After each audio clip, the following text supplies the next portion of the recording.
The Project Gutenberg ebook of Korea. This ebook is for the use of anyone anywhere in the United States and most other parts of the world at no cost and with almost no restrictions whatsoever. You may copy it, give it away or reuse it under the terms of the Project Gutenberg license included with this ebook or online at www.gutenberg.org. If you are not located in the United States, you will have to check the laws of the country where you are located before using this ebook. Title: Korea. Author: A. Hamilton. Release date: February 11, 2024. Ebook number 72932. Language: English. Original publication: New York, Charles Scribner's Sons, 1904. Credits: Peter Becker and the online distributed proofreading team at https://www.pgdp.net. This file was produced from images generously made available by the Internet Archive. Start of the Project Gutenberg ebook. Korea tablet in Seoul, Korea by Angus Hamilton with a newly prepared map and numerous illustrations. New York, Charles Scribner's Sons, 153 to 157 Fifth Avenue, 1904. All rights reserved. To my mother. Contents: Introduction. The position of Russia in Manchuria. Comparative estimate of naval and military resources of Russia, Japan, and Korea. pp. 17. Sly. Chapter I. Off the coast. Lack of survey intelligence. Island flora. Forgotten voyagers. Superstitions and beliefs. Outline of history. pp. 1 to 12. Chapter 2. Physical peculiarities. Direction of advancement. Indications of reform and prosperity. Kemalpo. Population. Settlement. Trade. pp. 13 to 23. Chapter 3. Move to the capital, a city of peace. Results of foreign influence in the beginning. Education. Shops. Costume. Origin. Posts and telegraphs. Methods of cleanliness. pp. 24 to 42. Chapter 4. The heart of the capital. Domestic economy. Female slavery. Standards of morality. Address rehearsal. pp. 43 to 58. Chapter V. The court of Korea. The emperor and his chancellor. The empress and some palace factions. pp. 59 to 69. Chapter 6. The passing of the emperor and imperial pageant. pp. 70 to 80. Chapter 7. Sketch of Mr. McLeavy Brown. The question of the customs. The suggested loan. pp. 81 to 93. Chapter 8. Foreign action in Korea. Exhausted exchequer. Taxes. Budgets. Debased currency. The Daiichi Ginko. Dishonest officials. pp. 94 to 107. Chapter 9. Education. Arts and graces. Penal code. Marriage and divorce. The rights of concubines. Position of children. Government. pp. 108 to 116. Chapter X. Farmers. Farming and farm animals. Domestic industries. Products. Quality and character of foodstuffs. pp. 117 to 127. Chapter 11. Japan in Korea. Historical associations in Old Fusion. Political and economic interests. Abuse of paramountcy. pp. 128 to 137. Chapter 12. The commercial prospects of Korea. Openings to trade. Requirements of markets. Lack of British enterprise. pp. 138 to 147. Chapter 13. British, American, Japanese, French, German, and Belgian interests. Railways and mining fictions. Tabled counterfeited imports. pp. 148 to 169. Chapter 14. Some account of the treaty ports. 1. San, Fusion, Mokpo. Character of export and import trade. Local industries. pp. 170 to 181. Chapter 15. Treaty ports, continued. Wiju. Xianqian Po Chin Ampo Pyongyang Kunsan Xiangqin. pp. 182 to 191. Chapter 16. Russian interests. Russia and Japan. Masan Po Qingkai Wanyang Po. pp. 192 to 206. Chapter 17. By the wayside. A journey inland to Tonkaokai. Inland beauties. pp. 207 to 215. Chapter 18. The German mines. Mineralogy and methods of mining. A bear hunt with gun and rifle. pp. 216 to 225. Chapter 19. The monks and monasteries of the Diamond Mountains. The Temple of Eternal Rest. The Temple of the Tree of Buddha. Buddhism. pp. 226 to 240. Chapter XX The Abomination of Desolation Across Korea The East Coast Fishing and Filth pp 241-252 Chapter XXI Drought Starvation Inland Disturbances Rainfall and Disease pp 253-260 Chapter XXII The Missionary Question Ethics of Christianity Kant and Commerce The Necessity for Restraint pp 261-269 Chapter XXIII Inland Journeying Ponies, Servants, Interpreters, Food and Accommodation What to Take and How to Take It Up the Han River, Frolic and Leisure pp 270-283 Chapter XXIV Konghwa, Brief History of the Island A monastic retreat, an ideal rest Nocturnal visitors Midnight masses Return to the capital Preparations for a great journey Riots and confusion pp 284-300 Appendix I Schedule of train service p 301 Appendix II Return of all shipping entered at the open ports of Korea during the year 1902 pp 302-304 Appendix III Return of principal articles of export to foreign countries from the open ports of Korea during the years 1901 to 1902 p 305 Appendix 4 Return of principal articles of imports to foreign countries during the years 1901 to 1902 p 306 Appendix V Coast trade between treaty ports in native produce, net, p 307 Appendix 6 Customs revenue p 307 Appendix 7 Gold export to foreign countries p 308 Appendix 8 Table of minerals p 309 Illustration Ceiling, Imperial Palace, Seoul cover tablet in Seoul frontispiece page Devil post outside Seoul 1 Guardian of a grave 9 Independence Arch 11 Pagoda at Seoul 12 A Moment of Leisure 13 At the Wells 17 Kemalpo 21 Pavilion on the Wall of the Capital 23 Henseller 24 Not 1 Wit Europanese 33 A Side Alley 35 Native Dress 37 They wear the Chang Ot 38 A Study in Hats 39 Means of Locomotion 42 A Sangno 43 White Coated, white-socked population 45 She may visit her friends 47 A Middle class family 49 In winter costume 51 A palace concubine 53 Dancing women of the court 55 Boys 58 His Imperial Highness, Prince Yi Cha-sum 59 His Imperial Majesty the Emperor 60 The Hall of Audience, Seoul 64 Their Imperial Highnesses the Crown Prince and Princess 67 A Minor Royalty 69 Within the Palace Grounds, Seoul 72 Imperial Throne, Seoul 74 Imperial Tablet House, Seoul 77 An Imperial Pavilion, Seoul 79 Mr. J. McLevy Brown, CMG, Doctor of Laws 82 British Legation, Seoul 88 The Imperial Library.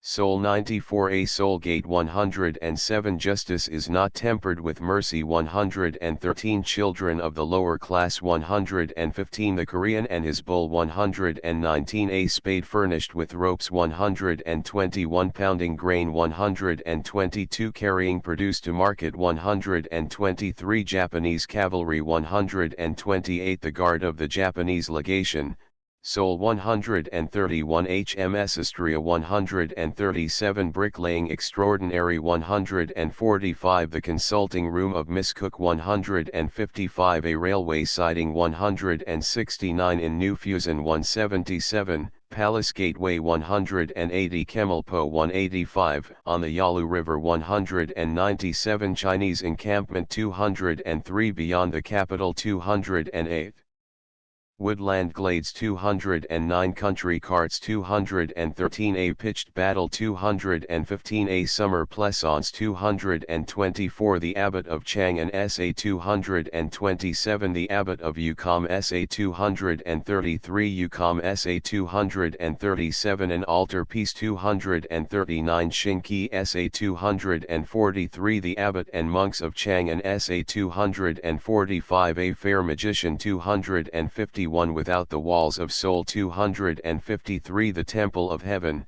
Seoul 255 An Imperial Summer House, erected to mark the spot where the corpse of the late queen was burned by the Japanese 260A bridge seen in Seoul 261. The streets are magnificent. 268 beyond the Amur 281, on the Han River 282, washing clothes in a drain 284, a day of festival 291, Russian post on the Korean frontier 297. Introduction. Nothing is more natural than the circumstance that war should be the outcome of the existing crisis, yet, equally, nothing is less certain. If the area of hostilities were not confined to the Far East, and the power confronting Japan were any other than Russia, the outbreak of war might be predicted positively. But with Russia, consideration of the strategic qualities of her position in Manchuria must exercise a paramount influence upon her movements. To those who are not close students of military history, as well as to those who do not possess an extensive knowledge of the situation, the position in which Russia is placed equally affords the keenest interest. Certainly in the annals of military history, excluding the march of Napoleon upon Moscow, there is no war which may be said to have developed a parallel to the task which besets Russia in Manchuria and Korea. Her position at sea, moreover, is no better than that which she holds on land. Upon land, a single line of railway traversing the heart of an enemy's country terminates at Port Arthur. At sea, Vladivostok is cut off by reason of its position, while it is inaccessible on account of its climate. These points, Port Arthur and Vladivostok, define the extremities of the strategic position which Russia holds in Manchuria. Excluding Vladivostok at this moment from any especial consideration, Port Arthur is left for the opening moves of this campaign.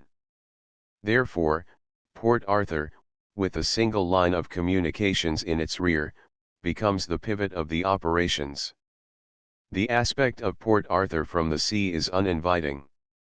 Rugged hills, offshoots from the range of mountains which divides the Liaodong Peninsula, cluster round the bay, and encroaching upon the foreshore and bearing neither trees nor vegetation, impart to the surroundings a desolate and even wild appearance. Within the headlands of the harbor, conforming with the indentations of the coast, there are several bays shallow and unprofitable, but which in time may become an important adjunct to the small area of deep water which the harbor now possesses. Dredging operations have been undertaken, but there is so much to be done that many years must pass before Port Arthur receives any material addition to its very restricted accommodation. The mud, brought down by the streams which empty into the harbor, has already affected the deep water area, and since the harbor was constructed these deposits have encroached very considerably upon the depth offshore. At low water steamers, which lie up within 60 feet of the wharf, rest upon mud in little more than a fathom of water, and at the same time the space is so small that it is impossible for a dozen vessels to anchor in the harbor with any comfort. Steamers, if any larger in size than the small coasting boats which call at Port Arthur from China and Japan, must anchor off the entrance, unloading and recharging from junks or tenders. In relation to the requirements of the squadron, Port Arthur is not nearly large enough. When cruisers are taking in stores, battleships remain outside, an arrangement which is manifestly inconvenient in a period of emergency. It was for this reason that the authorities constructed at Dalny, a few miles from the fortress and within Patianwan Bay, a new town, together with commercial docks and wharves, in order that Port Arthur might be devoted more particularly to the needs of the Navy. Port Arthur is happy in the possession of all those objects which, to a naval base, are component parts of its success. The dry dock, somewhat weak and unsubstantial, is 385 feet in length, 34 feet in depth, and 80 feet broad, while the naval basin is equal in surface space to the total available steamer anchorage in the harbor proper. When the dredging works in the harbor bays have been completed, it is hoped that a mean depth of 4 fathoms will have been obtained. This systematic deepening of the harbor will give to the fleet a surface anchorage considerably in excess of 1 square mile, but until the work has been executed the value of Port Arthur as a satisfactory naval base is infinitely less than the prestige which it enjoys as an impregnable position. Port Arthur possesses a small parade ground, rifle range, and artillery practice ground, torpedo station and training reservation, which will be enlarged when the bays are opened out. There is a flashlight station and various schools of instruction, torpedo, gunnery, telegraphy, while the arsenals and workshops which are built around the naval basin and within the navy yards are very thoroughly equipped. These effects, however, were mainly taken over by Russia when she seized Port Arthur. Their existence at the present moment tends to show how impossible it is to underestimate the advantages which Russia derives from the possession of this port, and how far-reaching are the consequences of the monstrous blunder which Lord Salisbury committed when he acquiesced in its usurpation. Apart from the defences, Russia, hitherto, has not added much to Port Arthur. For the main part the troops have been quartered in the old Chinese houses or in the former barracks of the Chinese troops, affairs having been somewhat neglected in view of the prior claim which the defences held. Now, however, fine barracks are in course of construction, and, if there is no war, it is anticipated that ample accommodation will be ready soon upon the shores of some of the bays and on the hills. The defences are indeed magnificent. Very few of the forts, which were in existence during the time of the Chinese, remain.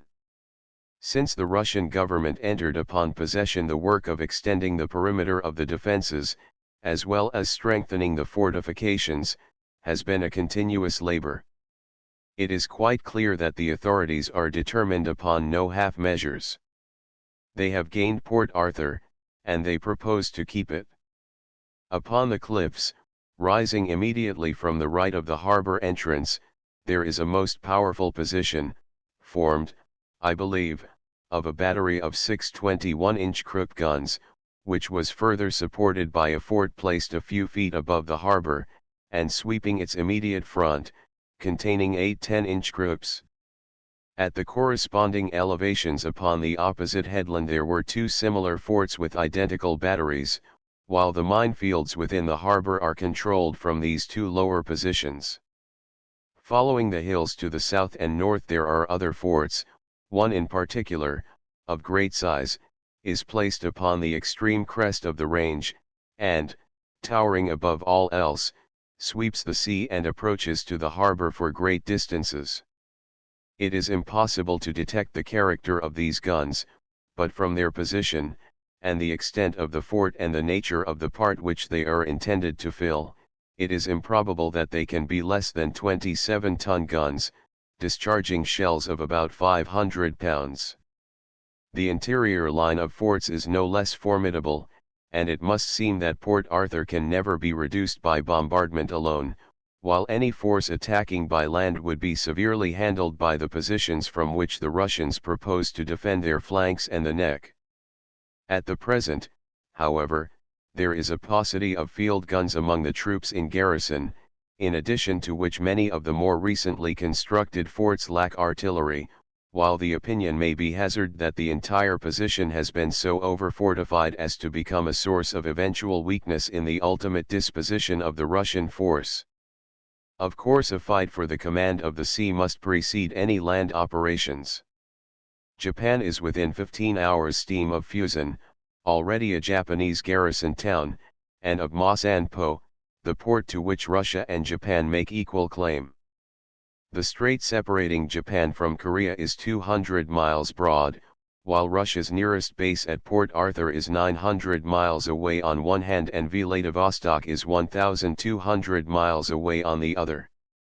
It follows therefore, that in Korea, and not in Manchuria, the troops of the Japanese army would be landed.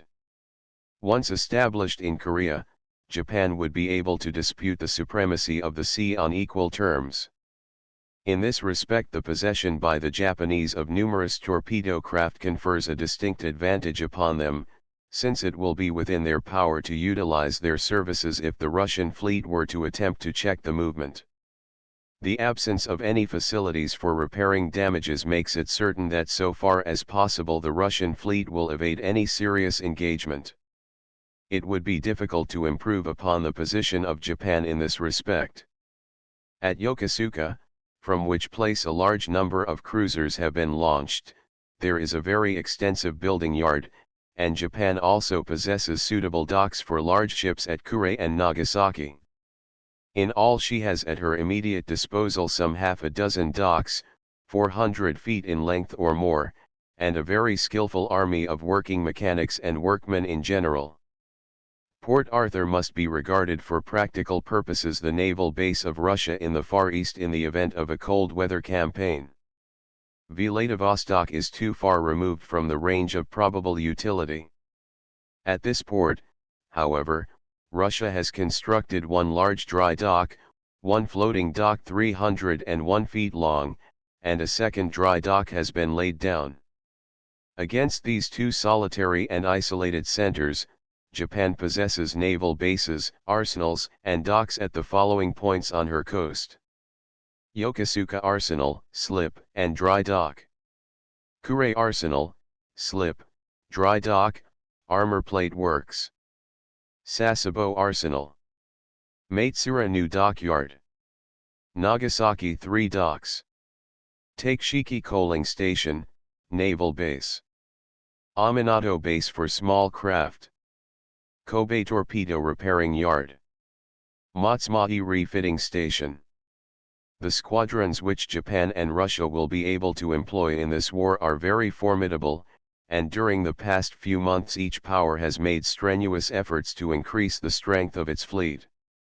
In January 1903 the aggregate tonnage of the Russian Pacific Squadron stood at some 87,000 tons, the fleet including the battleships Peresviet, Petropavlovsk, Poltava, Sevastopol, and the cruisers Rossiya, Gromoboy, and Rurik, with other smaller vessels.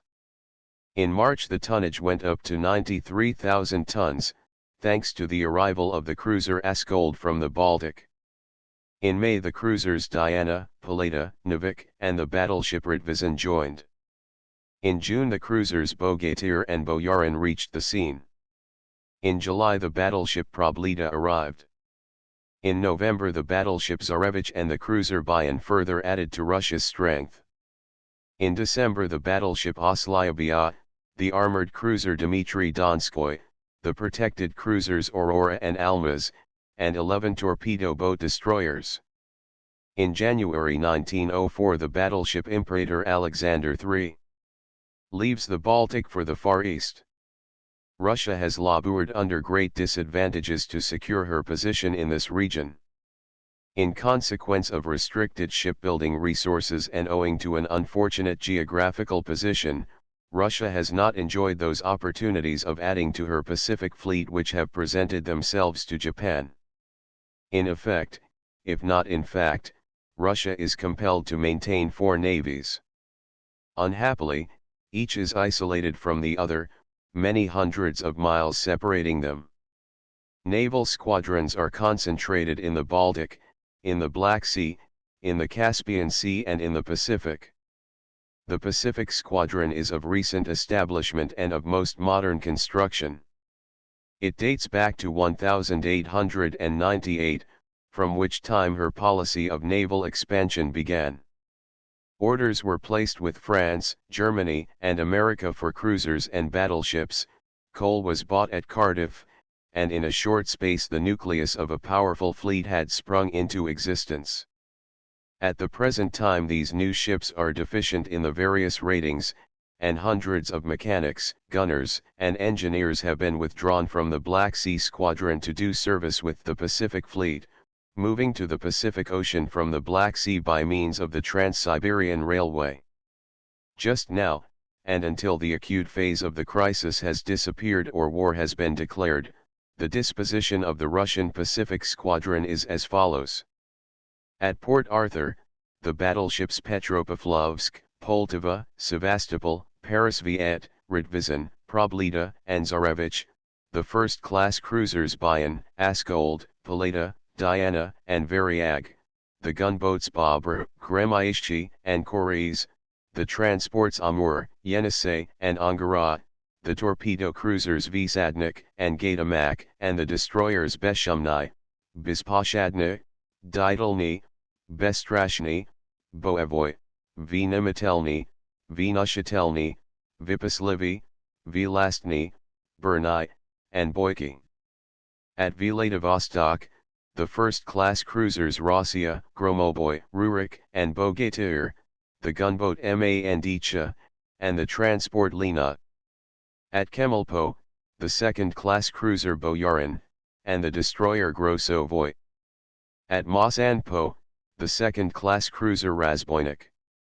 In Nimrod Bay, the second-class cruiser Jijjit. At Nukwang, the gunboats at Vajny and Savuch. At Nagasaki, the gunboat Gilvak. It will be seen from this list that Russia practically has the whole of her Pacific Squadron in and about the Yellow Sea.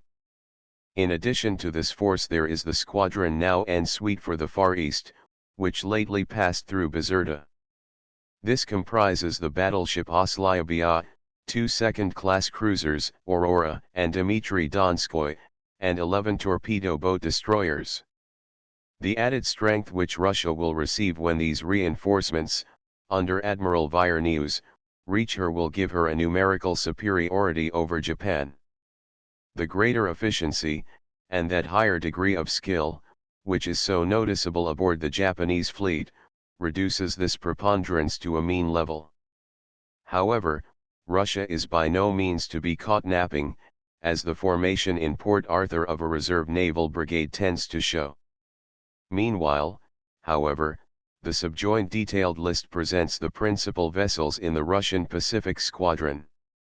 The officers commanding are, Vice Admiral Stark, Rear Admiral Prince Uktomsky, Rear Admiral Baron Stekelberg, Admiral Vyernius, to join. Battleships built tonnage speed, Knots Chief Armament Tsarevich, flagship, 1901 13,018 4 12 inches. 12 6 inches. Probleden 1900 12,019 4 10 inches. 11 6 inches. Poltava 1894 11,017 4 12 inches. 12 6 inches. Sevastopol 1895 11,017 4 12 inches. 12 6 inches. Petropavlovsk 1894 11,017 4 12 inches. 12 6 inches. Peresviet 1898 12,019 4 10 inches. 10 6 inches. Ritvizin 1900 12,718 4 12 inches. 12 6 inches. Reinforcements to join, Oslyabia, 12,000 tons, 4 10 inches. Guns, 10 6 inches. Guns, Navarin, 9,000 tons, 4 12 inches. Guns, 8 6 inches. Guns, Imperator Alexander III. Cruisers built tonnage speed, Knots Chief Armament Askold 1900 7023 12 6 inches. Bayan 1900 8021 2 8 inches. 8 6 inches. Gromoboy 1899 12,024 8 inches. 16 6 inches. Rossiya 1896 12,024 8 inches. 16 6 inches. Rurik 1892 11,018 4 8 inches. 16 6 inches. Bogatyr 1901 6023 12 6 inches. Variag 1899 6023 12 6 inches. Diana 1899 7028 6 inches. Paleta 1899 7028 6 inches. Boyarin 1900 3022 6 4.7 inches. Navik 1900 3025 6 4.7 inches. Zabi-Yuka 1878 1314 Field Guns Jijjid 1878 1313 36 inches.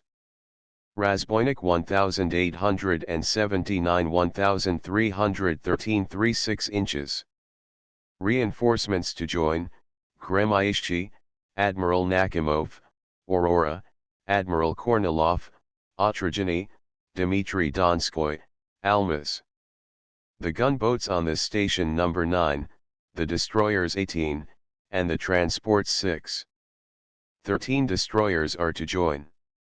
This fleet, with reinforcements, compares numerically with the eventual strength of Japan as follows: battleships, cruisers, Russia 1021, Japan 726. A proportion of Japanese cruisers would be needed for coast defense, so that Russia is becoming numerically the stronger for sea work. In addition, Russia also has a powerful auxiliary fleet, consisting of 10 steamers of the Black Sea Steam Navigation Company, most of which were built on the Tyne, and average 14 knots. The Russian Volunteer Fleet Association numbers 12 Tyne and Clyde-built ships. They are also at the disposal of the authorities. Against this fighting array, the Japanese are able to place vessels of equal size and displacement. In the actual weight of metal, the Japanese are at a disadvantage, but in the thickness of the armored protection there is little to choose. Against this comparative equality of the opposing fleets, there must be borne in mind the great advantage which Japan derives from her ability to use her own fortified ports as naval bases. Indeed, this is of such importance that the knowledge of this fact might induce her to risk her whole strength in a single engagement. Again, in the mercantile marine, which has increased enormously of recent years, Japan will find all she may require for the purposes of transport and auxiliaries to the war fleet. The principal vessels in the Japanese Navy are here indicated: battleships name, displacement IHP, nominal speed, gun protection, weight of broadside fire, tons, knots, INLBS, Hatsus 15,000, 15,000, 18.0, 14.6, 4,240, Asahi Shikis, Hima Mikasa 15,200, 16,000, 18.0, 14.6, 4,225, Yashima 12,300, 13,000, 18.0, 14.6, 4,000, Fuji armored cruisers name, displacement IHP, nominal speed, gun protection, weight of broadside fire, tons, knots, INLBS, Tokiwa 9,750, 18,021.5, 6.6, 3,568, Asama Yakumo 9,850, 16,020.0, 6.6, 3,368. Azuma 9,436, 17,021.0, 6.6, 3,368, Idzuma 9,800, 15,024.7, 6.6, 3,568 Iwat. In addition to these, early in January 1904, the 2 cruisers purchased in Italy from the Argentine government will be ready for sea. Protected cruisers name, displacement IHP, nominal speed, gun protection, weight of broadside fire, tons, knots, INLBS, Takasago 4,300, 15,524.0, 1/2.2, 800, Kazagi 4,784, 15,522.5, 1/2.0, 800, Chitose Tsukushima 4,277, 5,416. 16.7, 11.4, 1,260, Hashidate Matsu's Hima Yoshino 4,180, 15,750, 23.0, 780, Naniwa 3,727, 7,120, 17.8, 1,196, Takeki Hoa Kitsushima 3,150, 8,419.0, 700 180 Nitaka 3420 9520.0 920 Tsushima Suma 2700 8520.0 335 Akashi. In connection with the first division of the Japanese fleet, an interesting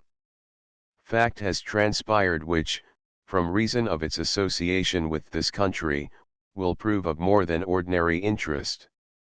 In case of war, it appears that with one exception the ships comprising this division are all British built. Designs, armor plating, and armament follow the type and standard of our own navy, and it is therefore obvious that we cannot fail to be stirred deeply by the results of any collision which may occur. Each nation possesses in Far Eastern waters ships supplied with the latest appliances which science and ingenuity have devised. To the people of this empire, whose security rests primarily upon the fleet, our interest in the engagements is naturally the higher, by reason of the similarity between the ships which will be engaged upon one side and those of our own navy. These vessels, all of which have received their war paint, and whose place of concentration is Nagasaki, some 585 nautical miles from Port Arthur, are as follows: name where built tonnage chief armament Hatsus, B. Elswick 15,412 inches. 14.6 inches. Shikis Hima, B. Thames 15,412 inches. 14.6 inches.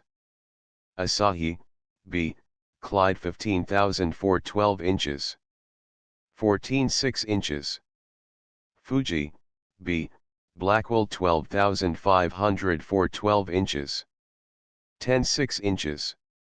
Yashima, B. Elswick 12,504 12 inches. 10.6 inches. Awat, C. Elswick 10,004 8 inches. 10.6 inches. Asama, C. Elswick 10,004 8 inches. 10.6 inches. Idzuma, C. Elswick 10,004 8 inches. 14.6 inches. Tokiwa, C. Elswick 10,004 8 inches. 10.6 inches. Takasago, C. Elswick 4,302 8 inches. 10.4.7 inches. Kazajai, C. Cramp, Philadelphia, 5,002 8 inches. 10.4.7 inches. B. Battleship, C. Cruiser. A torpedo flotilla, numbering 35 vessels, forms part of this division. The other divisions of the fleet for war comprise the following: 2nd Division, 3rd Division, Home. Battleships, 2 cruisers, 10 8 small craft, 30 80. In addition to these, the auxiliary fleet numbers some 40 steamers, for the most part vessels belonging to the Nippon Yusen Kaisha. The present constitution of the Japanese Army dates from 1873, and the military forces consist of 1. The permanent or regular army, with its reserves and recruiting reserves; 2. The territorial army; 3. The national militia; and 4. The militia of the various island centers off the coast. And C. Military service is obligatory in the case of every able-bodied male from the age of 17 to 40 years of age. Of this period, 3 years are passed in the permanent or regular army, 4 years and 4 months in the regular reserves, 5 years in the territorial army, and the remaining liability in the national militia. The permanent army, with its reserves, conducts operations abroad, and the territorial army and the militia are for home defense. These latter are equipped with Peabody and Remington single-loading rifles. The up-to-date strength of the permanent army, on a war footing, which does not include the reserves, is as follows: officers rank and file horses infantry, 52 regiments of 3 battalions, 156 battalions equals 4,160 143,052 cavalry, 17 regiments of 3 squadrons, 51 squadrons equals 409,300. 9,000 field and mountain artillery, 19 regiments of 6 batteries, total 114 batteries of 6 guns equals 684 guns equals 812,500. 8,800 fortress artillery, 20 battalions equals 530. 10,370 engineers, 13 sapper battalions equals 270. 7,215 1 railway battalion equals 2,550. 15 transport, 13 battalions equals 227,740. 40,000 total equals 684 guns, 6,400 officers, 190,390 rank and file, 58,152 horses. The reserves comprise 52 battalions of infantry, 17 squadrons, 26 engineer and transport companies, and 19 batteries with 114 guns, yielding a total of 1,000 officers, 34,600 rank and file, and 9,000 horses. Therefore, on mobilization, the grand effective strength of the army available for service beyond the seas would amount to 7,400 officers, 224,990 rank and file, 798 guns, and 67,152 horses. Behind this, there is the Territorial Army, comprising 386 infantry battalions, 99 squadrons, 26 engineer and transport companies, and about 70 batteries, or 11,735 officers, 348,100 men, 1,116 guns, and 86,460 horses. The infantry and engineers of the regular army have been recently rearmed with the Miyagi magazine rifle. The following particulars show that the Japanese small arm is a superior weapon to the Russian, which dates from 1891, Japanese Miyagi, model 1897. Caliber. Muzzle velocity. Ft seconds sighted up to yards. Weight with bayonet. No of rounds in mag. 255 inches. 2,315 709 pounds 2 ounces 5 Russian 3-line, model 1891. 0.299 in. 1900 2,509 pounds 12 ounces 5 The regular cavalry have the Miyagi carbine. The reserves are armed with the Murata magazine rifle, model 1894, caliber .312 in, muzzle velocity 2000 feet seconds, sighted up to 2,187 yards, and weight with bayonet, 9 pounds 1 ounce. The equipment carried by the infantry soldier in the field weighs 43½ lbs. The regular field and mountain artillery is armed with 2.95 inches. Quick-firing equipment, with hydraulic compressor, throwing a 10 pounds projectile. This is known as the Arisaka equipment. The fortress and siege artillery have the latest models of Krupp and Schneider Canes in siege guns, guns of position, and mortars. The reserve field artillery are armed with a 2.95 rifled cannon of bronze on the old Italian model. The Japanese have no horse artillery, and the only difference between the field and mountain equipments is that the latter is the shorter and lighter gun, and has not as long a range. The cavalry is the least efficient army of the service. It carries sword and carbine, but no lance. The horses are badly trained, the men are very indifferent riders. The strength of the Russian forces in Manchuria embraces 88 battalions, 60 squadrons, and 50 batteries, which, together with the garrison forces and fortress armament, numbers 200,000 men and 300 guns. These troops in Manchuria are formed into 2 army corps of the first line and 2 of the second. Two new rifle brigades have just been added to the existing strength. They are composed as follows: 7th Brigade Port Arthur General Kondratenko, 8th Brigade Vladivostok General Artemanov, 25th Regiment 29th Regiment 26th 30th 27th, new, 31st, new, 28th 32nd. The Russian is a phenomenal marcher. The actual weight of his equipment is 58 pounds 2 ounces. One tent is carried in section between 6 men. Each soldier carries in his haversack 2.5 days biscuits. The ration in daily use for war consists of biscuit 1 pound 13 ounces, meat 7 1/4 ounce, groats 4 4/5 ounce, salt 4/5 ounces, tea 4 ounce, sugar 2 ounce, spirits superscript 127 of a pint. In the exigencies of active service, it happens that the Russian soldier must forage for himself. Under any circumstances, however, he sustains himself on very little nourishment, and relies in a great measure upon what he can find. The Russian cavalry is armed with sword, rifle, and bayonet. The latter is invariably carried fixed, even when the weapon itself is slung. A few regiments only carry the lance. The field guns are steel breech loaders manufactured at the Obukhov works. They are akin to the Kruk pattern. Many, however, have the interrupted screw breech piece and the Dabanj obturation. At present there are many varieties of artillery with the Russian troops, particularly in their fortified positions, to which places the Russian transported the seizures which they made from the Chinese during the Boxer crisis. These embraced French, German, and British examples of artillery.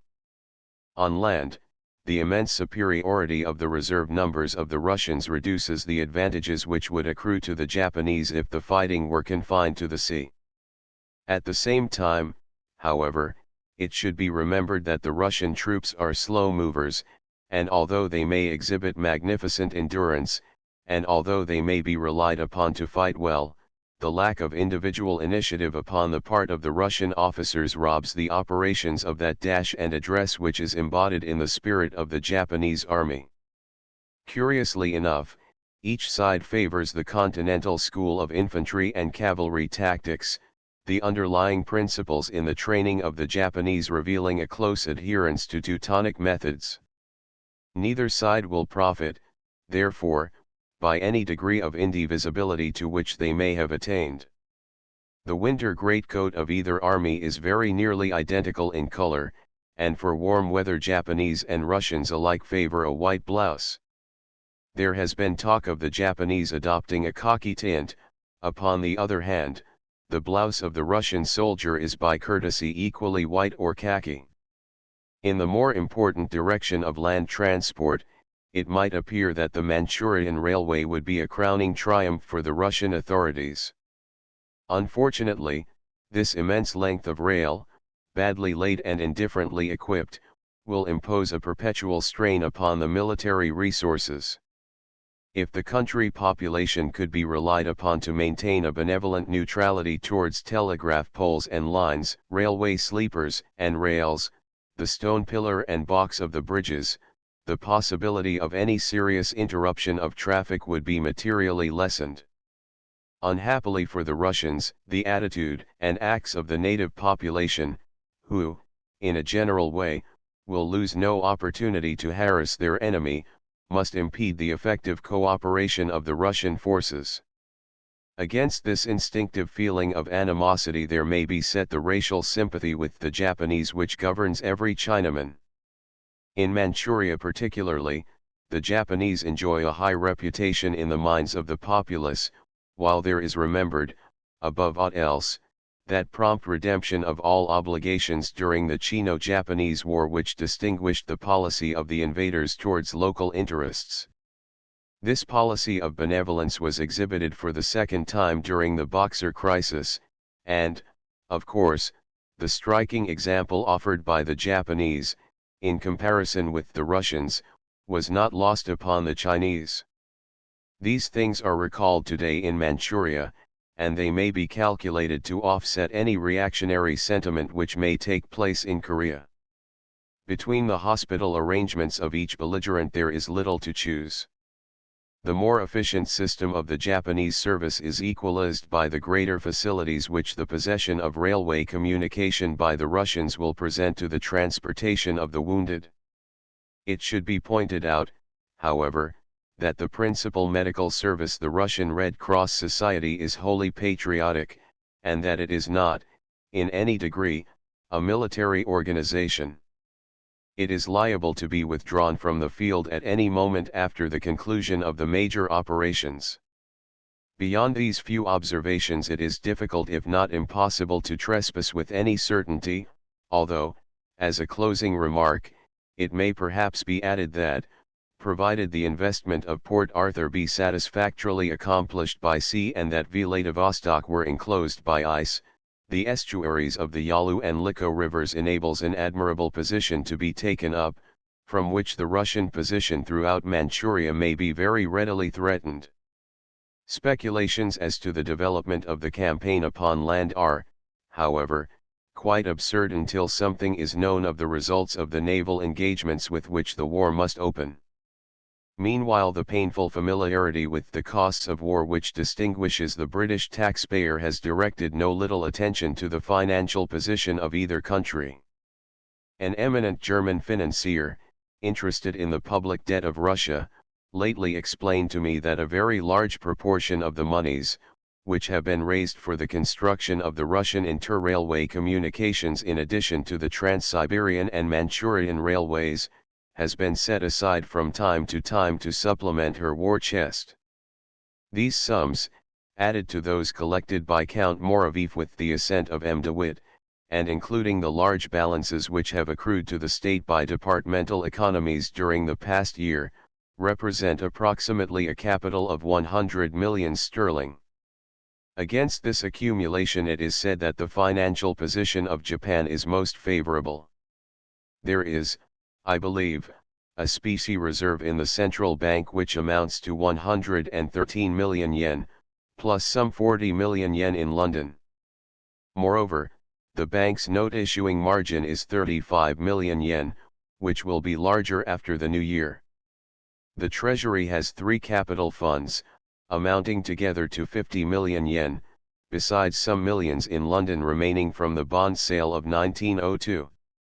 Finally, there are large sums lying idle in all the banks throughout the country, while an ordinance has been issued which provides the government with unlimited credit. The more recent action of the Russians in Manchuria tends, of course, to support the view that war may be imminent. Nevertheless, bluff is a component part of Russian diplomacy, and there is ground for believing that the intentions of Russia in the Far East are by no means so warlike as the preparations now proceeding and the acts of the Russian administrative officials in Manchuria itself would imply. Russian diplomacy always covers the development of its plans by preparing to demonstrate in a contrary direction, and at the present time her occupation of Korean territory is little else than the screen, behind which she proposes to secure her hold upon Manchuria. Nothing short of war will cause her to retire from her position in Manchuria, but while Korean territory is of little value to the Russian protectorate, whatever the compromise which may be effected between Japan and Russia, she may be expected to make a determined effort to dominate the lower waters of the Yalu River. In fact, curious as it may seem, the estuary of the Yalu River is the very locale of the dispute between the two powers, since, if Russia were ever permitted to dominate the Yalu River, she would gain at once that special position upon the frontiers of Korea which it is the desire of Japan to frustrate. In this Japan can rely only upon the short shifts of diplomacy, and although the Russian occupation of Yong'anpo may be circumvented, the development of Antung upon the opposite shore of the river cannot be prevented. It seems, therefore, as inevitable that some commanding position upon the Yalu River must ultimately fall to her lot. Antung lies within Manchurian territory, the Yalu River is the border stream between Manchuria and Korea, and at Yong'anpo the nucleus of an important Russian settlement has been established. The future contains no promise of the immediate settlement of the present difficulty. At best the outlook is confused, while at the same time there is presented in a manner singularly clear and comprehensible the fact that Russia neither will evacuate New Chang, be driven out of Manchuria, nor abandon her position on the Yalu River. The position of Russia at New Chang has been indicated by past events. Her occupation of Manchuria is an old story, and she is now engaged in the rapid development of her interests at Ntung. The position of this port endows it with unusual advantages, and the commercial potentialities of the place are very great. It lies about 15 miles above Yong'anpo, on the opposite bank. At present the export trade is confined to millet and silk cocoons, the overproduction of the latter commodity requiring close technical supervision.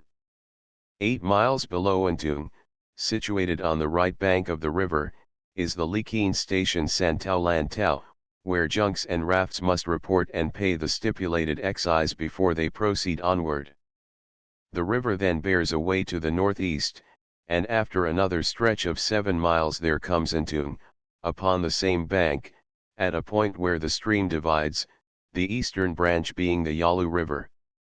Ntung is of quite recent construction, and a few years ago millet fields occupied its site.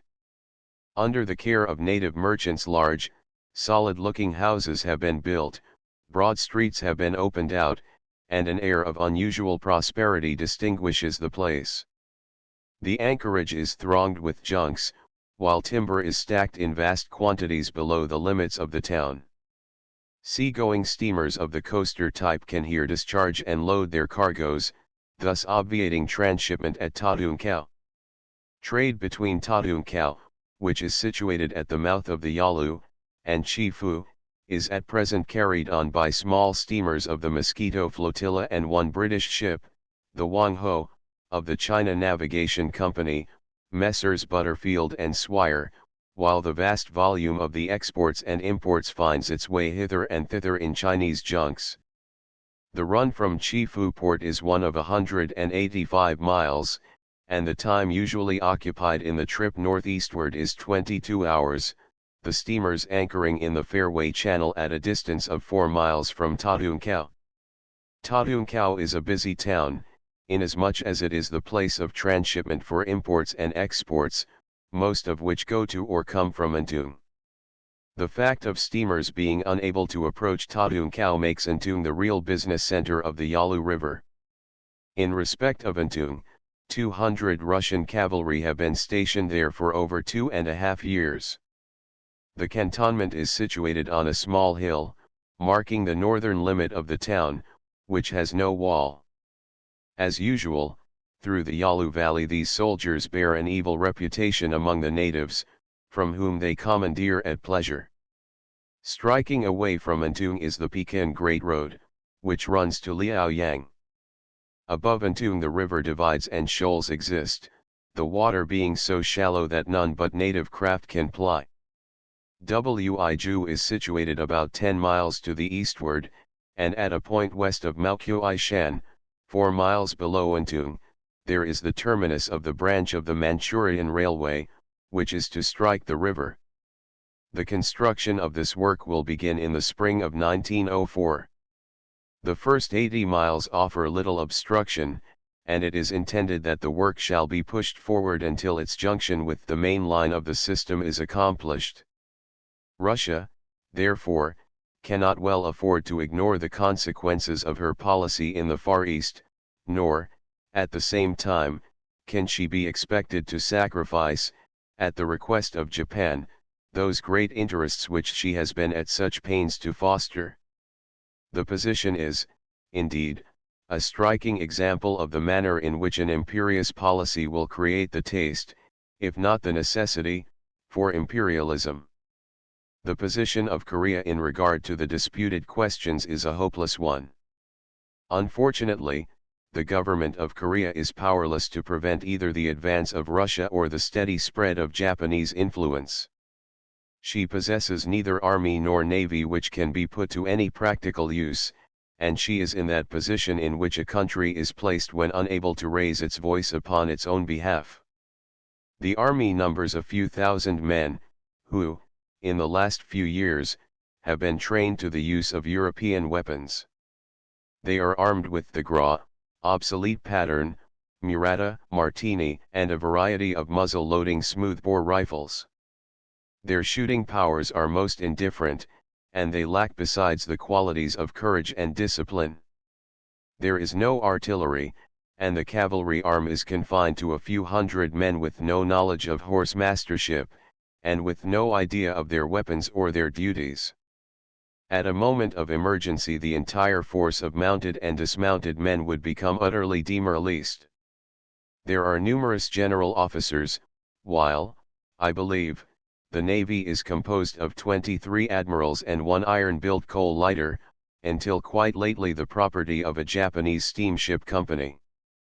Korea is the helpless, hapless sport of Japanese caprice or Russian lust, and it has been my aim to present an impartial study of the condition of the country in the pages of this volume.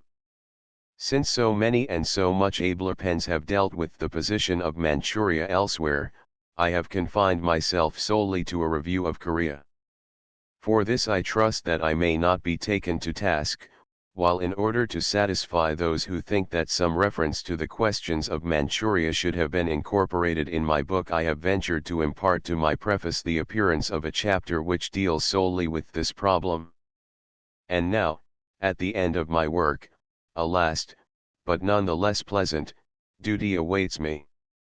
In addition to my own notes upon Korea, I have gathered information from many people, writers, travelers, and students all interested in the contemporary history of the Hermit Kingdom. These I now hasten to thank, and by naming them I would mark my grateful appreciation of the kindness which they have extended to me.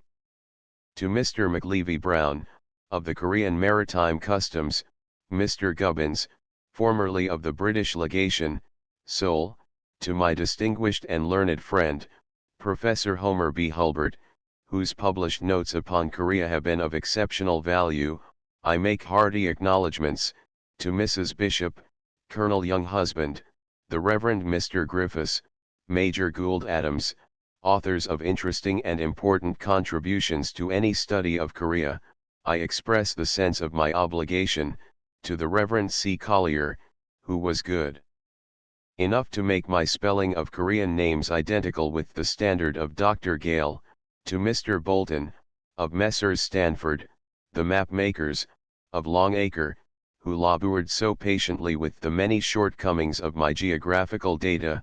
I am, indeed, indebted to Sir Douglas Strait, editor of the Pall Mall Gazette, whose paper it was my delight to represent throughout my long residence in the Far East, to Mr. Nicole Dunn, editor of the Morning Post, to Mr. S. J. Pryor, of the Daily Express. I have to record my acknowledgement of the courteous permission of these distinguished people to reproduce such portions of my work as have appeared in the columns of their respective organs from time to time. And last of all, to my readers I offer this book in the hope that an immediate apology for its production may be permitted to atone for its numerous shortcomings. December 25, 1903. Chapter I. Off the coast, lack of survey intelligence, island flora, forgotten voyagers, superstitions and beliefs, outline of history, Devil Post outside Seoul. Despite the survey work which has been accomplished in the past by the Japanese upon the coasts of Korea, little knowledge of the numerous islands and archipelagos, shoals, and reefs which make its shores the terror of all mariners, exists at present. Until the voyage of the Alceste and Lyra in 1816, the locality of these detached groups of rocky islets was not marked on any of the Japanese or Chinese maps of the period.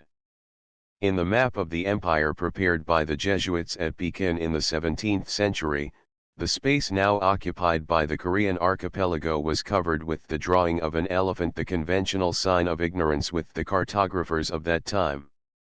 In the older native maps, the mainland embraced groups of islands, the most imperfect knowledge of the physical configuration of their own shores prevailing among the Koreans. In quite recent days, however, the Korean government has recognized this fact, and in the early months of 1903 the Japanese government was requested to draw up a complete survey of the Hermit Kingdom. This work is now in process of execution. the plan of the coastline already having been completed. The coast of Korea is remarkable for the number of spacious harbors which distinguish it.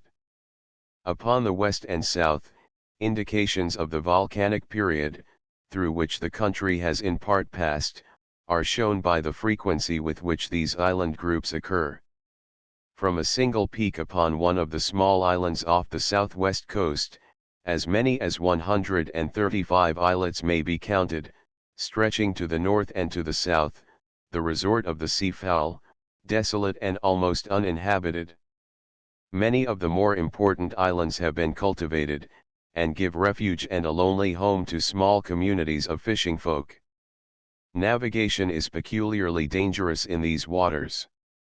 Many of the islands are submerged by the spring tides, and the direction of the channels, scoured by the rush of the tide, becomes quite indefinite.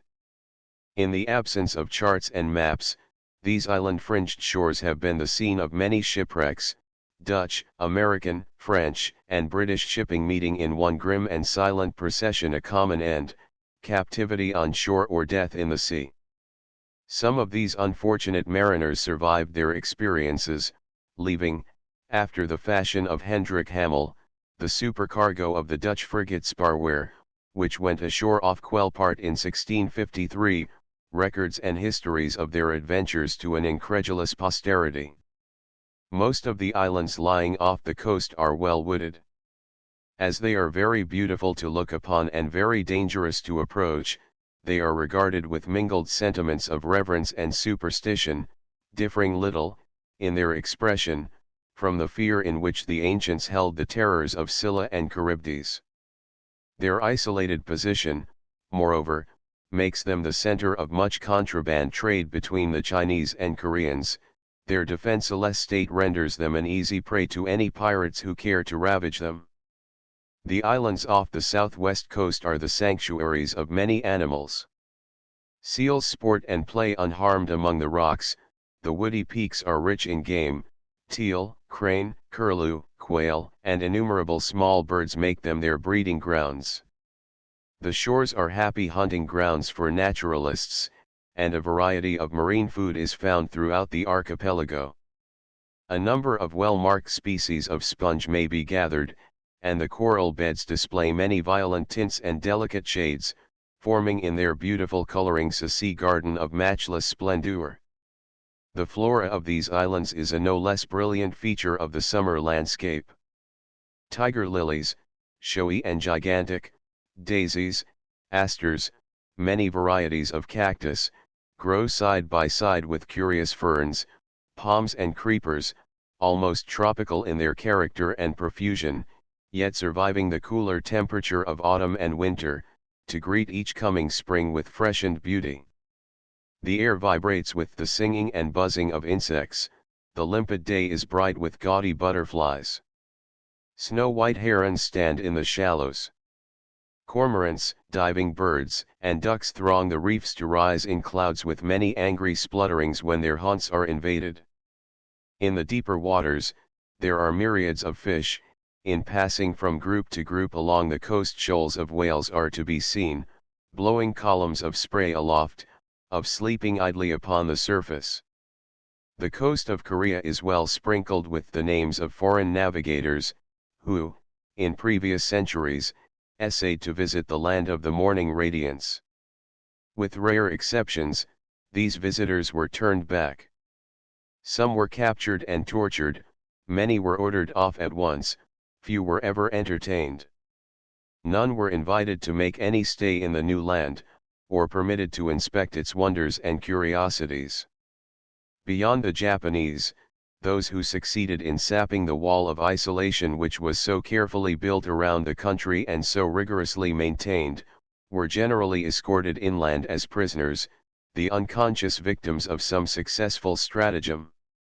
In a manner, the fashion of their treatment is revealed in the curious names with which these pioneers of navigation have labeled the capes and promontories, the islands and shoals, which they were lucky enough to locate and whose dangers they were fortunate enough to avoid.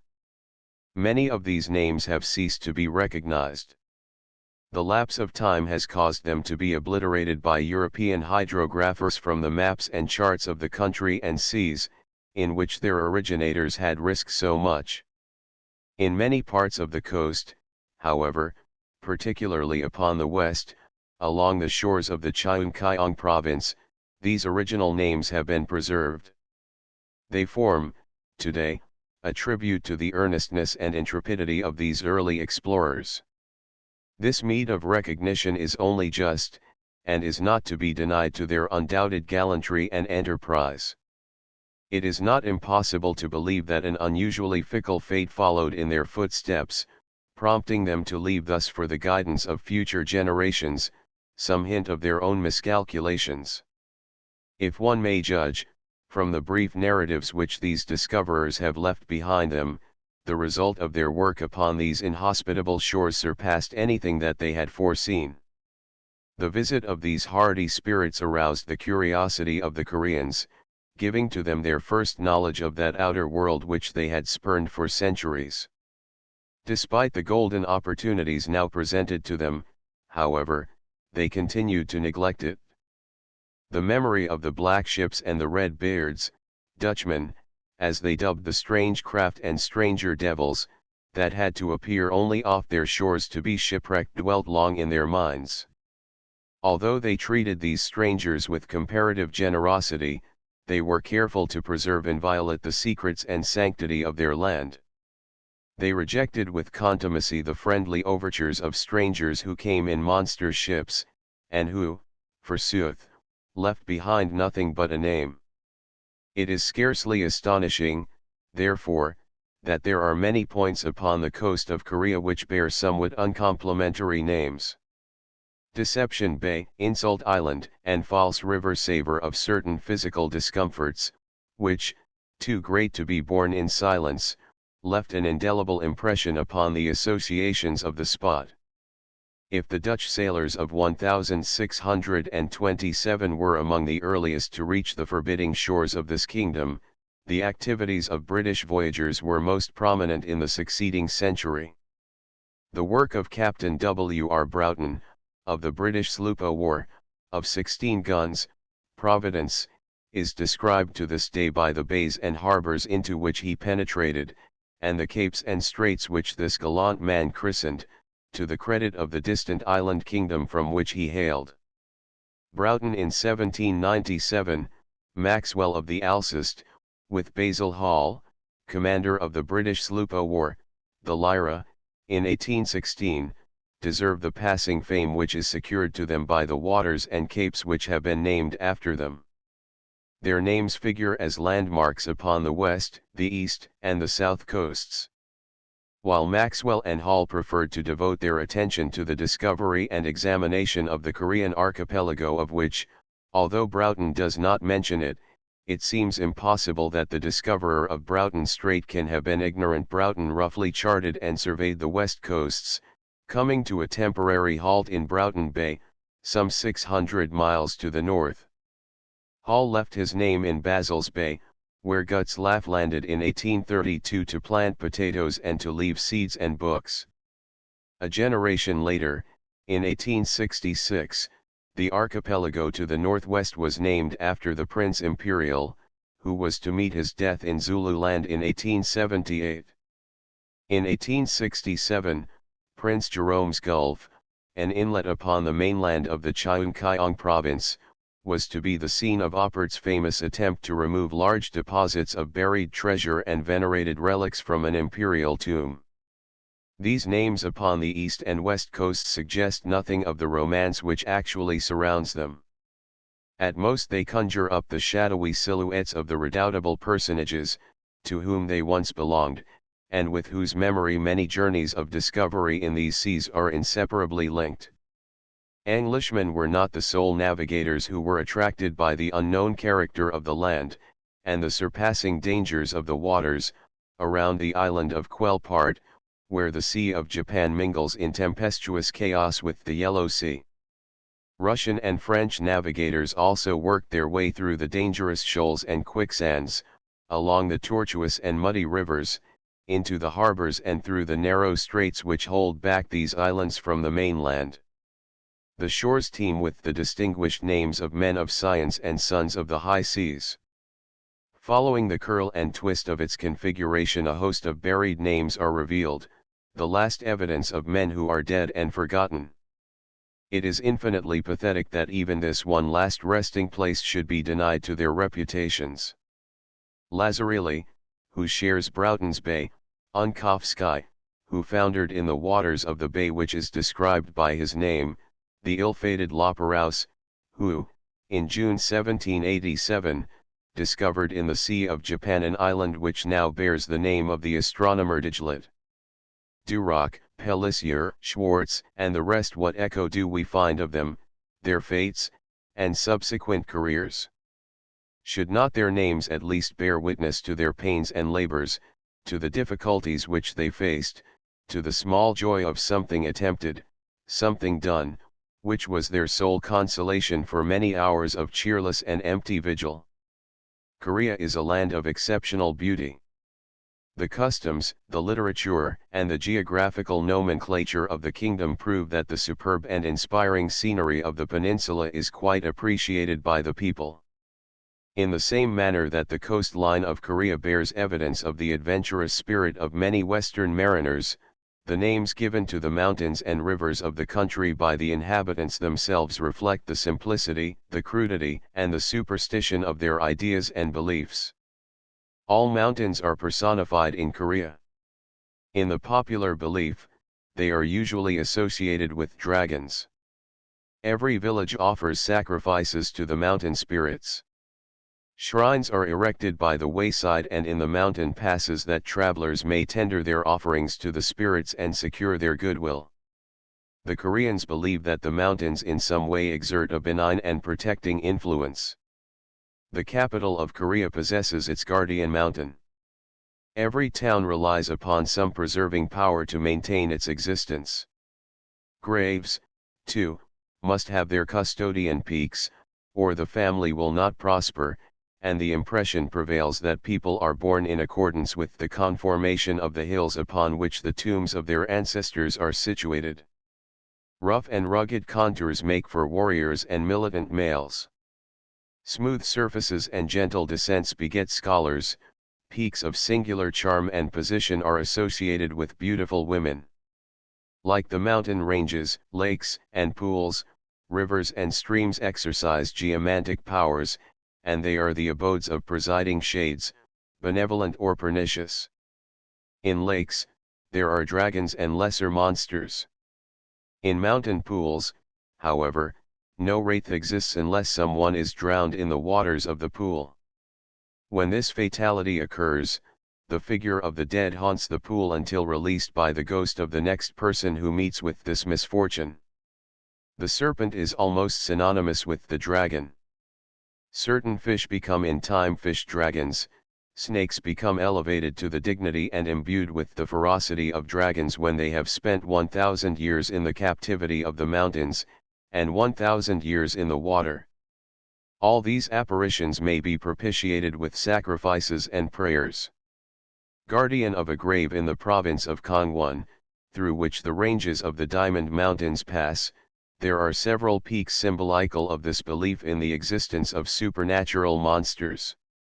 One dizzy height is named the Yellow Dragon, a second the Flying Phoenix, and a third, the Hidden Dragon, has reference to a demon who has not yet risen from the earth upon his ascent to the clouds.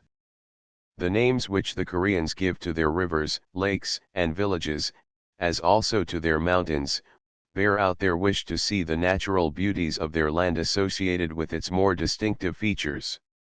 This idiosyncrasy, however, would seem to be exceptionally pronounced in the case of mountains. The mountain fronting the moon, the mountain facing the sun, the tranquil sea, the valley of cool shade, and the hill of white clouds emphasize this desire. Again, in Hamgyong, the most northern province in the empire, the more conspicuous peaks receive such designations as the Peak of Continuous Virtue, the Peak of the Thousand Buddhas, the Lasting Peace, the Sword Mountain, Heaven-Reaching Peak, the cloud toucher. It is evident, therefore, that appreciation of nature, no less than reverence for the supernatural, underlies the system by which they evolve names for the landmarks of their country. The peculiarities of their land afford great scope for such a practice, and it is to be admitted that they give ample vent to this peculiar trait in their imagination. Korea is now an independent empire. From very early times until 1895 the King of Korea was a vassal of China, but the complete renunciation of the authority of the Emperor of China was proclaimed in January 1895, by an imperial decree. This was the fruit of the Sino-Japanese War, and it was ratified by China under the seal of the Treaty of Peace signed at Shimonoseki in May of the same year. The monarchy is hereditary, and the present dynasty has occupied the throne of Korea in continuous entail since 1392. Inhabited by a people whose traditions and history extend over a period of 5,000 years, and subjected to kaleidoscopic changes whereby smaller tribes were absorbed by larger, and weaker governments overthrown by stronger, Korea has gradually evolved one kingdom, which, embracing all units under her own protection, has presented to the world through centuries a more or less composite and stable authority. There can be no doubt that the whilom vassal of China, in respect of which China and Japan made war, has taken much greater strides upon the path of progress than her ancient neighbor and liege lord. There is no question of the superiority of the conditions under which the Koreans in Seoul live and those prevailing in Pekin, when each city is regarded as the capital of its country, the representative center in which all that is best and brightest congregates. Independence Arch. It was in 1876 that Korea made her first modern treaty. It was not until 3 years later that any exchange of envoys took place between the contracting party and herself. Despite the treaty, Korea showed no disposition to profit by the existence of her new relations, until the opening of Chemulpo to trade in the latter part of 1883 revealed to her the commercial advantages which she was now in a position to enjoy. All this time China had been in intercourse with foreigners. Legations had been established in her capital, consuls were in charge of the open ports, commercial treaties had been arranged.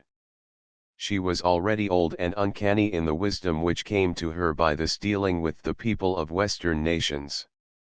But, in a spirit of perversity without parallel in constitutional history, China retired within herself to such a degree that Japan, within one generation, has advanced to the position of a great power, and even Korea has become, within 20 years, the superior of her former liege. In less than a decade Korea has promoted works of an industrial or humanitarian character which China, at the present time, is bitterly and fatally opposing. It is true that the liberal tendencies of Korea have been stimulated by association with the Japanese. Without the guiding hand of that energetic country the position which she would enjoy today is infinitely problematical. The contact has been wholly beneficial. Its continuation forms the strongest guarantee of the eventual development of the resources of the kingdom. Pagoda at Seoul.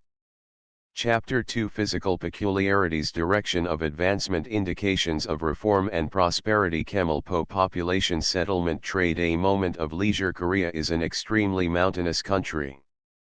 Islands, harbors, and mountains are its most pronounced natural features, and nearly the whole of the coast consists of the slopes of the various mountain ranges which come down to the sea. There are many patches upon the west, where the approaches are less precipitous and rugged than upon the east. The coast seems to follow the contour of the mountains. It presents, particularly from the east, that lofty and inaccessible barrier of forest-clad country, which has won the admiration of all navigators and struck terror into the hearts of those who have met with disaster upon its barren and rocky shores. From Paektusan to Wiju there is one mighty and natural panorama of mountains with snow-clad, cloud-wrapped summits, and beautiful valleys with rich crops and quaintly placed, low-thatched hovels, through which rivers course like angry silver. Everywhere in the north the mountains predominate, monstrous in shape and size.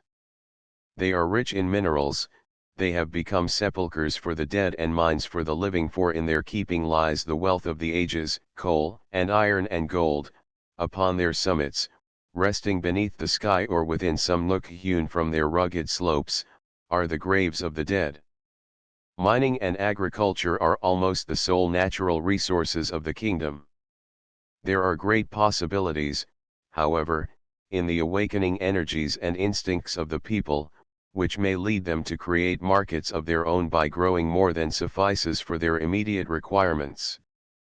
As yet, notwithstanding the improvements which have been inaugurated, and the industrial schemes, which the government has introduced, the reform movement lacks cohesion. Indeed, the nation is without ambition. But the prospect is hopeful. Already something has been accomplished in the right direction. At present, however, Korea is in a state of transition. Everything is undefined and intermingled, the past is in ruins, the present and the future are in the rough. Reforms are scarce a decade old, and, while many abuses have been redressed, the reform movement suffers for lack of support, comprehension, and toleration. The aspirations of the few are extending but slowly to the nation. Progress is gradual and the interval is tedious. The commercial phase of the movement is full of vitality, and the factories which have been established show the evolution of enterprise from aspiration. Foreigners are introducing education, while the present commercial activities are attributable to their suggestion and assistance. The small response, which these efforts elicit, make the labor of keeping the nation in the right direction very difficult. The people can scarcely relapse into the conservatism of ancient days, but they may collapse altogether, owing to the unfortunate circumstances which are now making Korea an object of ironical and interested observation among the Western powers. She may be absorbed, annexed, or divided. In endeavoring to remain independent, she may wreck herself in the general anarchy that may overtake her. She has given much promise. She has constituted a customs service, joined in the postal union and opened her ports. She has admitted railways and telegraphs, and shown kindness, consideration, and hospitality to every condition of foreigner within her gates. Her confidence has been that of a child and her faults are those of the nursery. She is so old and yet so infinitely young, and, by a curious fatality, she is now face to face with a situation which again and again has occurred in her past history. The introduction of Western inventions to Korea has gradually eliminated from contemporary Korean life many customs which, associated with the people and their traditions from time immemorial, imparted much of the repose and picturesqueness which have so far distinguished the little kingdom. Korea, in the 20th century, bears ample evidence of the forward movement which is stimulating its people. Once the least progressive of the countries of the Far East, she now affords an exception almost as noticeable as that shown by the prompt assimilation of Western ideas and methods by Japan. Chemulpo, however, the center in which an important foreign settlement and open port have sprung up, does not suggest in itself the completeness of the transformation which in a few years has taken place in the capital.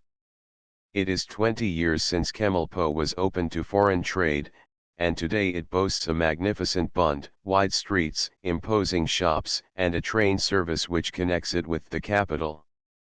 Its sky is threaded with a maze of telephone and telegraph wire, there are several hotels conducted upon Western principles, and there is, also, an international club. At the threshold of the new century, the port presents an interesting study. With the adjoining Hadu, a hamlet of military pretensions, it has grown in the 20 years of its existence from a cluster of fishermen's huts behind a hill along the river at Mansakdong into a prosperous cosmopolitan center of 20,000 people. Its growth, since the first treaty was negotiated with the West upon May 22, 1882, by the American Admiral Schofield, has been extraordinary. Its earlier years gave no promise of its rapid and significant advance. Trade has flourished, and a boom in the trade of the port has sent up the value of local properties. There is now danger of a decline in the state of affluence which may, in view of the chaos and uncertainty of the future of the kingdom, retard the settlement and disastrously affect its present prosperity. From small and uncertain beginnings for well-built, well-lighted settlements have sprung up, expanding into a general foreign, a Japanese, a Chinese, and a Korean quarter. The Japanese section is the best located and the most promising. The interests of this particular nation are also the most prominent in the export and import trade of the port, a position which is emphasized still further by the important nature of its vested interests, among which the railroad between Seoul, the capital, and Chemulpo, with the trunk extension to Fusan, is paramount. The Japanese population increased by nearly 500 during 1901. It then numbered some 4,600, of whom a few hundred were soldiers constituting a temporary garrison for the settlement. However, since the modification by the Japanese government of the emigration laws with reference to China and Korea, under which, in the first weeks of 1902, the necessity for traveling passports was abolished in the case of these two countries, there has been a great increase in the number of Japanese residents at the treaty ports. The settlement at Chemulpo now embraces 1,282 houses, and possesses a population of 5,973 adults. The census of the Chinese settlement fluctuates with the season. Considerable numbers of farmers cross from Shantung to Korea during the summer, returning to their native land in winter. In the period of exodus from China, the Chinese population exceeds 1,200. The complete strength of the general foreign settlement is 86, of which some 29 are British. The one British firm in Korea is established in Chemulpo. At the wells there are many nationalities in Chemulpo, and the small community, excluding the Japanese and Chinese, is made up as follows: British 29 and one firm, the remaining 28 being attached to the vice consulate, the customs and a missionary society; American 8 and 2 firms, French 6 and 1 firm, German 16 and 1 firm, Italian 7 and 1 firm, Russian 4 and 2 firms, Greek 2 and 1 firm, Portuguese 7, Hungarian 5 and Dutch 2. The last three possessing no firms in the port. If British interests are not materially represented in Chemulpo, other nationalities are less backward. By means of the Trans-Siberian Railway, the journey from London to Chemulpo can now be accomplished within 21 days. When the Seoul-Fusan Railway is finished, communication between the East and the West will be still further facilitated. It is intended that less than 2 days shall suffice for the connection between Chemulpo and Tokyo. Meanwhile, the service of the Chinese Eastern Railway Company's steamers between Port Arthur, Dalny, and Chemulpo has been accelerated. In addition, also, imposing new offices have been erected at the port. It is much to be regretted that there is no regular service of British steamers to the ports of Korea. In singular contrast to the apathy of British steamship companies is the action of the Hamburg America Company, which has now arranged for the periodic visits of its steamers to Chemulpo. From a commercial standpoint, the port has become an important distributing center. Foreign trade with the capital and its environs passes through it, and the administrative officers of the more important gold mining concessions, of which there are now 4, American, Japanese, French, and British, have settled there. A cigarette factory, supported by the government, is now in operation in the port. During 1901, 93 men of war entered Chemulpo, of which 35 were Japanese, 21 English, 15 Russian, 11 French, 5 Austrian, 4 German, 1 Italian, and 1 American. Of steamers and sailing vessels there were 1,036, of which 567 were Japanese with 304 steamers, 369 Korean junks and steamers, 21 Russian steamers, 8 American sailing ships and 1 American steamer, 4 English steamers, 3 German steamers, 62 Chinese junks, and 1 Norwegian steamer. 47 more men of war and 70 more merchant vessels than in 1900. The shipping which entered and cleared at the port during 1900 was 370,416 tons, realizing a small increase upon previous years. Of these, 500 steamers with 287,082 tonnage were Japanese, 261 steamers with 45,516 tons were Korean, 41 steamers of 27,999 tons Russian, 2 steamers of 4,416 tons British, 4 steamers of 2,918 tons German. The complete return of all shipping entered at the open ports of Korea during the year 1902. The latest under review is added as a separate table at the end of this book. In Chemulpo, as in all the ports of the kingdom which are open to foreign trade, there is a branch of the Imperial Korean Maritime Customs, an offshoot of the excellent service which exists in China under the administration of Sir Robert Hart.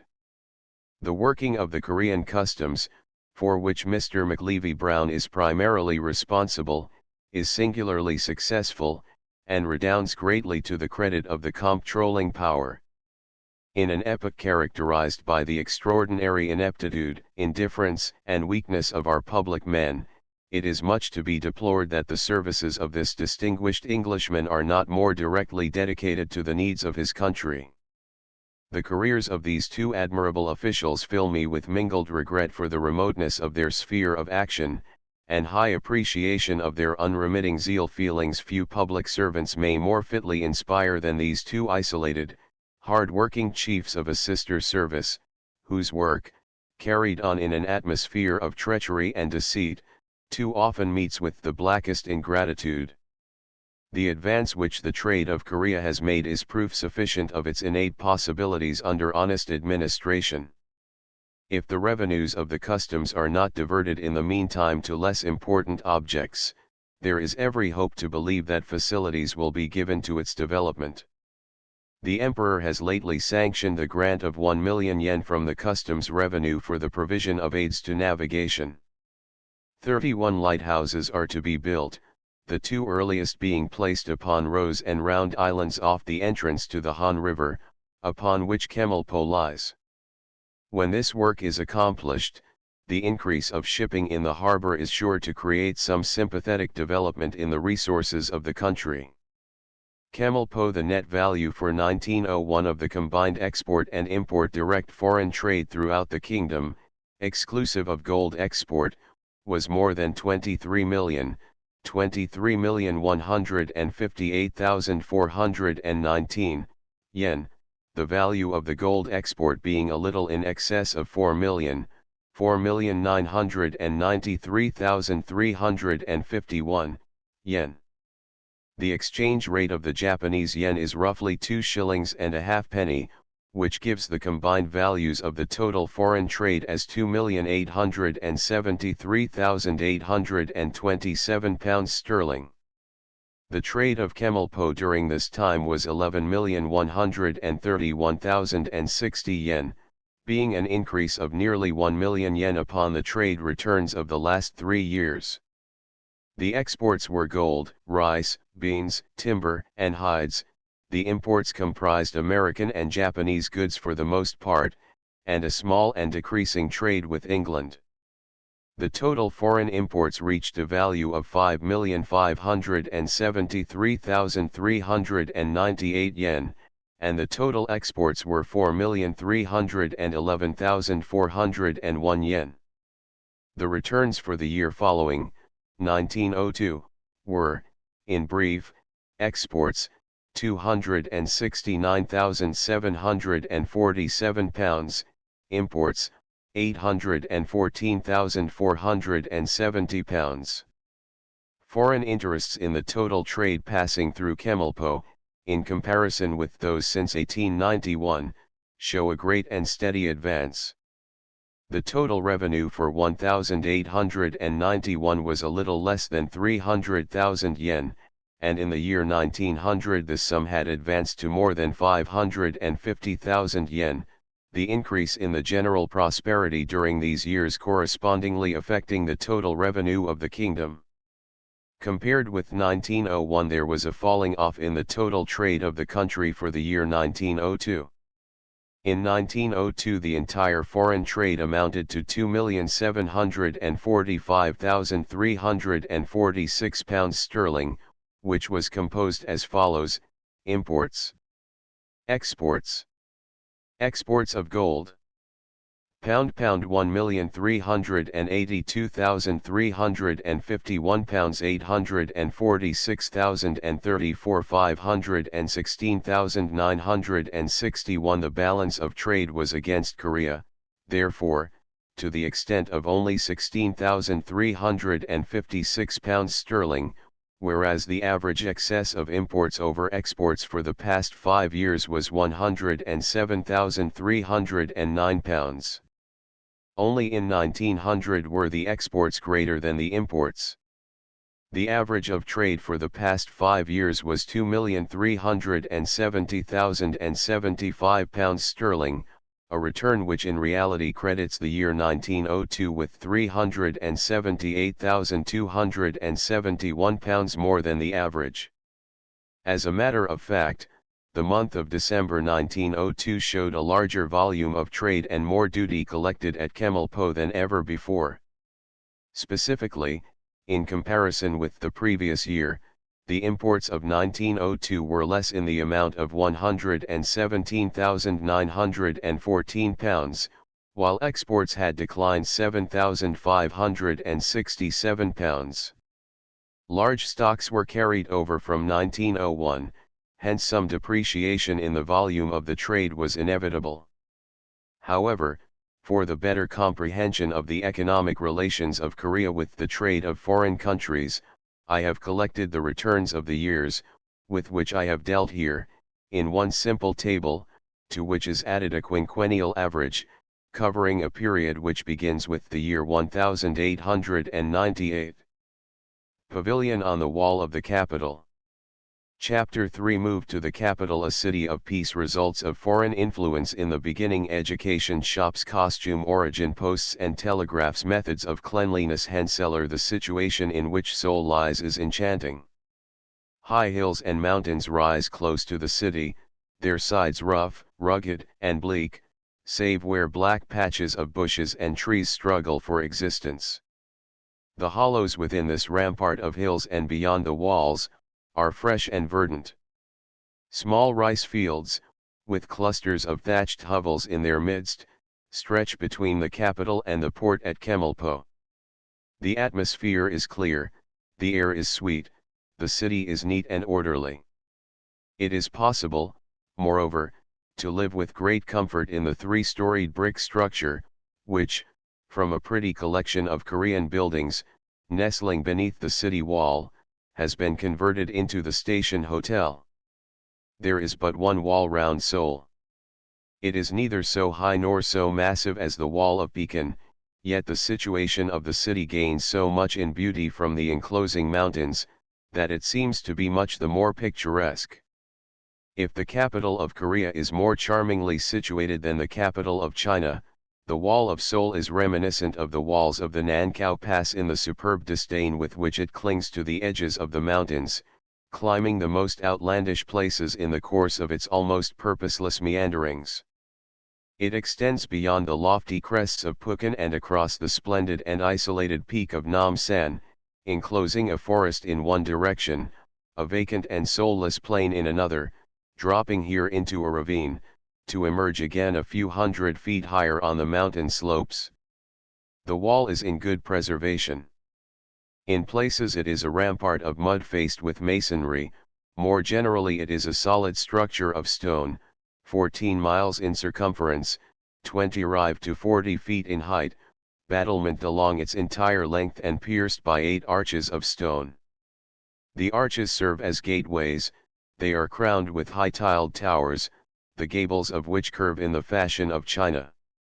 Within the radius of these stone walls, the city spreads itself across a plain, or high on the mountainside, within the snug shelter of some hollow, enjoys a pleasant, cool, and comfortable seclusion. Within its metropolitan area there are changes of scenery which would delight the most weary sightseer. Beyond these limits, the appearance and character of the country is refreshing, and is without that monotonous dead-level stretch of plain, which, reaching to the walls of Pekin, detracts so greatly from the position of that capital. Within this broader vista there are hills and wooded valleys. Villages rest beneath the grey, cool shadows of the bush. Upon the hills lie many stately tombs, fringes of trees shielding them from the rush of the winds. There are pretty walks or rides in every quarter, and there is no fear of molestation. Everywhere it is peaceful, foreigners pass unnoticed by the peasants, who, lazily scratching the surface of their fields, or ploughing in the water of their rice plots with stately bulls, occupy their time with gentle industry. It is more by reason of a bountiful nature that has endowed their land with fertility, than by careful management or expenditure of energy that it serves their purpose. A few years ago it was thought that the glory of the ancient city had departed. Indeed, the extreme state of neglect into which the capital had fallen gave some justification for this opinion. Now, however, the prospect is suggestive of prosperity. The old order is giving way to the new. So quickly has the population learned to appreciate the results of foreign intercourse that, in a few more years, it will be difficult to find in Seoul any remaining link with the capital of Ur. The changes have been somewhat radical. The introduction of telegraphy has made it unnecessary to signal nightly the safety of the kingdom by beacons from the crests of the mountains. The gates are no longer closed at night, no more does the evening bell clang sonorously throughout the city at sunset, and the runners before the chairs of the officials have for some time ceased to announce in strident voices the passing of their masters. Improvements, which have been wrought also in the conditions of the city in its streets and houses, in its sanitary measures and in its methods of communication have replaced these ancient customs. An excellent and rapid train runs from Chemulpo, electric trams afford quick transit within and beyond the capital, even electric lights illuminate by night some parts of the chief city of the Hermit Kingdom. Moreover, an aqueduct is mentioned, the police force has been reorganized, drains have come and evil odors have fled. The population of the capital for the year 1903 was 194,000 adults. This is a decrease of 2,546 upon the year 1902. The period which has passed since the country was opened to foreign trade has given the inhabitants time to become accustomed to the peculiar differences which distinguish foreigners. It has afforded Koreans countless opportunities to select for themselves such institutions as may be calculated to promote their own welfare, and to provide at the same time compensating advantages for their departure from tradition. Not only by the construction of an electric tramway, the provision of long-distance telephones and telegraphs, the installation of electric light, a general renovation of its thoroughfares and its buildings, and the improvement of its system of drainage, does the capital of Korea give tokens of the spirit which is at work amongst its inhabitants. Reforms in education have also taken place, schools and hospitals have been opened, banks, foreign shops and agencies have sprung up, a factory for the manufacture of porcelain ware is in operation, and the number and variety of the religions with which foreign missionaries are wooing the people are as amazing and complex as in China. There will be no absence in the future of those soothing conjectures from which the consolations of religion may be derived.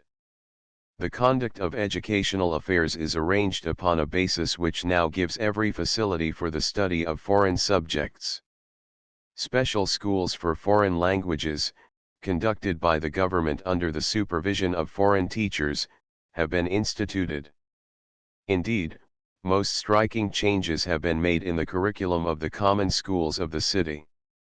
Mathematics, geography, history, besides foreign languages, are all subjects in the courses of these establishments, and, only lately, a special school of survey, under foreign direction, has been opened. The Enlightenment, which is thus spreading throughout the lower classes, cannot fail to secure some eventual modification of the views and sentiments by which the upper classes regard the progress of the country. As a sign of the times, it is worthy to note that several native newspapers have been started, while the increase of business has created the necessity for improved facilities in financial transactions, a development which has appealed not only to the Daiichi Ginko. The Russo-Chinese Bank is proposing to contend with this Japanese financial house.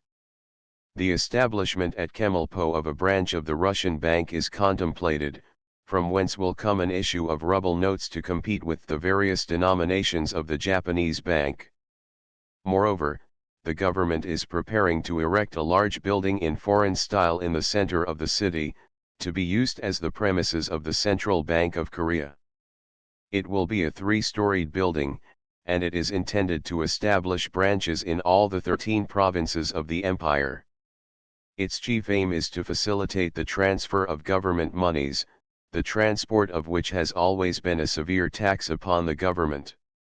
It will, however, engage in general banking business, and for this purpose Yi Yong-ik, the president of the central bank, is preparing at the government mint 1, 5, 10, and $100 bills for issue by it.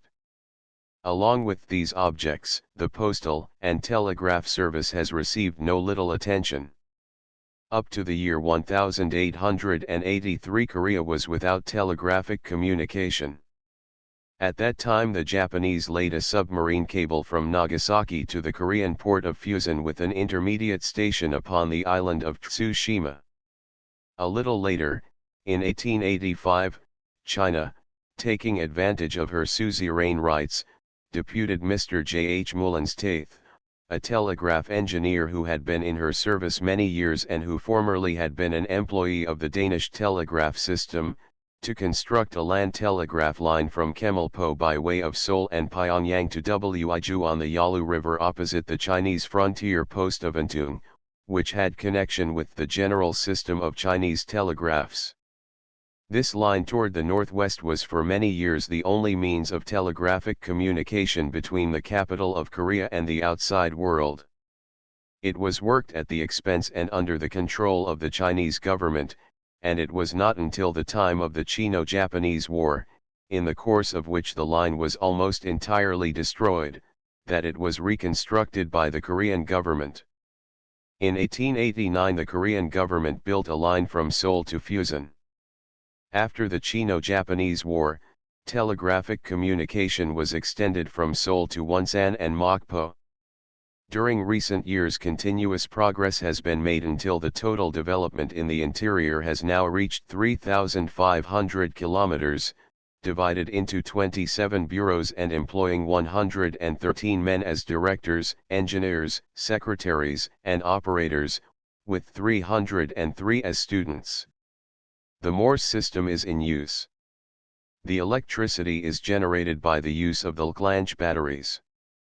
Telegrams may be sent either in the native Korean script, in Chinese, or in the code used by the Chinese administration, and in the different foreign languages authorized by the International Telegraph Agreement. Horse relays are kept at the different telegraph centers in the interior to facilitate communication with points far distant.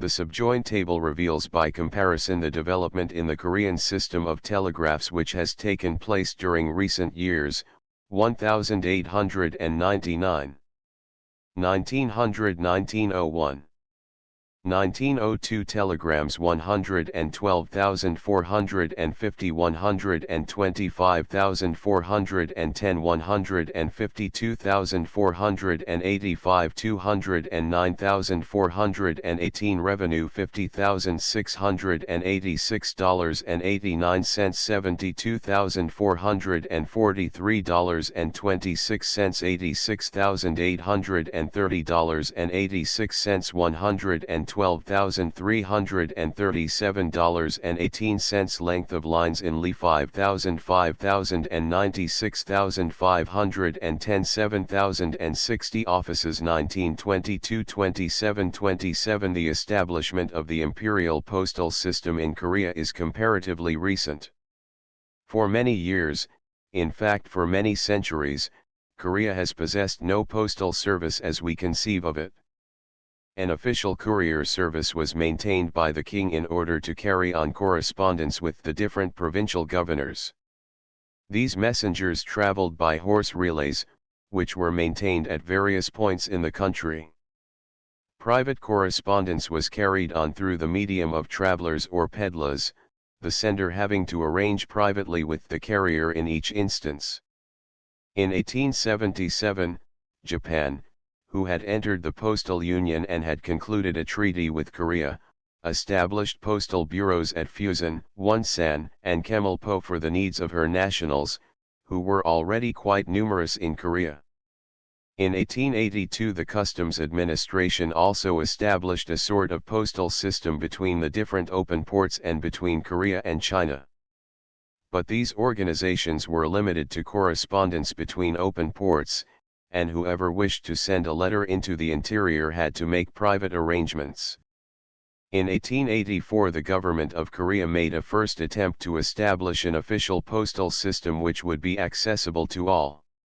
It was not until 1895, however, after the close of the Sino-Japanese War, that the Korean Postal Service was at last established under the direction of a Japanese. For several years the service was confined to Korea herself, and did not undertake any foreign business. In 1897 the Korean government determined to join the Postal Union, and to this end 2 representatives were sent to the Universal Postal Congress, held at Washington in May and June of that year. They signed the international agreement. Finally, in 1898, the government secured the services of M. E. Clemenceau, a member of the Postal and Telegraph Bureau of France, as advisor and instructor to the Postal Bureau, and on January 1, 1900, Korea entered the Postal Union. The service comprises, in addition to the Central Bureau at Seoul, 37 postal stations, in full operation, and 326 substations open to the exchange of ordinary or registered correspondence, whether domestic or foreign. 747 letter boxes have been distributed throughout postal circuits in charge of these stations. Only the stations in full operation are carried on by agents or sub-agents under the control of the Director General of Communications to the number of 756, of which 114 are agents and secretaries, and 642 are couriers, watchmen, and the management of secondary offices is in the hands of local country magistrates under the control of the Ministry of the Interior, and has no connection with the Department of Communications except in so far as the control and management of the postal system is directly affected. A network of land postal routes, starting out from Seoul along the 7 main highways, is run daily in both directions by postal couriers. Each of the large country offices controls a courier service, which, in turn, connects with the smaller country offices. These secondary offices are served 3 times a week by unmounted postal couriers, who number in all 472 men. Each man carries on his back a maximum load of 20 kilograms. When the mail matter exceeds this limit, extra men or pack horses are employed. The courier has to cover daily a minimum distance of 40 kilometers. In Central Korea and in the south and the northwest each route is covered, back and forth, in 5 days. In the north and northeast 8 days are required for each round trip. Besides these land courier services the Postal Administration has employed, since Korea joined the Postal Union, various maritime services for forwarding mail matter to the different Korean ports and for the dispatch of foreign mail. The different steamship companies which carry Korean mail are, the Nippon Yusen Kaisha, whose boats touch at Kobe, Nagasaki, Fusen, Mokpo, occasionally, Chemulpo, Chifu, Taku, Wonsan and Vladivostok. The Osaka Chosen Kaisha boats, which touch at Fusen, Masanpo, Mokpo, Kunsan, Chemulpo, and Chinampo. The last port is closed by ice from December to March. The Chinese Eastern Railway Company, whose boats ply between Vladivostok and Shanghai by way of Nagasaki, Chemulpo, Port Arthur, and Chifu, are also utilized. Not one whit Europeanist. The man, who did so much to make a success of the Korean customs, has also effected the wonderful repairs of the capital. The new Seoul is scarcely 7 years old, but Mr. McLevy Brown and the civil governor, an energetic Korean official, since transferred, began, and concluded within 4 weeks, the labor of cleansing and reconstructing the slimy and narrow quarters in which so many people lived. To those, who knew the former state of the city, the task must have appeared gargantuan. Nevertheless, an extraordinary metamorphosis was achieved. Old Seoul, with its festering alleys, its winter accumulations of every species of filth, its plastering mud and penetrating foulness, has almost totally vanished from within the walls of the capital. The streets are magnificent, spacious, clean, admirably made and well drained. The narrow, dirty lanes have been widened, gutters have been covered, and roadways broadened, until, with its trains, its cars, and its lights, its miles of telegraph lines, its railway station, hotel, brick houses, and glass windows, Seoul is within measurable distance of becoming the highest, most interesting, and cleanest city in the East. It is still not one whit Europeanized, for the picturesqueness of the purely Korean principles and standards of architecture has been religiously maintained, and is to be observed in all future improvements. The shops still cling to the sides of the drains, the jewelers' shops hang above one of the main sewers of the city, the cabinet and table makers occupy both sides of an important thoroughfare, their precious furniture half in and half out of filthy gutters. A Korean cabinet is a thing of great beauty.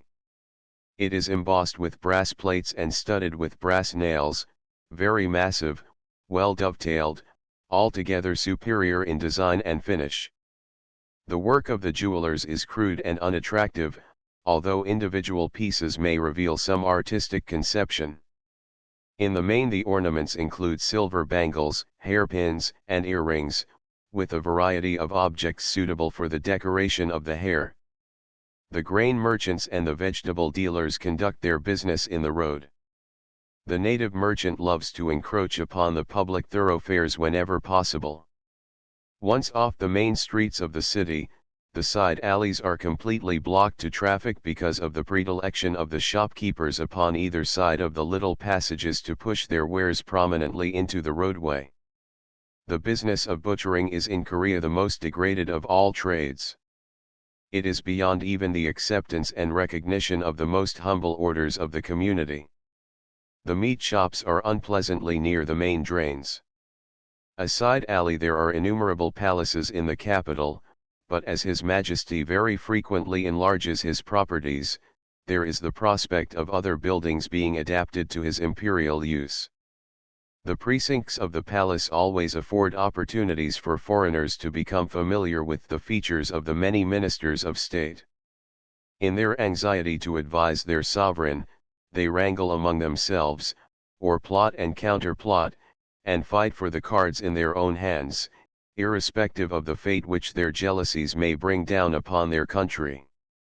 At all hours processions of chairs are seen making for the palace, where, having deposited their masters, the retinue of retainers and followers lounge about until the audience is over. Then, with the same silent dignity, the ministers are hurried away through the crowds of curiously hatted and clothed people who scarcely deign to notice the passing of the august personages. The officials are elegantly superior in their manner and appearance. The distinction in the costumes of the different classes is evinced perhaps by the difference in their prices. The dress of a noble costs several $100s. It is made from the finest silk lawn which can be woven upon the native looms. It is exceedingly costly, of a very delicate texture, and cream color. It is ample in its dimensions and sufficiently enveloping to suggest a bath gown. It is held in place by two large amber buttons placed well over upon the right breast. A silken girdle of mauve cord encircles the body below the armpits. The costume of any one individual may comprise a succession of these silken coats of cream silk lawn, or white silk lawn, in spotless condition, with an outer garment of blue silk lawn. The movement of a number of these people dressed in similar style is like the rustle of a breeze in a forest of leaves. The dress of the less exalted is no less striking in its unblemished purity. It costs but a few dollars. It is made from grass lawn of varying degrees of texture or of plain stout calico. It is first washed, then pounded with heavy sticks upon stones, and, after being dried, beaten again upon a stock until it has taken a brilliant polish.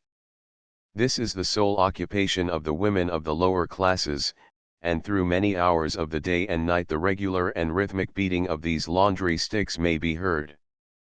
Native dress. The costume of the women is in some respects peculiar to the capital.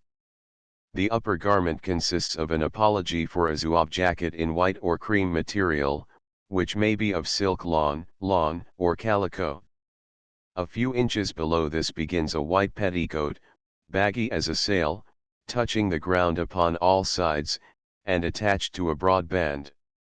Between the two there is nothing except the bare skin, the breasts being fully exposed. It is not an agreeable spectacle, as the women seen abroad are usually aged or infirm. At all times, as if to emphasize their fading charms, they wear the changoti, a thin, green, silk cloak, almost peculiar to the capital and used by the women to veil their faces in passing through the public streets. Upon the sight of man, they clutch it beneath the eyes. The neck of the garment is pulled over the head of the wearer, and the long, wide sleeves fall from her ears. The effect of the contrast between the hidden face and the naked breast is exceptionally ludicrous. When employed correctly, only one eye, a suggestion of the cheek and a glimpse of the temple and forehead are revealed. It is, however, almost unnecessary, since in the case of the great majority of the women, their sole charm is the possible beauty that the changoti may conceal. They wear no other head covering. For ordinary occasions they dress their hair quite simply at the nape of the neck, in a fashion not unlike that which Mrs. Langtry introduced. They wear the changoti. The headdress of the men shows great variety, much as their costume possesses a distinctive character. When they are in mourning, the first stage demands a hat as large as a diminutive open clothes basket. It is 4 feet in circumference and completely conceals the face, which is hidden further by a piece of coarse lawn stretched upon 2 sticks, and held just below the eyes. In this stage nothing whatever of the face may be seen. The second stage is denoted by the removal of the screen. The third period is manifested through the replacement of the inverted basket by the customary headgear, made in straw color. The ordinary head covering takes the shape of the high-crowned hat worn by Welsh women, with a broad brim, made in black gauze upon a bamboo frame. It is held in place by a chain beneath the chin or a string of pieces of bamboo, between each of which small amber beads are inserted. There are a variety of indoor and ceremonial caps and bandeaus which are worn by the upper and middle classes. A study in hats. The hair is dressed differently by single and married men. If unmarried, they adopt the queue, When married, they put up their hair and twist it into a conical mass upon their heads, keeping it in place by a woven horsehair band, which completely encircles the forehead and base of the skull. A few, influenced by Western manners, have cropped their hair.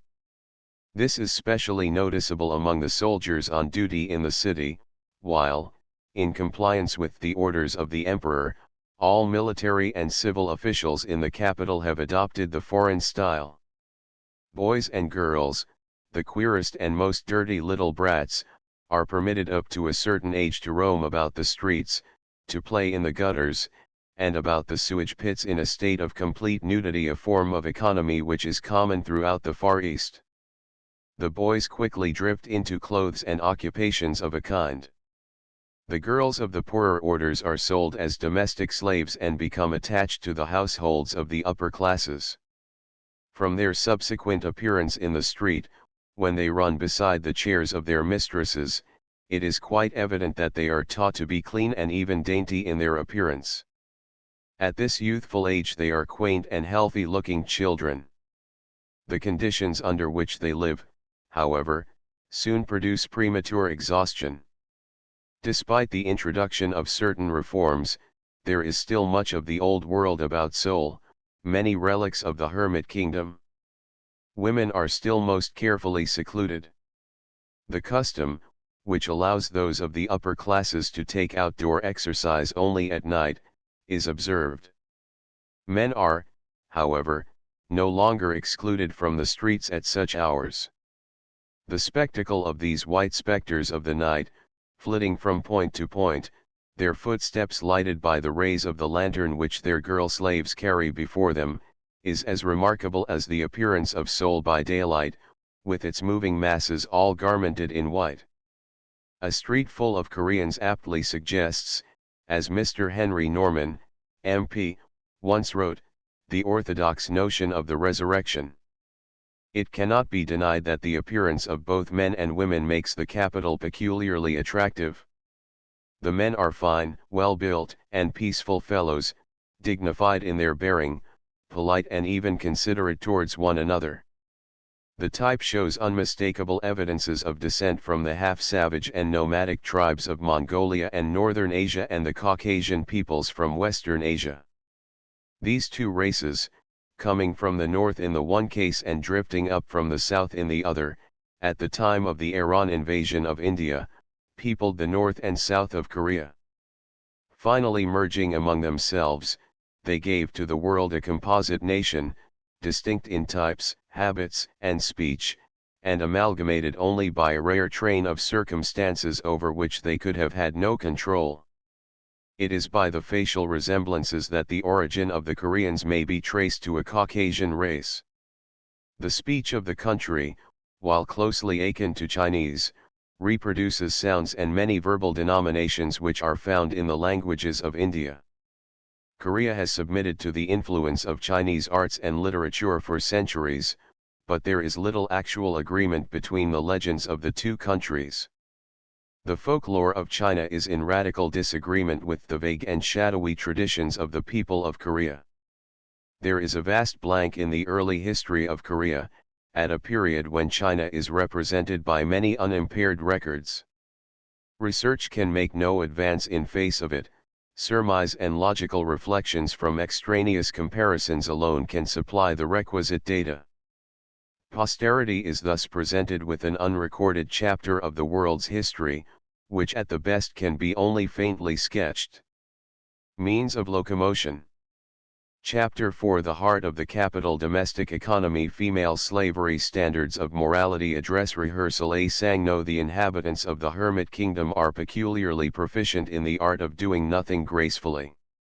There is, therefore, infinite charm and variety in the daily life of Korea.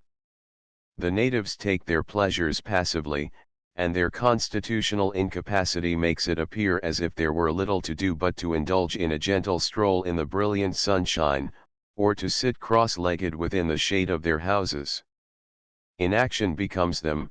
Nothing could be more unsuited to the character of their peculiar costume than vigorous movement.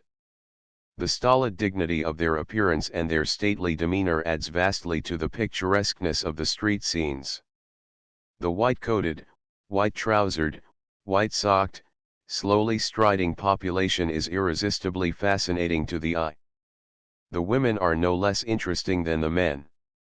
The unique fashion of their dress, and its general dissimilarity to any other form of feminine garb the world has ever known, renders it sufficiently characteristic of the vagaries of the feminine mind to be attractive. Women do not appear very much in the streets during daylight. The degree of their seclusion depends upon the position which they fill in society. In a general way, the social barriers which divide everywhere the three classes are well defined here. The Yangban or noble is, of course, the ruling class. The upper-class woman lives rather like a woman in a zenana. From the age of 12 she is visible only to the people of her household and to her immediate relatives. She is married young, and thenceforth her acquaintances among men are restricted solely to within the 5th degree of cousinship. She may visit her friends, being usually carried by 4 bearers in a screened chair. She seldom walks, but should she do so her face is invariably veiled in the folds of a changoti.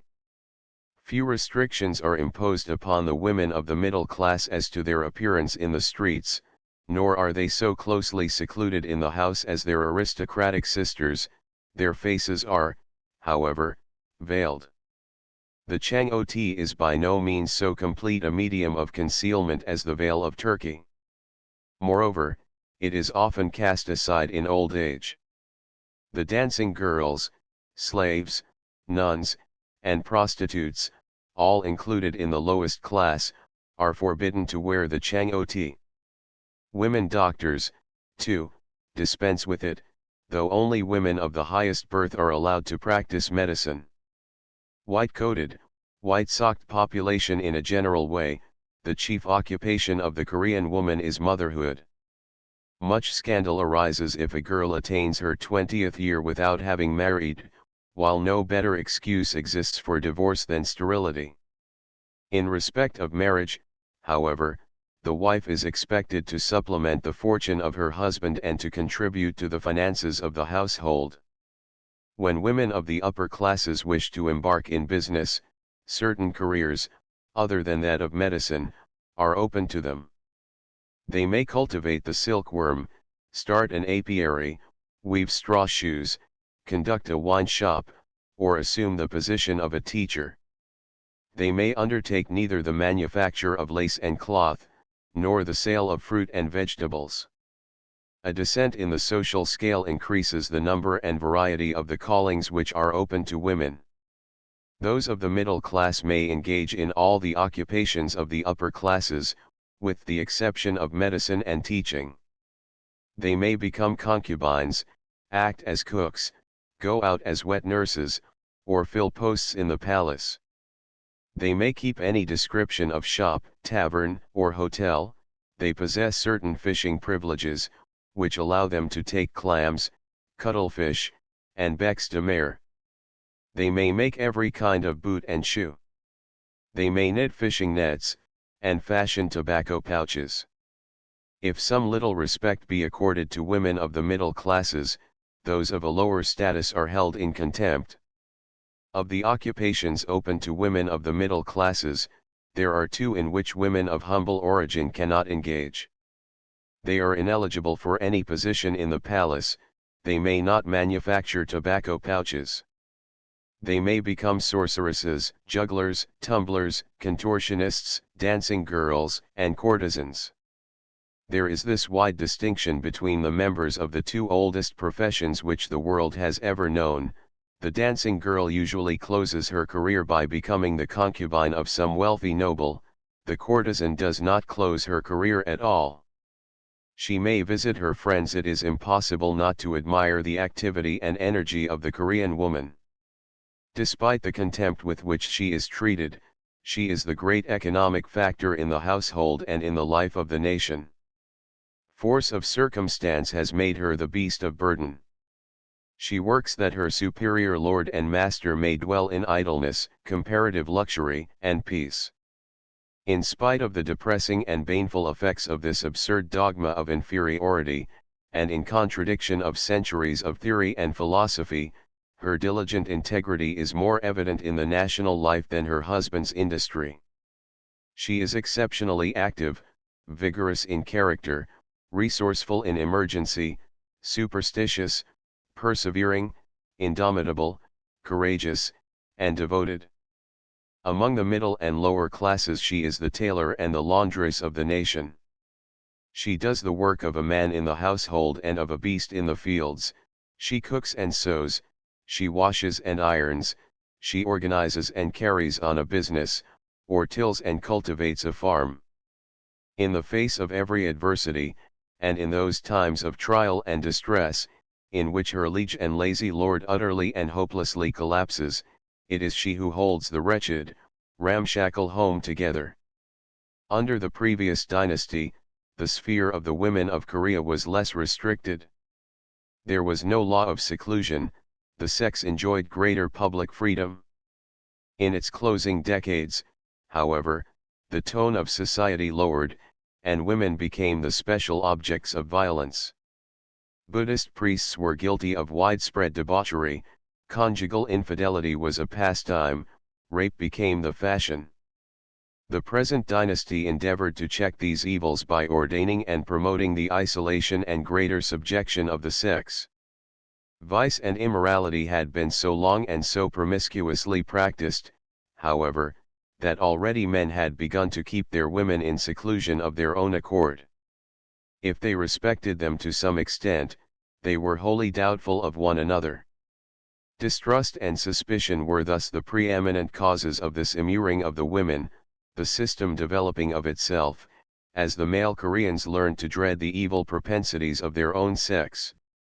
It is possible that the women find, in that protection which is now accorded them, some little compensation for the drudgery and interminable hard work that is their portion. A middle-class family. The system of slavery among the Koreans is confined, at present, to the possession of female slaves. Up to the time of the great invasion of Korea by the Japanese armies under Hideyoshi, in 1592, both male and female slaves were permitted. The loss of men in that war was so great that, upon its conclusion, a law was promulgated which forbade the bondage of males. There is, however, the Sangno, slave boy, who renders certain services only, and receives his food and clothes in compensation.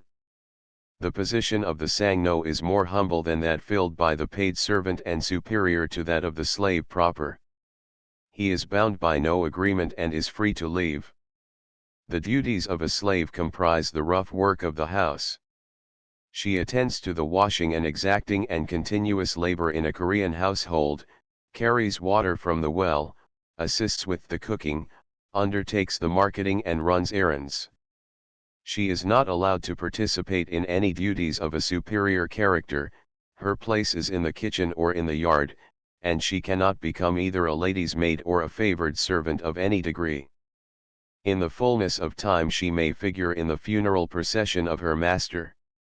There are 4 ways by which the Korean woman may become a slave. She may give herself into slavery, voluntarily, in exchange for food, clothes, and shelter through her abject poverty. The woman who becomes a slave in this way cannot buy back her freedom. She has fewer rights than the slave who is bought or who sells herself. The daughter of any slave who dies in service continues in slavery. In the event of the marriage of her mistress, such a slave ranks as a part of the matrimonial dot. A woman may be reduced to slavery by the treasonable misdemeanors of a relative. The family of a man convicted of treason becomes the property of the government, the women being allotted to high officials. They are usually liberated. Again, a woman may submit herself to the approval of a prospective employer. If she is found satisfactory and is well recommended, her services may realize between 40, 50, or 100,000 cash.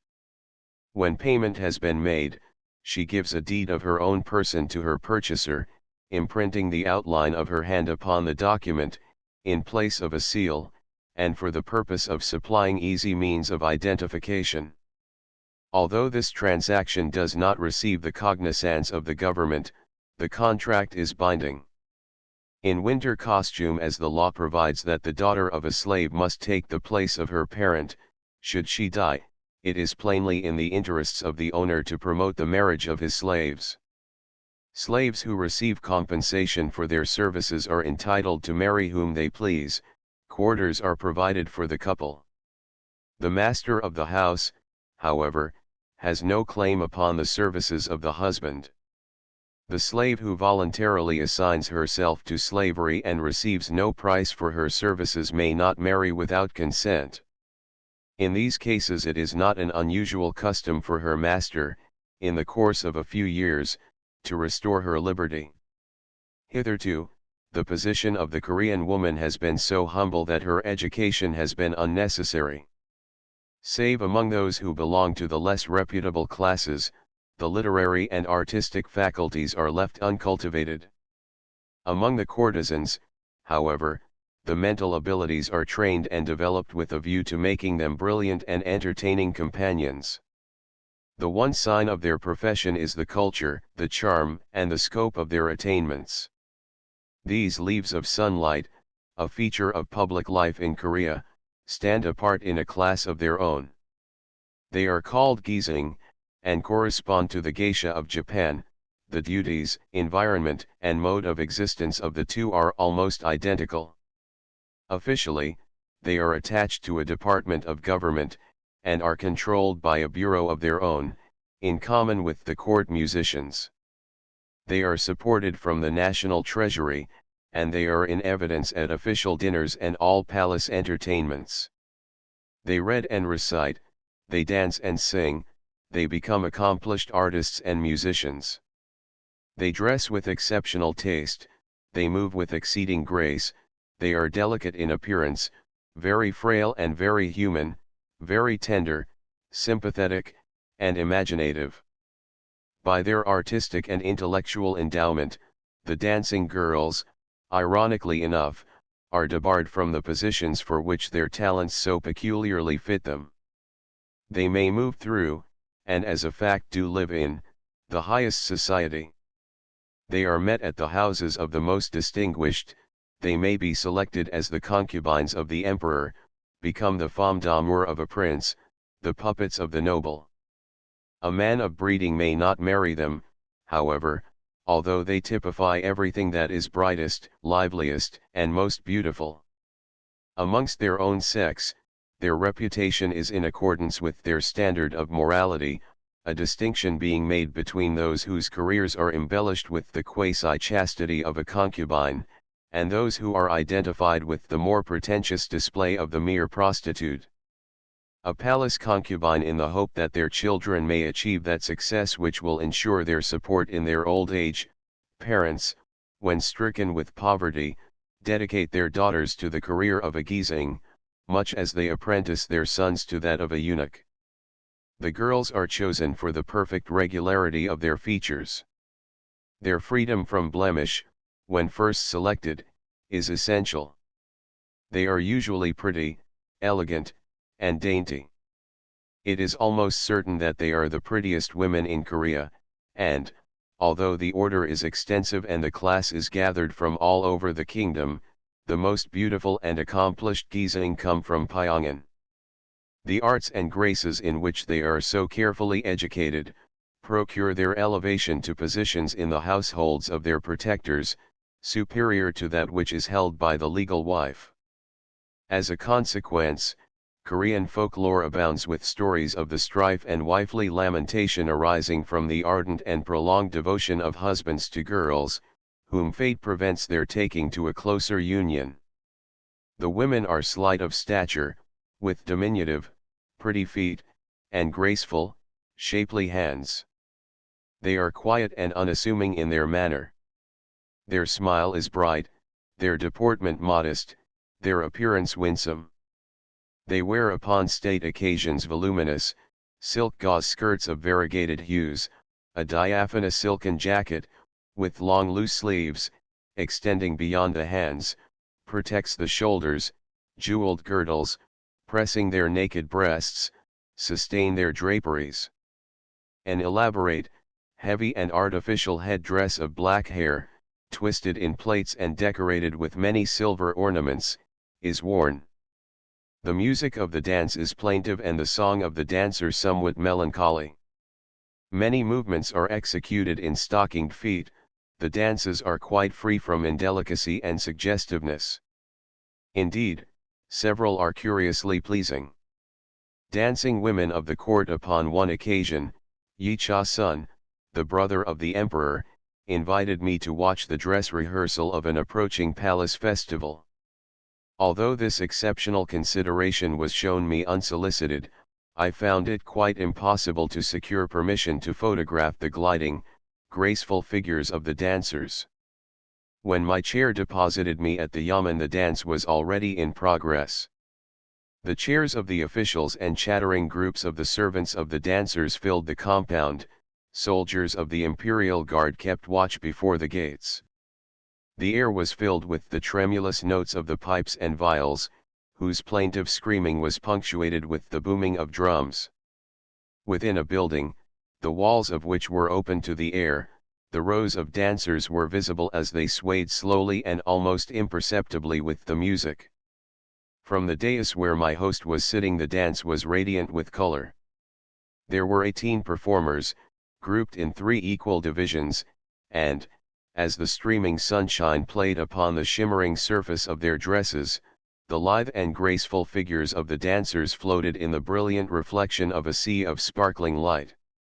The dance was almost without motion, so slowly were its fantastic figures developed. Never once were their arms dropped from their horizontal position, nor did the size and weight of their headdresses appear to fatigue the little women.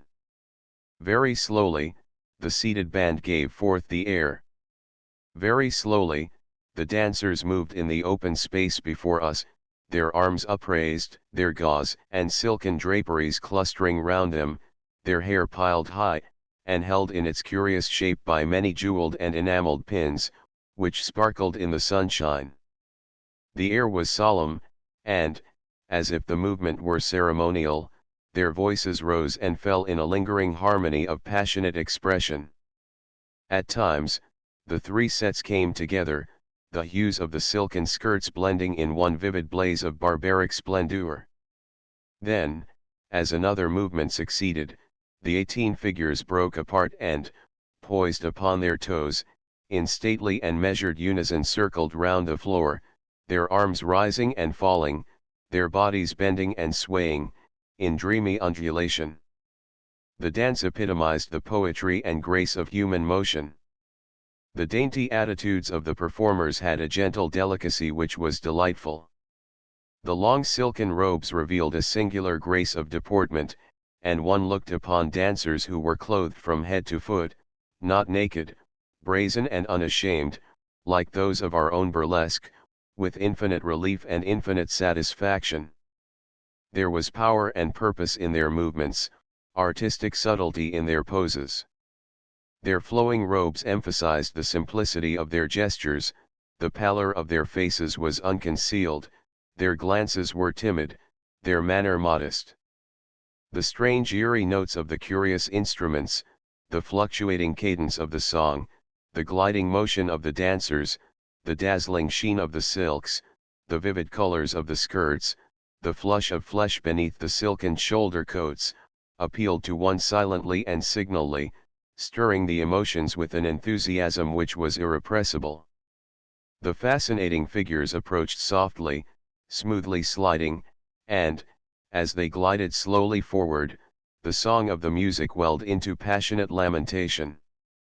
The character of the dance changed.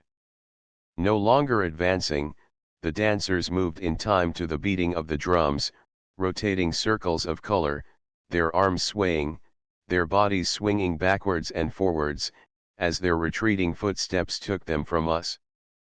The little figures seemed unconscious of their art, the musicians ignorant of the qualities of their wailing. Nevertheless, the masterly restraint of the band, the conception, skill, and execution of the dancers, made up a triumph of technique. As the dance swept to its climax, nothing so accentuated the admiration of the audience as their perfect stillness. From the outer courts came for a brief instant the clatter of servants and the screams of angry stallions. Threatening glances quickly hushed the slaves, nothing breaking the magnetism of the dance for long. The dance ended, it became the turn of others to rehearse their individual contributions, while those who were now free sat chatting with my host, eating sweets, smoking cigarettes, cigars, or affecting the long native pipe. Many, discarding their head dresses, lay upon their sitting mats, their eyes closed in momentary rest as their servants fanned them. His Highness apparently appreciated the familiarity with which they treated him. In the enjoyment and encouragement of their little jokes he squeezed their cheeks and pinched their arms, as he sat among them. Boys. Chapter V. The Court of Korea. The Emperor and his Chancellor, the Empress, and some palace factions. His Imperial Highness, Prince Yi Chasun. A study of the morals and personalities of the Court of Korea throws no little light upon the interesting phases of its contemporary condition, even affording some explanation of the political differences and difficulties which, if now in the past, may be expected nonetheless to crop up again. Since the dastardly murder by the Japanese of the Queen, who held the reins of government with strong hands, the power of the Emperor has been controlled by one or other of the palace factions. His Majesty is now almost a cipher in the management of his empire. Nominally, the Emperor of Korea enjoys the prerogative and independence of an autocrat. In reality he is in the hands of that party whose intrigues for the time being may have given them the upper hand. He is the slave of the superb immoralities of his women. When he breaks away from their gentle thraldom, in the endeavor to free himself from their political associations, his exceedingly able and unscrupulous minister, Yi Yong-ik, the chief of the household bureau, rules him with a rod of iron. It matters not in what direction the will of his Majesty should lie, it is certain to be thwarted with the connivance of palace concubines or by the direct bribery of ministers. If the king dared, Yi Yong-ik would be degraded at once. No previous minister has proved so successful, however, in supplying the court with money, and, as the emperor dreads an empty treasury, he maintains him in his confidence. His Imperial Majesty the Emperor, in the position of Minister of Finance and Treasurer of the Imperial Palace, which he once filled, Yi Yong-ik opposed foreign supervision of the revenues of the maritime customs. Acting in concert with the Russian and French ministers, he was primarily responsible for the most recent crisis in the affairs of Mr. McLeavy Brown, the Chief Controller and Executive Administrator of the Korean Maritime Customs. At a time when the imperial household was in need of money, Yi Yong-ik created the desire for a loan by withholding the revenue of the privy purse from his master. It was explained to His Majesty that his financial embarrassments were due to the action of his Chief Commissioner of Customs in locking up the proceeds of the customs. Supported by the influence of the Russian and French ministers, Yi Yong-ik suggested that the customs revenue should become the security for the loan which was being pressed upon him by a French syndicate. When Mr. McLeavy Brown heard of the transaction between the agent of the syndicate and the Minister of Finance, he at once repudiated any hypothecation of the revenues of the customs for such a purpose. In cooperation with the French and Russian ministers, Yi Yong-ik, upon a variety of pretexts, attempted to bring about the peremptory dismissal of the Chief Commissioner of the Customs. He was foiled in this by the unexpected demonstration of a British squadron in Chemulpo harbor, and the attendant preparation and embarkation of a field force at Wei Highway. Upon the withdrawal of the guarantee of the customs revenue, the Franco-Russian scheme collapsed, the agent of the interested syndicate returning to Europe to complain of the action of the British minister and the Chief Commissioner of Customs. Yi Yong-ik is an instance, together with that afforded by Lady O.M., of a Korean of most humble birth rising to a position of great importance in the administration of the country. A man of low parentage, he attached himself to the fortunes of Min Young-ik, gradually forcing himself upon the notice of his patron, as also of his sovereign. The services which Yi Yongik rendered to the throne during the emeute of 1884, when he was a chair coolie in the service of the late Queen, found responsive echo in the memories of their Majesties, who procured his preferment. He was advanced to a position in which his admitted sagacity, strength of mind, and shrewdness were of material assistance, continuing to rise until he became Minister of Finance. He has thus made his own position from very insignificant beginnings, and, in justice to him, it may be said that he serves the interests of His Majesty to the best of his ability. Nevertheless, he is in turn feared and detested. Numerous attempts have been made against him, while, within the last few months, failing to take his life by poisoned food, some unknown enemies discharged an infernal machine in the room at the Seoul hospital where he was confined during an attack of sickness. Alternately upon the crest of the wave or in the backwash of the tide, Yi Yongik remains the most enduring personality in the court. The Russian influence is behind him, while the emperor also is secretly upon the side of his energetic minister. At a moment, recently, when the opposition against him became too strong, Yi Yongik took refuge upon a Russian warship, which at once carried him to Port Arthur. From this retreat he negotiated for a safe return with His Majesty, who at once granted him a strong escort.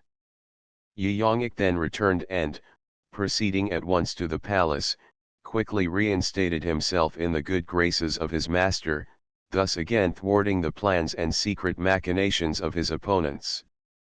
His Majesty the Emperor of Korea was 50 years old in September 1900, being called to the throne in 1864, when he was 13. He was married at the age of 15 to the Princess Min, a lady of birth, of the same age as her husband. It was she who was wantonly assassinated by the Japanese in 1895. The son of this union is the Crown Prince. His Majesty is somewhat short of stature, as compared with the average height of the Korean. He is only 5 feet 4 inches. His face is pleasant, impassive in repose, brightening with an engaging smile when in conversation. His voice is soft and pleasing to the ear. He talks with easy assurance, some vivacity and nervous energy. During an audience with a foreigner, the manner of the emperor has an air of frankness and singular bonhomie. He talks with everyone, pointing his remarks with graceful gestures, and interrupting his sentences with melodious and infectious laughter. The mark of the emperor's favor is the receipt of a fan. When a foreigner is presented to him, it is customary to find upon the conclusion of the audience a small parcel awaiting his acceptance, containing a few paper fans and sometimes a roll of silk. The emperor rarely exceeds this limit to his imperial patronage, for, like the rest of his people, he cannot afford to be unduly generous. The dress of His Majesty upon these occasions is remarkable for its impressive and imperial grandeur. A long golden silk robe of state, embroidered with gold braid, with a girdle of golden cord, edged with a heavy gold fringe, covers him. While the magnificence of this attire excites envy in the heart of anyone who sees it, the ease and dignity of his carriage suggest his complete unconsciousness of the impression which he is creating in the minds of his guests. The emperor is ignorant of Western languages, but he is an earnest student of those educational works which have been translated for the purposes of the schools he has established in his capital. In this way he has become singularly well informed upon many subjects. He speaks and writes Chinese with fluency, and he is a most profound student of the history of his own people. The method and system of his rule is based on the thesis of his own personal supervision of all public business. If there be some little difference between the utopia of his intentions and the actual achievement of his government, it is impossible to deny his assiduity and perseverance. He is a kind, amiable, and merciful potentate, desirous of the advancement of his country. He works at night, continuing the sessions and conferences with his ministers until after dawn. He has faults, many, according to the Western standards by which I have no intention of judging him. He has also many virtues, and he receives, and deserves, the sympathy of all foreigners in the vast works of reform which he has encouraged in his dominions. The Hall of Audience, Seoul His Majesty is progressive. In view of the number and magnitude of the developments which have taken place under his rule, it is impossible to credit him with any of those prejudices against Western innovations which have distinguished the East from time immemorial. There are special schools in Seoul for teaching English, French, German, Russian, Chinese and Japanese. There is a school of law, a school of engineering and science, a school of medicine, and a military academy. These are but a few minor indications of the freedom of his rule, the sure sign of a later prosperity. He is tolerant of missionaries, and he is said to favor their activities. It is certain that his rule permits great liberty of action, while it is distinguished by extraordinary immunity from persecution. His reign is in happy contrast with the interregnum of the regent, Tai Wan-kun, who regarded priests and converts as a pest, and who eradicated them to the best of his ability. As the autocratic monarch of a country, whose oldest associations are opposed to all external interference, the attitude of His Majesty has been instinct with the most humane principles, with great integrity of purpose and much enlightenment.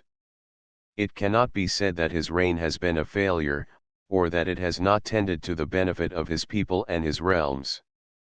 Certain evil practices still exist, but his faults as an emperor are, to a great extent, due to the worthlessness of his officials. Indeed, he frequently receives the condemnation which should be passed upon the minds and morals of his ministers. Saving Yi Yongyuk, the most important figure in the court is the mature and elderly Lady O.M., the wife of His Majesty. In a court which is abandoned to every phase of Eastern immorality, it is a little disappointing to find that the First Lady in the land no longer possesses those charms of face and figure, which should explain her position. There is no doubt that the Lady O.M. is a clever woman. She is most remarkably astute in her management of the Emperor, whose profound attachment to her is a curious paradox. Lady O.M. is mature, fat, and feebly, if freely, frolicsome. Her face is pitted with smallpox, her teeth are uneven, her skin is of a saffron tint. There is some suggestion of a squint in her dark eyes, a possible reminder of the pest which afflicts all Koreans. She paints very little and she eschews garlic. Her domination of the emperor is wonderful. Except at rare intervals, and then only when the assent of Lady O.M. to the visit of a new beauty has been given, he has no eye for any other woman. Nevertheless, the Lady O.M. has not always been a palace beauty, she was not always the shining light of the imperial harem. Her amours have made Korean history, only 2 of her 5 children belong to the emperor, yet one of these may become the future occupant of his father's throne. Their Imperial Highnesses the Crown Prince and Princess in her maiden days, she became the mistress of a Chinaman, tiring of him she passed into the grace and favor of a cabinet minister. He introduced her to the service of the late queen, whose acquaintance she made at the house of her father, a palace attendant of low degree, with quarters within the walls.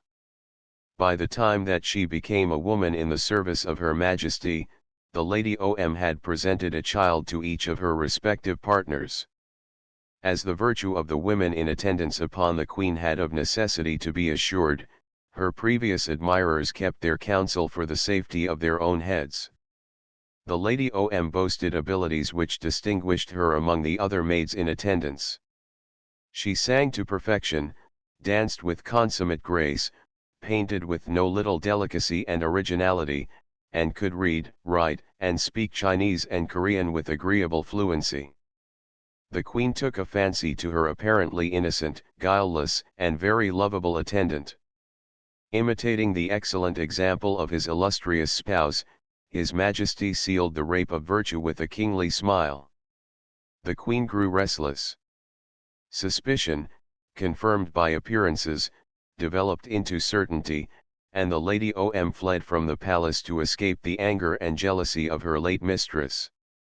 The third child, of whom Lady Om became the mother, was born beyond the capital, in the place of refuge where the errant Grisel had taken up her abode. Meanwhile, Lady Om avoided the parental establishment within the purlieus of the palace. Upon the death of her third child she sought the protection of another high official. With him she dwelt in safety, peace, and happiness, becoming, through her strange faculty of presenting each admirer with evidences of her innocence, the subject of some ribald songs. Since her return to imperial favor, these verses have been suppressed, and may not be uttered upon pain of emasculation.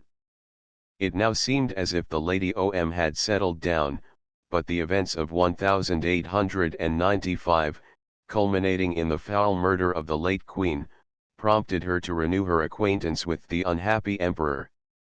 She became a palace attendant again, and at once cleverly succeeded in bringing herself before the imperial notice. She was sweetly sympathetic towards His Majesty, her commiseration, her tenderness, her suppliant air of injured innocence, almost immediately captivated him. She was raised to the rank of an imperial concubine, money was showered upon her, and she proceeded immediately to exercise an influence over the emperor which has never relaxed. She became a power at court and once again a mother. Her influence is now directed towards the definite maintenance of her own interests. She wishes her son to be the future emperor. She is now living in a palace, and, since she is the apple of His Majesty's eye, she permits nothing to endanger the stakes for which she is playing. Recently Kim Yuang-chun, an official of importance but of precarious position, wishing to secure himself in the consideration of his sovereign, introduced a new beauty, whose purity and loveliness were unquestioned. Lady Om heard of Lady Kang and said nothing. Within 2 weeks, however, the minister was removed upon some small pretext, and subsequently tortured, mutilated, and strangled. The Lady Kang found that if the mills of Lady Om grind slowly, they grind exceedingly small. Lady Om is a lover of ancient customs, by ancient customs she made her way, by ancient customs she proposes to keep it. Her power increases daily, and a stately edifice has been erected in the center of the capital to commemorate her virtues. A few months before her marriage to the emperor, when there was ample indication of the trend of events, the emperor published a decree which declared that Lady Om had become an imperial concubine of the first class. This did not give her imperial status, but it conferred upon her son imperial rank. By reason of this decree, however, he will, at some future date, ascend the throne, while it opened a way for Lady Om to secure recognition in Korea as the lawful spouse of her royal admirer. A minor royalty. Chapter 6 The passing of the Emperor. An imperial pageant. The Emperor passed one morning in procession from the imperial palace, which adjoins the British legation upon its south wall, to the newly erected Temple of Ancestors, the eastern wall of which marks the limits of the legation grounds. The festival was in no way public, yet, such was the splendor of the pageant, that this progress of 800 yards, leaving the palace by its south gate and entering again by the eastern gate, cost over £2,000. No warning of the imperial plans was given to His Majesty's subjects. Just before the hour of his departure, however, the Emperor expressed the hope that the British minister and myself would be interested in the procession, inviting us to watch the spectacle from the legation domain. Information of the movements of the court was, of course, bruited abroad. Large crowds gathered around the precincts of the palace and the temple, attracted by the efforts which the soldiers were making to form a cordon round the scene. Hundreds of soldiers were told off to guard the approaches to the temple. One battalion of infantry was installed in the grounds of the Imperial Korean Customs, another occupied the gates and garden of the British legation. Despite the fact that the route of the procession lay between the high walls of a private passage, some 25 feet wide, leading from the offices of the customs to the grounds of the legation, into which a postern gate gives access from the palace, and through which no Korean is ever permitted to pass, soldiers, one pace apart, faced one another upon opposite sides of the road. The public, seeing nothing of the ceremony, gathered such consolation as was possible from the spectacle of the masses of infantry occupying the palace square. Occasional glimpses of palace officials were also secured, and the blatant discord of triumphant song, with which the private musicians of the emperor greeted his arrival and the passing of the court, fell faintly upon expectant ears. It is, however, the proud privilege of the Koreans to pay for these promenades of the court. If they did not see the august countenance of His Majesty upon this occasion, it is to be hoped that they derived some consolation for the heavy taxation, with which they are burdened, from the brave show made by the brand new uniforms of the troops. The plumes, gold lace and swords of the officers, and the rifles and bayonets of the men would have fascinated any crowd. Until the moment of departure, the army lay around upon the road, sleeping in the dust, or squatted in the shade upon the steps of buildings, partaking of breakfast a decomposed mass of sun-dried, raw fish and rice which stunk horribly, but which they devoured greedily, tearing it into shreds with their fingers. Occasionally a loyal citizen brought them water or passed round a pipe, taking the opportunity to run his finger along the edge of a bayonet, or over the surface of a coat. The emperor was passing in this festive state to pay homage to the tablets of his ancestors upon their transference to a fresh abode. The gorgeousness of the pageant burst upon the colorless monotony of the capital with all the violent splendor and vivid beauty of an Arabian sunset. It was right and proper that the magnificence of the celebration should be unrestricted. The importance of the occasion was without parallel in the festivals of the year. The momentary brilliancy of the picture, which centers round the usually secluded sovereign at such a moment, implied the glorification of a dynasty, which has already occupied the throne of Korea for more than 5 centuries. Quaint and stately as the pageant was, the splendor of a barbaric medievalism is best seen in processions of a more public character. Within the palace grounds, Seoul, the procession started from the palace about 10 a.m. It presented elements strangely suggestive of burlesque, romance, and the humors of a pantomime. Korean infantry, in blue uniforms, headed the order of the advance from the palace, their modern dress and smart accoutrements forming the one link between the Middle Ages and the 20th century, to which the function could lay claim. After them, running, stumbling, and chattering noisily, passed a mob of palace attendants in fantastic hats and costumes of various degrees of brilliancy, long silken robes of blue, green, yellow, red, and orange, carrying staves bound with embroidered streamers of colored ribbons. A line of bannermen followed, bearing red silken flags with blue characters, also hurrying and stumbling forward, then passed a file of pipes and drums, the men in yellow robes with the shimmer of gold about them, streamers fluttering from the pipes, ribbons decking the drums. Men bearing arrows in leather frames and flags of green, red, and yellow, were next. Soldiers in ancient costume, wonderful to behold, men with bells and jingling cymbals, pipes, and fans, palace eunuchs in court dress, detachments of dismounted cavalry, their horses not appearing, but their riders garbed in voluminous shirts, their hats covered with feathers and wearing high boots, swept along, amiable and foolish of aspect. Imperial throne, Seoul, the procession, which preceded the passing of the emperor, seemed almost unending. At every moment the sea of color broke into waves of every imaginable hue, as one motley crowd of retainers, servants, musicians, and officials gave place to another. Important and imposing officials in high-crowned hats, adorned with crimson tassels festooned with bunches of feathers and fastened by a string of amber beads round the throat, were pushed along, silent and helpless. Their dresses were glaring combinations of red and blue and orange. They were supported by men in green gauze coats and followed by other signal marks of Korean grandeur, more banners and bannermen, flags decorated with feathers, servants carrying boxes of refreshments, small tables, pipes, and fire. These were succeeded by others just as imposing, helpless and beautiful to behold.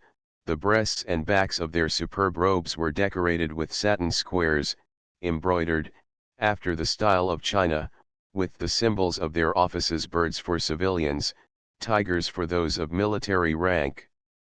Statesmen in their official robes gave place to others in winged hats or lofty mitres, gleaming with tinsel. The commander-in-chief, with Japanese, Chinese, and Korean decorations flashing in the sunshine from the breast of his modern uniform, followed by his staff in red coats heavily braided with gold lace, and with white aigrettes waving in their hats, passed, marching proudly at the head of the imperial bodyguard. The final stream of color showed nobles in blue and green silk gauze, imperial servants with robes of yellow silk, their hats decorated with rosettes, more medieval costumes, of original color and quaint conception, a greater multitude of waving flags, a group of silken-clad standard-bearers bearing the imperial yellow silk flag, the imperial umbrella, and other insignia. Then a final frantic beating of drums, a horrid jangling of bells, a fearful screaming of pipes, a riot of imperious discord mingled with the voices of the officials shouting orders and the curses of the eunuchs, and finally the van of the imperial cortege appeared, in a blaze of streaming yellow light, amid a sudden silence in which one could hear the heartbeats of one's neighbor. The voices died away. The scraping of hurried footsteps alone was audible as the imperial chair of state, canopied with yellow silk richly tasseled, screened with delicate silken panels of the same color and bearing wings to keep off the sun, was rushed swiftly and smoothly forward. 32 imperial runners, clad in yellow, with double mitres upon their heads, bore aloft upon their shoulders the sacred and august person of His Imperial Majesty, the Emperor, to his place of sacrifice and worship in his temple of ancestors. The business of the day had now arrived. Presently the emperor's bearers stopped, and he alighted at the entrance of a tent of yellow silk, which had been erected at the angle of the palace and legation walls, within the shade of trees in the legation garden. It was in this spot that His Majesty had given us permission to watch the passing of his court. It was here, within a moment of his arrival, that the retinue of the Crown Prince, his chair of red silk borne upon the shoulders of 16 bearers, stopped to set down its princely burden. The Emperor and the Crown Prince passed within the tent, changing the imperial yellow and crimson robes of state in which they had first appeared for the sacrificial yellow silk, and emerging a little later to make obeisance before the passing of the tablets of their ancestors. The character of the procession was now modified. Soldiers and courtiers, nobles and dignitaries of the court, gave place to priests clothed in the yellow robes of sacrifice, and chanting in solemn tones the words of benediction. The screaming of pipes took on fresh vigor, rising and falling in shrill cadence, until the air vibrated with conflicting discords. Men, solemn of visage, their yellow skirts swaying with the frenzy of their movements, swept past the throne, a surge of song rising to their lips expressive of the passionate despair and lamentation which, should have, filled their souls. They disappeared, a mocking echo haunting their retreating footsteps. Again the music of the priests broke forth in noisy triumph, heralding the presence of the 12 ancestral tablets, each carried by 8 men in chairs of sacrificial yellow, which demanded the homage of the expectant pair. One came, moving slowly in a burst of solemn song. the emperor, his son the crown prince, and the baby prince, the offspring of Lady Om, dropped to the earth. For a moment they rested upon their bended knees, with crossed hands, in a reverent attitude, as their own proud heads sank to the dust before the gilded burdens in the sacred chairs. 12 times they passed before the imperial group, 12 times each prince humbled himself, the circle of supporting nobles and attendant eunuchs assisting them. Imperial Tablet House, Seoul. It was the first appearance of the baby prince. Scarcely old enough to toddle, he was of necessity aided in his devotions by the chief eunuch, who pressed him to his knees, placing a restraining hand upon his head, a guiding hand upon his shoulder. The babe followed everything with wide open, innocent eyes, becoming tired and fidgety before the ceremony had concluded. The demeanor of the imperial pair showed every sign of reverence and devotion. The absolute sincerity of their humiliation impressed those who watched the scene with feelings of astonishment. The emotion of the emperor was plainly manifest, he had paled visibly, his whole being centered upon the objects of his veneration.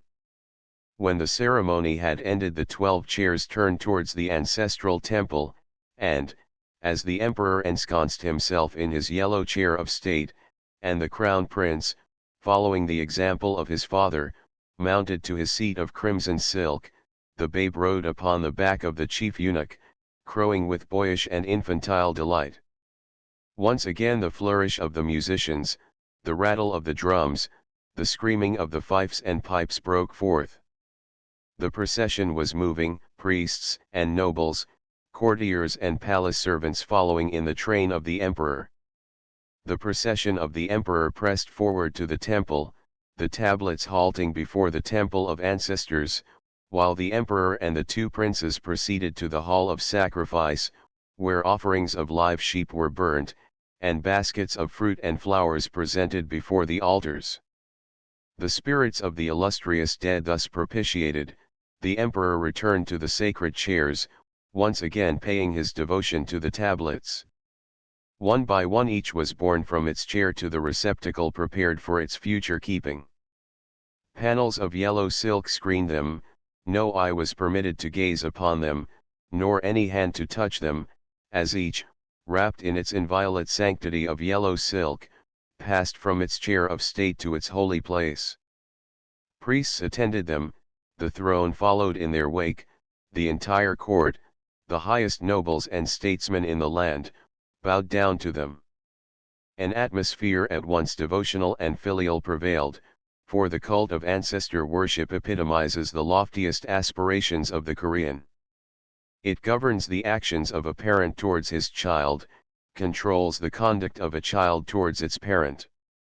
An imperial pavilion, Seoul. The ceremony over, the scene within the temple became more brilliant. Ladies from the palace appeared. Cakes and wine were produced, and the emperor and crown prince resumed their robes of state, discarding the sacrificial garments. The Lady Om came to congratulate the emperor, attended by a retinue of gaily dressed palace women and slaves, their hair piled high, their shimmering silken skirts trailing in graceful folds about them. The court musicians played, the court singers sang, and the prettiest women swayed in a joyous dance. Within the private apartments of the sovereign there was feasting and merriment. His Majesty was himself again. The world, which he had shown us, and in which we had been so interested, changed quickly.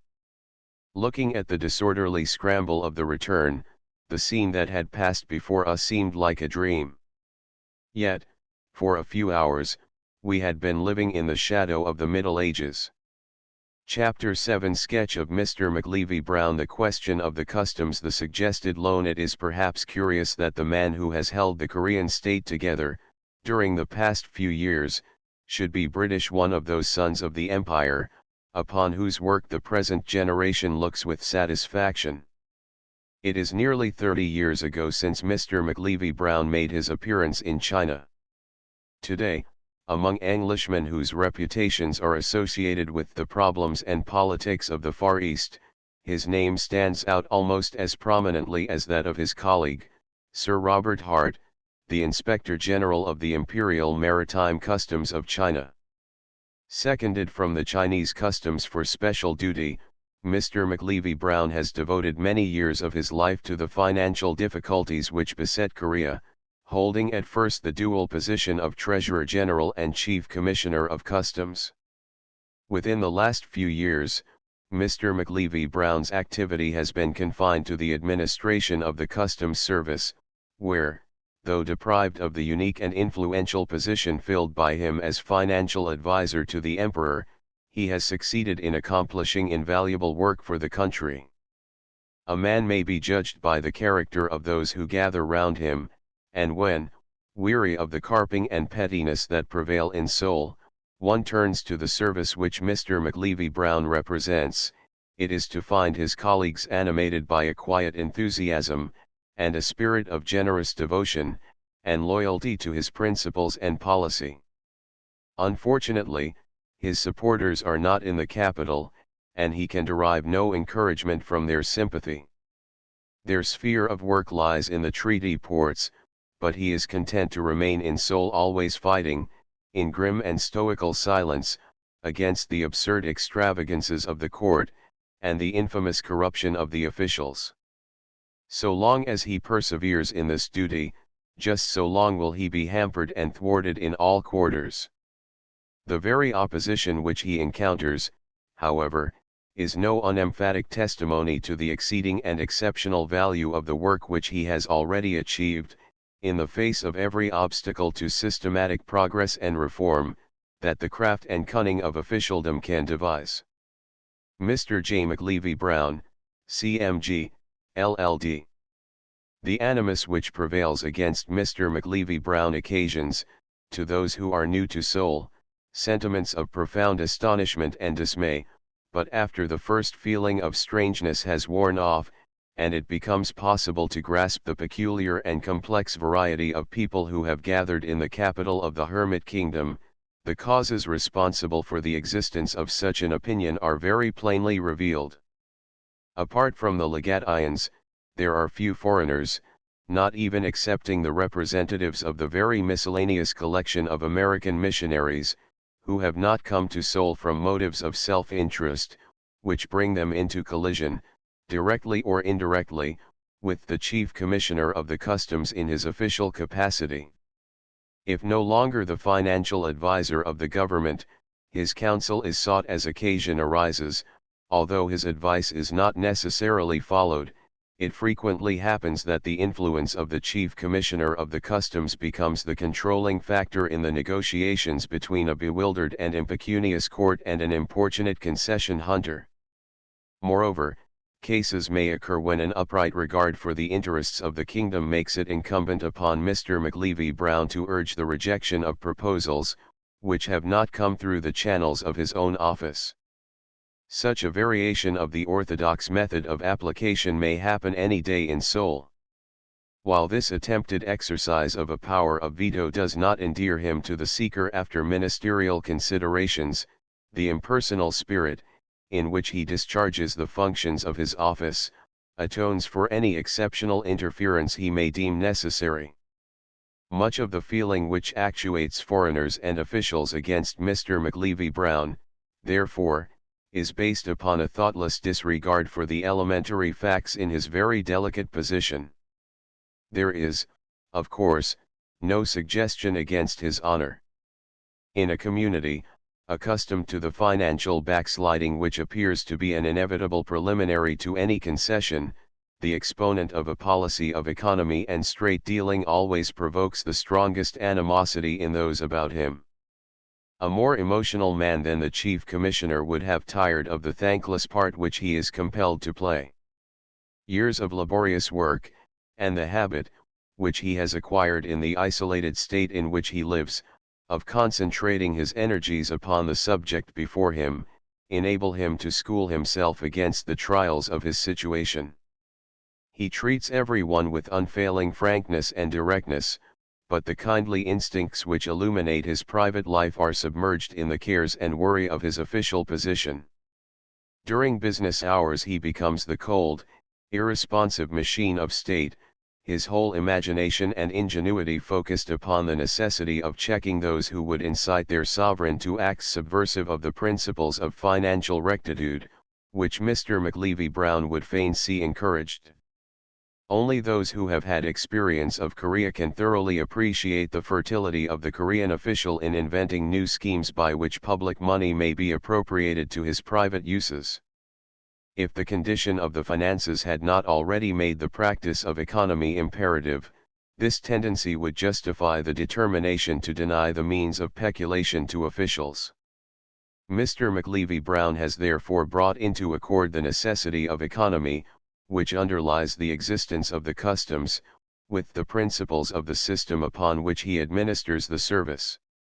It is, in the matter of the foreign staff of the Korean customs, impossible for Korean officials to take exception to the standard of payment by which the services of these foreigners are compensated.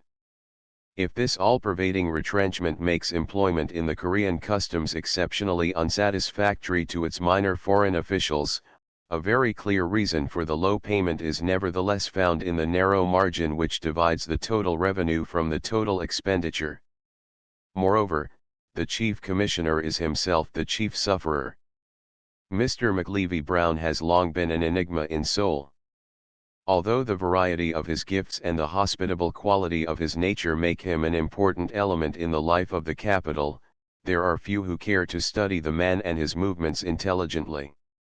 Mr. McLeavy Brown possesses many moods, and the isolation in which he is placed, by the absence of any sympathy between himself and the people among whom he lives, renders the circumstances of his position almost pathetic. When, in 1896, he refused to accept any salary for the hopeless and onerous post of financial controller of the Imperial Treasury, the foreign community of Seoul were astounded. This refusal to burden still further the resources of an exhausted country is, however, an index to the guiding principles of his life. There is no dissembling in his transactions. Although he may temper an ill wind with promises, the continuity of his decision is maintained, and he attempts to carry out independently and honestly anything to which he may have pledged himself. He is indefatigable in his work, indomitable in his perseverance, cool and determined. A barrister by profession, he devotes himself to the minutiae of his service with an attention which discloses his legal training. In his estimate of a person, no less than a situation, he seldom errs. In his official life he represents a type of Englishman that is rapidly disappearing from our public services. His private life reflects the culture and the grace of an attractive personality. They say, in Seoul, that Mr. McLeavy Brown is more skillful as a diplomatist than as an administrator, and his brilliant conversational powers give some color to the assertion. Upon arrival in Seoul, newcomers are apt to hear that Brown is a walking encyclopedia. He speaks, reads, and writes with equal facility French, German, Italian and Chinese. It will be remembered that he is in the service of the Korean government, a sphere of utility and activity which demands fluency in yet another language. His library attests the breadth of his culture, it numbers some 7,000 volumes, and fills the walls of the rooms and corridors of his house at Seoul from floor to ceiling. Boxes of new books arrive by every mail. When he reads them it is difficult to conjecture. At night, as one strolls from the British legation to the station hotel, the lights in his study window may be seen burning brightly. He is believed to sit up with his books very often until dawn. It would be typical of this silent self-contained man if he found in the pleasures of his library the antidote to much which takes place in Seoul. When His Imperial Majesty was pleased to demand the private residence and official premises of his Chief Commissioner of Customs, there was much perturbation in Seoul about the disturbances, which were expected to take place upon the expiration of the Emperor's ultimatum. Preparations were made for such a contingency, and 4 British men of war under Admiral Bruce appeared at Chemulpo. The eventful day passed quietly, however, and excitement gave place to no small amount of disappointment among the European community.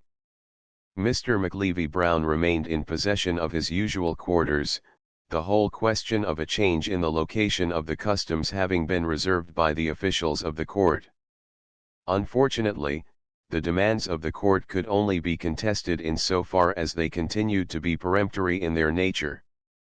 When, later, due warning was given to the Chief Commissioner and a fresh domicile appointed, as a servant of the Crown, Mr. McLeavy Brown was unable to ignore the mandate.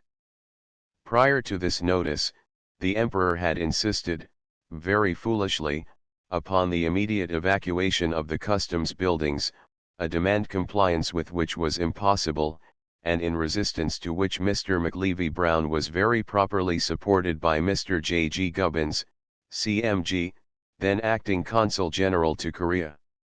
British Legation, Seoul. After the murder of the Queen in 1895, the Korean court fled from the old palace, in the least healthy part of the city, to the vicinity of the British and American Legatians, and built there a new palace in a safer and more pleasant locality. But the new palace is overlooked by the British Legation and by the residence of Mr. McLeavy Brown. The Emperor, spurred on by his eunuchs, had cast envious glances on the dwellings of these foreigners, and not unnaturally decided that these properties would make a very pleasing addition to the palace which he is now constructing. Unhappily, there was reason to suspect that, in turning the Chief Commissioner out of his house, the Emperor, or rather Lady O.M., who desired the house, and Yi Yong-ik, who coveted the customs, hoped at the same time to expel him from the country. That the attempt to oust Mr. McLeavy Brown from his home really aimed at removing him from office can hardly be doubted. When the house question rose, Mr. McLeavy Brown was given exactly 2 days' notice from the 19th to the 21st March to move out. When he refused to accept such an intimation, force was threatened, but averted by the intervention of the British charge d'affaires. In the end, Mr. McLeavy Brown's compound was entered by a few hangers-on of the palace, who were easily ejected by the orders of the Chief Commissioner of the Customs. These creatures then tore their clothes and ran crying to the palace that they had been beaten and otherwise shamefully ill-used. As a result, the dismissal of the Chief Commissioner was demanded. Mr. Gubbins took the matter up with great promptness, and agreed that, upon certain conditions, which included a proper notice to quit and the choice of new sites, the Emperor might acquire both the British Legation and the customs buildings, which were apparently necessary to the completion of the new palace. As it happens, the British Legation, which directly overlooks the half-finished palace, is far more necessary to the Emperor's peace of mind than the customs buildings, which are upon a lower level. It is obvious, therefore, that the attack was directed more against Mr. McLeavy Brown, by a posse of court officials, than against his house.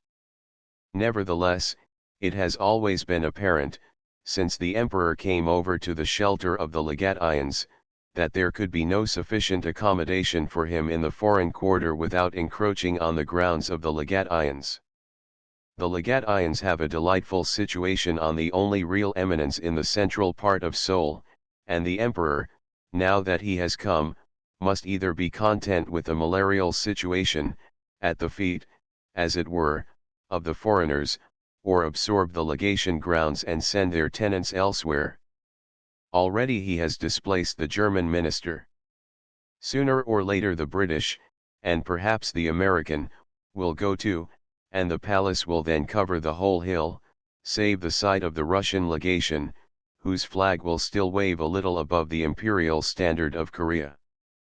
No sooner had a settlement been attained upon the question at issue between the court and the Chief Commissioner of the Customs, than there came the announcement that a loan of 5 million yen had been arranged between the government and the Yunnan Syndicate, upon the security of the revenue of the customs.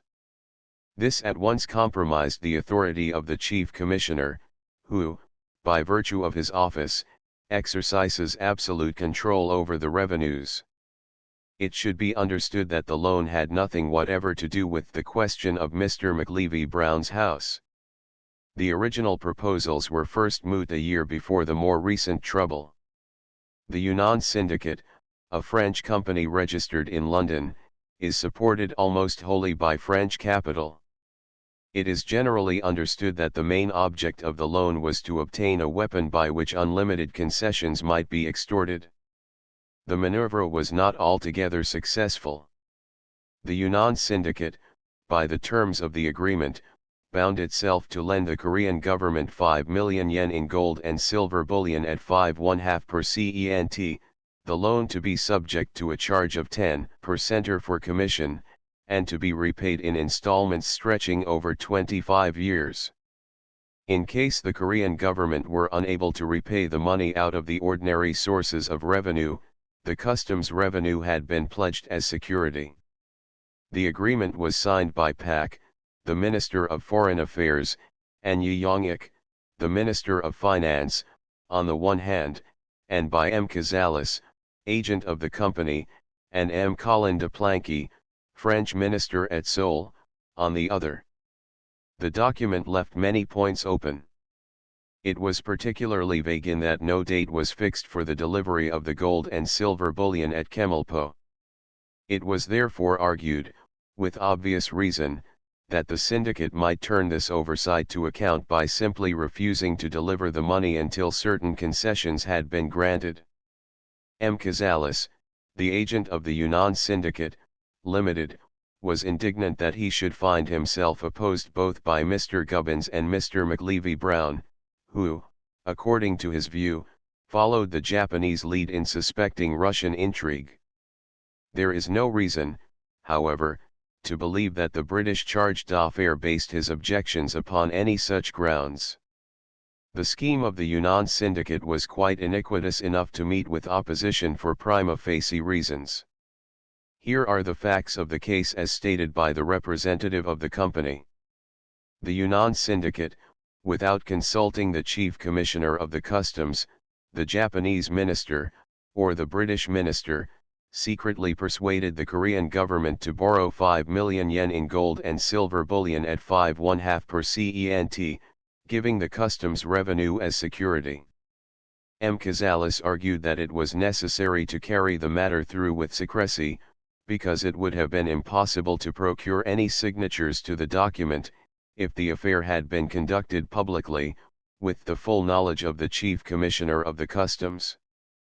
In other words, he admitted that the scheme was such as would never have commended itself to Mr. McLevy Brown, who was absolutely impartial and without interest in the matter. In the meantime, it is as well to note that the loan aimed at creating a position for French interests in Korea. In view of the attempt of Russia to acquire an open and ice-free port for her own purposes, and the distinct understanding existing between the French and Russian governments with regard to Russia's Asiatic policy, Great Britain could not disregard any possible development. At that moment French activity in Korea may not have involved any direct menace to our own interests. Nevertheless, any combination of circumstances which gave to French and Russian influence a predominance in the administration of the country, could scarcely fail to develop incidents, against which it is our manifest duty to guard. And it is perhaps curious, moreover, that the man who was the prime mover in the intrigue to dispossess Mr. McLevy Brown of his house should have been the very one to arrange the loan from the Yunnan Syndicate with M. Cazalis. If the wisdom and necessity of a loan of 5 millions had been assured, there are many directions in Korea in which such a sum could be most profitably spent. With the revenue of the customs as the guarantee, there would have been no difficulty in securing more advantageous conditions than those of the contract. The terms were preposterous. Subsidiary proposals, as to which no conclusion was then reached, further demanded the lease of the Pyongyang coal mines, the control of 44 additional mines, the purchase of French mining plant, the engagement of French mining experts, and involved minor stipulations, which were in themselves objectionable to the court, while giving to French interests in Korea an unwarranted and undesirable preponderance. The uses to which it was alleged that the loan would be put were precisely those which are actually most necessary. Unanimous support for the loan would have been won if there had been the slightest reason to hope for the faithful observance by the court of its pledges. Unhappily, there is no prospect that any very appreciable proportion of the loan will be expended upon the objects on which such stress was laid, objects which are potent and vital factors in the economic development of the kingdom. The loan was handed over in bullion, in the ratio of 1/3 silver and 2/3 gold, ostensibly that a national bank may be inaugurated and the present nickel coinage replaced by gold and silver tokens. This is eminently laudable. If the small dimensions of the loan rendered such a thing feasible, the conversion of the national money would be of incalculable benefit to the financial credit of the government and the country in general. But it must be remembered that one of the reasons for contracting the last Japanese loan was to provide a nickel coinage exchangeable at par with the Japanese and Mexican silver tokens. Unhappily, this same coinage is now at a discount of 120% for 100 Japanese cents gold. Examination has proved that the intrinsic value of $1 nickel of Korean 5-cent pieces at that time, the only unit struck, is only 1/18 of its face value as against the Japanese gold standards of currency. The balance was squeezed. It is likewise impossible to make provision for the legitimate and honorable expenditure of this new loan. Quite recently there has been a large issue of 1-cent copper pieces. These coins sustain a better ratio to the yen than the nickel currency. As a matter of fact, the intrinsic value of the copper coinage is so much greater than the nickel money that there is a standard of exchange between them. At present the nickel, compared with the copper, token is quoted at 12% discount. The Imperial Library, Seoul. Chapter 8 Foreign action in Korea exhausted exchequer taxes budgets debased currency. The Daiichi Ginko dishonest officials. The events, which have led up to the present complex condition of Korean politics, originated in the attempt of the Russians to secure control of the customs and finance of the empire in the autumn of 1897. As the effort of the Russian minister of that time, M. de Speyer, was only in part successful, his immediate successor, M. Matunin, the present representative, M. Pavlov, and his confrere of the French legation, M. Colin de Plancky, have in the interval consistently directed their diplomacy to the completion of the task. Their inability to force compliance with their demands upon the Korean government has embittered their action towards the British minister and the chief commissioner of the customs. In the prosecution of a work, at once discreditable and inspired by very petty prejudices, no single diplomatic device, which could serve their purpose, has been omitted from their policy. The check, which the plans of the Franco-Russian Korean Party received in consequence of British action, has only retarded their development for the moment. It does not perceptibly relieve the situation, nor make the office of the Chief Commissioner more comfortable or the path of the British minister more easy to follow. Indeed, it is quite certain that the opposition of the Russian and French ministers to British activity will become more vigorous in the future. The assistance accorded by the British government to Mr. Gubbins during the recent crisis, has done much to dispel from the minds of the Koreans those illusions which our past indifference had created. It is improbable that quite identical methods will be employed in any future attempt of the court to oust Mr. McLeavy Brown from his position. If the court gave way in the face of the British demonstration, the tact and consideration for the interests of both parties, which Mr. Gubbins subsequently displayed, materially contributed to the restoration of the status quo. Upon the other hand, the apathy of the British government in failing to protect Mr. McLeavy Brown when he was deprived of the controllership of the finances at the instigation of the Russian minister, in 1897, was of course conducive to the late disturbances. The two offices are so closely related, and the masterful and aggressive spirit of the Franco-Russian policy is such, that the accession of a Russian or French nominee to the chief commissionership of the customs would imply their subsequent fusion to the complete obliteration of British influence. This, of course, should be impossible, and it would be, if the British government would awaken to the importance of maintaining unimpaired its prestige in Korea. We have little material interest in Korea, but it must not be forgotten that our position in the kingdom should be superior to that of France, and equal to that of Russia.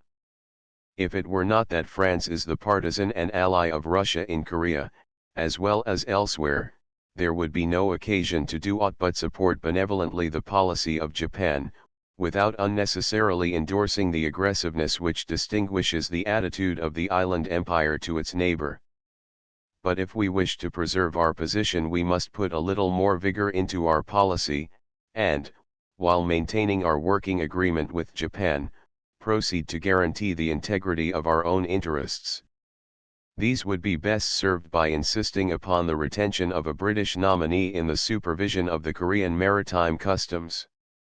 Our action in this respect would meet with the unqualified approval of Japan and the United States of America, whose trading interests, equally with our own, justify predominance in this control. The financial embarrassment of the Korean government, at the present time, is the outcome of the abnormal extravagance of the court. Anything which would tend to increase the load of debt with which the emperor encumbers the dwindling resources of the national wealth, is neither politic nor desirable. The sources of the imperial revenue resemble in lesser degree those which prevail in China.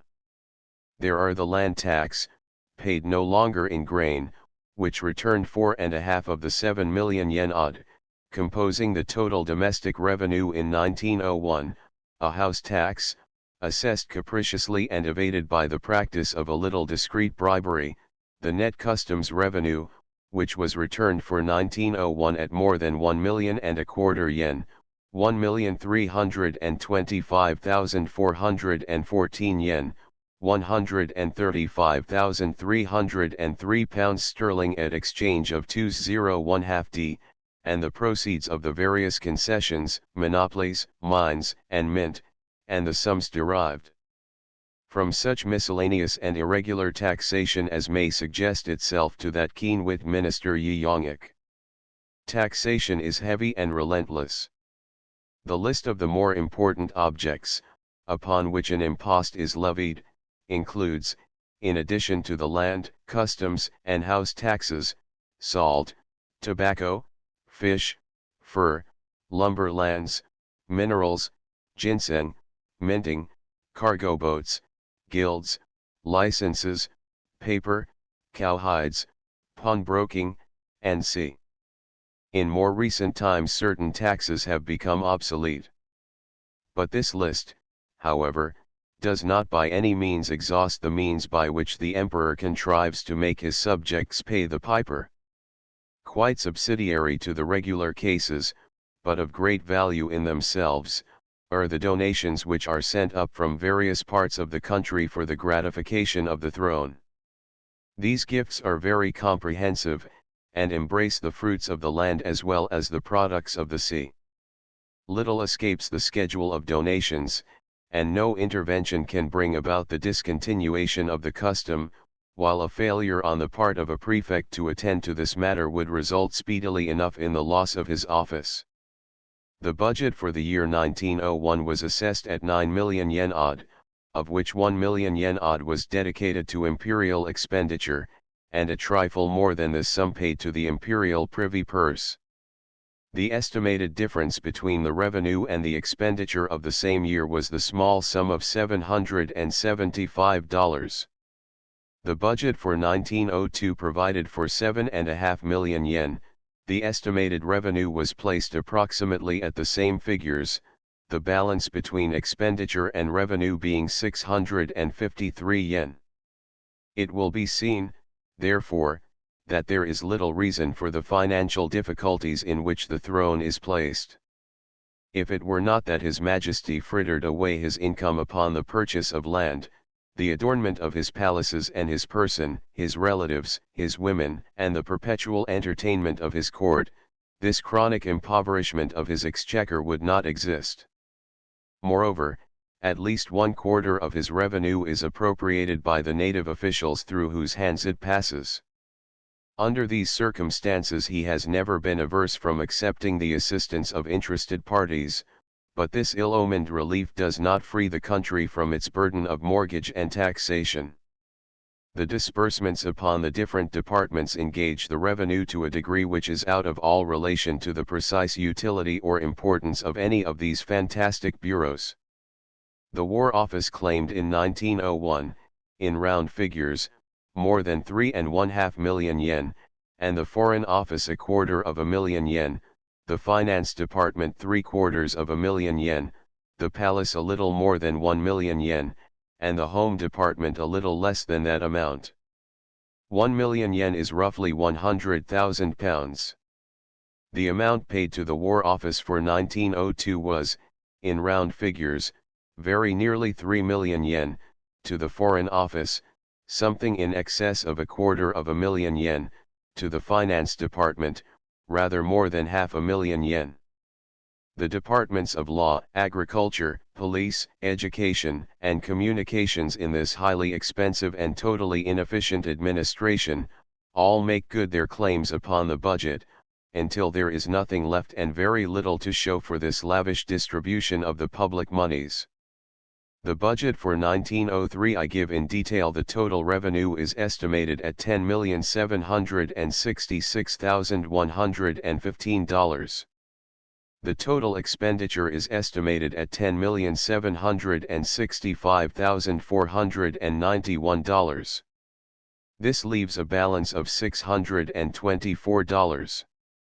Revenue land tax $7,603,020, house tax $460,295, miscellaneous $210,000, balance from 1902, including surplus from loan, $1,142,800, customs duties $850,000, various imposts $150,000, mint $350,000, $10,766,115, expenditure the Emperor's private purse $817,361, sacrifices $186,639, $1,004,000, the Imperial Household Railway Bureau $21,980, Palace Police $118,645, Police in Open Port $69,917, Northwest Railway $22,882, Ceremonial Bureau $17,608, Mining Bureau $10,261,022, the Old Man Bureau $24,026, Bureau of Generals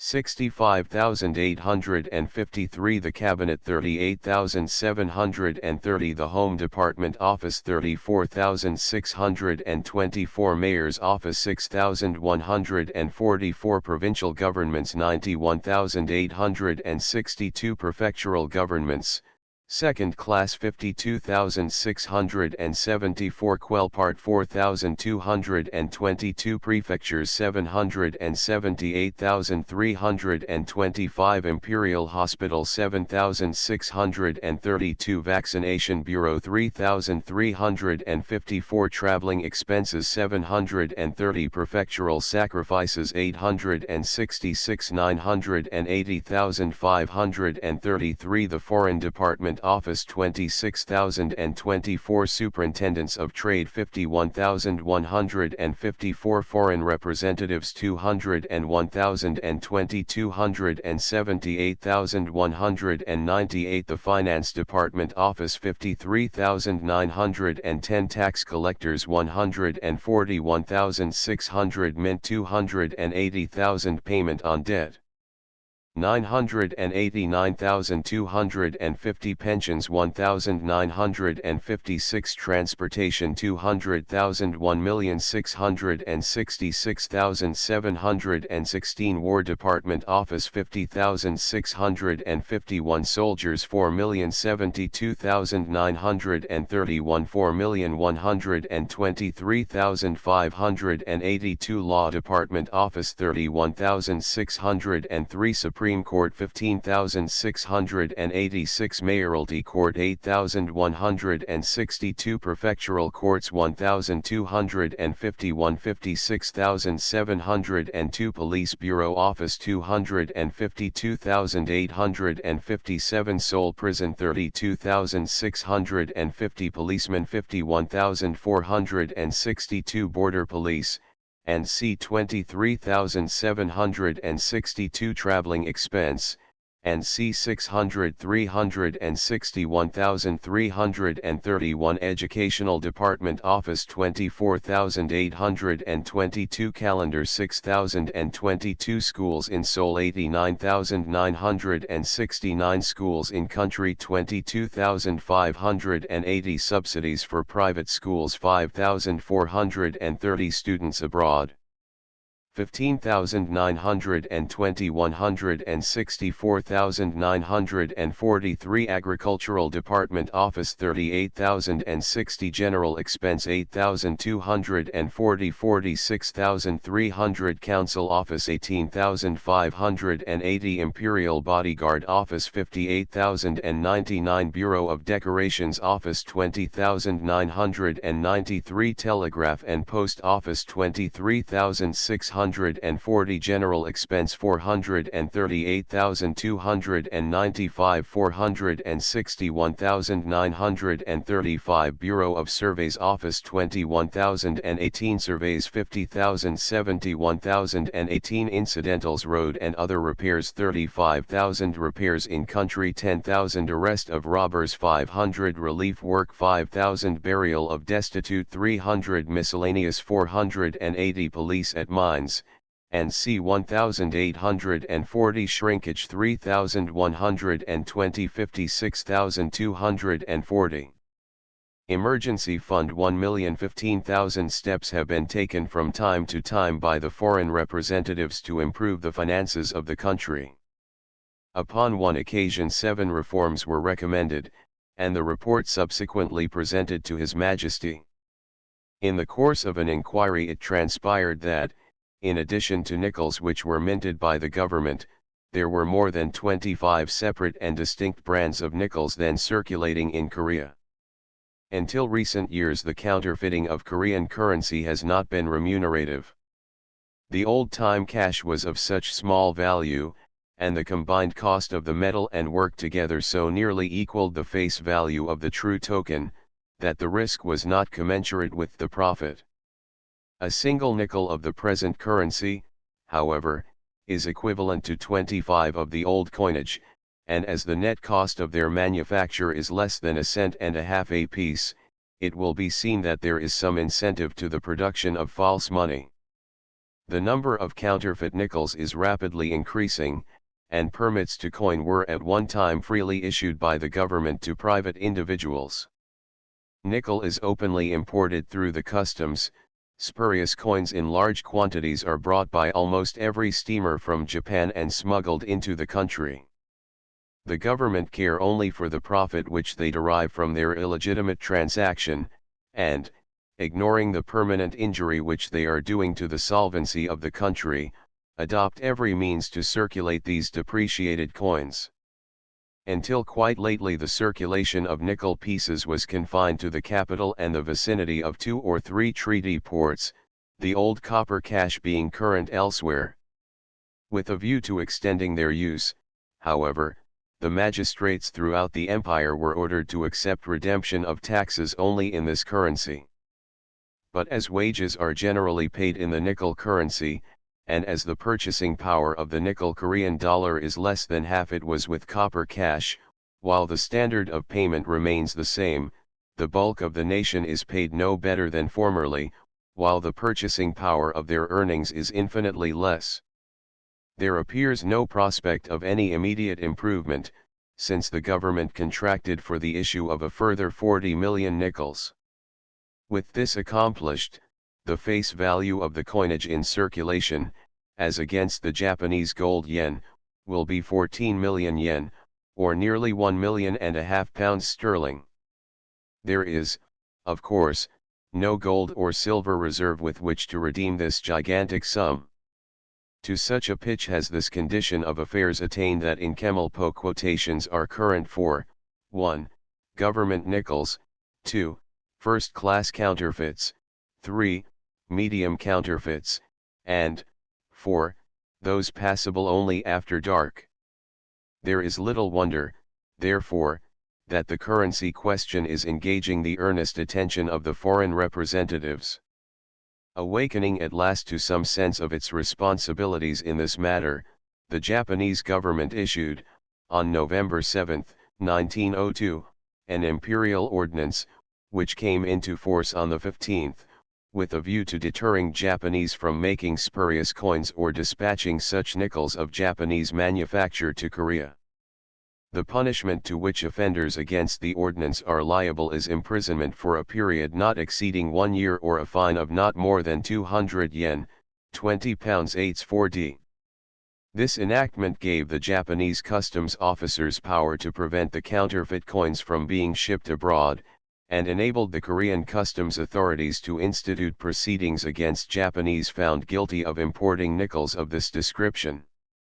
From January 22, 1902, when the first seizure of the year took place, until the close of December, 3,573,138 pieces, coins and blanks, the total face value being £18,191, were confiscated by the Kemalpo customs officers.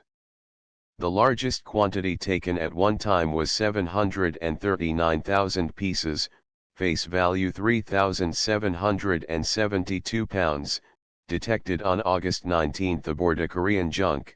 The second largest haul was made on September 8 in a cargo boat, and consisted of 530,090 pieces, with a face value of £2,512. With a view to provide a remedy against the deplorable condition of the Korean currency, a Japanese bank, Daiichi Ginko, No-I Bank, which is under direction of Baron Chibusawa, decided, with the support of the Japanese government, to undertake the issue of notes by which a promise was made to pay the bearer on demand in Japanese currency at any of its branches in Korea. The Daiichi Ginko possesses branches at all the larger treaty ports, as well as in Seoul, and is, perhaps, the most important commercial agent in the country. The Japanese consular officers are authorized to supervise the issue and to receive statements of the circulation and reserves twice a month. They are also entrusted with certain discretionary powers as to limiting the number of notes in use. The denomination of the notes are 1 yen, 20 1/2 d, 5 yen, 10s to 1/2 d, 10 yen, £1 zeros 5 d, and on May 10, 1902, there appeared the first issue of notes of 1 yen value. Those of 5 yen were put in circulation on September 20 following. The 10 yen notes were not issued until a later time. On February 28, 1903, the circulation of Daiichi Ginko notes and the reserves held for their redemption stood as follows: amount, branch, in circulation, reserves, Kemalpo 18,927, 18,927 Fusen 24,568, 19,701 Seoul 1,894, 1,894 Mokpo 14,406, 12,250 total 59,795, 52,772. This action upon the part of the Daiichi Ginko gave rise to vehement opposition from the Korean government. Although the issue of the notes was duly authorized by the Emperor, the Minister of Foreign Affairs persistently obstructed the circulation of the notes. Upon September 11, 1902, an order was issued from the Foreign Office, upon the authority of the acting Minister of Foreign Affairs, prohibiting the use of the notes by Koreans upon grounds which impugn the credit of the entire proceeding. This order was inspired, of course, by Yi Yong-ik, and when a few months later, on January 8, 1903, Cho Pyong-sik, then foreign minister, removed the prohibition, Yi Yong-ik at once contrived the dismissal of his too complacent colleague. The Foreign Office was now without its chancellor, and Yi Yong-ik immediately set himself to revoke the charter of the bank. After declaring that the Japanese paper money would be the ruin of the country and alleging that the compensation claims against the Seoul Fusan Railway Company were purposely paid in those notes with a view to an ultimate declaration of bankruptcy upon behalf of the bank, Yi Yong-ik summoned on January 24 a meeting of the Peddlers' Guild, at which he forbade their acceptance of this paper money. A few days later, February 1, the mayor of Seoul posted an edict throughout the city giving effect to this prohibition and, at the same time, threatening with most severe penalties anyone who used the notes or in any way assisted to circulate them.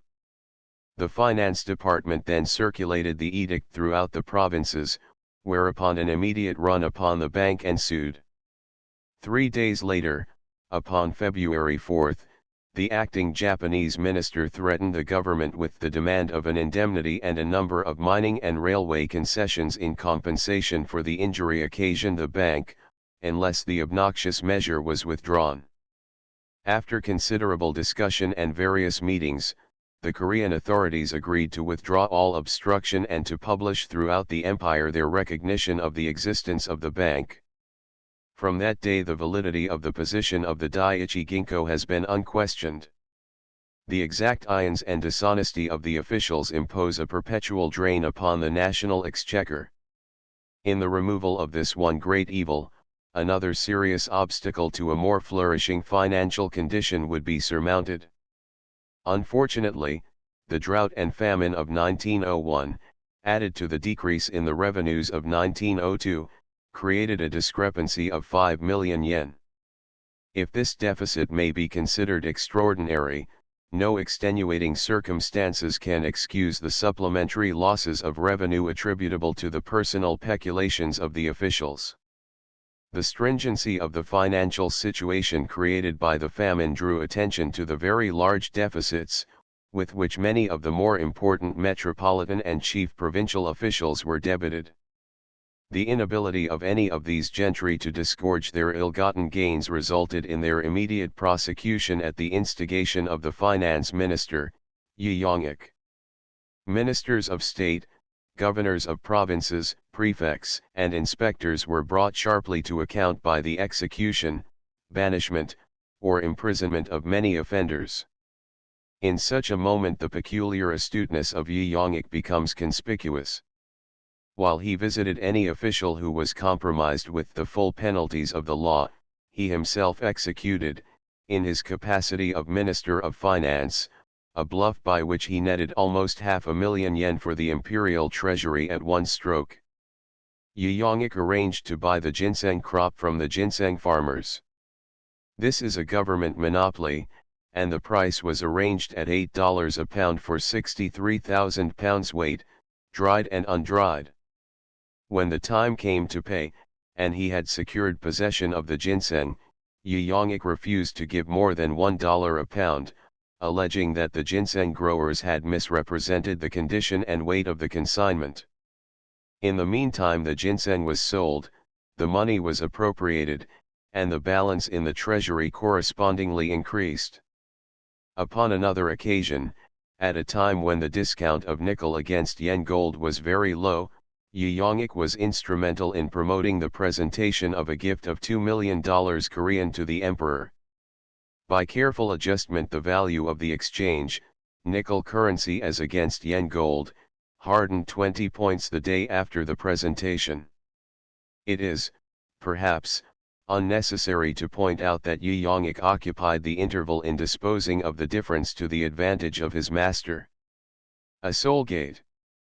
Chapter 9 Education Arts and Graces Penal Code Marriage and Divorce The rights of concubines Position of children Government until the introduction of foreign methods of education, and the establishment of schools upon modern lines, no very promising manifestation of intellect distinguished the Koreans.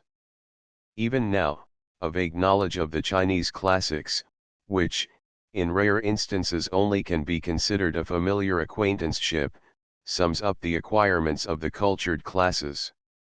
The upper classes of both sexes make some pretense of understanding the literature and language of China, but it is very seldom that the middle classes are able to read more than the mixed Chinese-Korean script of the native press in which the grammatical construction is purely Korean. Despite the prevailing ignorance of Chinese, the Mandarin dialect of China is considered the language of polite society. It is the medium of official communication at the court. The majority of the foreigners in the service of the government have also mastered its intricacies. It has been estimated by Professor Homer B. Hulbert, whose elaborate researches in Korean and Chinese philology make him a distinguished authority, that only 1% of the women of the upper class, who study Chinese, have any practical knowledge of it. Women of the middle and lower classes are ignorant of Chinese. Again, the proportion of upper-class women who can read the Chinese classics is very small.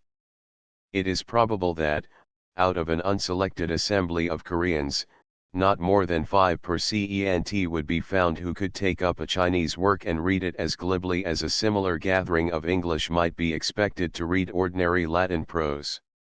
In relation to the Onmun, the common script of Korea, there is, however, no such ignorance. The upper and middle classes study their native writing with much intelligence. The language of Korea is altogether different from that of China and Japan. It possesses an alphabet of its own, which at present consists of some 25 letters. It has been ascribed by certain Korean annals to the 15th century, AD 1447, when the King of Korea, resolving to assert his independence by abandoning the use of Chinese writing as the official medium of correspondence, invented an alphabet to suit the special requirements of the vernacular. Conservatism proved too strong, however, and the new script was gradually relegated to the use of the lower classes, and of women and children. There is an extensive literature in the vernacular. It includes translations from the Chinese and Japanese classics, historical works on modern and medieval Korea, books of travel and hunting, of poetry and correspondence, and a range of fiction, dealing with those phases of human nature that are common to mankind. Many of these books are regularly studied by Korean women, ignorance of their contents being regarded with disdain by the women of the upper classes, and, in a less pronounced degree, by those of the middle classes. The female attendants in the palace are the readiest students and scholars of the vernacular, their positions at court requiring them to prepare Onmun copies of government orders, current news, and general gossip, for imperial use. Books in native script are readily purchased by all conditions of Koreans, and taken out from circulating libraries. Many of the works are written in Chinese and in Korean upon alternate pages for those who can read only one or the other, those who are quite illiterate learning the more important chapters by ear. A work, with which every woman is supposed to be intimate, is entitled The Three Principles of Conduct, the great divisions being, 1. The treatment of parents, 2. The rearing of a family, 3. Housekeeping. Companion books with this volume, and of equal importance to Korean women, are the 5 Rules of Conduct and the 5 volumes of primary literature, which, in spirit and contents, are almost identical. They deal with the relations between, 1. Parent and child, 2. King and subject, 3. Husband and wife, 4. Old and young, 5. Friend and friend. They contain also exhortations to virtue and learning. Apart from the direction and scope of female education in Korea, which I have now suggested, the theoretical study of the domestic arts is an invariable accompaniment of the more intricate studies. It is supplemented with much actual experiment. As a consequence, while the education of men of certain rank is confined to the books to which they are but indifferently attentive, a wide range of study exists for women apart from the writings and teachings of the accepted professors and classical authorities. Ornamental elegances, the tricks and traits of our drawing-room minxes, are ignored by the gentler classes, vocal music and dancing being the accomplishments of dancing girls and demi-mondaines. The arts of embroidery, dressmaking, sewing, and weaving absorb their attention until they have gone through the gamut of domestic economy. Occasionally women of the upper class learn to play the kumongo, an instrument some 5 feet long and 1 foot wide, bearing a faint resemblance to a zither and emitting a melancholy and discordant wail. There is one other stringed weapon, the nagium, but the awful screech of this unhappy viol overwhelms me, even in recollection.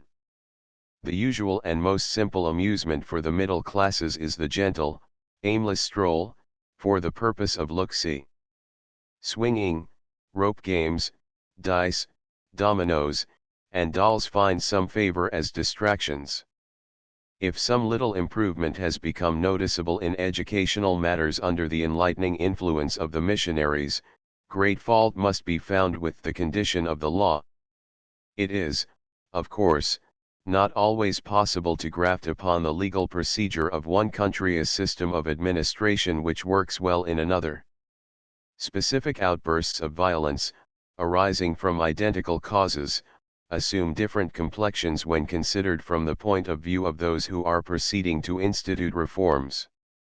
It may be submitted, further, that a certain element of barbarism in punishment is rendered necessary by the conditions of some countries, imposing a restraint upon a population which would scoff at punishment of a more civilized description. If exception may be taken to the penal code of Korea, it must be remembered that in the Far East the quality of justice is not tempered with mercy. Many punishments are still openly and frankly barbarous, while others are distinguished by their exceptional severity. Death by decapitation, mutilation, strangulation, or poison is now less frequent than formerly. Until within quite recent years it was the custom of Korean law to make the family of the arch-criminal suffer all his penalties with him. They are now exempted, and with the reforms introduced during the movement in 1895, some attempt was made to abolish practices opposed to the spirit of progress.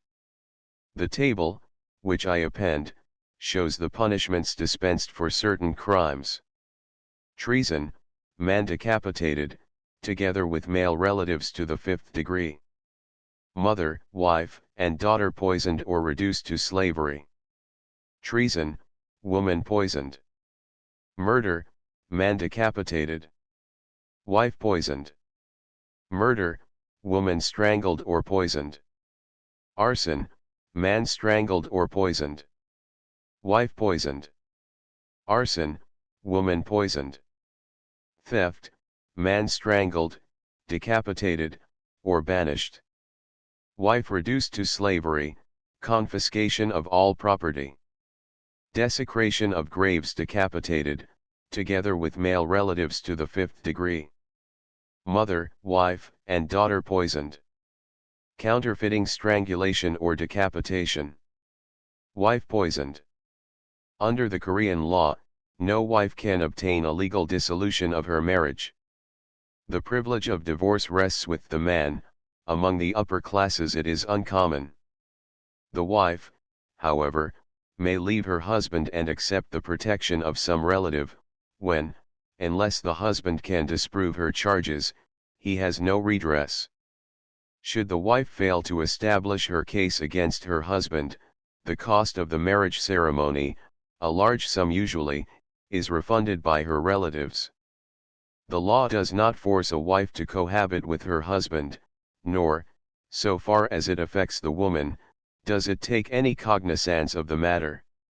A man may divorce his wife, retaining the custody of the children in every case, upon statutory grounds, and upon the following additional counts: indolence, neglect of the prescribed sacrifices, theft, and shrewishness. There is no appeal against the charges of the husband for women of the upper classes, domestic disturbances being considered entirely reprehensible. Much greater latitude prevails among the lower orders, irregular unions of a most benign elasticity being preferred. Concubinage is a recognized institution, and one in which the lower, as well as the higher, classes indulge. Justice is not tempered with mercy. The rights of the children of concubines vary according to the moral laxity of the class in which they are born. Among the upper classes they possess no claim against the estate of their progenitors, entail ignores them, and they may not observe the family sacrifices. In the absence of legitimate issue, a son must be adopted for the purpose of inheriting the properties of the family and of attending to the ancestral and funeral rites. Great stress is laid by the upper classes upon purity of descent. Among the middle and lower orders there is more indulgence. Save in the lowest classes, it is usual to maintain a separate establishment for each concubine. The fact that among the lower classes concubine and wife share the same house is responsible for much of the unhappiness of Korean family life. In every case the position of the children of concubines corresponds with the status of the mother. Within recent years, considerable changes have taken place in the government and in the administration of the law. Under the old system the despotic thesis of divine right was associated with many abuses. Justice was not tempered by mercy, and, in the suppression of crime, it was not always the guilty who suffered. The old system of government was modeled upon the principles of the Ming rule in China.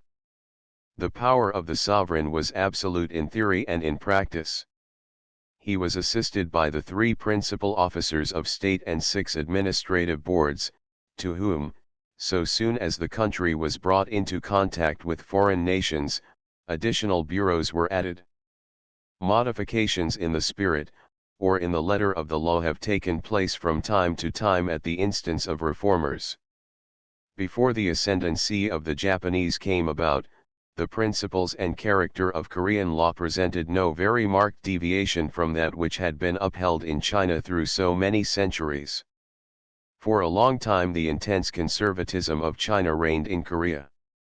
The authority of the sovereign is more restricted today, but in the hands of a less enlightened monarch it would be just as effective as ever against the interests of the country.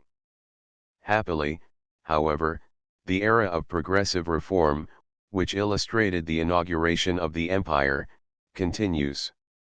Children of the lower class, the government is now vested in a council of state, composed of a chancellor, 6 ministers, 5 councillors, and a chief secretary.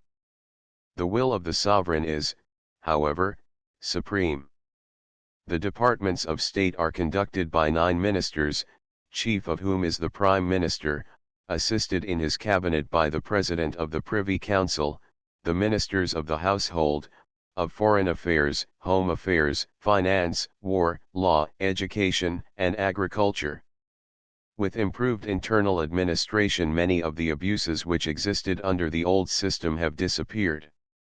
There are still many grievances, and the working of the new machine of state cannot be said to give unalloyed satisfaction. Justice is still hedged about with bribery, official corruptness admits of the venal purchase of office. Much outcry accompanies the sweeping of the Augean stables, and, at present, the advantages of the improvements hardly justify the ecstatic jubilation by which their introduction was greeted. It is early yet to prophesy, but, if the honorable administration of the public departments can be obtained, there is no reason why success should not attend the innovation. The responsibility for the working of the administrative machine, however, rests, in the interval, entirely upon the shoulders of the foreign advisers. It remains to be seen, therefore, if the united services of these distinguished people can prolong in any degree the era of honest government in Korea.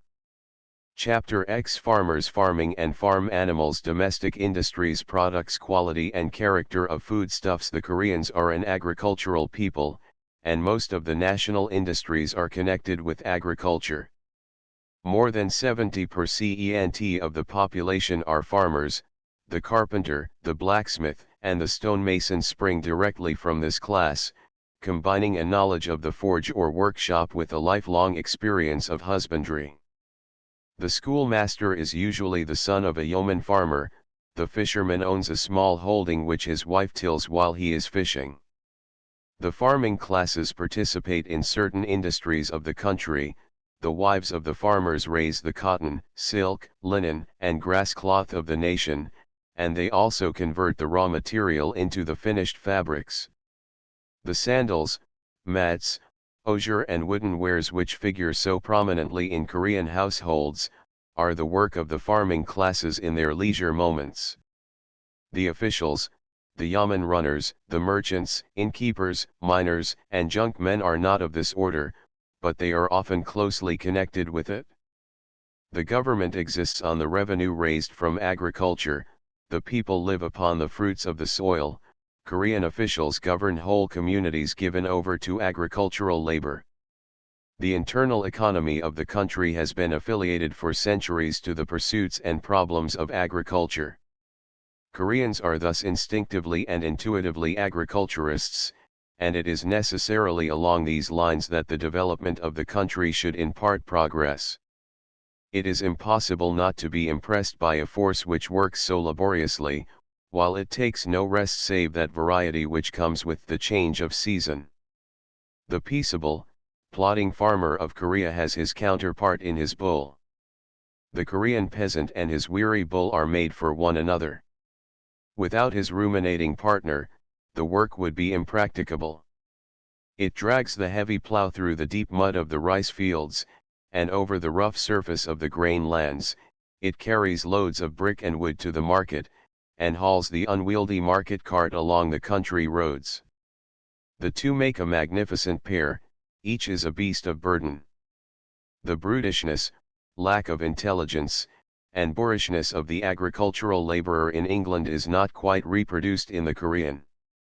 The Korean farmer has of necessity to force himself to be patient. He is content to regard his sphere of utility in this world as one in which man must labor after the fashion of his animals, with no appreciable satisfaction to himself. Originally, if history speaks truly, the farmers of Korea were inclined to be masterful and independent. Indications of this earlier spirit are found nowadays in periodical protests against the extortionate demands of local officials.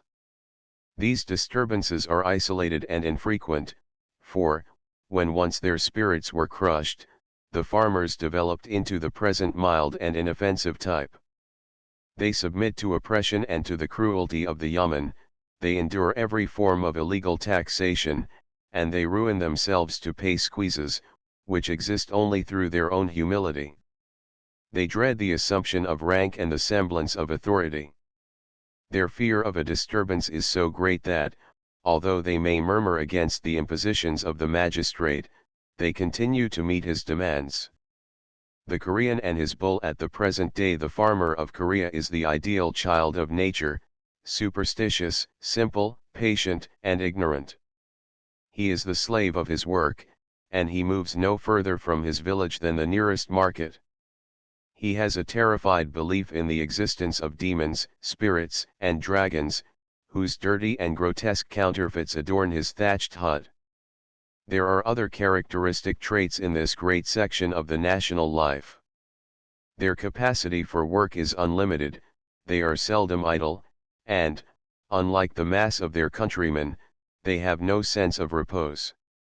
As farmers, they have by instinct and tradition certain ideas and principles which are excellent in themselves. To the wayfarer and stranger the individual farmer is supremely and surprisingly hospitable.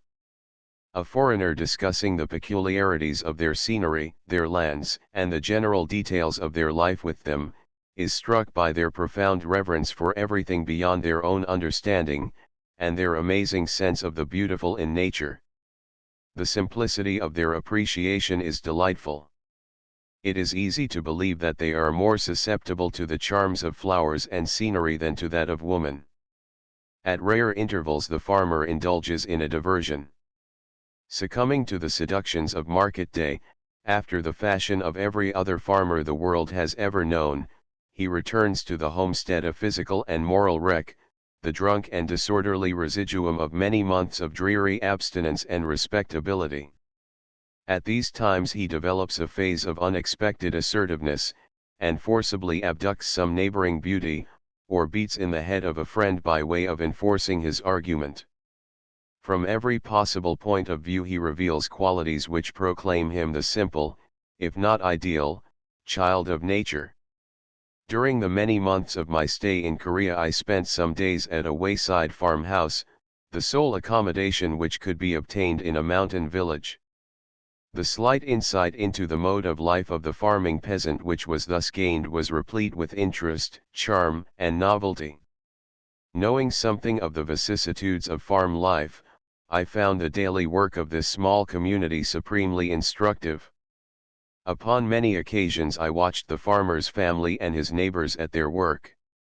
The implements of these people are rude and few, consisting of a plough, with a movable iron shoe which turns the sods in the reverse direction to our own, a spade, furnished with ropes and dragged by several men, bamboo flails and rakes, and a small hoe, sharp and heavy, used as occasion may require for reaping, chopping, and hoeing, for the rough work of the farm, or the lighter service of the house.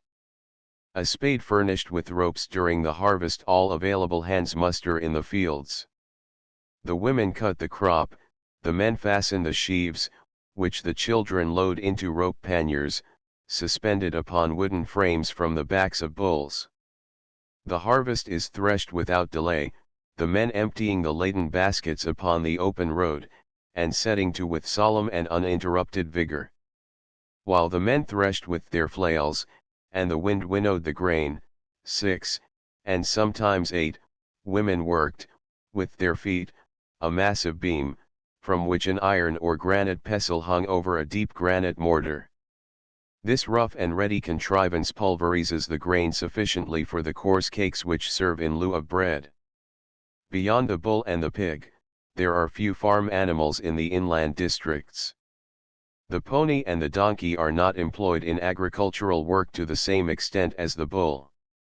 This latter animal is cared for more humanely than the unfortunate pony, whose good nature is ruined by the execrable harshness with which he is treated. The gross cruelty of the Korean to his pony is the most loathsome feature of the national life. Pounding grain irrigation is necessary only for the rice, which yields fairly abundant crops throughout central and southern Korea. To the north, rice makes way for millet, the great supplementary food of Korea. Elsewhere paddy fields abound, and the people have become adepts in the principles of irrigation and the art of conserving water. Rice is sown in May, transplanted from the nurseries to the paddy fields in June, and gathered in October. In times of drought, when it is necessary to tide over the period of distress, the fields are used for barley, oats, and rye which, ripening in May and cut in June, allows a supplementary crop to be taken from the fields.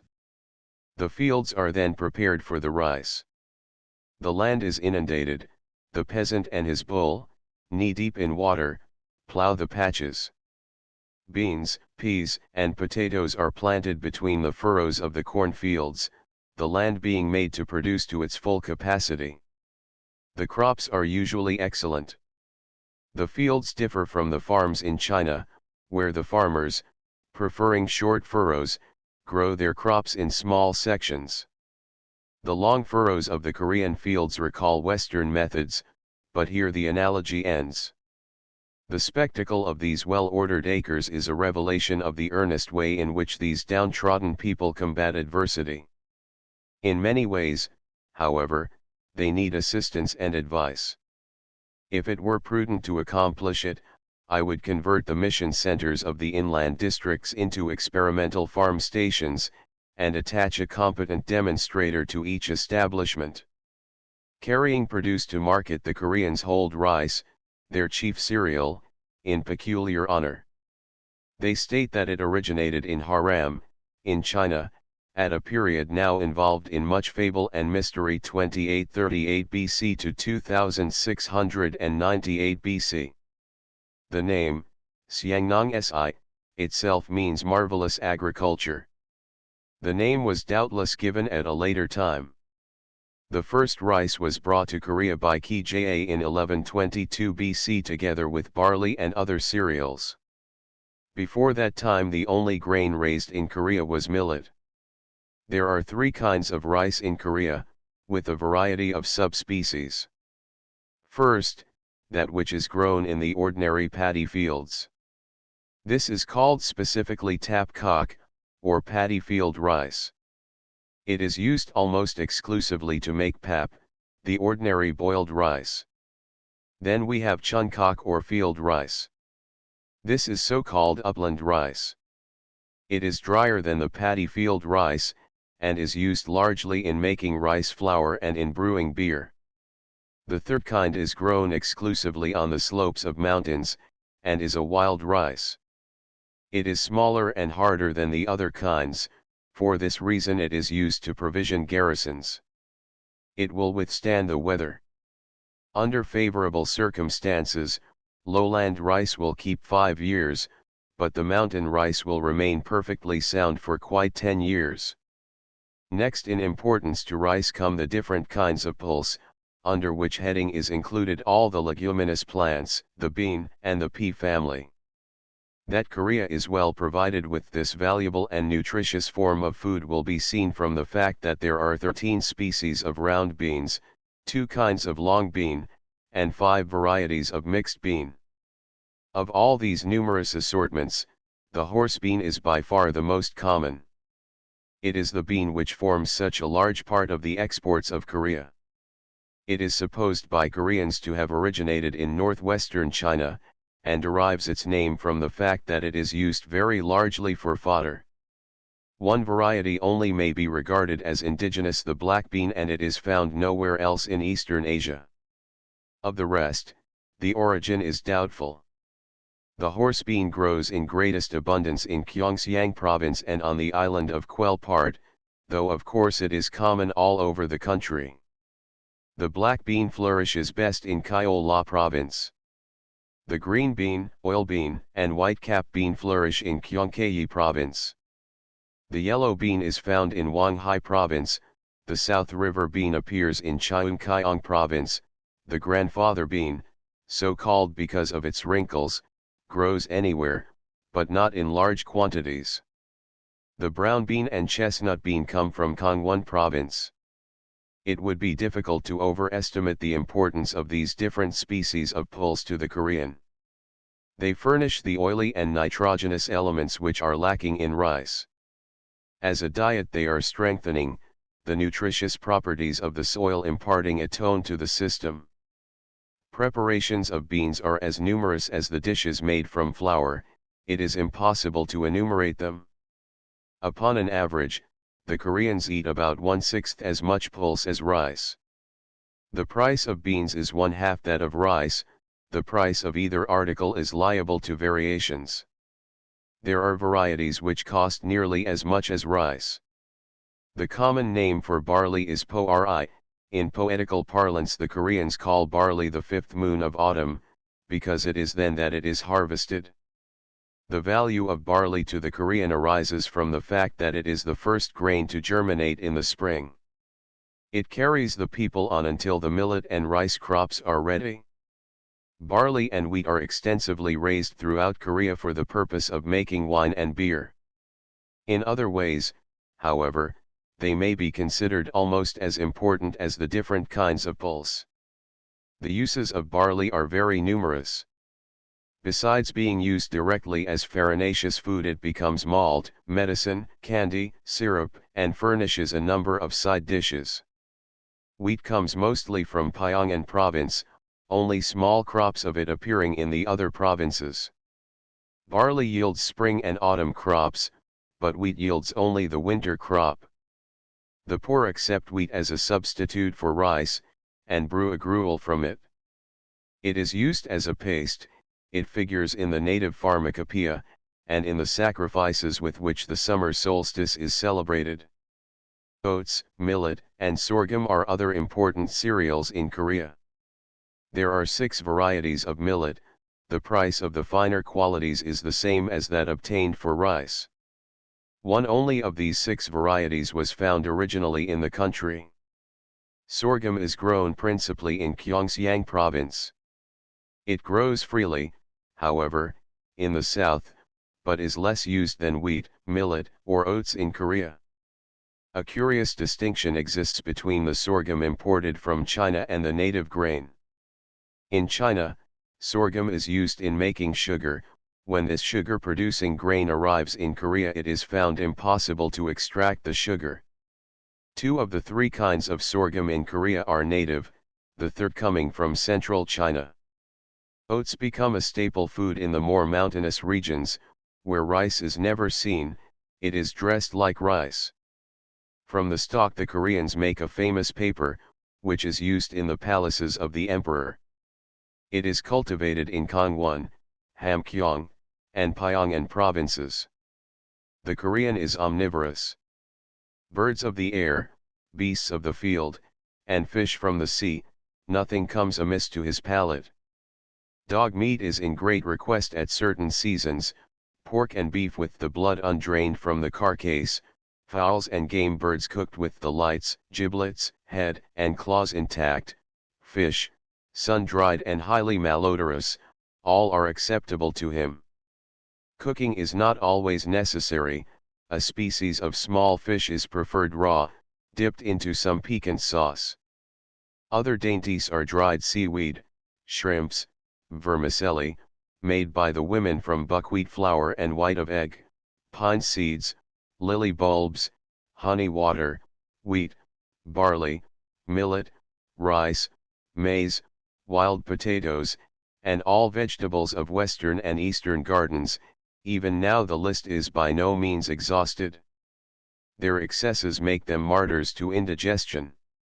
Chapter 11 Japan in Korea. Historical associations in Old Fusion. Political and economic interests. Abuse of paramountcy. Japanese cavalry. Southern Korea bears many evidences of the warlike activities and commercial enterprise of the past generations of Japanese, who, abandoning their own island home, sought domicile upon the shores of the neighboring peninsula.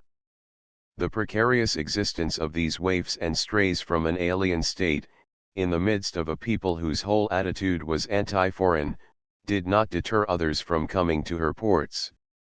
This gradual migration from Japan to the Hermit Kingdom continued during many centuries, promoting an intercourse between 2 races which the government was powerless to frustrate.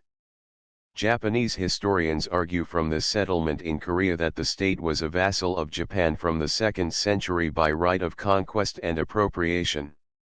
The idea, which prevailed through 17 centuries, was not finally rejected until the ambassador of the Mikado signed a treaty at Seoul on February 7, 1897, which recognized Korea as an independent nation. From about the beginning of the Christian era until the 15th century, the relations between Japan and Korea were very close. From this period onward Korea, although maintaining her attitude of complacent indifference to events outside her own empire, betrayed signs of weakness in her policy of isolation when menaced with the importunate demands of her rival neighbors, China and Japan. At the 2 points in her empire adjacent to the dominions of China and Japan, war and peace alternately prevailed.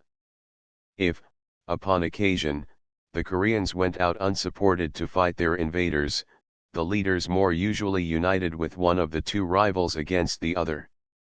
Thus, there was always turmoil throughout the kingdom. In the south, as in the north, the tide of war rolled backwards and forwards, with varying success. From the west, the armies of China appeared and vanished, skirting the Liaodong Gulf, to plunder and to devastate the peninsula. Fleets from Shantung, crossing the Yellow Sea, dropped their anchors in the rivers of the land. The west was threatened by the hordes of China, and the south was harried by ships and men from the east, who pounced upon Fusen and seized the cities of the south. The aggressions of the Japanese extinguished any hope the Koreans might still have cherished of preserving the southern frontier of their kingdom intact.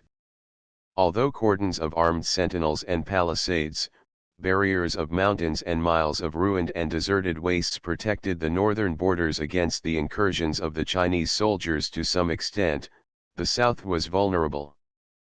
Fusen was the floodgate through which poured the hostile masses of Japan, an unbroken stream of men, to deluge the land. They invaded Korea as enemies, levying tribute, they came as allies against China, they appeared as the embassies of a friendly state and returned enriched to the court of their sovereign. Actuated by feelings of mercy, they sent grain ships to Fusen when famine overtook their neighbors. Between Japan and Fusen there was the continuous passing of ships. Around this outlet, the one gate to the southern half of the kingdom, the spasmodic beginnings of the present important commerce between the two countries grew out of a fretful exchange of commodities. In the years that followed the earlier visitations, Japan became so embarrassed by her own internal troubles, that the Kingdom of Korea was left in that peace and seclusion which, always preferring, it had found so much difficulty in securing. This happy state of things prevailed for 2 centuries. At the end of this interval, the annual embassy to Japan from the court of Korea had ceased. The kingdom in general, lulled by visions of perpetual peace, no longer maintained defenses. Military preparations were neglected, the army was disorganized, the old fighting spirit of the people died down, and martial exercises disappeared from the training of the militia. Dissipation and profligacy were rife. In the meantime, order having been restored in Japan, the thoughts of her soldiers again turned towards fields of conquest and deeds of daring. The vassalship of Korea was recalled, the king was summoned to renew his allegiance. The answer proving unsatisfactory, preparations for an invasion were at once begun. The fleet assembled and the ships set sail. The mobility which was to distinguish the Japanese in after years characterized their movements in this campaign. Within 18 days after their landing at Fusen, the capture of the capital was accomplished and a blow was struck, which enabled the Koreans at last to understand the gravity of their plight. The guard of the Japanese legation, sole the part, which Fusen played in this war, materially assisted the invading hosts of Japan.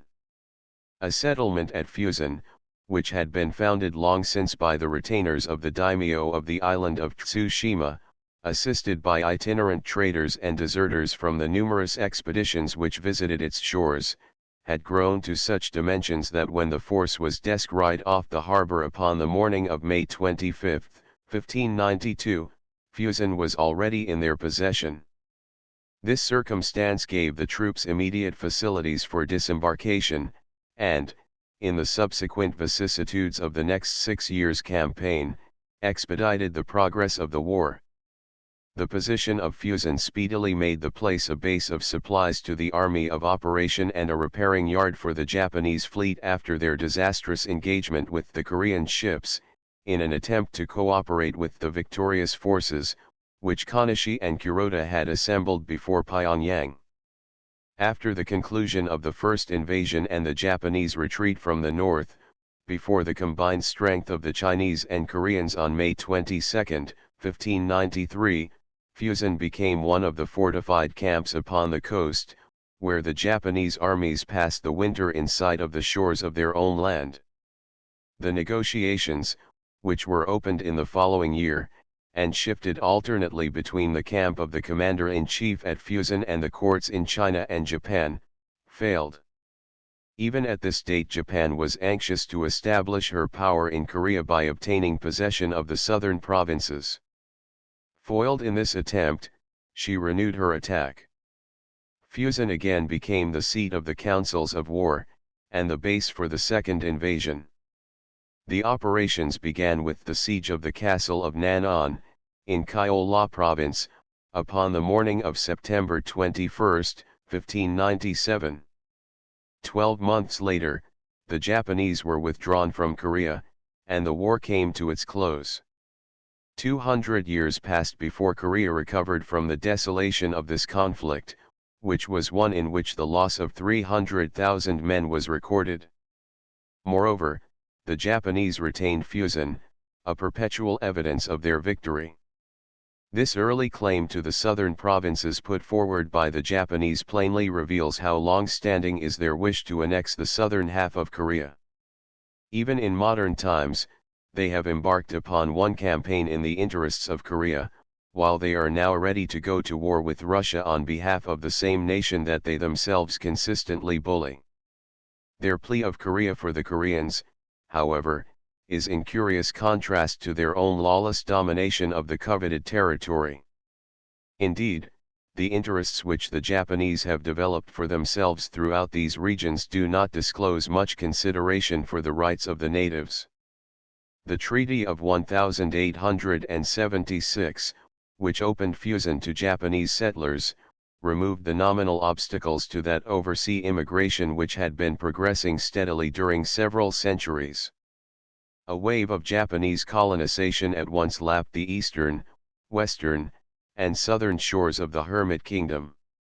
Indications of previous incursions were given by the affinity which existed between the language, manners, and local customs of these newcomers and the indigenous race. The existence of this affinity became a powerful, if impersonal, instrument in abating the opposition of the population to the settlement. Unable to obtain the cession of the territory which they so much desired, communities of Japanese fringed its borders. They planted themselves wherever there were prospects of trade, until the resources of the land were tapped in all directions, and the control of its commerce was virtually in their hands. As other ports were opened at the persistent instigation of these persevering traders, however, the settlement of the South proceeded less rapidly. In view of the changing relations between Korea and the powers, therefore, the Japanese passed further afield, developing some little industry to their own advantage wherever they went. Trade followed their flag, whether they were within the radius of the treaty ports, or engaged in forcing the hand of the local officials by settling beyond the limitations of their conventions. The success of these efforts was soon assured. Despite the stipulations of the treaties, and in face of the objections of their own, as well as the Korean, government, the irrepressible activity of these pioneers of a past generation unconsciously contributed to that supremacy which the trade of Japan has since achieved in the land of her former enemy. The expansion of Japanese interests in Korea has not been without political design. The integrity of her neighbor is bound up with her own existence. The security of Korea emphasizes the safety of her own borders, and, as her own empire has developed into a first-class power, this desire to see the kingdom respected has become more and more the spirit of the policy upon which she has concentrated her individual action. She has fostered the trade with Korea because it drew together the ties which connected the two countries. She has urged the concession of ports, and still more ports, to foreign commerce, because the preponderance of her trade in these open marts substantiates her claim to be the lawful champion of the race. The progress of Korea, since the country came under her supervision, has been more evident than any of the difficulties which have originated out of the disposition of the Japanese to bully and coerce the Koreans. If, upon occasion, the results have suggested that the blind cannot lead the blind without disaster, the rarity of mistakes reflects credit upon the judgment which has been displayed. This combination is, of course, directed against foreigners. Just as Japan is discarding those Western teachers whose genius and administrative abilities protected her in her days of ignorance, so does she hanker after the time when she alone may guard the interests of Korea, and supply the demands of her markets. At present, however, it is open to question whether the Koreans will have overcome their feelings of irritation against the Japanese by the time that these have become thoroughly progressive in their treatment of the Koreans. The Japanese are more repressive in their methods than they need be. The extraneous evidence of the power of the Japanese irritates the Koreans, increasing the unconquerable aversion which has inspired them against the Japanese through centuries, until, of the various races of foreigners in Korea at the present, none are so deservedly detested as those hailing from the island empire of the Mikado. Nor is this prejudice remarkable, when it is considered that it is the scum of the Japanese nation that has settled down upon Korea. It is, perhaps, surprising that the animus of the Koreans against the Japanese has not died out with time, but the fault lies entirely with the Japanese themselves. Within recent years so much has occurred to alter the position of Japan and to flatter the vanity of these island people that they have lost their sense of perspective. Puffed up with conceit, they now permit themselves to commit social and administrative excesses of the most detestable character. Their extravagant arrogance blinds them to the absurdities and follies of their actions, making manifest the fact that their gloss of civilization is the merest veneer. Their conduct in Korea shows them to be destitute of moral and intellectual fiber. They are debauched in business, and the prevalence of dishonorable practices in public life makes them indifferent to private virtue. Their interpretation of the laws of their settlements, as of their own country, is corrupt. Might is right, the sense of power is tempered neither by reason, justice, nor generosity. Their existence from day to day, their habits and their manners, their commercial and social degradation, complete an abominable travesty of the civilization which they profess to have studied. It is intolerable that a government aspiring to the dignity of a first-class power should allow its settlements in a friendly and foreign country to be a blot upon its own prestige, and a disgrace to the land that harbors them. There are some 25,000 Japanese in Korea, and the Japanese settlement is the curse of every treaty port in Korea. It is at once the center of business, and the scene of uproar, riot, and confusion. In the comparative nakedness of the women, in the noise and violence of the shopkeepers, in the litter of the streets, there is nothing to suggest the delicate culture of Japan. The modesty, cleanliness, and politeness, so characteristic of the Japanese, are conspicuously absent in their settlements in this country. Transformation has taken place with transmigration.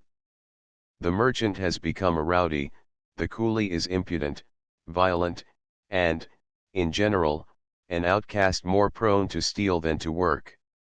Master and man alike terrorize the Koreans, who go in fear of their lives whenever they have transactions with the Japanese. Before the Chino-Japanese War, this spirit had not displayed itself to any great extent in the capital of the Hermit Kingdom. With the successful conclusion of that campaign, however, the Japanese became so aggressive in their treatment of the people that, had the choice of two evils been possible in view of these events, the Koreans would have preferred the Chinese and a state of dependence to the conditions which were then introduced. The universal admiration aroused by the conduct of the Japanese troops in the North China campaign of 1900 to 1901 has added sensibly to the vanity and egoism of these Korean Japanese. Convinced of their innate superiority, their violence towards the Koreans goes on unchecked. It threatens now to assume unparalleled dimensions.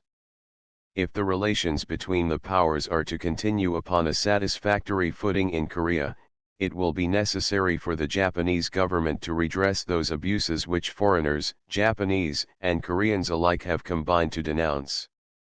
HMS Istria.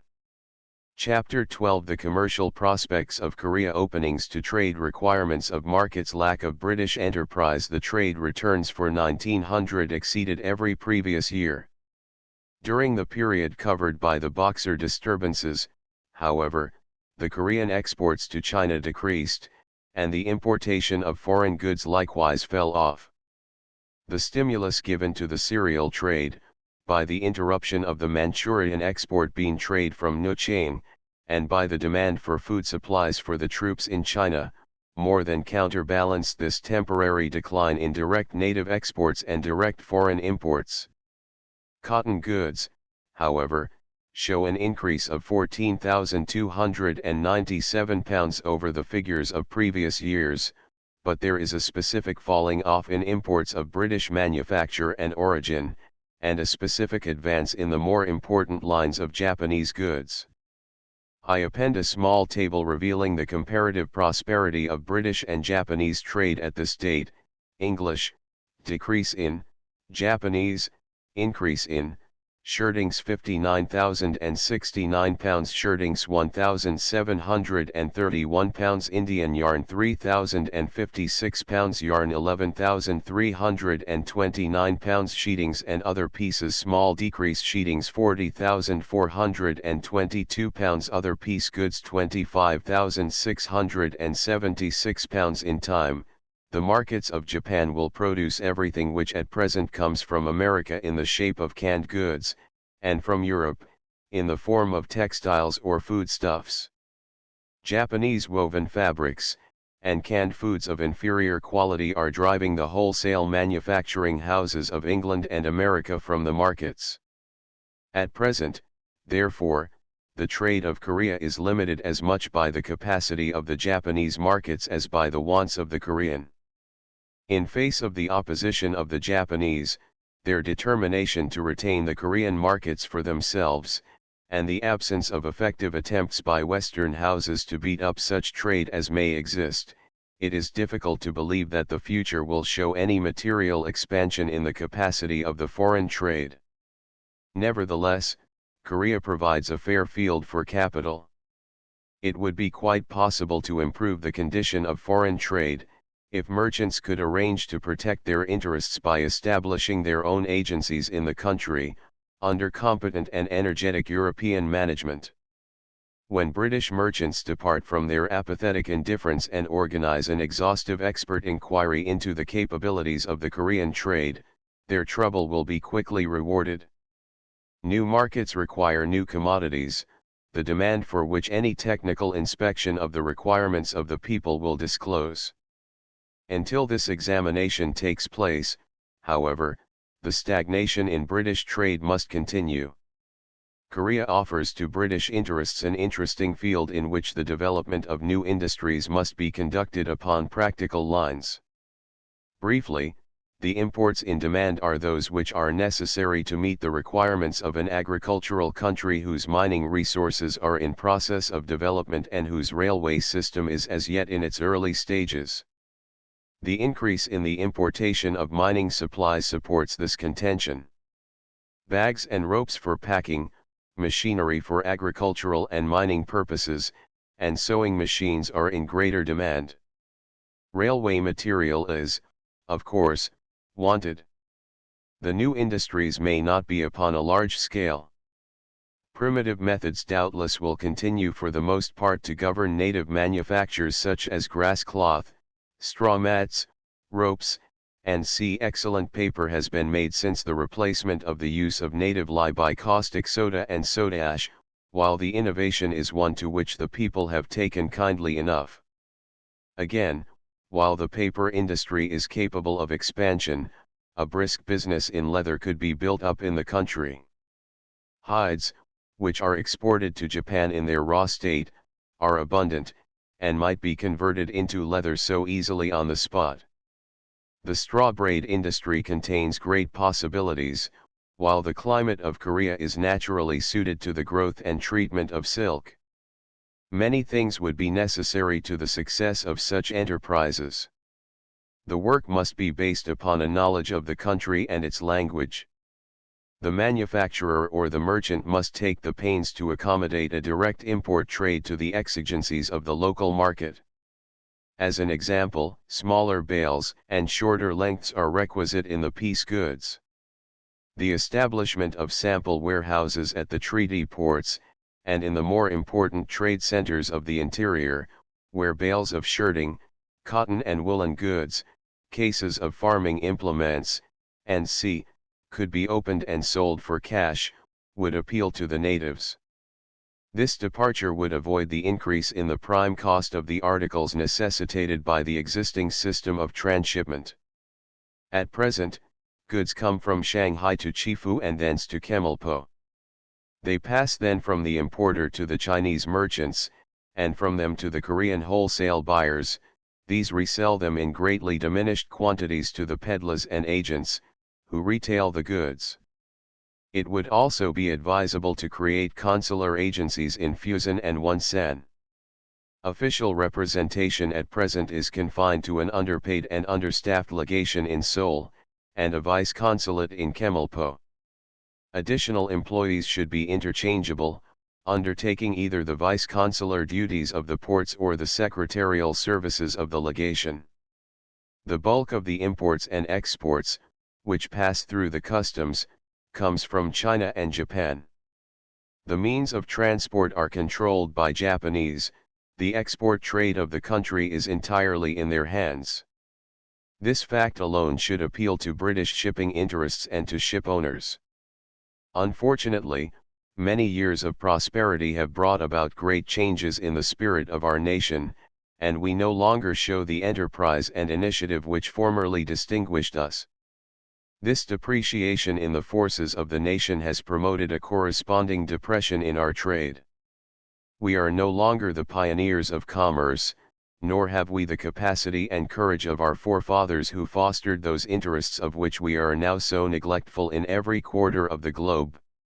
At the dawn of the 20th century, it is amazing to find a country, with a total foreign import and export trade exceeding 2.5 millions sterling for the year 1901 and 2.75 millions sterling for the year 1902, whose shores were visited by over 10,000 steam and sailing trading vessels in the same period, registering an aggregate tonnage of more than 2 million tons, almost untouched by British merchantmen.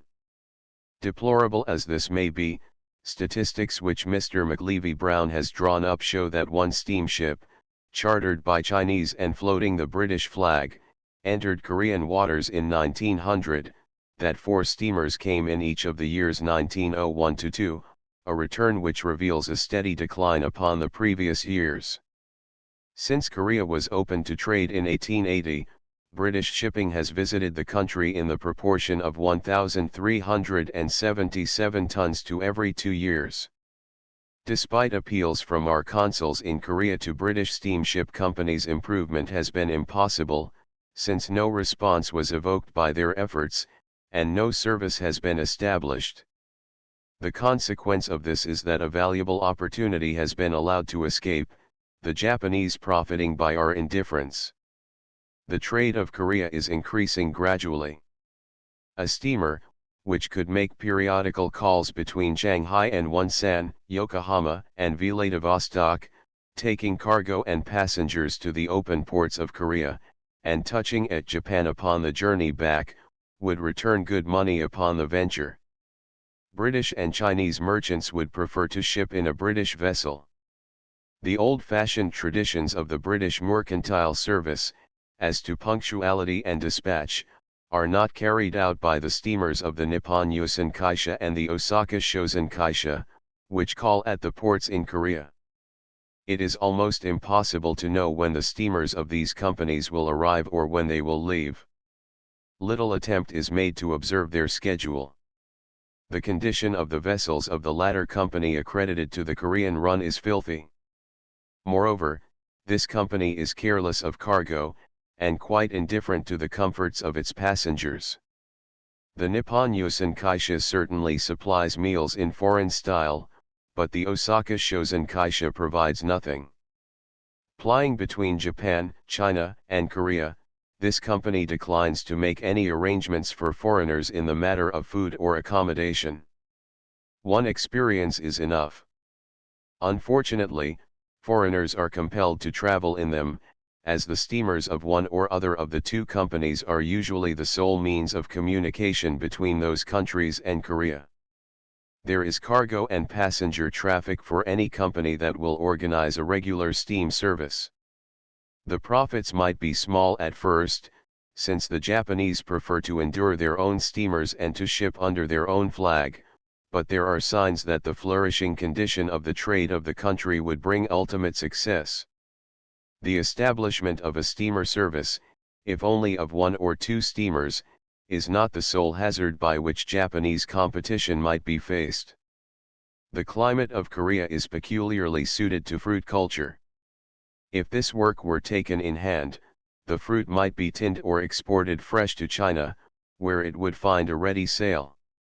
The fertility of the soil near Wonsan and the abundance of fish in the sea off that part of the coast, would make that port a suitable export center for the creation of a fish and fruit canning industry under foreign management. Fish and fruit industries of this description in Japan are profitable and very bad. Nevertheless, their output is widely distributed over the Far East. The initiation of these industrial ventures would require some time, for many difficulties oppress foreigners, who are anxious to put capital into Korea. In the end, a modest venture would reap sufficient success to justify the speculation, while the returns would probably permit an immediate expansion of the enterprise. There is no doubt about the fish, there is no doubt about the fruit, but whatever investment of an industrial character is made in Korea, close and high-class technical supervision is the necessary accompaniment. The British merchant in the Far East is the first to condemn his own minister and to abuse his own consul, and he is the very last to help himself. It may be, however, that the follies of the imperial government, the unreasoning prejudices and foolish blundering of the Foreign Office, have created this apathy. The drifting and vacuous policy of Lord Salisbury made it impossible to avert the decay of our prestige and trade which has set in throughout the Far East. Official returns establish only too completely the unhappy predicament in which trade and merchants alike are placed.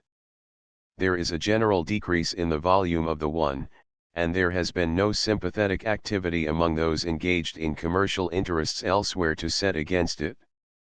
The deficiency is almost without solution, so long as bounty-fed manufactures, carried in subsidized bottoms, are set against the products of an unassisted trade. Competition is increasing, and foreign manufacturers are themselves now meeting the requirements of the markets of China. There is little prospect in the future of the restoration of our former commercial superiority. Much might be attempted, although it seems almost as if the British merchant were so bent upon his own damnation, that little could be done. The decline of British trade cannot be attributed in any way to the late disturbances in North China, to the decline in the purchasing power of the dollar, or to the temporary rise in the market prices. Japan has become our most formidable competitor. The decrease in our trade is due entirely to the commercial development and rise of Japan, who, together with America, has successfully taken from us markets in which, prior to their appearance, British goods were supreme. The gravity of the situation in which British trade is placed cannot be lightly regarded. We still lay claim to the carrying trade of the Far East, but the figures, which support our preeminence in this direction are totally unreliable. If the true conditions were made manifest, it would be seen that so far from leading the shipping of the world in the Far East, Great Britain could claim but a small proportion of the freights carried. Although we may own the ships, neither our markets nor our manufactures are associated with their cargoes. It would be well if the public could grasp this feature of the China trade. Members of Parliament, ignorant of the deductions which are necessary before claiming the carrying trade of the Far East, much less of the Yangtze and of the China coast as an asset in our commercial prosperity, and a sign of vigor of the first magnitude, do not recognize how unsubstantial is the travesty of affluence which they so constantly applaud. Bricklaying extraordinary during 1901, owing to the Boxer disturbance, large numbers of ships owned by natives were transferred to the British flag. The ostensible decrease in the tonnage of British vessels, which entered and cleared affected ports, was therefore less than that of other nationalities. Similarly, there was a small increase in the duties paid under the British flag during the same period, owing to the valuable character of these cargoes. Under ordinary circumstances, the comparatively small decrease in the British tonnage and the increase of more than 50,000 taels in the payments made to the imperial customs at such a moment of unrest, would suggest the stability of our trading interest, and afford no mean standard by which to judge the capacity of the markets. Unfortunately, the two most important counts in the returns, tonnage and duties, are no criterion. It is necessary to inspect closely the individual values of the different articles comprising the total trade. In this way the general depreciation of our manufactures is at once apparent. A comparison of the American, Japanese, and German returns shows which are the commercial activities that are threatening our existence as a factor in the markets of the Far East. If, in the returns, we were shown the relations between the duties paid under each flag, and the tonnage of any particular country, besides the source and destination of its cargo, the true condition of British trade would be revealed at a glance. As it is, until a table is added to the Maritime Report, which will supply this valuable and interesting demonstration, the system of a separate examination is alone to be relied upon. By this method we find that between the years 1891 and 1901 there was a consistent falling off in British exports to the Far East in almost every commodity in which the competition of America, Japan, and Germany was possible. Since 1895, when Japan began to assert herself in the markets of China, those articles which, preeminently among the commercial powers, she can herself supply, have carried everything before them. 10 years ago the British trade in cloths, drills, shirtings, cottons, yarns, and matches had attained magnificent dimensions. In certain particulars, only, our trade was rivaled by the United States of America, whose propinquity gave to them some little advantage in the markets of the Far East. Now, however, the trade has passed altogether into the hands of the Japanese, or is so equally divided between Japan and America, Japan and Germany, that our pristine supremacy has disappeared. Chapter 13 British, American, Japanese, French, German, and Belgian interests. Railways and mining fictions tabled counterfeited imports. With the exception of Great Britain, the example of the Japanese in Korea has stirred the Western powers to corresponding activity. Every strange face in Seoul creates a crop of rumors. Until the newcomer proves himself nothing more dangerous than a correspondent, there is quite a flutter in the ministerial dovecots. Speculation is rife as to his chance of securing the particular concession, after which, of course, it is well known he has come from Europe, Asia, Africa, or America. The first place among the holders of concessions is very evenly divided between Japan and America. If the interests of Japan be placed apart, those of America are certainly the most prominent. Germany and Russia are busily creating opportunities for the development of their relations with the industries of the country. Italy and Belgium have secured a footing. Great Britain is alone in the indifference with which she regards the markets of Korea. In this chapter I propose to state briefly the exact position occupied in Korea by the manufacturing and industrial interests of foreign countries, adding a specific table, which, I hope, may attract the attention of British manufacturers to the means by which the Japanese houses contrive to meet the demands of the Korean market. The competition of the Japanese has an advantage in the propinquity of their own manufacturing centers. A cooperative movement throughout the Japanese settlements against foreign goods is another factor in their supremacy. It may, perhaps, afford British manufacturers some small consolation to know that there are still many articles which defy the imitative faculties of the Japanese. These are, mainly, the products of the Manchester market, which have proved themselves superior to anything which can be placed in competition against them. It has been found, for instance, impossible to imitate Manchester dyed goods, nor can Japanese competition affect the popularity of this particular line. Chinese grass cloths have, however, cut out Victoria lawns fairly on their merits. The Chinese manufacturer, unhampered by any rise in the cost of production and transportation, produces a superior fabric, of more enduring quality, at a lower price. Moreover, in spite of the assumed superiority of American over English locomotives, on the Japanese railways in Korea the rolling stock produced by British manufacturers has maintained its position.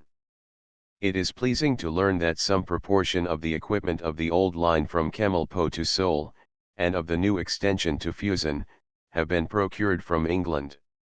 Mr. Bennett, the manager of Messrs. Holm Ringer and Company, the one British house in Korea, with whom the order from the Japanese company was placed, informed me that the steel rails and fish plates imported would be from Camel and Company, the wheels and axles from Vickers, and that orders for a number of corrugated iron goods sheds had been placed in Wolverhampton.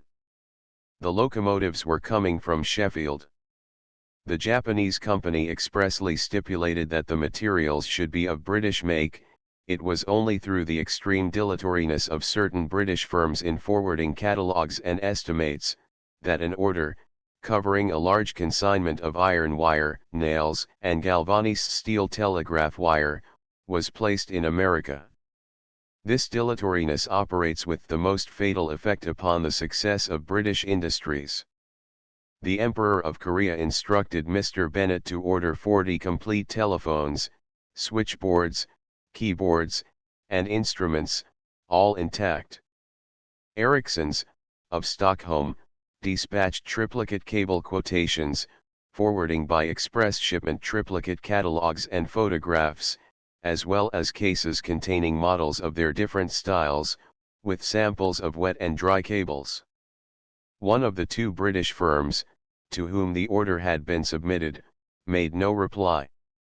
The other, after an interval of 2 months, dictated a letter of inquiry as to the chemical qualities of the soil, and the character of the climatic influences to which the wires, switchboards, and instruments would be subjected. A few years ago a demand arose for cheap needles and fish hooks. The attention of British manufacturers was drawn to the necessity of supplying a needle which could be bent to the shape of a fish hook. A German manufacturer got wind of the confidential circular which Mr. Bennett had prepared, and forwarded a large assortment of needles and fish hooks, the needles meeting the specified requirements. The result of this enterprise was that the German firm schemed the cream of the market. The English needles were so stiff that they snapped at once, and it is perhaps unnecessary to add that, beyond the few packets opened for the preliminary examination, not one single order for these needles has been taken. The position which Great Britain fills in Korea is destitute of any great commercial or political significance. Unintelligible inaction characterizes British policy there as elsewhere. Our sole concession is one of very doubtful value, relating to a gold mine at Eunsan.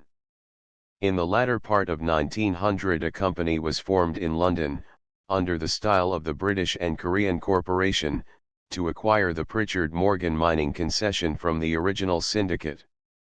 In the spring of 1901 Mr. E. T. McCarthy took possession of the property on behalf of the new owners. Mr. McCarthy had had considerable experience as a mine manager. The most careful management was necessary to the success of this concern. The expenses of working were extraordinarily heavy, as, owing to the absence of fuel, coal had to be imported from Japan. A coal seam had been located upon the concession, but nothing was then known as to its suitability for steam purposes. It is impossible to consider the undertaking very seriously.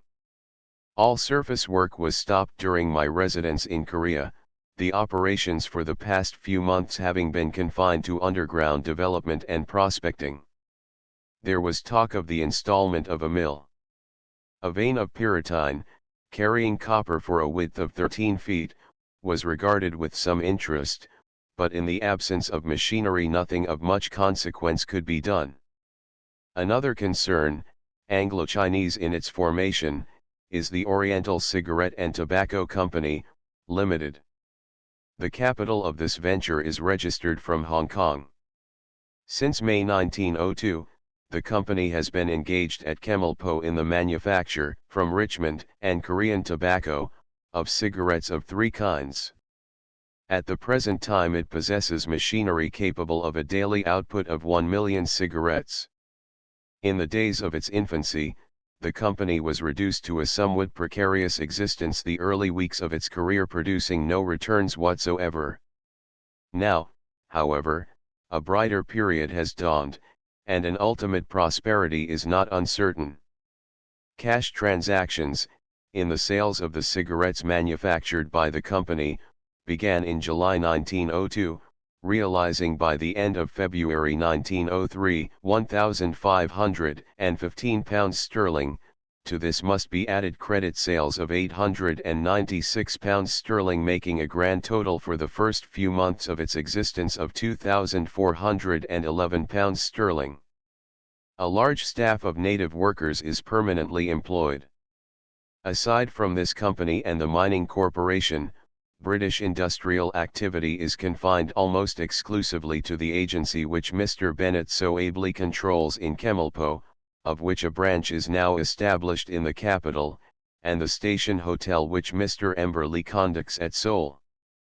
Mr. Jordan, the British minister in Korea, did request in June 1903, a concession for a gold mine 5 miles square in Hwanghae province. Apart from this, the apathy of the British merchant cannot be regarded as singular when business houses in London direct catalogues, intended for delivery at Chemulpo, to the British Vice-Consul, Korea, Africa. Nor, by the way, is Korea a part of China. Mr. Emberley has established a comfortable and very prosperous hotel in the capital, while at Chemulpo Mr. Bennett has opened out whatever British trade exists in Korea.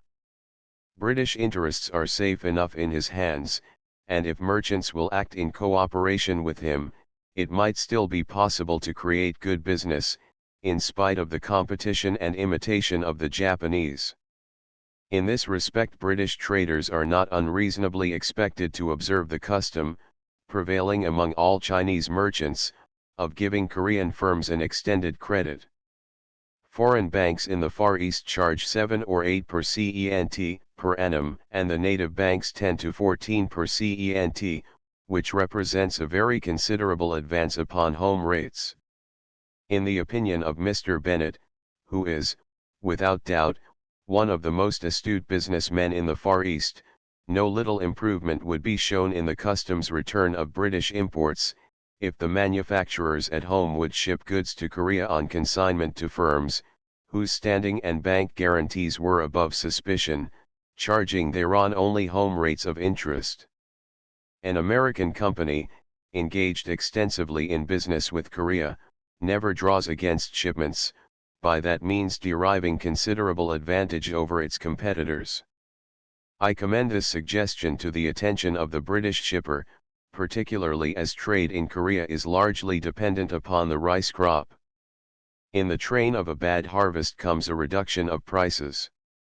Importers, then, who have ordered stocks beforehand, find themselves placed in a quandary.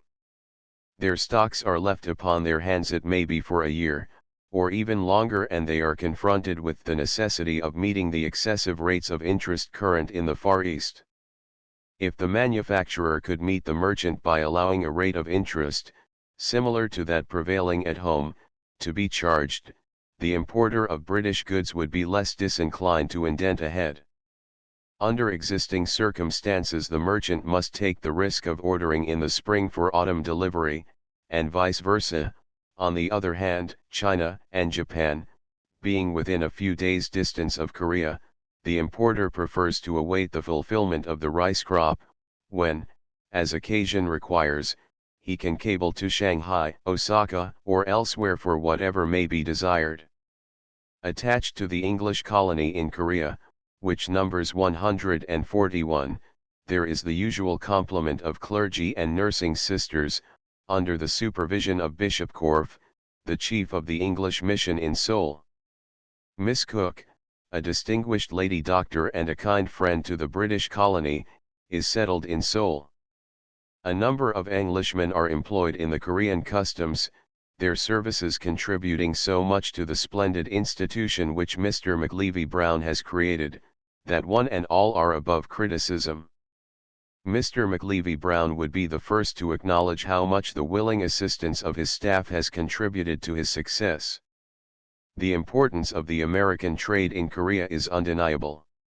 It is composite in its character, carefully considered, protected by the influence of the minister, supported by the energies of the American missionaries, and controlled by two firms, whose knowledge of the wants of Korea is just 48 hours ahead of the realization of that want by the Korean. This is, I take it, just as things should be. The signs of American activity, in the capital alone, are evident upon every side. The Seoul Electric Car Company, the Seoul Electric Light Company, and the Seoul, Fresh Spring, Water Company have been created by American enterprise, backed up by the liveness and cuteness of the two concessionaires, whom I have just mentioned, and pushed along by little diplomatic attentions upon the part of the American minister. The Seoul Kemalpo Railway concession was also secured by an American, Mr. Morse, the agent of the American Trading Company, and subsequently sold to the Japanese company in whom the rights of the concession are now vested. The charter of the National Bank of Korea has also been awarded to these Americans, and it is now in process of creation. The only mine in Korea which pays is owned by an American syndicate, and, by the way, Dr. Allen, the American minister, possesses an intelligible comprehension of the Korean tongue. The consulting room of Miss Cook. There is a large American colony in Korea, totaling in all 240. 100 live in Seoul, 60 live are employed upon the American mine at Unsan, 34 live at Pyongyang. 5 are in the service of the Korean government, 10 are associated with the railway, the famous 2 are engaged in business, and the remainder comprise the staffs of the legation and consulate, and a medley of missionaries. American trade with Korea embraces kerosene, flour, mining machinery, railway and mining supplies, household goods and agricultural implements, clothing and provisions, drills, sheetings, cotton goods, and cotton yarn. The American mine at Unsan employs 17 Japanese and 133 Chinese, 100 Europeans, of whom 35 are American, and 4,000 natives, whose wages range from 8D to 2D daily. The private company that has acquired this concession works 5 separate mines with enormous success, 4 mills, 2 of 40 stamps and 2 of 20 stamps, are of long standing. An additional mill of 80 stamps is of more recent construction. During 1901 gold to the amount of £150,000 was exported by the company, while in the year following this sum was very vastly exceeded. The area of the concession is 800 square miles. The future alone can disclose whether Korea is to be absorbed by the Japanese. At present, the Japanese population in Korea exceeds 20,000, the actual estimate falling short of 25,000. The Japanese control the railway between Kemalpo and Seoul, as well as the important trunk line to Fusan, an undertaking now in course of construction and under the immediate supervision of the Japanese government.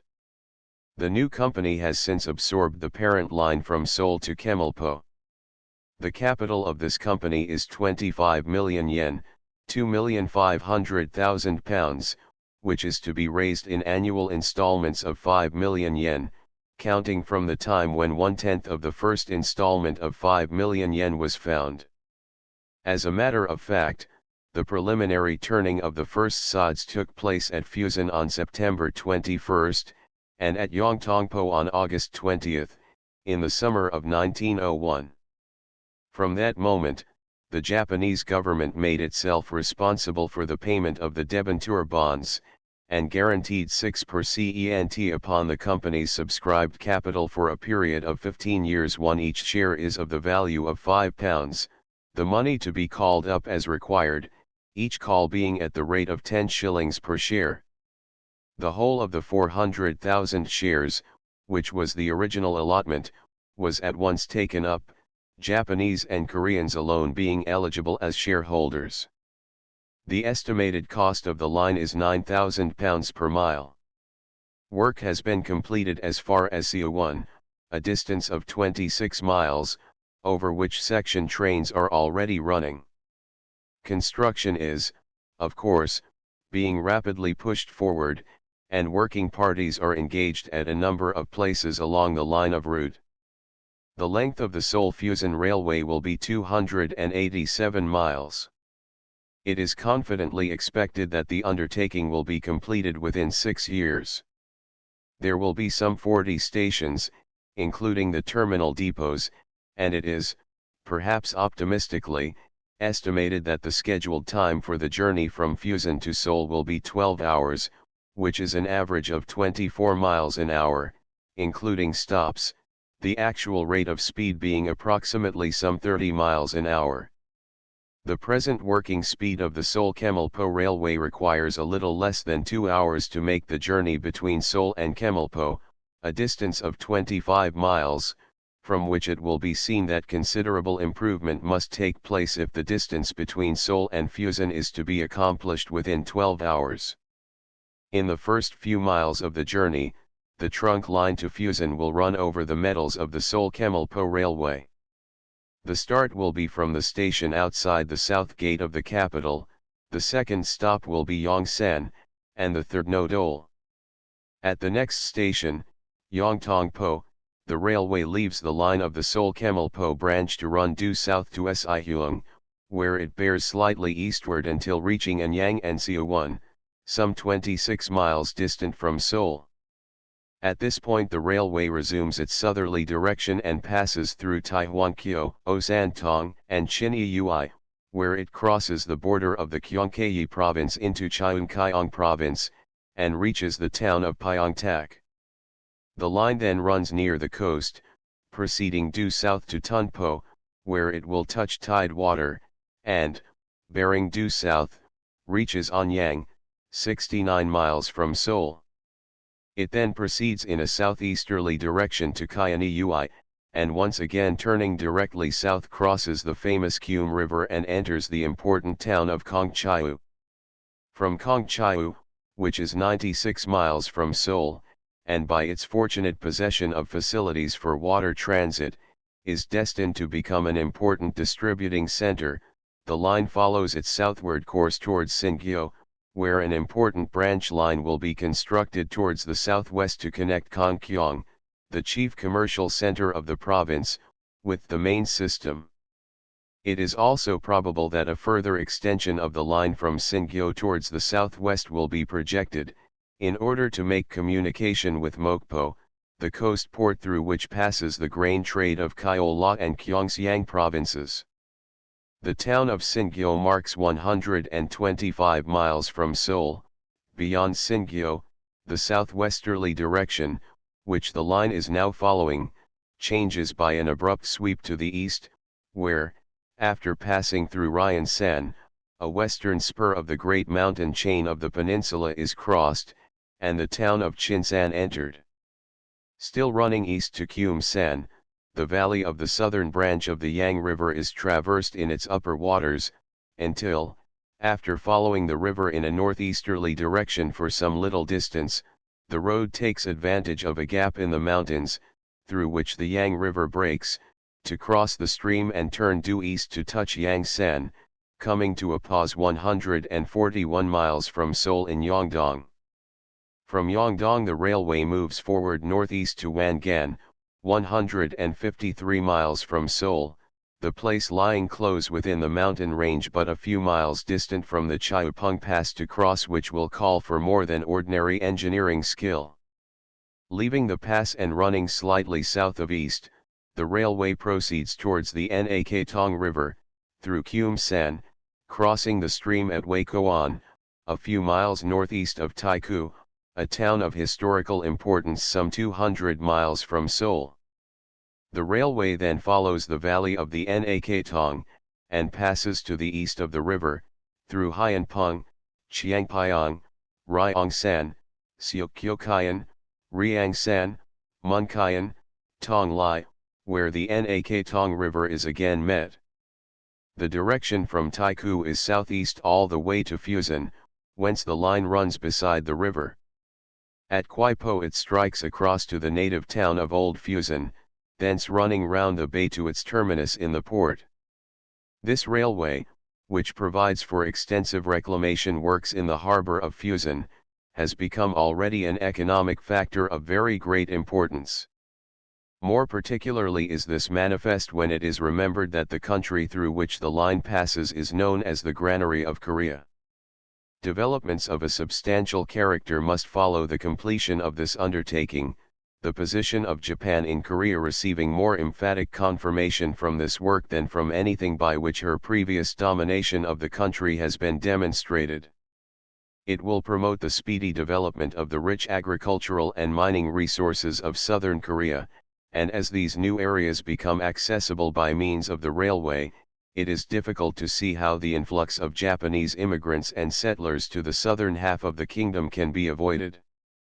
Indeed, a very serious situation for the Korean government has already arisen, since by far the greatest number of the men, engaged upon the construction of the Seoul-Fusan Railway, have signified their intention of becoming permanent settlers in the country. In the case of these new settlers, the company has granted from the land, which it controls on either side of the line, a small plot to each family for the purposes of settlement. While the man works upon the line, his family erect a house and open up the ground. Whether or no the action of the company can be justified to the extent which has already taken place, the policy has resulted in the establishment of a continuous series of Japanese settlements extending through the heart of southern Korea from Seoul to Fusan. From time to time the Japanese government itself has attempted to stem the torrent of Japanese migration to Korea. But the success of the colonies already settled there has made it a delicate and a difficult task, one which, in the future, the Japanese government may be expected to leave alone. The railway once open, the still greater stimulus which will be imparted to agriculture in the southern half of the kingdom, will appeal to many thousands of other would-be settlers. Whatever objection the Korean government may offer to this invasion, it is quite certain that with the very heart of the agricultural districts laid bare, Korea must be prepared to see a rapid increase in her already large Japanese population. In a great part the increase is already an accomplished fact. The influence of Japan is already supreme in Korea. It is paramount in the palace, and it is upheld by settlements in every part of the country. In the capital itself there is a flourishing colony of 4,000 adults. She has established her own police force, created her own post office, telephone, cable, and wireless telegraph system. She has opened mines. Her principal mine is at Chiksan and has introduced many social and political reforms, besides being the greatest economic factor in the trade of the kingdom. Little development has distinguished the concessions secured by the French in Korea.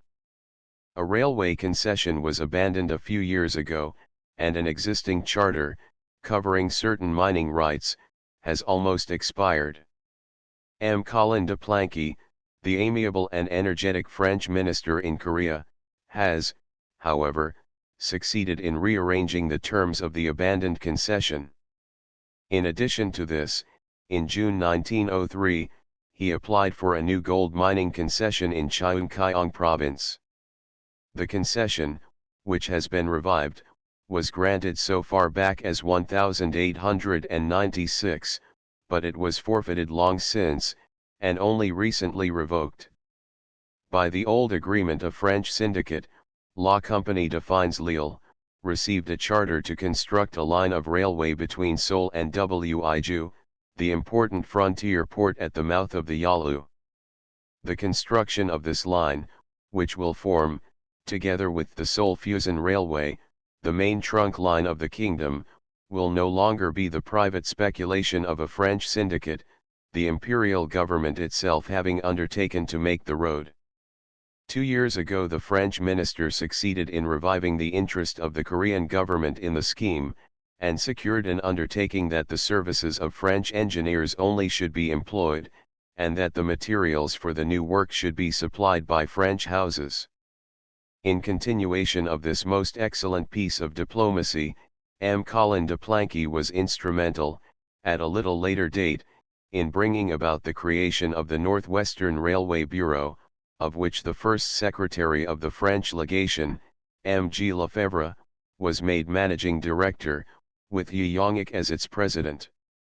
M. de la Perrière became the chief consulting engineer to the railway, M. Bourderet, and a small army of French engineers, master mechanics, overseers, and skilled workmen were placed upon the pay sheets of the company. The Korean government made itself responsible for the annual disbursement of 100,000 yen, £10,000, on this railway, and construction began in the spring of 1902. Operations were suspended, however, owing to the prevalence of the rainy season. Work was resumed again in the autumn and, again, after a short spell of activity, stopped. Lack of the necessary funds is doubtless the reason, yet, nevertheless, the Korean government refused an offer for the right to construct the line from a Russian financier. This preliminary stage of the line traverses districts famous for their mineral and agricultural resources, and connects the present capital, Seoul, with two former seats of central government, Songdo and Pyongyang, even now rich and populous towns. It is intended to complete the line to Songdo at once, pushing forward towards Wiju, in the hope of connecting with the Trans-Siberian system, when the government is able to find the funds. The distance between Seoul and Songdo by the line of railway is 80 kilometers. In round figures, the cost of construction is placed at about £260,000, the traffic receipts are valued at £12,000, £10,000 of which will be contributed by passenger traffic. The annual working expenses are placed at £8,000, and it is hoped that the Seoul-Songdo line will be open to general traffic within 2 years. The figures are altogether French and airy. A survey of the line between Seoul and Songdo shows to some extent the nature of the work which awaits the French engineers. Gradients will be about 21 feet to the mile, embankment building and excavation give 13,000 cubic meters to the kilometer, 26 per cent of the line will be curved, the radius of the most acute bend being some 200 meters, 25 moderately large bridges, 150 small bridges and culverts will figure in construction.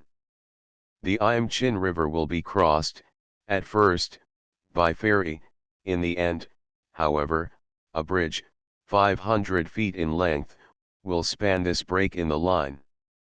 The gauge of the road would be 1.43 m, the ties will be 2.50 m long, 30 m in width, 1.25 m thick.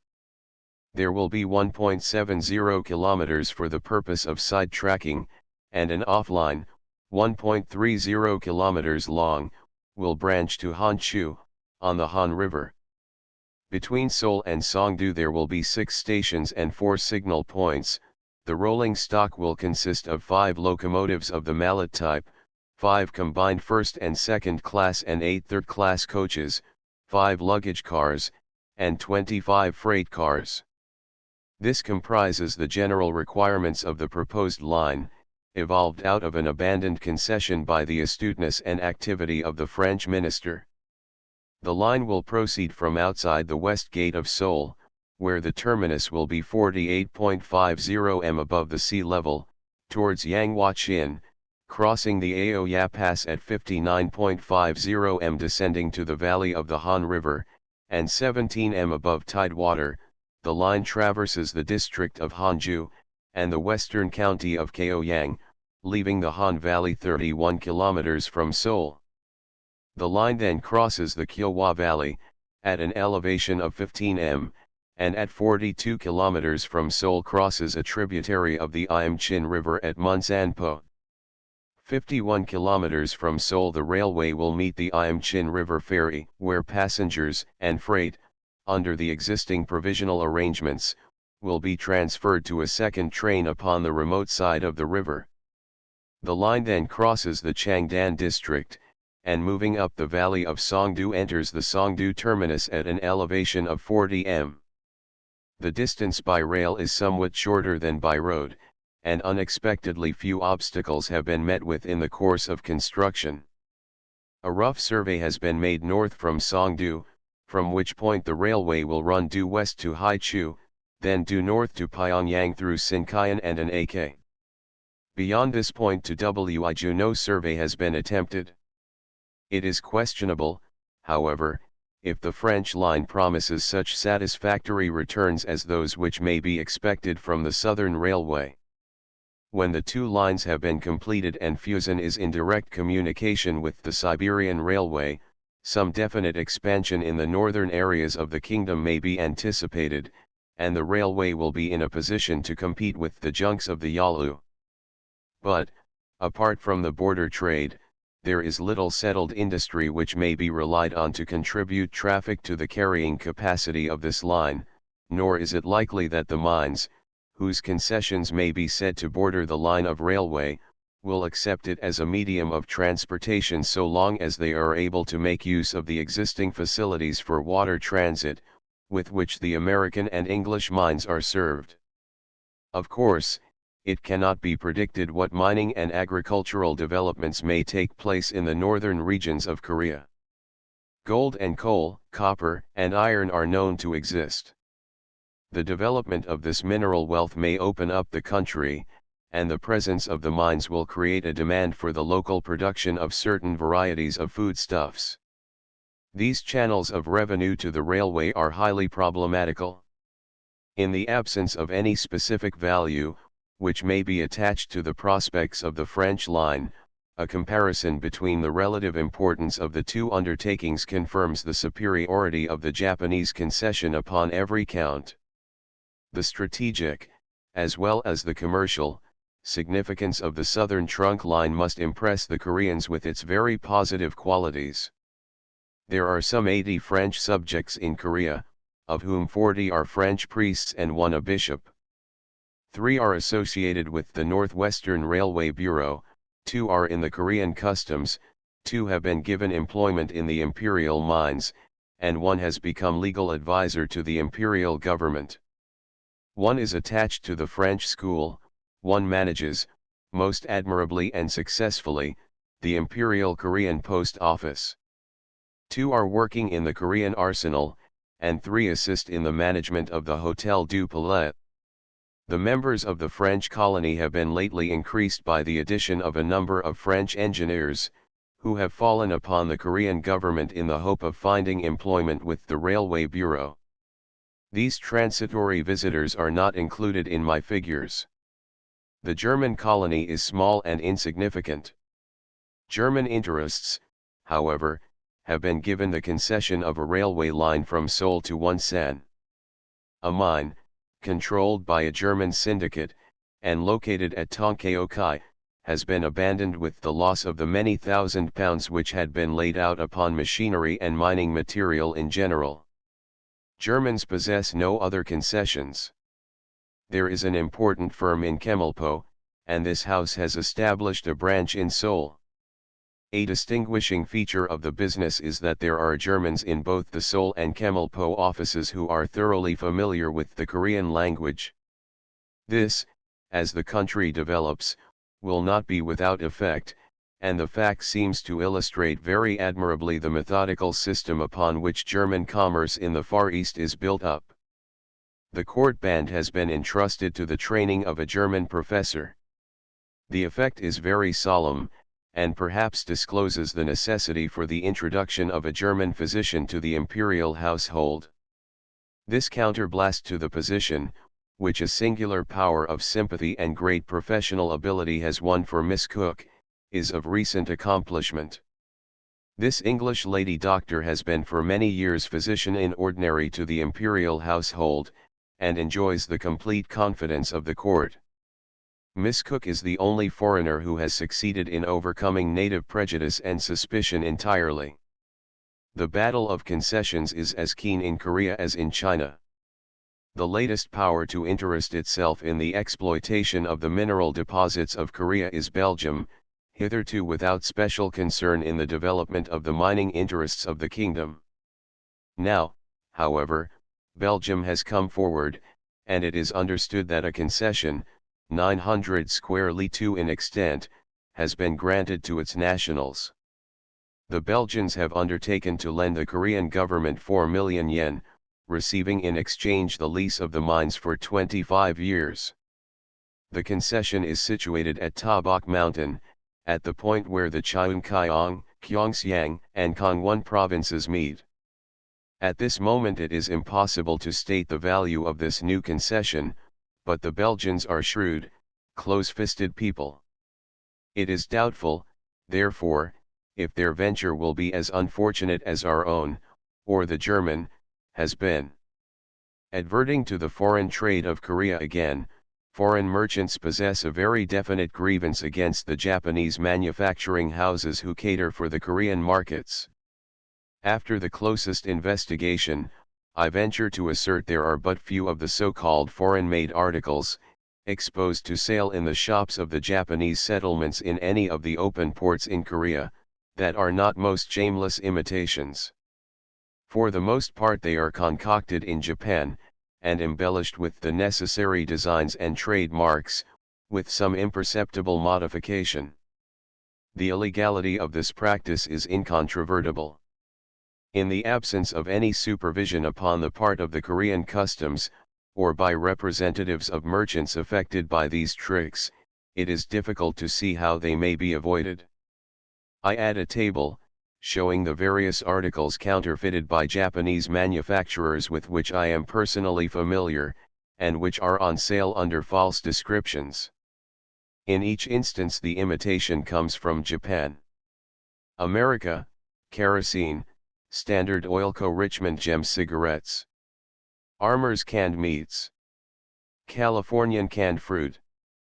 Californian wines, hock and claret. Eagle brand milk. Drugs.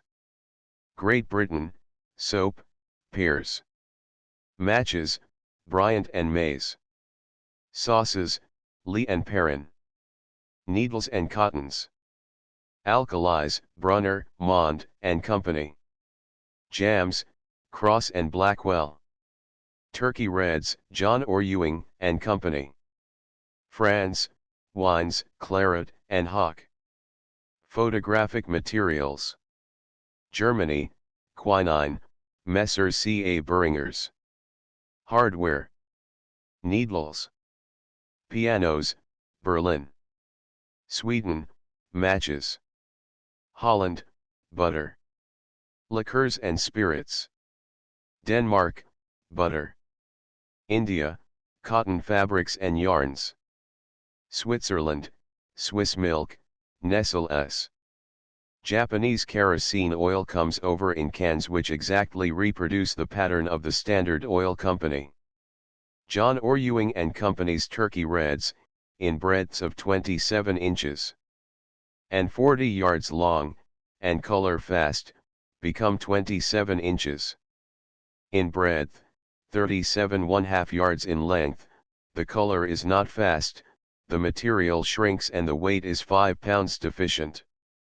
The trademark of the firm, Parrot brand, with a picture of the bird, is the most perfect imitation imaginable.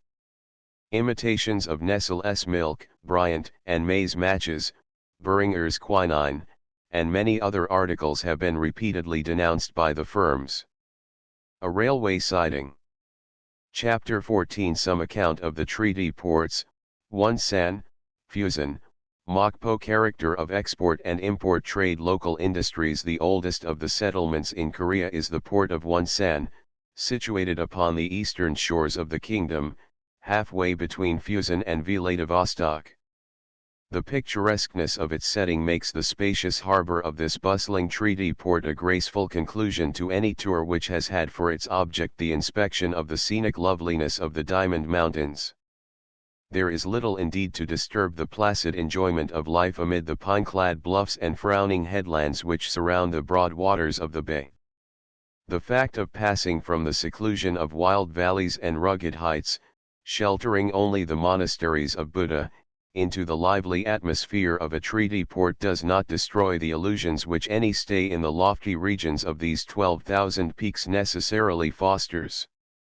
Within wooded cliffs, which hang above a fringe of silver sand, looking out over a harbor 40 square miles in extent, where mountains encompass every quarter of the horizon, and rocky islets, verdant with vegetation, stud a sapphire sea, there lies a spot where the fleets of the world might swing at anchor with perfect safety, in perfect isolation. It is certainly a wonderful harbor, and worthy of the commotion caused at intervals by the desire of Russia to secure possession of the prize. The superb advantages with which it is endowed make it an object of solicitude to the powers. If possession of this harbor were coupled with the occupation of Vladivostok and Port Arthur, the control of those northern seas would rest with the Russian fleet. Otherwise, it is a peaceful place to be the center of so much political turmoil. Wonsan, the treaty port, is situated in the southwest corner of the harbor. The northern arm of the harbor is known as Port Lazarev, the southeastern portion is Broughton Bay, the name which is usually given to the entire harbor.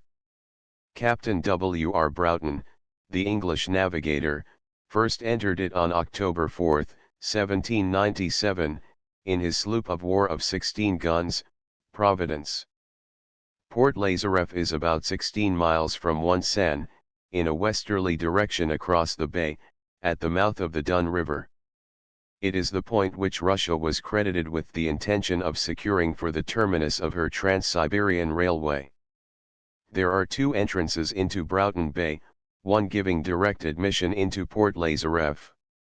Russian men of war make the most of this advantage in visiting the harbor, for it enables them to enter without revealing their presence to the authorities upon shore.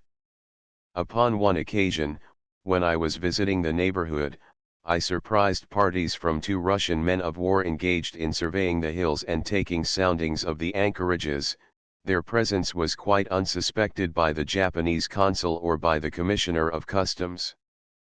The bay is well protected by chains of mountains, its physical perfections in this respect rendering it of peculiar value as a naval base. The channel into the harbor is broad, deep, and free from all encumbrances. Numerous islands are so situated about the mouth that every approach could be strongly protected. Besides being easy of access, there is an average depth of about 9 fathoms upon a firm bottom. The water is free from ice in winter, notwithstanding the severity of the cold in this region. Inexhaustible supplies of spring water can be obtained, and, in the proper season, the shooting and fishing afford very varied sport. These are, however, but the accessories to a harbor, which, if it were fortified and converted into a first-class naval station, would be the equal of Vladivostok and superior to every other station in the Far East. It is far in advance of anything which the powers have seized in China. Between Hong Kong and Dalny, the commercial harbor of Port Arthur, which Russia has endeavored to improve since it belonged to China, there is no anchorage which could be so readily and inexpensively adapted to the requirements of a first-class naval station of a first-class naval power. At present, Wonsan harbor is visited only by the squadrons which Russia and Japan maintain in this water. Although there is a flourishing Japanese settlement upon shore, no Japanese gunboat is detached as yet for guardship duties. At Fusan and Kemalpo, however, the practice of detailing ships for port duties is carefully observed, Japan losing few opportunities to impress upon her neighbor in particular, and the world in general, the significance of her interests in Korea. Wonsan was opened to Japanese trade in 1880, becoming a general foreign settlement on November 3, 3 years later. Although its subsequent development is due entirely to the industry of the Japanese, and their undoubted commercial sagacity, its imports of foreign trade in recent years have contributed to the position which it now takes in the commercial progress of the country. The economic expansion of the port, however, has been promoted by the business resulting from the immigration of Japanese settlers and the doubling of the native population. Materials for clothing, cotton goods, grass cloth, and silk are preeminent in the local requirements. A comparison of the annual returns discloses a steady advance in its prosperity, the paramount influence, which the Japanese exercise over its welfare, restricting foreign trade to those articles which cannot be imported from Japan.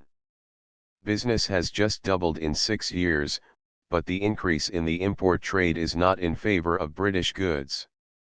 The imposition of the tariff, which prevails in European Russia, at Vladivostok, accounted for the general advance in foreign imports at Wonsan during 1901. In the following year, 1902, the imports were again heavier than the exports, the figures being, imports 191,535 pounds and exports 102,205 pounds. The local government of the port is conducted upon Japanese lines. The streets are broad, well gravelled, and fringed with an irregular border of trees. After the foul and narrow lanes of the Korean town, through which it is necessary to pick one's way before entering the settlement, their appearance is cheerful and attractive. Wonsan, the native town which has given its name to the port, is 2 miles from the heart of the settlement, and comprises a quaint medley of thatched and tiled houses, crowded together in narrow and noisome alleys. The main road from Seoul to the frontier, one of the 6 great roads of the country, lies through the center of the town. The clusters of hovels, upon both sides of this excellent highway, suggest that the eligible sites are only those which abut upon this spacious thoroughfare. Glimpses of the bay are visible through gaps in the houses.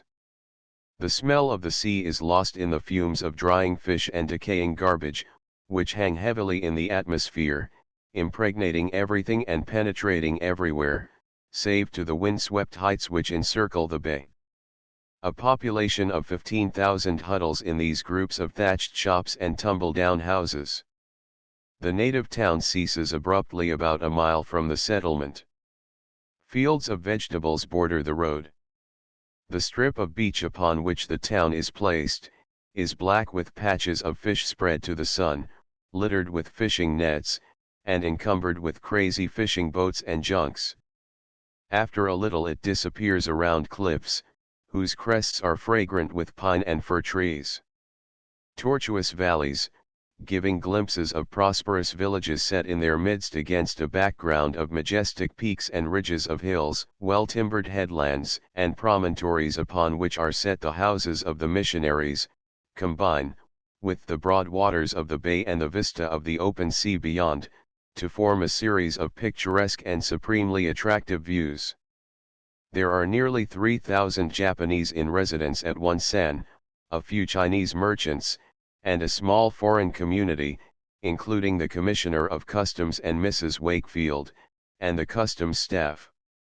The rest are evangelists of no great importance. The climate of Wonsan is dry and healthy. The heat is tempered by sea breezes and the nights are cool. The mean temperature for the summer is 73 degrees, and for the winter 29 degrees, the rainfall is 44 inches, a little greater than that upon the west coast. Snow falls to a depth of 4 feet, covering the mountains from October until May. The port is, however, rather cooler than Chemulpo in summer and a little warmer in winter, the dryness of the atmosphere considerably modifying the cold. The splendor of an autumn sky continues throughout the winter, when the principal shooting is to be obtained. Much historical interest attaches to many of the more beautiful spots in the vicinity. From this neighborhood sprang the kings of ancient Kyoryo, and again, it gave birth to the reigning house of Choseon, for, in the monastery of Seokwan, 22 miles distant, Ataicho, the first king of the present dynasty, was educated and lived. The monastery itself, with its temples, was erected by the king to mark the spot where, 509 years ago, he received that supernatural summons to rule, in virtue of which his descendants now occupy the throne. In the seclusion of this beautiful spot, the early years of Ataicho were passed in meditation, study, and preparation for his future kingship. Many of the magnificent trees, which embower the temples and rise in stately dignity from the grand mountain clefts, in which the monastery is situated, are reputed to have been planted by his hands. In a building apart, into which no one is allowed to enter, save the monk in whose keeping the relics are placed, his regalia and robes of state are preserved to this day. Wonsan is situated in the southern corner of the province of Hamgyong. A considerable portion of its trade is carried on with the closely adjoining divisions of Pyongan and Kangwon, the three provinces forming the northern half of the kingdom. Their population is variously estimated at between 3 and 5 millions. Mountains predominate in these districts. A bewildering tangle of wooded hills and bleak peaks meets the eye, jumbling and jostling one another in every direction until nothing is seen but broken mountains and ridges cleft into 1,000 little valleys. More especially is this the case in Hamgyong and Kangwon. In Pyongan the valleys broaden out and the hills become lower and less frequent, giving place to the Tadong River, and many wide spaces for agricultural purposes. Among these broken ranges in the neighborhood of Wonsan, and towards the interior, there is much sport. Sable, ermine, and otter are trapped in northern Hamgyong. Tigers, leopards, bears, wolves and foxes are rare in fact, plentiful in fiction. Wild boar, deer, and hares are not uncommon, pheasants are less numerous than formerly. Snipe appear in August, duck in September, geese and wildfowl in the winter on the marshes and lagoons. There is much game upon the land, and there is much sport in the sea. Whales, shark, seal, salmon, and innumerable small species wait to be caught, the products of sea and land combining to make the place a sportsman's paradise. In New Fusen the approach to the treaty port of Fusen is through a bay strewn with green islands and encompassed by high cliffs. A narrow path, skirting the shore and running over the cliffs, leads presently to Old Fusen, a walled city of great antiquity, situated at the end of a stretch of 10 miles of sea, which forms one of the arms of the bay. New Fusen is like every other Korean treaty port. The smells of the Japanese settlement were worse, however, very much worse, as I well remember, than any which rose from the sewers and slimy alleys of the old town. Old Fusen stands alone, at the head of the bay, looking down from its ruined and crumbling walls across the waste of water, musing in decrepit isolation upon departed glories. New Fusen, the foreign quarter, is very noisy, very dirty, and uncomfortable.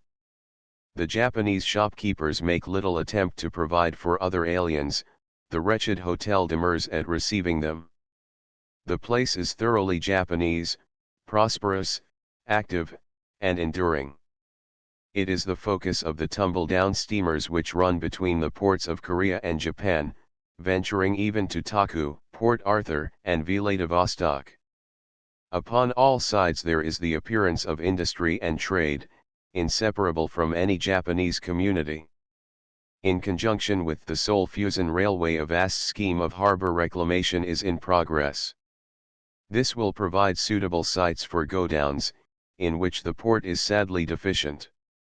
The making of roads, the installation of electric light, and the construction of large waterworks are the objects which have already received the attention of the Japanese authorities. There is a Japanese consul general in Fusen, who administers Japanese law to some 14,000 of his fellow countrymen. Half of this number is comprised in the floating population, whose sole business is fishing. The valuable fisheries lying off the coast and in the adjacent archipelago return an annual yield of 10 million herring and 500,000 cod. Altogether, the bustle and confusion of the place supports its claim to be the most important of the treaty ports of Korea, in spite of the neglect with which British merchants treat it. The actual Japanese population of the Fusen settlement in 1901 was 7,014, an increase of more than 1,000 upon the returns of the previous year 6,004. Since then there has been a further increase, and the population at the present time falls little short of 9,000. The activity of the Japanese in the open ports of Korea does not correspond in any way to the size of the port. Whatever may be the local conditions, there is no falling off in their untiring enterprise. If the port has been established 10 or 20 years, or only one, their commercial vigor is the same. After the settlements of Wonsan, Fusen, and Chemulpo, a visit to the port of Mokpo, declared open in the autumn of 1897, fails to elicit much which is new or important. Mokpo is very small. To those who are interested in the subject, it gives an excellent example of the cool, resolute manner in which the Japanese build up a very flourishing settlement upon the foundations of an unprepossessing native village. The pioneers of the ports in Korea, it is natural that they should select the best available sites for their own quarter. At Mokpo, repeating a system which was adopted in the case of Fusen, Wonsan, and Chemulpo, the Japanese settlement commands the one situation which is adaptable for commercial purposes. The approaches to Mokpo lie through a network of island and rock-strewn channels, the largest of which is some 600 yards wide. The harbor is the embouchure of the river Ru Yongsan, the main waterway of the province, some 90 miles long. It can accommodate 40 vessels of large tonnage. The best passage is through Lin Sound, but easy access is given, from the south, by Washington Gulf. The width of the harbor is a little less than 2 miles, with a depth at low water of 11 fathoms, rising to 19 on a full tide. At ebb tide the current averages 5 knots an hour, during the spring tides this velocity increases, adding to the disadvantages offered by an indifferent holding ground. Mokpo is situated in the southwestern corner of the province of Gyeolla, sometimes called the Granary of Korea. The port takes its name from a large island, which faces it on the north, and forms the entrance to the river. It is picturesque and stands sufficiently high to break the monotony of the surrounding country. Rough and barren to look upon, it possesses the nucleus of what will become an important settlement as trade increases. The buildings of the Japanese consulate and the customs house are the most imposing structures at present in the place. The British consulate, a mass of rock, unadorned, bluff, bare and bleak, is the most desolate and depressing. A vista of mud flats does not add to the beauty of this spot. A well-built sea wall, behind which some acres of marshy shore have been reclaimed, indicates the spirit in which the Japanese set to work to improve their concessions. A composite trade centers at Mokpo, exceeding £100,000 in value. Foreign imports stand for quite 80,000 of this total. It is, perhaps, needless to add that no British shipping has entered the harbor within the 6 years of its existence. German and American steamers have nevertheless brought cargoes to Mokpo. Japanese steamers touch regularly. The trade is that of a native market, whose demands can be furnished from Japan. It is, of course, beneath the notice of the British exporter. Piece goods, Japanese and American cigarettes, matches, yarn, articles which the humbler classes now use and for which, owing to the rapidly increasing native population of this southwestern province, there will be greater demand in the future, make up the trade. Palace Gateway. It may be that this port, despised by the British merchant, as are all the ports of Korea, will someday head the centers of commerce of the kingdom. Even now it attracts foreign goods from Japan, America, and Germany. There are many channels through which British wares, cheap, enduring, practical and suitable to prevailing conditions could filter to the advantage of the British merchant. Cereals are raised in large quantities, straw matting, grass cloth, paper and fans are the other native manufactures. A vein of bituminous coal has been struck within a short distance of the port. In two industries, the making of paper and the weaving of grass cloth, there are opportunities for expansion, which any enterprising and intelligent agent could promote by introducing cheap chemicals and inexpensive mechanical appliances. In the paper-making trade alone, there is a rich harvest to be garnered by the firm who will choose to devote time, energy, and patience to the creation of a business in alkalis. Already the basis of a remunerative connection exists among the villages devoted to this labor. Chapter 15 Treaty Ports, continued, Wi Jusian Kayan Po Chin Ampo Pyongyang Kunsan Siang Chin. The ports which remain to be mentioned, have not yet attained a commercial importance entitling them to any great consideration. They afford, however, a signal illustration of the enterprising spirit in which the Koreans have met the demands made upon them, and, as the interests of the country increase, the natural expansion of the inland trade will enhance their value. Hitherto, southern Korea has been better served in the matter of open ports than the northern half of the kingdom. With the addition to the list of treaty ports of Seong-chin, upon the northeastern coast, and Chin-ampo, with Pyongyang, an old-time capital of Korea, and ranking today as the third city of the empire, in close proximity, upon the western coast, greater facilities have been accorded to the commercial development of the almost unknown markets of northern Korea.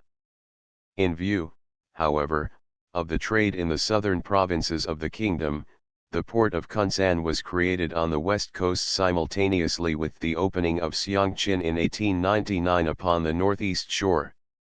This port lies between Kemalpo and Mokpo, at the mouth of the Kyum River, the natural boundary between the two provinces, Gyeol-la and Cheonggyeong. It is, nevertheless, to the north and northeast regions that foreign commerce must look for that impetus to industrial activity, which comes from the opening of new markets. A most important trade center already exists in Wiju, at the mouth of the Yalu River. This town requires to be opened. In the meantime, its position upon the border of Manchuria attracts a varied and valuable direct trade. Moreover, if Wiju were brought under the administration and control of the maritime customs of Korea, and included among those ports which have already been declared, a greater restraint could be put upon the smugglers, who have made it a center of communication in their illicit trade. At this moment it is difficult to say whether Wiju may be quite properly included among the treaty ports. If official assurances can be safely accepted, the government of Korea decided on August 22, 1903, to declare Wiju an open port, at the same time placing a customs house at Yongganpo. The difference between the two is hardly greater than that separating Pyongyang from Chin-ampo. Unfortunately, this decision is by no means definite, although a few days later, on September 4, an announcement to the same effect was made by the Foreign Office at Seoul to the foreign representatives. This official ratification of its previous decision would carry conviction if the policy of the Korean cabinet were less vacillating, and the opposition of the Russian minister less strenuous. The Russian minister objects in an equal degree to the opening of Yongganpo, and, since M. Colin de Plancky, the French minister, is supporting his Russian colleague, M. Pavlov, in opposition to the opening of Wiju, future developments may prove M. Pavlov to have withdrawn his objections against Wiju in order that he can concentrate them upon Yongganpo. Unfortunately for Russian interests, British policy in Korea favors the opening of both ports, an action in which Mr. Jordan, the British minister in Seoul, is cordially supported by many of his colleagues. The action of the British government in respect of these ports on the Yalu is quite encouraging, and it is equally satisfactory to see that Mr. Jordan has maintained his attitude with admirable consistency. The demand of the British government was presented to His Majesty at a special audience on July 14, 1903. It evoked at once the opposition of the Russians, whose objections were communicated officially to the Korean government when, a few days later, the British minister sent a dispatch to the Foreign Office to inquire upon what date Wiju would become an open port. Meanwhile, the Japanese minister reiterated the request of the British government, which, at the same time, was supported by an identical demand from the Chinese Foreign Office, through the Korean minister in Pekin. For a few days matters remained stationary, the situation becoming a little involved by the resignation of the Minister of Foreign Affairs, Yi Tuchai, upon the plea of ill health. The emperor refused the resignation, and on August 9 the British minister sent an urgent dispatch, which demanded the opening of Wiju within 7 days. A few days later a decision, favourable to the request of the British minister, was delivered, and it remains to be seen whether permanent effect will be given to it. Meanwhile, as the readiest means of giving effect to the new dignity of the port, a small posse of Japanese police has been sent to Wiju to protect the settlement. Seonkyeonpo, the youngest of the open ports, is in its very early days. It is situated about 40 miles to the south of Wiju. Its future prosperity is uncertain, but from its position, midway between Chinampo and Wiju, it should become an important port of call for native shipping.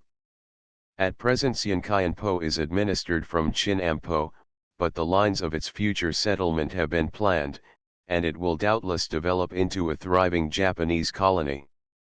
For the moment there is little trade. Kemalpo, the Tadong River, at the estuary of which Chinampo lies, is one of the most important and picturesque streams in the country. It drains the southern and southeastern divisions of Pyongan Province. Upon its banks, 67 miles from the sea, is Pyongyang, the early capital and oldest city of the empire. Around Pyongyang still lingers a host of romantic associations, historical and legendary. Towns and villages are found upon the banks of the Tadong. There is much rugged beauty in the scenery, and the watershed has landmarks of great physical and historical importance. The velocity of the river current during the spring tides averages 3¼ knots. During the ebb, over against the Chinampo bank, there is an increase of 2 knots caused by a projecting point upon the opposite shore of the river. The formation of the Tadong Inlet is irregular, many indentations, which mark the outline of the anchorage, become mud flats at low water. Prior to the selection of Chinampo as a treaty port, the native village consisted of a few straggling huts and a population of less than 1,000. Now, however, the old order has given way to the new. The mud flats have been reclaimed and so many improvements have taken place in the general conditions of the port that a bright future may be confidently predicted for it. Chinampo, the settlement, is situated upon the northern shore of the Tadong Inlet, about 15 miles from its entrance in the extreme southwest of Pyongan Province. The port was opened to foreign trade in October 1897. During the few years of its existence as an open port, Chinampo has made no little progress. At the present time it gives promise of becoming an exceedingly important commercial center. The increase of the foreign trade and the flourishing condition of the native market have attracted the attention of the Japanese, who have already made a considerable settlement in the port. Estimates of the native population vary from 15 to 40,000, the smaller figure being nearer the mark. The trade compares favorably, in point of value and bulk, with that of ports of equal capacity, similarly situated. Its development is somewhat restricted, the two great forces contributing to its material economy being the impetus which has been given to local agricultural resources, and the mining industry. When the concessions of the American and British mining companies at Unsan and Eunsan were granted, Chinampo became the port of shipment for much of their traffic. The commercial possibilities of the region, which lies between the Tadong River and the watershed of the Yalu, are in the earliest stages of development. much might be predicted of the returns which these new fields would yield to intelligent exploitation. Cut off from the eastern division of the kingdom by ranges of mountains, and extending from Pori Upsan, near Chinampo, in the south, to the mountain fastnesses of the northern frontiers of the empire, is a stretch of country in part uninhabited. It is frequented by bands of Korean robbers and Chinese bandits, the center of much native mining and the scene of perpetual border warfare. The haunt of the wild beast, barren and almost impenetrable, it is practically untouched by Western civilization. Its groves of pines and firs, and acres of woods, recall the time when northern Korea was one vast forest. Until quite lately there were but two open ports for the service of this region, Chinampo and Pyongyang. The third, Seonkyanpo, in its northern extremity, is still closed to Europeans. Gold and coal, iron and copper, are among its natural resources. The soil is productive, and the moment is ripe for the initiation of industrial enterprises. Moreover, commercial prosperity would introduce a more pacific note into the condition of these lone lands. Pyongyang lies upon the borders of an extensive anthracite and bituminous coal district. The outcroppings are plainly traceable, although at present not indicative of any very serviceable quality of fuel. Coal, however, is not the least of the minerals, nor are the resources of the soil confined to the production of beans. Stone quarrying and the timber industry flourish in the province. The authentic records of Pyongyang go back some 3,000 years, the creation of the city coinciding with that of the Kingdom of Israel. Saul, David, and Solomon were the contemporaries of Kja and his successors. In more modern times the most stirring events recorded are the massacre of the crew of the General Sherman, in 1866, and the long chapter of vicissitudes which befell the city during the Chino-Japanese campaign. The ravages of war and the devastation of pestilence in 1895 left a deserted and ruined city.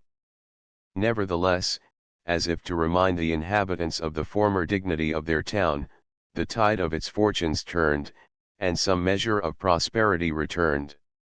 In the interval, trade revived, a small foreign community now lives within the walls, and it is hoped that the days of evil omen are as distant as are the times when this old world capital first enclosed herself within protecting walls.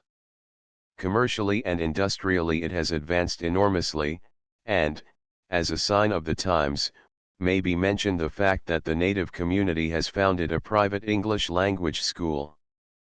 Pyongyang is associated so intimately with Chinampo that the two are inseparably united in any survey of the fortunes of either. Nevertheless, the continuation of Pyongyang as an open port is uncertain, the Korean government having expressed the intention of closing the port if they are compelled to throw open Wiju. The British, American, and Japanese representatives have resolutely opposed this suggestion. The port of Kunsan, which was thrown open in May 1899, to foreign settlement and general trade, taps channels in the main identical with those which supply Mokpo. Depending to a great extent upon the agricultural resources of the provinces of Kyola and Cheonggyeong, its trade is confined to the exportation of cereals, such as rice, wheat, and beans, of grass cloth, paper, and bamboo articles, and of varieties of fish and seaweed. When the railway between Seoul and Fusan is completed, the development of the agricultural resources of these areas will react upon the fortunes of this port. It is, however, quietly thriving in the interval, content to play a prominent role in the coast trade rather than to figure as a port of call, in any exchange of commodities with China and Japan. In early days, the port itself was well known as the export station for revenue rice, when the government revenues were paid in grain. The practice has not been maintained in more recent years.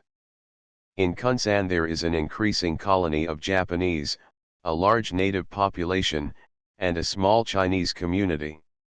The import trade, however, is confined to Japanese manufactures, including, broadly, those counterfeits of foreign goods: Manchester shirtings, Chinese lawns, Indian yarns, American kerosene, and English and Swedish matches, in the production of which our lively imitators have attained an unusual standard of perfection.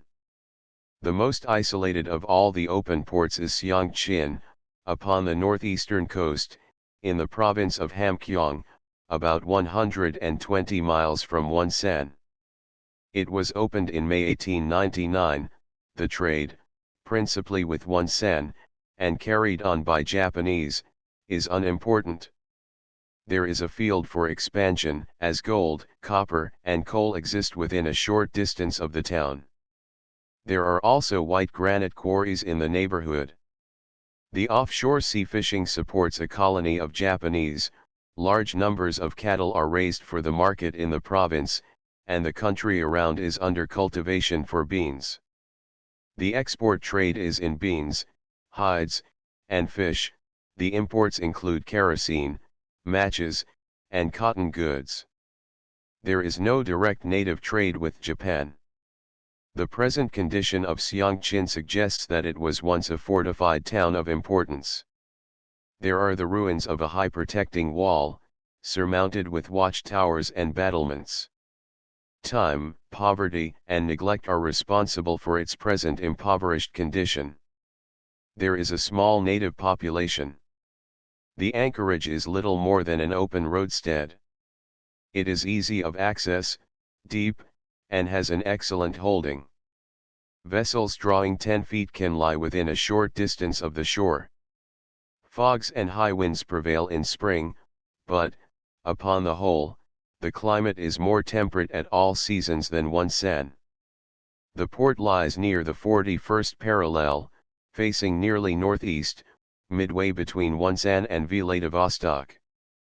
The prevailing wind, winter and summer, blows from the southwest. It is only in times of atmospheric disturbance, an infrequent condition in these latitudes, that a northeast blow renders the anchorage unsafe, and compels vessels to shift their moorings to the northeast end of the bay, where the Saraco headland gives them shelter. Water to the depth of 5 fathoms obtains within 200 yards of the shore. The rise and fall of spring tides is about 2 feet. No obstacles present themselves to the building of a landing stage and boat harbor.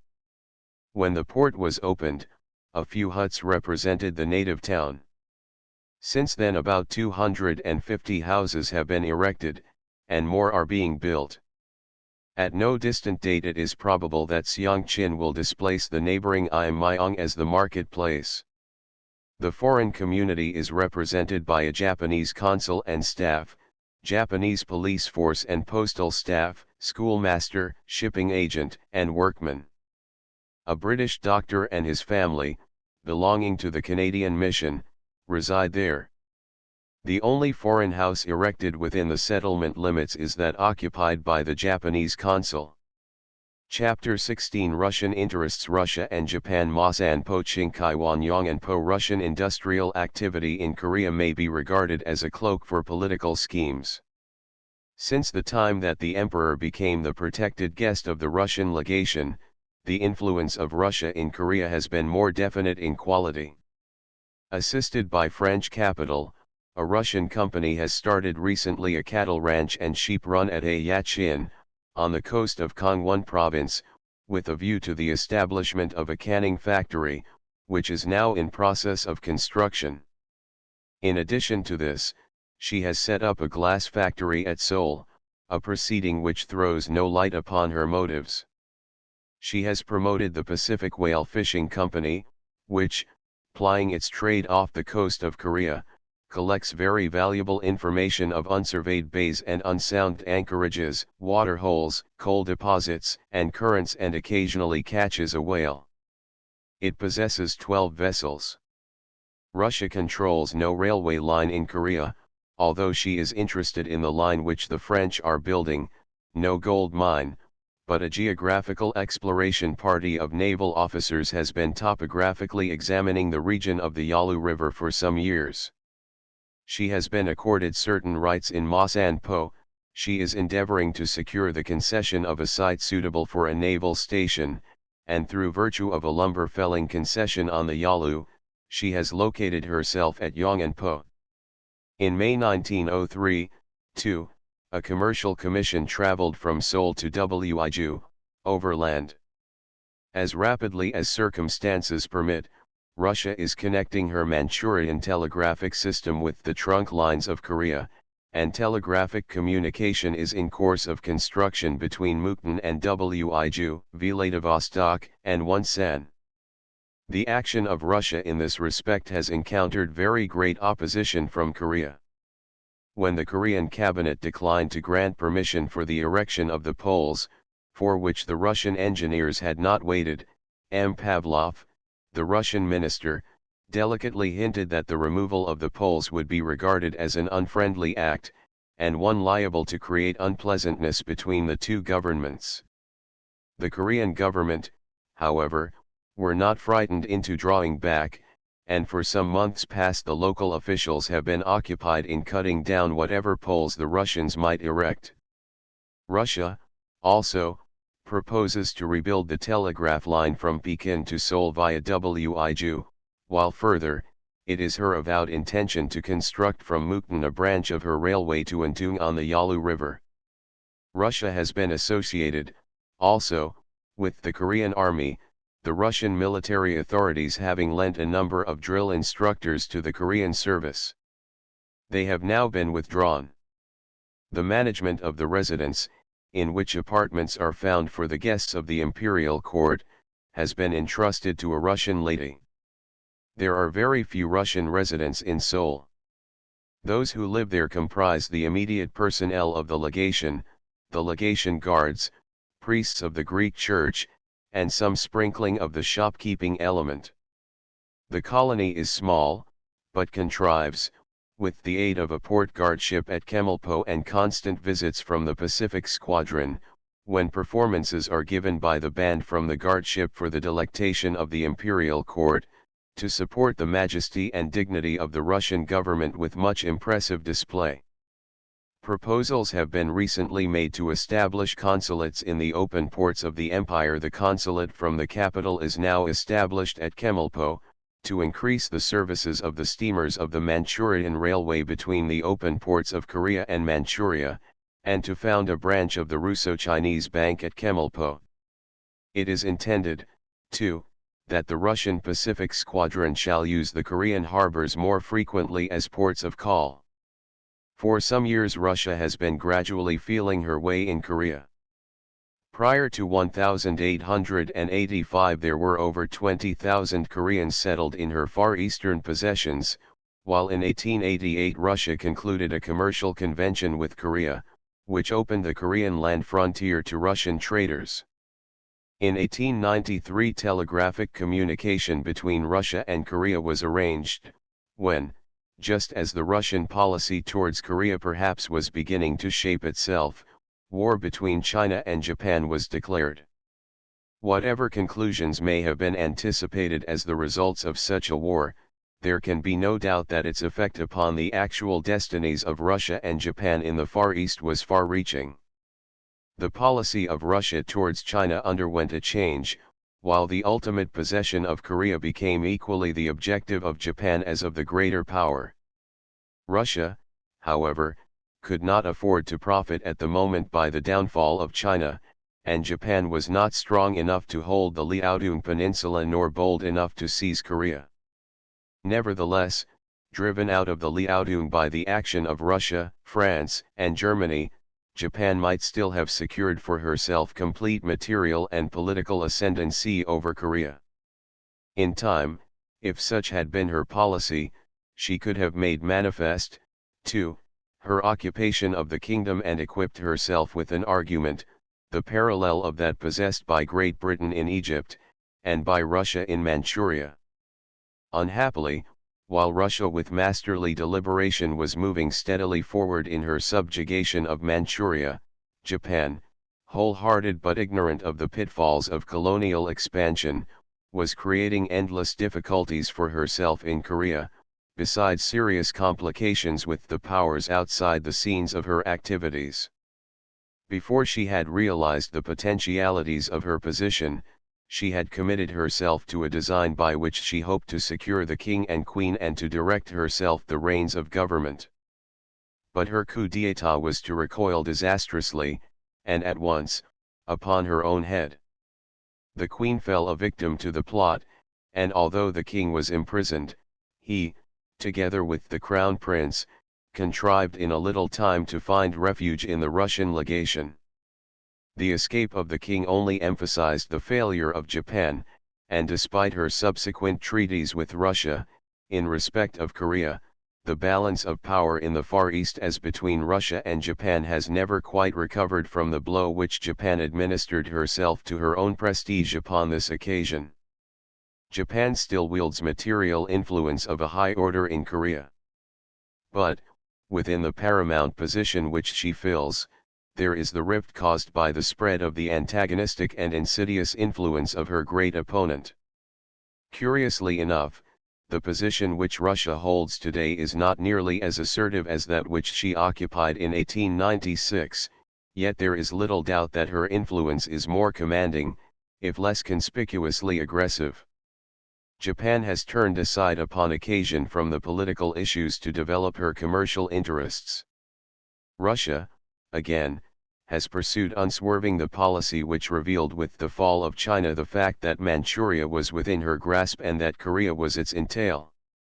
On the Yalu River, the action of Russia upon the Yalu River at the present time, her action in respect of Wonsan in the past, are each animated by this motive. Russia regards Korea as the completion of her dominions in the Far East, while Japan looks upon the Little Kingdom as the corollary to that expansion which is essential to the existence of the island empire. Russia in Manchuria and Korea, with her shadow projected over China, would mean a sentence of perpetual restriction and shrinkage for Japan. But, similarly, Russia from her position at Vladivostok and Port Arthur must regard the occupation of Korea by Japan as a wedge with its point projected towards the center of her Manchurian communications. Just as, therefore, the fear of a Russian descent upon Korea has excited Japan, the necessity for such action has brought the crisis in the relations between Japan and Russia so perceptibly nearer. Private agreements and secret overtures have paved the way for the denouement which long since was disclosed. When Russia endeavored to requisition the harbor of Ma Sanpo for the requirements of her Pacific Squadron, an indication was afforded that Russian activity in Korea would be concealed no longer. Ma Sanpo has since become an open port, the government of Japan at once formulating ingenious objections to the Russian scheme at the same time that they threatened the government of Korea with threats of immediate reprisals. But prior to the conditions laid down by Russia in the Ma Sanpo Convention of 1900 with the Korean government, this magnificent harbor had already attracted the attention of the Japanese and Chinese settlers.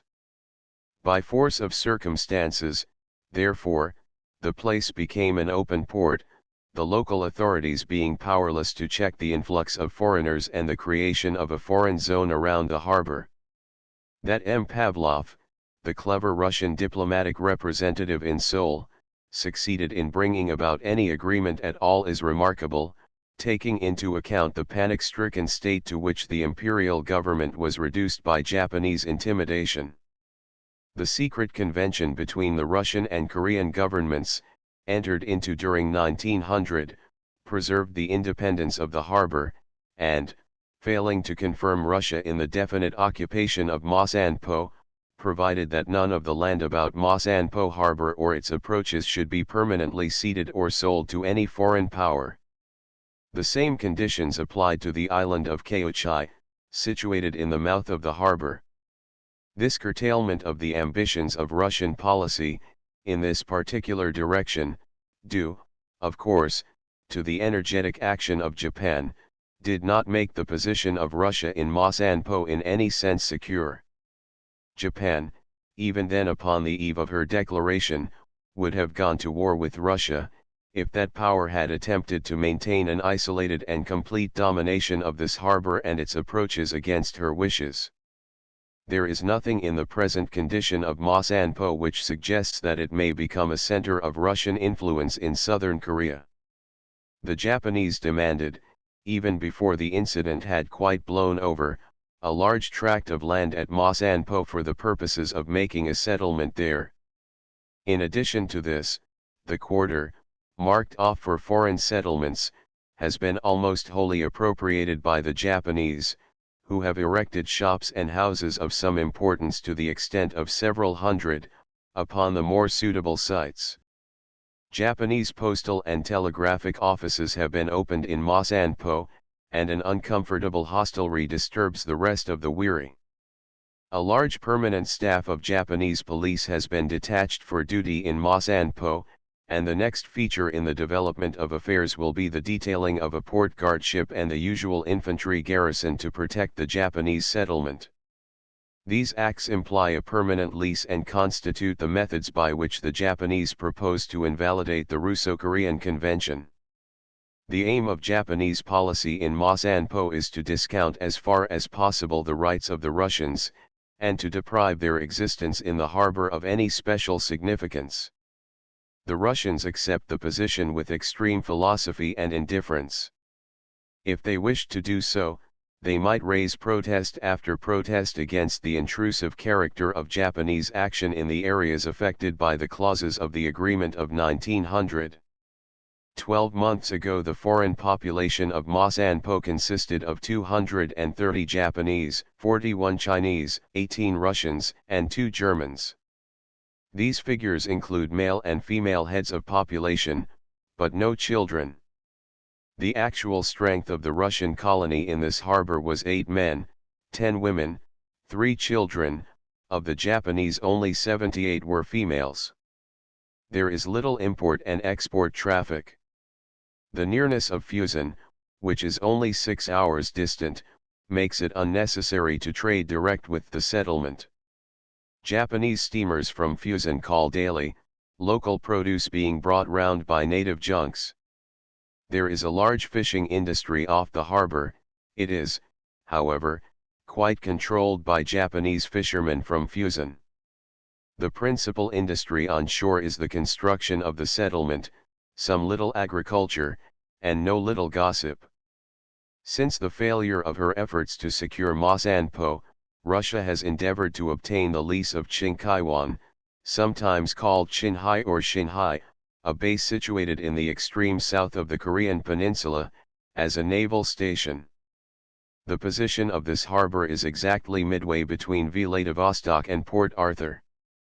Owing to its geographical situation, the presence of Russia in sole possession of Chinkaiwan would be certain to give rise to even greater demonstrations of hostility from the people and government of Japan than did the Masanpo incident. Nampiu, which it was then Russia's object to secure, is about 20 miles outside the limits of the treaty port of Masanpo. While the Japanese government could not prevent Russia from obtaining a coaling station for the Russian steamship company within the boundaries of the foreign settlement of Masanpo, she most strenuously protested against a grant of land for Russian naval purposes 20 miles away. Japan likewise resists the establishment of a Russian naval depot at Chinkaiwan, where there is no treaty port, and to which, were the lease confirmed, only Russia would have a right of access. Chinkaiwan is within a few hours' steam of that Port Hamilton which Great Britain was induced to relinquish, upon the understanding between Russia and China that Russia would not seek to acquire territory in Korea. The excuse, since put forward by Russia for the flagrant violation of this compact, is that it was a bargain made with China, and not with us. There is another, and still more extraordinary feature in connection with this affair, which Li Hongchang confided to a diplomatic representative of a foreign power, at Pekin, some years ago. The Chinese statesman admitted that the contract between China and Russia contained a private stipulation that it should be good for 10 years only. In other words, Great Britain was led to withdraw from Port Hamilton on the pretense that Russia would never trespass on Korean soil, although there was a secret understanding between China and Russia at the time, that this arrangement should only be in force for 1 decade. Although the position of affairs in regard to the action of Russia at Yong'anpo is of recent prominence, the question goes back in reality to the autumn of 1896, when a Russian merchant in Vladivostok, M. Brunner by name, obtained from the Korean government the right of felling lumber and planting trees on the banks of the Yalu and Tumen rivers, as well as on the island of Olyang, for 20 years. The concession was to be forfeited unless work was begun in 5 years. As the close of the period drew near, the Russian agent in Seoul applied for an extension of 3 years. At the moment it was reported in Seoul that this request of M. Pavlov had been refused, but it transpired subsequently that an agreement had been drawn up to the following effect between the superintendent, appointed by the Korean government to oversee the matters, and the inspector in charge of the interests of the company in Yong'anpo. 1. The said district in Yong'anpo shall be rented to the Russian company. 2. The boundaries of the said district shall be defined by the Russian minister and the minister in charge of the Foreign Office of the Korean government. 3. The Russian company shall pay a land tax to the Korean government. 4. If the owners of tombs within this district wish to remove them, the expense of removal shall be borne by the Russian company. 5. If the company wish to utilize wood which Koreans have cut and are bringing down the river, it must reimburse the owners with a fair and proper price. 6. The Russian company shall not raise any stock within this district except what is to be used therein. 7. Korean offenders within this district shall be dealt with by the Korean courts. Russian offenders shall be dealt with by Russian civil officers. These contracts were signed on July 20, 1903, by the Korean official Cho Sung-hyup and the Russian inspector Bojisko. A Chinese encampment meanwhile, however, in May 1903, prior to the decision of the Korean government in the matter, the prefect of Wiju reported the concentration of Russian troops at Antung for the purpose of crossing the Yalu. A few days later, a detached party of 40 of these men crossed the stream, halting on a small island in mid-river to discard their uniforms, so that they might enter Yong'anpo in private clothes. From Yong'anpo they moved to Yongkayan, near Wiju, where, accompanied by 100 Chinese and 80 Koreans, they founded a lumber settlement, buying 17 houses, with 12 acres of land attached, in the name of 2 of their Korean employees. The presence of the colony was at once objected to by the Korean government, who threatened M. Pavlov with the rupture of relations if the settlement were not at once withdrawn. M. Pavlov, however, defended the existence of the lumber camp under powers obtained from the forest concession of 1896, which, in actuality, had not been reaffirmed at the moment. Early in the next month, June, the magistrate at Yongkayan reported that another party of Russians had arrived at Yong'anpo, including in all 3 Russian women, 36 men, 200 Chinese, and many horses. These were reinforced in July by 3 women and 60 men, for the most part carrying rifles and swords, and who, also, at once bought houses and land. The action of these people has assumed a specific direction. A few, as though anxious to give color to their existence as a lumber settlement and in defiance of orders from the Korean local officials, while quite exceeding the clauses of the concession proper, persisted in felling trees on the areas of a prohibited reserve. Meantime the remainder of the party, by no means idle, began the construction of a bund on the Yalu extending over a distance of 21 miles, a light railway being laid down for the purpose. In addition to this work, developments of a more permanent character were taken in hand, stone buildings appeared, a factory was constructed, and extensive defensive measures adopted. To confirm these indications of Russian occupation of the Yalu reaches, a body of 70 soldiers crossed the river at Chosan, a second party of 80 men coming over at Pyeongtaung. The Russians then proceeded to bring these various scattered lumber settlements into communication, for this purpose erecting a telegraph line between Wiju and Yonganpo. This line, however, the Koreans at once cut down, whereupon the Russians began to lay a submarine cable from Yonganpo round the coast and up the Yalu River to Antung in place of the line across country from Yonganpo to Manchuria. Since the cable projects were important and, together with the settlement at Yonganpo, much in need of protection, Russia proposed to draft a force of 300 soldiers into the place. At this date, towards the end of August, the settlement at Yonganpo had grown into 60 houses with a civil Russian population of 70 citizens. By this time, however, the Japanese minister at Seoul, Mr. Hayashi, had received the text of the proposed contract between the Korean government and the Russian Lumber Company. Thereupon, on August 25, he delivered an ultimatum to the Korean government. On the same day the Russian minister went to the Foreign Office and urged that the lease of Yonganpo be granted. In spite of his urgent appeal, the minister declared it to be impossible. On the 27th the Russian minister went again to the Foreign Office at noon, and remained till 7 in the evening, but the minister was ill and did not put in an appearance. The Russian minister then stated that he would have nothing more to do with the foreign minister, but would appeal directly to the emperor. In his dispatch Mr. Hayashi wrote that if the Korean government were to sign such a lease with the Russian government, Japan would consider such an act as a direct violation of the treaty between herself and Korea.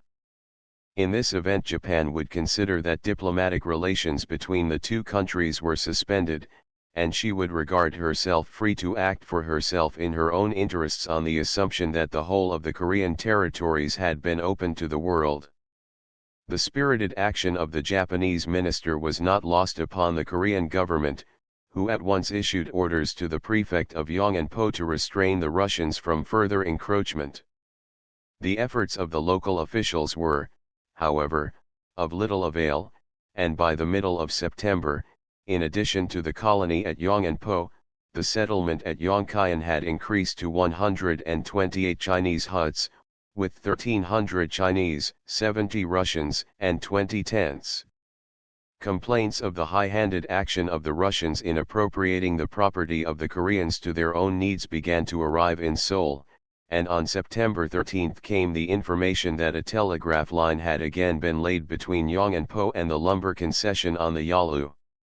Coupled with the intelligence of this renewed activity was additional, and much more disquieting, information.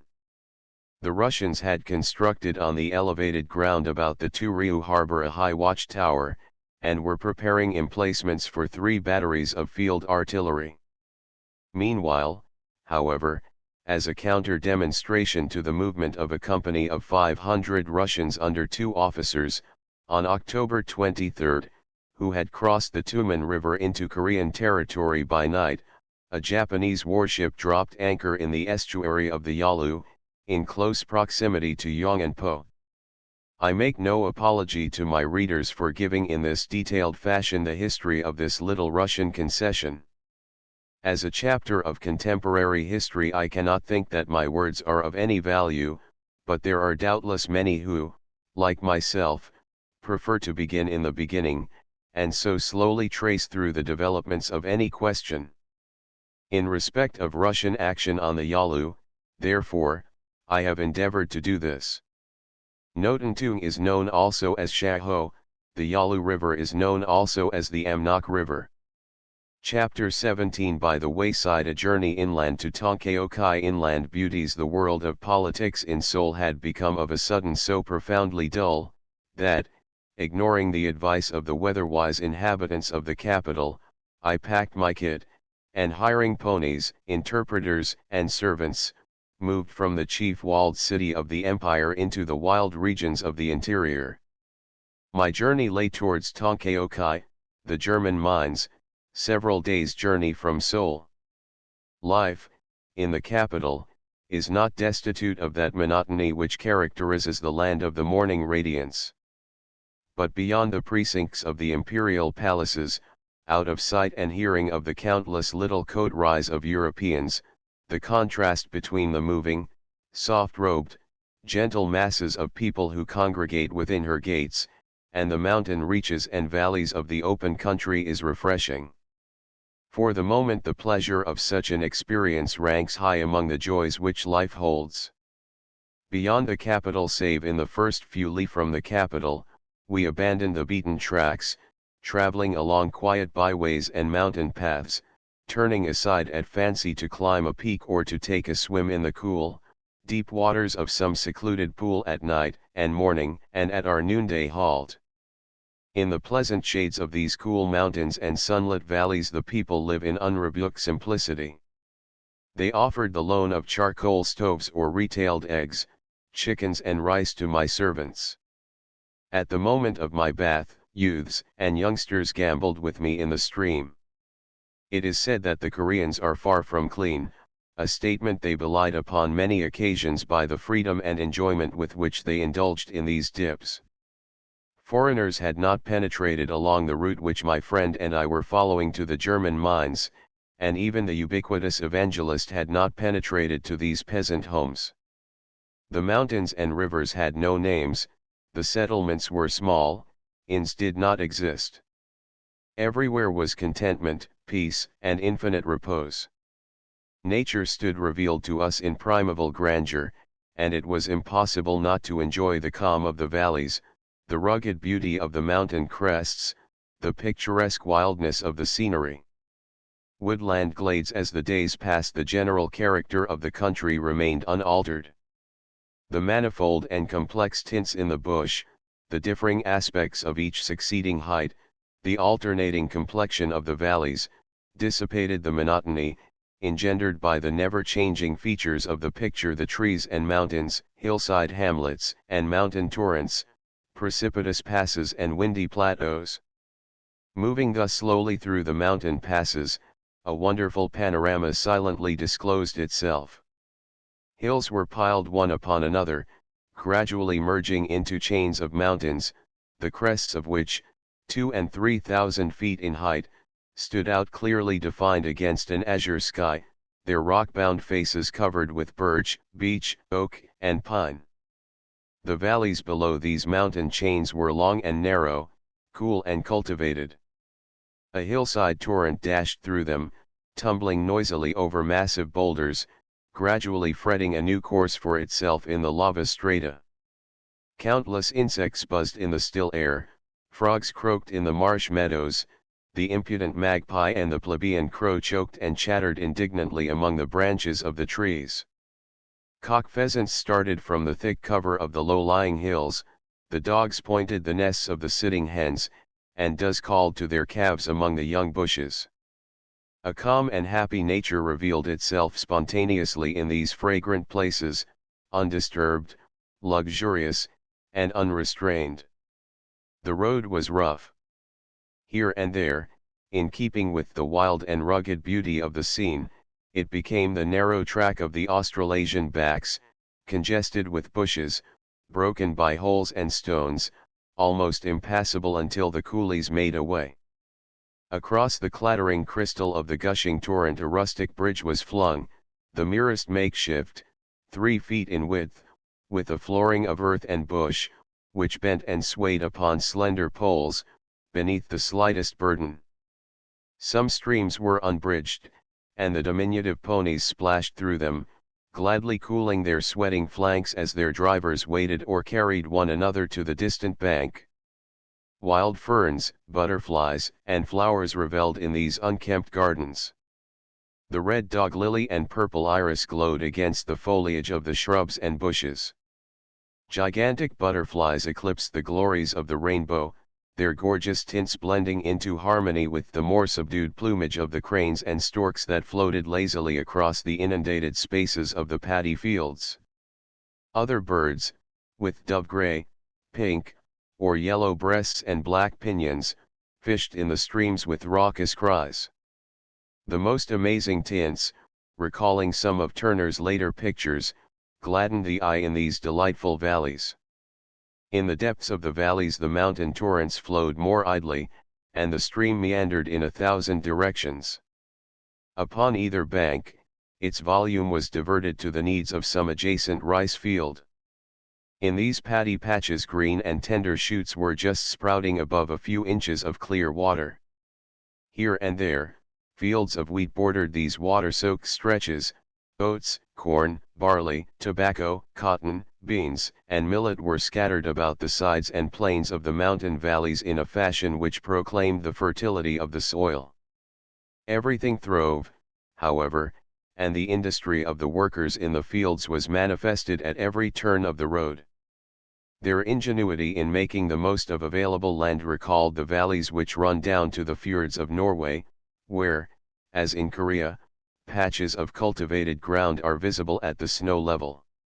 Here, in these beautiful valleys, perhaps 1,000 or 1,500 feet up the mountainside, acres of golden crops will be growing in the warm and happy seclusion of some sheltered hollow. At the turn of the winding track, bordered by the paddy fields or acres of golden barley, oats, and tobacco, lies a village. It is but a cluster of some dozen straw-thatched hovels, dirty and unprepossessing, but infinitely quaint and picturesque.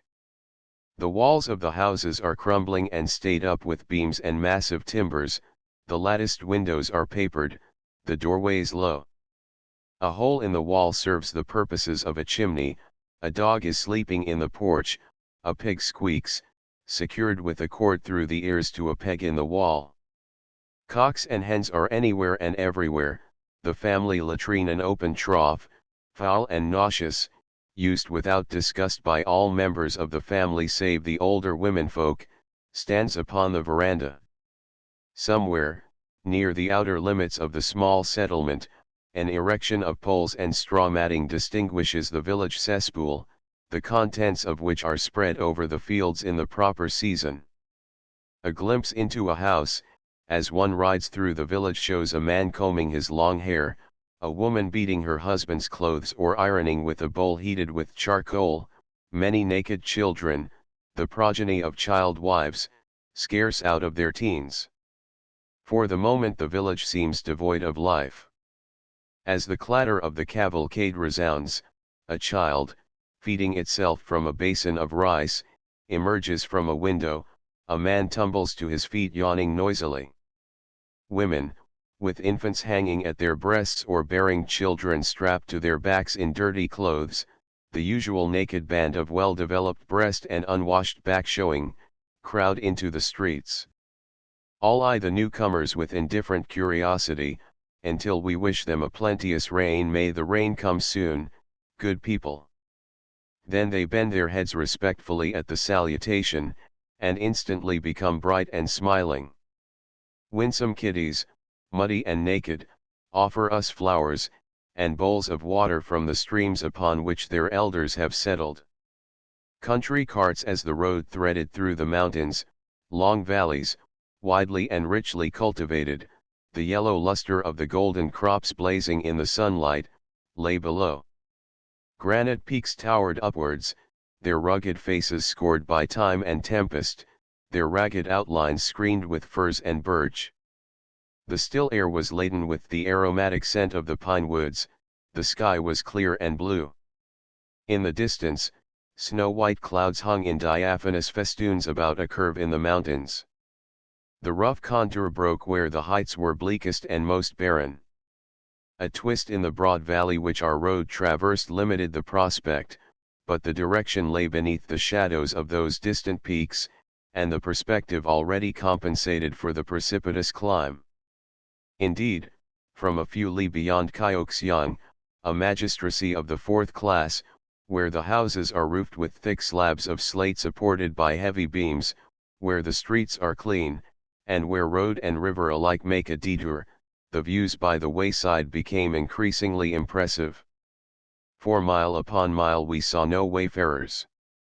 The villages were widely distant, fertile valleys gave place to green black gorges, without cultivation, peaceful, grandly beautiful, and uninhabitable. The perfect stillness and the wonderful magnificence of the panorama held one spellbound.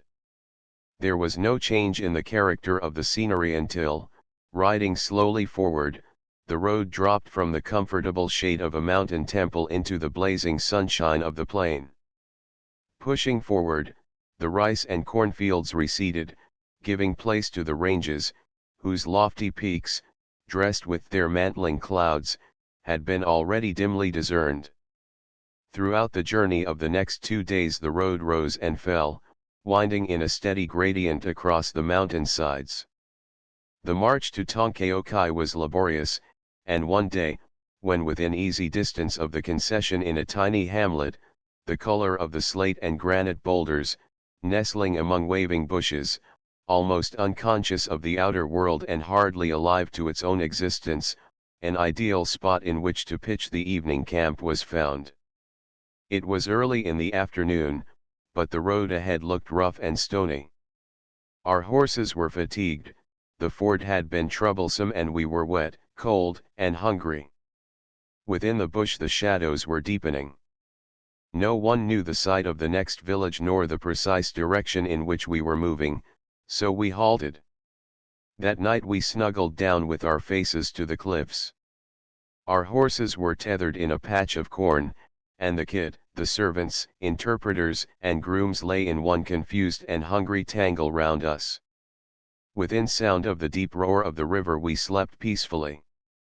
Indeed, I am not certain that this 1 hour when, invigorated by a swim in some mountain pool, refreshed by a slight repast, we rocked in our camp beds, smoking and chatting, looking into the cool black depths of the canopy above us, was not the best that the day held. There was something intensely restful in those long, silent watches. The mighty stillness of the surrounding heights of itself gave a repose, to which the night winds, the murmurs of the running water and our own physical fatigue, insensibly added. It was pleasant to hear the ponies eating, to watch the stars come out, the moon rise, to listen to the bullfrog in the water weeds and the echoes of the song of a peasant, rising and falling among the peaks of the high mountains, until, at length, all sounds had passed away and the great world around us, above us, and below, lay at peace. A pitched battle. Chapter 18 The German mines. Mineralogy and methods of mining. A bear hunt with gun and rifle. Nature has been active in these regions.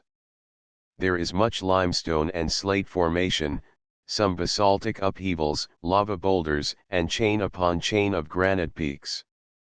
To the west of Tonkaokai there is the crater of an extinct volcano, but the lava strata in the vicinity of the concession are almost completely eroded.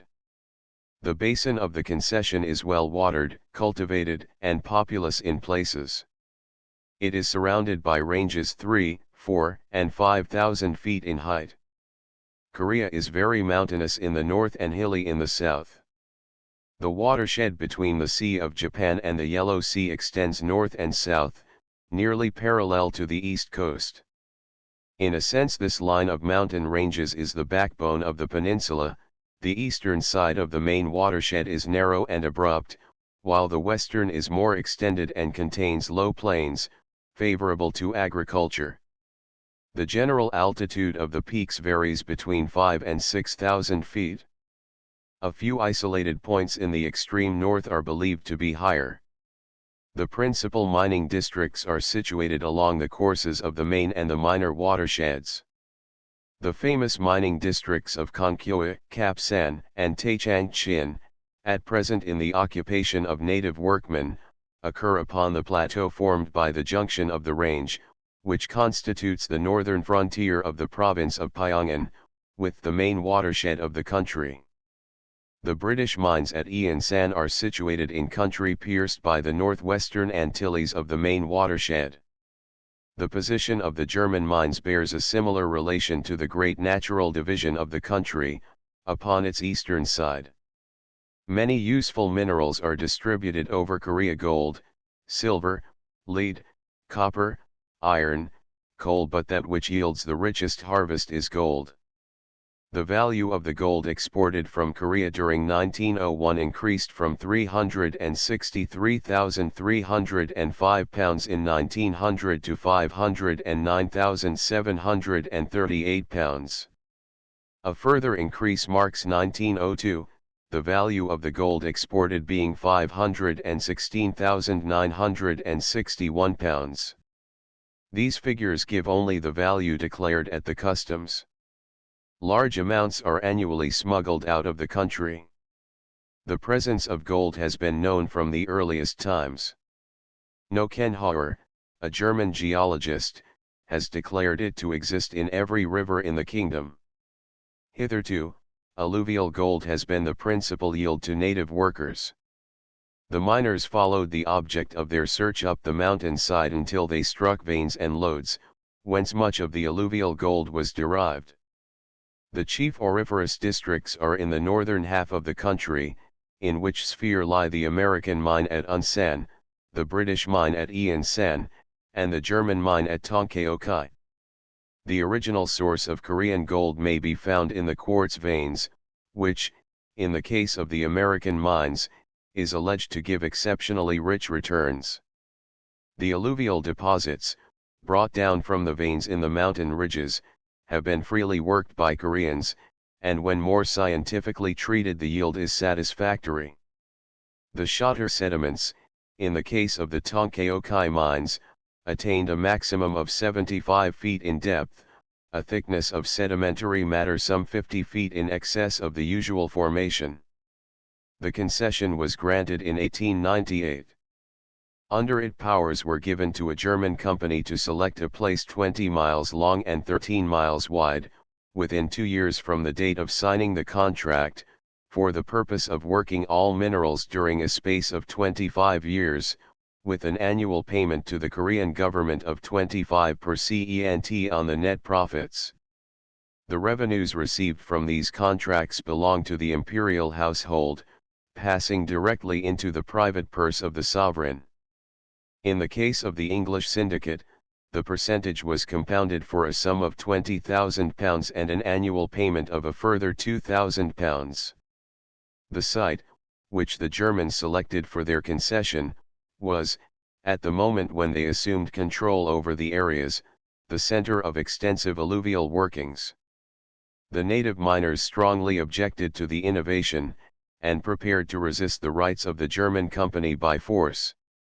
In the end, however, their hostility was overcome by granting them 12 months additional occupation of their works, and, when Herr Bauer assumed charge as administrative engineer, opposition was already at an end. The district is covered with the remains of old workings in the Schotter of the riverbed. They are also to be found in a few places in the quartz upon the mountainside. In the absence of the requisite machinery, work upon the concession was necessarily disorganized. Eventually the concession was abandoned, close investigation failing to disclose its possession of any very remunerative qualities. At the time of its withdrawal, the company employed 9 Europeans, 13 Japanese and Chinese, and some 300 Koreans. Korean mining is very elementary. The usual methods are placer and crushing and a process of treatment by fire. A vertical shaft is sunk, with narrow steps cut into its sides, to the level of the reef. The bottom of the shaft is then packed with wood, which is ignited and kept burning for several days. The heated rock becomes very friable and yields readily to the crude implements of the miners. There is great competition to secure the bottom pitch in these shafts. The more intrepid rarely delay their descent until the working has cooled.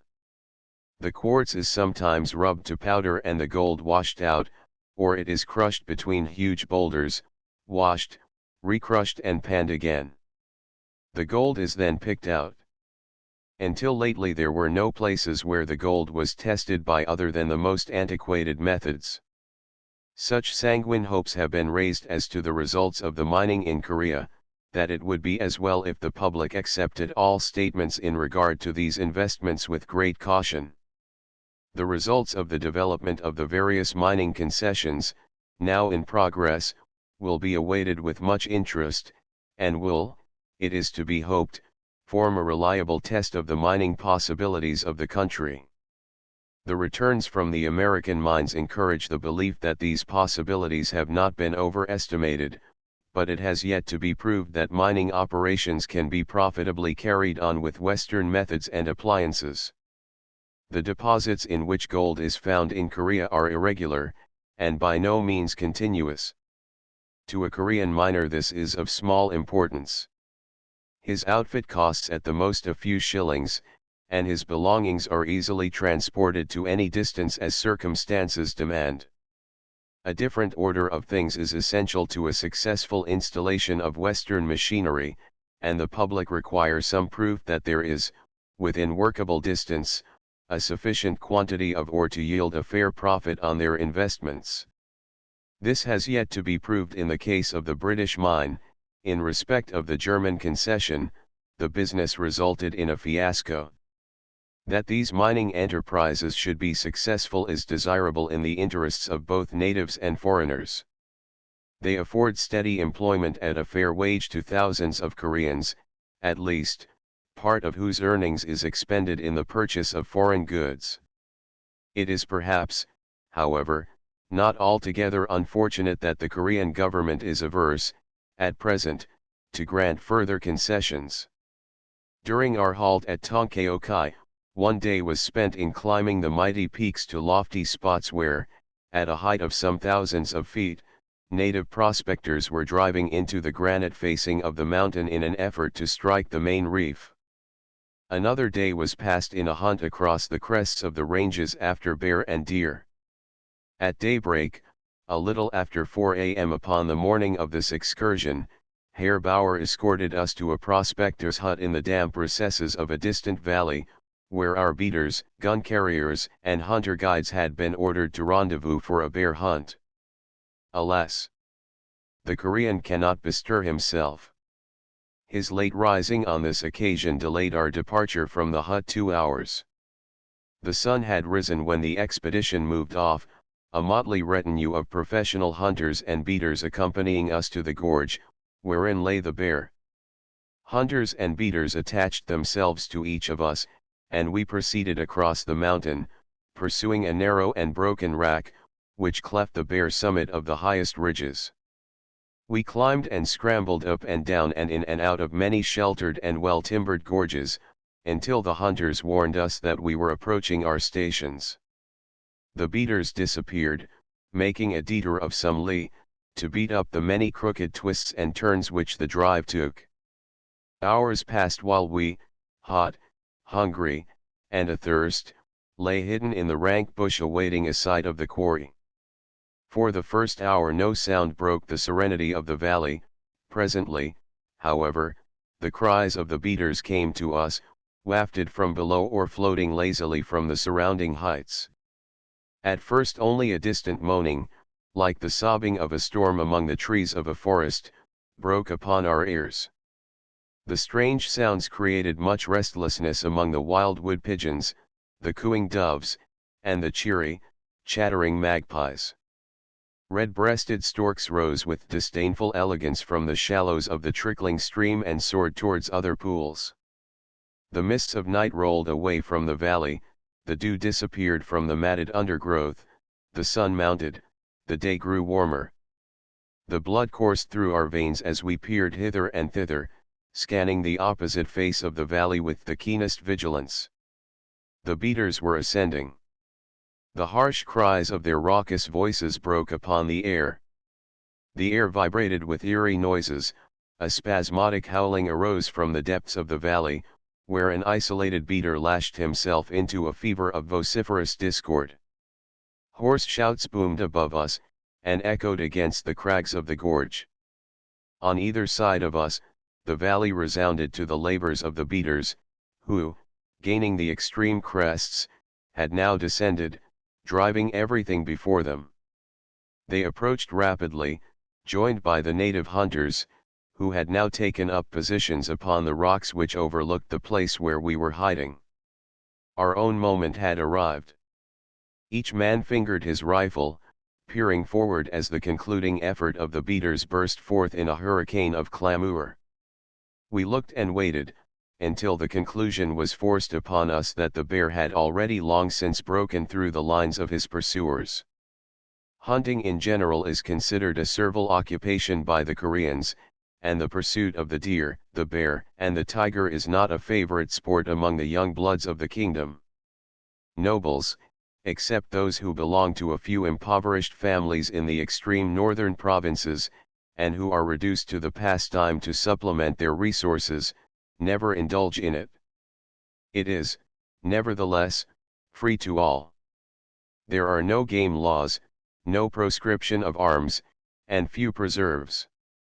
There is no interdicted season in any part of the country. The one creature which it is forbidden to destroy is the falcon, whose life is protected by most stringent enactments. The hunting grounds are almost solely confined to the mountainous districts, and the hunters are a class apart throughout the country. They shift their grounds rapidly and constantly in search of game, living at the expense of any village where they may temporarily lodge in return for the protection from wild animals which their prowess assures to the local population. Their chief weapon is the flintlock, imported from Japan. The barrel is inlaid with silver, and bound with thin silver bands or strips of tin. This weapon is loaded with iron bullets, similar in size to those contained in a 7-pound shrapnel shell.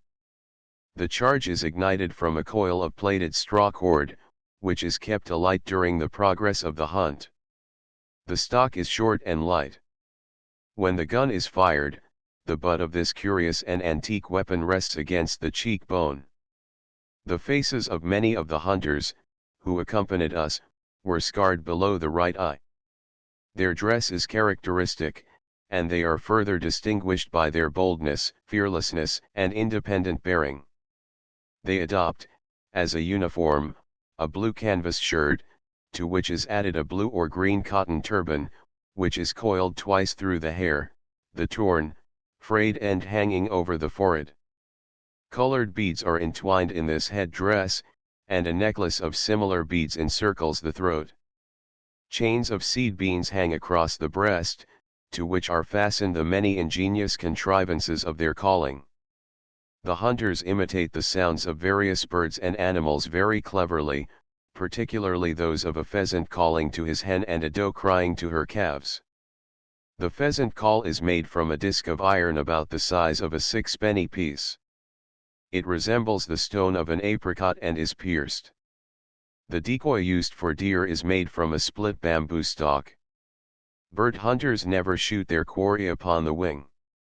They disguise themselves in skins or feathers, bringing down their game from some well-concealed coign of vantage. Deer are hunted during June and July. The hunters form into small parties, and beat up the mountains for several days until their prey is within gunshot. The horns are sold to the native physicians, or exported to China and Japan. When in pursuit of the bear, hunters are more than usually careful to delay firing until the effect of their shot is certain. Good prices are fetched by the various parts of a bear. In addition to the proceeds from the pelt, the flesh, fat, sinews and gall of a bear, supposed to possess certain medicinal properties, sell for their weight in silver. The one royal quadruped associated with Korea, as the white elephant is with Siam, the dromedary with Egypt, the bison with the United States, is the tiger. Unlike the Indian species, that delights in the tropical jungles, this animal is found in Korea in the snow and forests of the north, and as far as the 50th parallel. In the mind of the Korean, the tiger is the symbol of fierceness, an emblem of martial pomp and glory. The tiger hunters affect to despise their noble game, and upon occasions they even attack them single-handed with a lance or short sword, assisted by trained dogs. Tigers are sometimes caught in pits, covered with earth and bushes, and filled with stakes. In this condition it is easy to kill them. The hunters eat the meat, selling the skin and bones. A summer plaisance tiger hunters are exceptionally courageous. Their services are requisitioned by their government upon occasion in the defense of the empire. Armed with matchlock, spear, and sword, they defeated the French, under Admiral Rose, in 1866, and heroically resisted the advance of the Americans in 1871. In 1901 they were assembled to protect the northern frontier from the incursions of Manchurian bandits. Chapter 19 The Monks and Monasteries of the Diamond Mountains. The Temple of Eternal Rest. The Temple of the Tree of Buddha. Buddhism game abounds in the region between the German mines and the Diamond Mountains, and as we moved slowly forward to the famous monastery of Chang'an, many short halts were made in search of birds and deer. Unfortunately, the deer evaded us and it became impossible to put up the pheasants out of the dense growth in the bushes in which they found cover. We had, however, some sport among the wood pigeon. Korean hunters accompanied us some little distance upon our journey, leaving our caravan when our ways diverged. Beyond the Haiyang River their track lay to the west into the heart of the mountains, our own continued northeast. The hardships, experienced in traveling through Korea, were exemplified by the difficulties of our progress. They were intensified, however, by our ignorance of the precise trail, which it was necessary to follow across the heights from Tongkaeokai to the mountain retreat of the pious monks. The inhabitants of the village of Tachidol warned our grooms of the difficulty of taking horses across the Tanbal Yang Pass, the one barrier, which remained unsurmounted, between the outside world and the quiet repose of the first monastery in the Kyungkong-san. Until we enforced our orders with sticks, the Mampas were inclined to give up the enterprise. Their opposition was momentary. The transition from a somewhat angry mood into their usual condition of unruffled composure and high spirits was instantaneous. With untiring energy and patience they encouraged their diminutive ponies to climb the boulders, to twist and wriggle between the clumps of tangled bushes and masses of rock which beset the path, and to scramble across the steeps. We followed a dried-up watercourse at the level of the valley, making the ascent gradually. The climb was severe, and became so steep that the pack saddles slipped off the backs of the ponies. It occupied our 8 animals some 4 hours, testing the endurance of pony and groom, alike the product of the hills, stout of limb and strong of wind. The abbot of Chang'an essay the descent from the spirit shrine, in a gap on the crest of the range, was less toilsome. The grooms plaited ropes of green creepers, plucked from the bush, and strung them round the packs. Walking behind the ponies, they held to these cords, thus supporting the animals and preventing the loads and clumsy saddles from reversing the process of the previous scramble. Nevertheless, our path was littered with fragments of our baggage. The contrivance was successful, however, and in the main the little steeds picked their way with an easy accuracy through the cool green woods. The mountainside was fragrant with innumerable plants, the bush a tangle of magnificent ferns, trees, and shrubs. Oaks, hawthorn, chestnut, birch, and pines grew in crowded splendor, the wild rose, the freckled lily, and a purple orchid embroidered the moss. Beyond the hollows of the hilly woodlands, the crumpled backs of the jagged mountains reared themselves skyward, their proud crests lost in the clouds, soaring silently to a height of 5,000 feet. Below in the valley, a wall of granite mountains set up an impenetrable barrier before a noisy river, which until the advent of the rainy season becomes the merest trickle of silver in a lone expanse of river bed. Our way lay across the river bed and thence into the center of the mountains, a journey of one more day, to the Temple of Eternal Rest. After crossing the Tanbal Yang Pass we delayed, resting at Kal Ganai starting at daybreak. Upon the next morning we moved through the Kakpai Pass as the sun touched the tops of the mountains, which shut in the narrow valley, across which lay the last stage of the journey. We were nearing the last home of many distressed pilgrims. In a cleft among the mountains the deep curved roofs of many temples might be seen. The air was tremulous with the pleasant jangling of bells, and from a wayside shrine the sweet fumes of incense mingled with the scent of the pines. The calm and seclusion of this spiritual retreat was in itself soothing. As one passed beneath the red gate, that indicates royal patronage, The placid gentleness of the scene was an allurement to the consolation and protection offered by this Buddhistic asylum. There are 34 monasteries and monastic shrines in the Kumkong-san, and they are tended by 300 monks and 60 nuns. Chang'an is the oldest, and has been in existence for some generations. In 515 AD, during the reign of Pofeng, a king of Silla, it was restored by two monks, Yul-sa and Qingqiu. Other monasteries, akin to this in their romantic setting and picturesque seclusion, are Pyoan, which, together with Chang'an, is situated upon the western slopes, Yukam and Sinjie upon the eastern slopes. These, with 30 others of less importance, excite the most profound interest and enthusiasm among the Koreans, many of whom repeatedly brave the difficulties and fatigues of travel in the Diamond Mountains to visit them. The 4 chief monasteries are served by 170 monks and 30 nuns. The main temple of Chang'an is a large building, 48 feet in height, of the type to which travelers in the East soon become accustomed. The wooden structure is rectangular with 2 roofs, deep, curved and richly carved eaves, the heavy tiled roofs being supported upon teak pillars 3 feet in circumference. The diamond-cut panels of the doors, which serve as windows, are ornamented with gold, and the lofty ceiling is carved and wrought in rich designs, lavishly gilded and highly colored in blue, red, green and gold. Granite steps give access to the temples, the main beams and supports of the whole edifice resting upon huge circular slabs of this stone. On the inner walls of this building there are scenes from the life of Gautama, the apostle of the Buddhistic creed.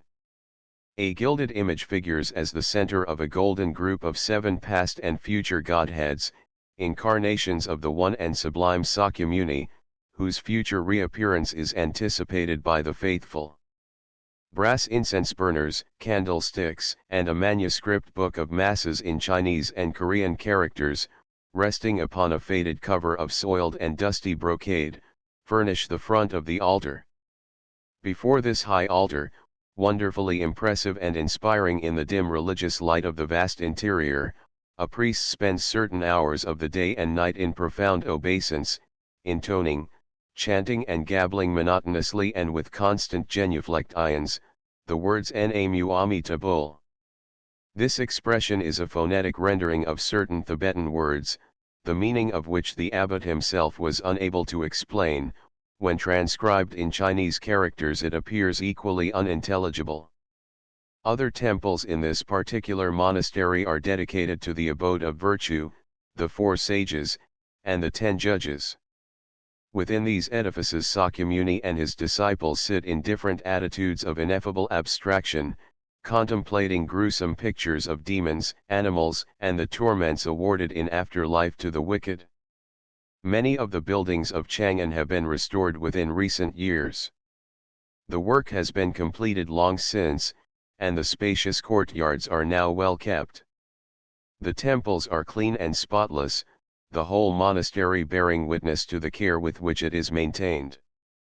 Besides the more important temples, there are many smaller shrines, set within some forest nook, a stage for the more important religious observances, bell and tablet houses, stables for the ponies of the numerous visitors, a nunnery and a refectory for the abbot and monks. There are, in addition, cells for the priests and quarters for the servants. Accommodation is found for the widows, orphans, and the destitute, for the lame, the halt, and the blind, for the aged and forlorn, to whom the monks grant shelter and protection. Besides the abbot, there were in the monastery some 20 other men, monks, priests, and neophytes, and 10 nuns of various ages, ranging from girlhood to wrinkled wisdom. The establishment derives its revenues from the rent and proceeds of the church lands, donations from pilgrims and guests, occasional benefactions from the wealthy, and the collections made by the mendicant monks. These latter chant the litanies of Buddha from house to house, and travel throughout the empire, finding food and lodging by the wayside, to collect the scanty contributions which their solicitations evoke. The 4 great monasteries are presided over by a member of the community, who is elected annually to the office. Unless his conduct gives rise to dissatisfaction, he is maintained in authority, usually until his death, or transference to some other center of Buddhistic activity. The practices and observances, in these monasteries of the Diamond Mountains, conform to the principles of the religion of Buddha, as nearly as do the customs and manners of our own church to the varied tenets of Christianity throughout the world. I confess myself sorely puzzled to discover any substratum of truth in the charges of gross profligacy and irreverence which the agent of an American missionary society brings against the monasteries of the Kumkong-san. Personally, after spending many weeks in the calm seclusion of this monastic region, I prefer to recall the kindliness of the monks, their real Christian charity to the poor and afflicted, to the hungry and sore distressed, as to all who come to them in times of misery and evil. If many of them learn the litanies of their liturgy by heart, if they lack scholarship, if they do not know the meaning of much upon which they spend so many weary hours of their lives, are not these slight things when weighed against their profound humanity, their gentleness to everything which breathes, their benevolence to the old and destitute, their exceeding humility, their wonderful toleration, the quietness and extreme simplicity of their lives, and the humanitarian nature of their interests. The monastery of Yukam is all peace and quietude. It lies, shut off from all contact with the outer world, within a deep, tree-clad valley of the eastern ranges. It is self-contained, and its whole existence is wrapped up in the mysteries of that faith to whose services it is dedicated. There is no booming torrent, such as that which vibrates and thunders through the Chang'an Sa Gorge. A subdued babble alone rises from the water, which wells from some rocks deep in the recesses of the prevailing bush. Its appearance is strangely solemn, and it exerts over the daily lives of the coterie of monks, assembled within its walls, an influence that conduces to their extreme asceticism. The atmosphere of repose and seclusion, in which a soul distressed finds so much comfort, broods over the whole community. The abbot of Ukhomsa, the most imposing of the 34 Buddhist retreats within the Diamond Mountains, is Ukhomsa. It may be approached from the western side of the Kumkong-san by climbing the rocky path of the Chang'an Sa Gorge, and crossing the watershed through the Anmanchai Pass, 4,215 feet in height. The descent is made by a rough and picturesque track through deep woods to the cluster of temples upon the eastern face of the range. Another way, which, after a short detour from Chang'an Sa, is an easier route, lies over the Putichong Pass, 3,700 feet in height. After winding through some miles of forest, it drops directly upon a track, which leads to the gates of the monastery. Each road starts from Chang'an Sa, and the crossing of the mountains must be undertaken by all who wish to visit the monasteries upon the eastern slopes. The journey in either direction can be accomplished within 8 hours. The difficulties of the bed of the Chang'an Sa torrent render this route impassable to horses, and lightly loaded ponies can be taken across the Putichong. The hire of coolies is recommended, and $1 for each man is the tariff. The temples of Ukhomsa are very similar to those at Chang'an Sa. They are, however, more numerous and more richly endowed. Before the steps of the main temple there is a small granite pagoda, whose graceful proportions give an element of dignity to the spacious courtyard upon which the principal temples of the monastery abut. The altar of this temple is adorned by a singular piece of wood carving. Upon the roots of an upturned tree sit or stand 53 diminutive figures of Buddha. The monks tell an old-world legend of this strange structure. Many centuries ago, 53 priests, who had journeyed from India to Korea to introduce the precepts of Buddha into this ancient land, sat down by a well beneath a spreading tree. 3 dragons presently emerged from the depths of the well and attacked the 53, calling to their aid the wind dragon, who thereupon uprooted the tree. As the fight proceeded, the priests managed to place an image of Buddha upon each root of the tree, converting the whole into an altar, under whose influence the dragons were forced back into their cavernous depths, when huge rocks were piled into the well to shut them up. The monks then founded the monastery, building the main temple above the remains of the vanquished dragons. Upon each side of the fantastic altar piece there is a carved design of lotus leaves several feet in width and height. At the feet of an immense image of the divine Buddha, golden and bejeweled, which graces the center of the shrine, are several magnificent bronze bowls of vast size, weight, and antiquity. Blue and red silk gauze draperies, serving the purpose of a screen, hang from the massive beams in the roof. The figures seen in Korean temples are reproduced in Buddhist temples throughout Asia, the supreme and central form being that of Sakyamuni or Buddha. In the sculpture and artistic development of this, the central figure of their pantheon, there is little, if any, deviation from the conventional traditions of India, Siam, Tibet, and Mongolia.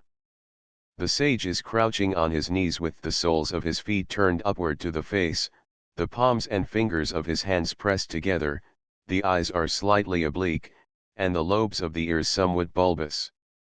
The throne consists of the open calyx of a lotus flower, the symbol of eternity. The splendor of the figures in the temple of the tree of Buddha is noticeable, and the luster of the heavy gilding gleams from about the altar into the dimness and uncertain light of the vast chamber like the rays of some spiritual fire. Devotional exercises never cease in this house of the ever-supreme Lord, the services and constant offering of prayer being taken in turn by the officiating priests. At these moments, when the lonely figure of the priest is seen pleading with the ever-supreme Lord, in his most sacred temple and before his most sacred shrine, for the grace of forgiveness, the scene is one of the most extraordinary solemnity. As the chant rises and falls in the great spaces of the hall and the swaying figure rocks in the despair of his passionate self-abandonment, the sympathies and emotions are strangely stirred. The stages of the services are marked by blows upon a bell which the priest holds before him, the while he casts himself upon his face and kneels before the resplendent Buddha. The chief celebrations of the day and night in Ukham-sa are accompanied by the booming of the great bronze bell, an elaborate casting of the 14th century, and by the beating of a large circular drum many feet in circumference. Both instruments stand in their own towers in the courtyard. During the minor services, the genuflect ions of the priests are accompanied by the jarring notes of the small brass bells, which they strike repeatedly with deer horns. A magnificent figure of Buddha sits in the temple of the lotus blossom, in an attitude of impassive benignity behind a screen of glass, looking solemnly upon the devotions and pious exercises of his faithful attendants. This altar is recessed, the entire shrine being protected by plates of glass, and the offerings of rice, which are presented to the altar for benediction, stand without the screen. Among other temples and shrines at Ukham-sa there are the House of Everlasting Life, the Temple of the Water Month, the Temple of People Who Come from the West. There are 50 monks in Ukham-sa, 12 nuns, and 8 boys who have not yet been admitted to the order. Many of the boys in these monasteries are quite young. Some have been handed over by their parents in extreme infancy, while others have been received out of the wide charity of the Buddhists, and dedicated to the service of the monasteries. These boys appear intelligent. They are taught little beyond the different chants and litanies, with the words of which they soon become familiar.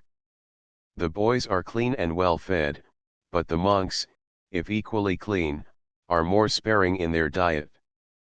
Their frugal repast consists of rice and varieties of minced vegetables, cakes of pine nuts glued together with honey, and other cakes of popped rice and honey. The extreme richness of the dishes soon palls upon the palate. While managing to exist, signs of emaciation are noticeable in their bodies and faces. Among the nuns who are attracted to these different monasteries, There are many who have entered the cloister from religious motives, and a few who, alone in the world, find it a convenient spot in which to pass their lives. Neither class, however, encroaches upon the religious and devotional functions of the monks, but lives entirely apart, existing altogether in a world of their own making. UCHOMSA The forms of religion which prevail in Korea today are Buddhism, Confucianism, and Shamanism. Statements of ancient Chinese and Japanese writers, and the early Jesuit missionaries, tend to prove that the worship of spirits and demons has been the basis of national belief since the earliest times. The God of the hills is even now the most popular deity. Worship of the spirits of heaven and earth, of the invisible powers of the air, of nature, of the morning star, of the guardian genii of the hills and rivers, and of the soil and grain, has been so long practiced that, in spite of the influences of Confucianism, and the many centuries in which Buddhism has existed in the land, the actual worship of the great mass of the people has undergone little material alteration. However widespread this leaning of the lower classes towards demonolatry may be, the philosophy of Confucius has been from the 15th century the official and fashionable cult in Korea. In its middle period, it attained to that point when a religion, which at first was fostered by the few and has spread gradually until it became absorbed by the people, feels itself firmly established, and emphasizes its ascendancy by the bigotry of its assertions, its intolerance, and, crowning triumph of all usurping tenets, by the virulence of its persecution. Confucianism now overspreads the whole peninsula. From the 4th to the 14th century, when the religion of the Enlightened One prevailed, it was studied and practiced only by the learned classes. Buddhism predominated throughout the southern half of the peninsula, and only partially leavened the northern division of the empire, where it was unable to combat the teachings of Confucius. Throughout its development, however, Buddhism has exercised a potent influence in Korean affairs, which continued until the close of the last dynasty. The power of the bonzes at one time controlled the court and nullified the decrees of the monarch. During its pristine supremacy it became the strongest and most formidable factor in the education of the country. It wielded unlimited and unrestricted power, while it guided the political and social revolutions of the period. Great respect is still shown to the tenets of Buddhism in Korea. New monasteries and temples are in process of construction, the Buddhist priests of Japan and Korea making common cause against the activities of Western missionaries. The emperor has also shown himself interested in the propagation of this faith, and, with Lady O.M., he has given large sums to the restoration of certain dilapidated temples without the city. All things considered, Buddhism has left such a mark upon the history of the little kingdom that, although the purely ethical character of the teachings of Confucius be acknowledged, Korea must be classed among the Buddhist countries of the earth. An altarpiece. Chapter XX The abomination of desolation across Korea. The East Coast fishing and filth. The peace, piety, and sublime earnestness of the monks of the monasteries of Yukom and Chang'an is in startling contrast to the state of things at Shinki SA. The magnificence of Yukom SA, and the charitable benevolence of Chang'an SA, engender a mood of sympathetic appreciation and toleration towards those, whose lives are dedicated to the service of Buddha, in these isolated retreats of the Diamond Mountains. The spectacle presented by the monastery at the northeastern base of the Kyungkong-san, however, reveals the existence of certain evils which happily do not disfigure the more important Buddhist centers in this region. It is not time which alone has brought about the disorder, nor would the material decay be so lamentable if the dignity and charm of a picturesque ruin were not lacking. The tone of the monks here is totally different. Everything is neglected, and everyone is indifferent to the needs of the temples. A litter of broken tiles lies about the buildings, dirt and dust, the natural consequences of carelessness and neglect, disgrace them within. The spirit of reverence is wanting. The scene is changed. Shinki is a small monastery. Perhaps its temples have never been comparable with the shrines of Ukham-sa in grace and beauty. Nothing, however, can excuse the disorder and neglect of its courtyards, and the slovenliness of the temple service. There seems to be nothing in common between this and those other monasteries, which rest within the heart of the ranges. One looks in vain for the courtly dignity of the aged abbot of Ukham-sa, whose humanitarian spirit was so impressive. The principles of consideration, politeness, and devotion that govern his conduct are sadly lacking in the abbot, the priests, and monks attached to Shinki-sa. The contrast is indeed great. The most painful emotions are excited by the decline which has taken place in the prosperity of the temples. Anger and sorrow fill the soul. As one gazes beyond the temples into the peace and beauty of the valley below, it is as if one were looking across from a place of abomination into another and a better world. The colorless skeleton of the past alone remains, and one longs for the power to restore the fabric to its former self. In its setting, the monastery has caught something of the spirit of nature. If there is any compensating element in its decadence, it is found in the wild beauty of the rugged mountains, which tower above it from across the valley. Beyond their granite faces lie the trials and tribulations of the outer world. Once enclosed within their gray embrace, the little ironies of life disappear. The hours are cool and undisturbed. Primeval forests adorn the deep gullies of the ranges, a flood of color comes from the open spaces where wild flowers are growing, and the tints of the woodland foliage disclose an endless variety of green. In the center of a patch, cleared of its undergrowth and approached by a path winding through deep woods, is Mum-Sam. This retreat is given over to the 20 nuns who are associated with Shinki-sa. I know nothing of their lives, but from the state of their temples, and the roughness and disorder of their surroundings, it did not appear to me that they, any more than the 60 priests, monks, and boys of the lower monastery, find the tenets of Buddha very elevating, or derive much satisfaction from the surrounding scenery. Shinki-sa. The history of our days in the more important monasteries of the Diamond Mountains was uneventful. The anxious care and solicitude of the monks for the welfare of their guests was hourly manifested, and some kindly attention was shown to us at every possible opportunity. Cool and lofty quarters were allotted for our entertainment, the resources of the monastery were placed at our disposal.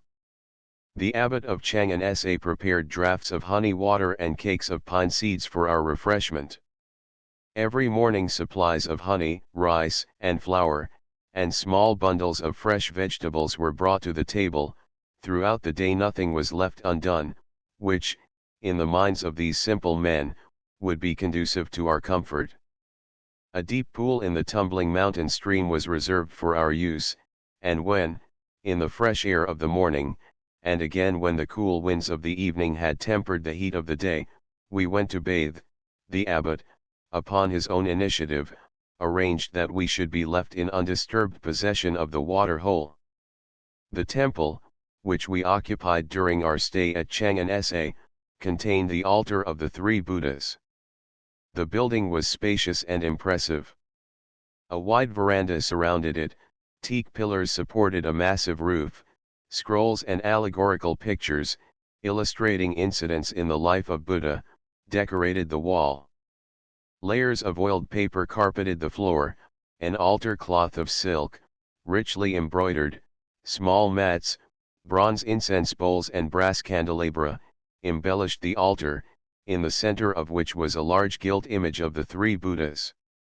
Every evening at sunset, the monks who officiated in this temple placed bowls of rice, honey, and pine seed cakes upon the altar, and lighted the small lamps and candles which illuminated it.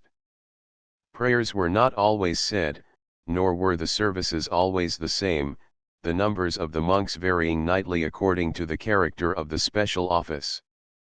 When the services concluded, there were many who found something to attract them in our small encampment. They gathered round the kitchen, they assisted the interpreter to cook, and tasted his dishes. They handled with amazement the cooking utensils of a camp kitchen, the cutlery of a traveler's table. Occasionally, as their increasing familiarity brought about some small degree of intimacy between us, the monks would display their beads and alms bowls for our inspection, requesting our acceptance of copies of their books in return for photographs of their temples. The intricacies of a camera delighted them, the appearance of a sporting rifle created consternation in their breasts, and they were never tired of swinging in my camp bed.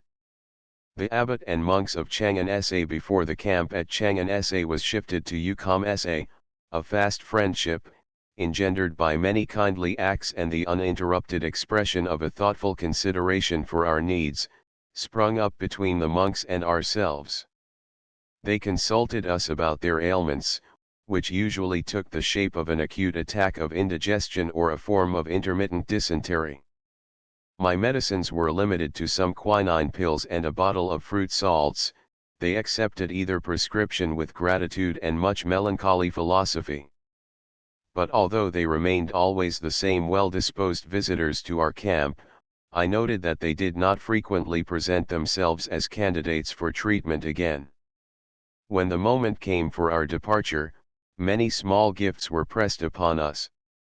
For a long time, too, it seemed as if it would be impossible to obtain an account of our indebtedness to the monastery. In the end the persuasion of the interpreter prevailed. When we added to the reckoning a few dollars for the funds of the monastery, the expressions of gratitude and appreciation, to which our little gift gave rise, made it almost possible to believe that the kindness and hospitality shown had been all on our side. Our quarters at Yukam Sa were in no sense inferior, and none the less delightful in their situation, to those which we left behind at Chang'an Sa. The guest house in Yukam Sa affords views of the mountain torrent as it dashes through the boulder-strewn, tree-clad slopes of the valley. At Chang'an Sa we camp beneath the protecting eaves of the spacious veranda which surrounds the temple of the three Buddhas, avoiding whenever possible any general use of the sacred edifice. In the case of Yukam Sa, this diffidence was unnecessary, the building placed at our disposal being that usually set aside for the requirements of those persons of official position who might be visiting the monastery. The apartments were clean, comfortable, and bright. They were hung with tablets, upon which had been inscribed the names and dignities of previous visitors. High walls enclosed the buildings, and massive gates preserved the compound from unexpected intrusion. The life in these encampments is one of ideal peace and happiness. It was possible to work undisturbed and unprovoked by any harrowing influences. Indeed, there was no suggestion of any other existence. We lived in the seclusion of a sanctuary, where mortal misgivings had not penetrated, and where the tribulations, which oppress mankind, were unknown. Beyond Shinki Sa, a journey of 15 li, a well-made road leads east-northeast to the coast, which it touches at Seongchik. The sight and scent of the sea, after the exhausting discomforts of Shinki Sa, was peculiarly welcome. Between Yukam Sa and Shinki Sa the country is intersected with marshes and rice fields.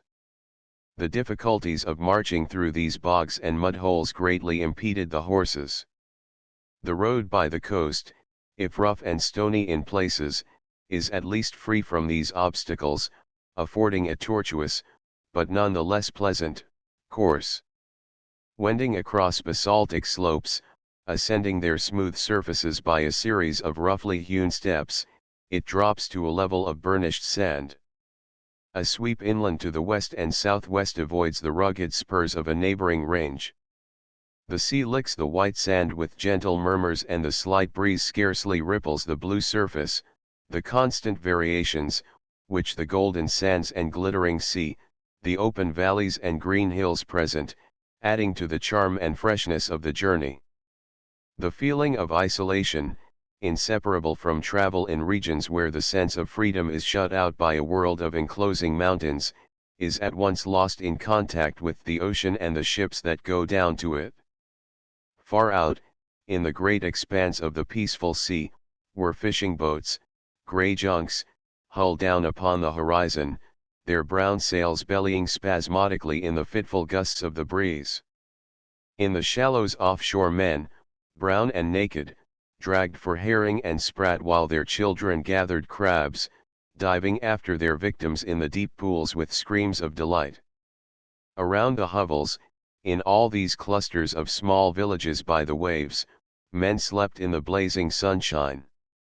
While their lords reposed, the women mended the rents in the nets, or busied themselves in constructing crude traps, with the aid of which their husbands contrived to catch fish. The aspect of these villages upon the beach was not inviting, and they did not compare favorably with any of the inland villages through which we had passed. They were dirty, tumble-down, and untidy. The appearance of the people suggested great personal uncleanliness. The air was laden with the smell of fish drying in the sun, of itself a pleasant perfume, smacking of the salt of the sea, but here so mingled with the odors of decaying offal, piles of rubbish, and varieties of fish and seaweed in different stages of decomposition that the condensed effluvium was sickening. The people, however, were neither curious nor unkindly, for the great part they were indifferent, offering baskets of fresh eggs, fish, and chickens readily for sale. The beach by these villages was black with rows of fish, drying, upon the white sand, in the most primitive fashion. The art of smoking fish is unknown, and the careless manner in which the curing is done proves that the treatment has neither principle nor system. Dogs lay upon these rows of fish, fowls feed undisturbed off them, and, in many places, men slept peacefully with a number of them heaped together, to serve as pillows for their weary heads. Where such neglect prevails, it is perhaps not unnatural that much of the disease among the Koreans should be attributed to the dried fish which they eat so greedily. The trade in salted and sun-dried fish is extensive and finds its way all over the kingdom. An overland traffic of considerable importance exists with the capital. Strings or stacks of dried fish are to be seen in every village. Pack ponies, and coolies laden with loads of dried fish, are met upon every road in the kingdom. The pedestrian who humps his own swag almost always carries a small stock with him. The parallel industry to the business of curing fish is the operation of making salt from sea water, a pursuit which is conducted in a manner equally rough and casual. In both of these industries there is a crying need for simple technical instruction, as well as for capital, the lack of which hinders the work from achieving any particular success. There is so much fish in the sea along the coast, that, if the catches were properly treated, the beginning of a prosperous export trade could be readily laid. At the present only a bare sufficiency is secured, the days of prosperity not yet having begun to dawn. The industry is completely paralysed by the exact ions of the officials, the fishermen, like the peasants, knowing only too well that an immunity from the demands of the yamen is found only in a condition of extreme poverty. Many fishing villages were passed through in the journey from the Diamond Mountains. Each seemed to reflect the other, the sole difference between them lying in their size, the number of fishing boats drawn up on the beach, the strength and density of their smells. The poverty and squalor of these hamlets was astonishing. The people seemed without spirit, content to live an idle, slatternly existence in sleeping, yawning, and eating by turns. Despite offers of payment, it was impossible to secure their services in a day's fishing, although they generally admitted that the boats, nets, and lines were not otherwise engaged. As the outcome of this spirit of indifference among the natives, Japanese fishermen are rapidly securing for themselves the fishing grounds off the coast. Unless these dreary, meditative, and dirty people arouse themselves soon, the business of fishing in their own waters will have passed altogether from their hands.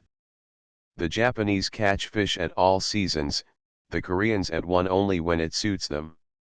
They have consequently a diminishing influence in a trade so exceedingly profitable that some 10,000 Japanese fishing boats subsist by it. A fair magician, the filthy condition of the villages renders any stay in them perilous. It is wiser to camp beyond them in the open. It was my misfortune to stay in several, but in the village of Wading, 75 li from Wonsan, the virulence and variety of the insects surpassed all my experience in Australia, America, Africa, or Asia. Fleas were everywhere, they floated through the atmosphere, much as the northwest winds of New Zealand and the hot winds of Africa drive particles of fine sand through the air. In this case, however, nothing remained without its thin penetrating covering of fleas. One night in Wading stands out as the most awful of these experiences. It was impossible to stand, it was impossible to sit, sleep was out of the question. We shook our clothes, we bathed and washed and powdered. Every effort was a torture, and each precaution increased the ironies of the situation. To add to the plagues of this accursed place, we were deafened by the ear-splitting incantations of a sorcerer, who had been hired by the proprietor of the village in to exorcise a devil that had bewitched him. We wondered, afterwards, whether this accounted for the damnable activity among the vermin. After a futile attempt to come to terms with the magician by bribery and corruption through the medium of my interpreter, it was arranged that one of the grooms should represent the evil spirit. He passed out into the desolation of the night and howled plaintively, while we, having collected the elders and the necromancer, solemnly fired our revolvers into the darkness at the departing spirit. Unfortunately, we did not convince the wizard that the devil had been expelled. It was not until, losing my temper and my reason together, I dropped his gongs and cymbals down a well, depositing him in it after them, that we were rid of the agonies of this additional nuisance.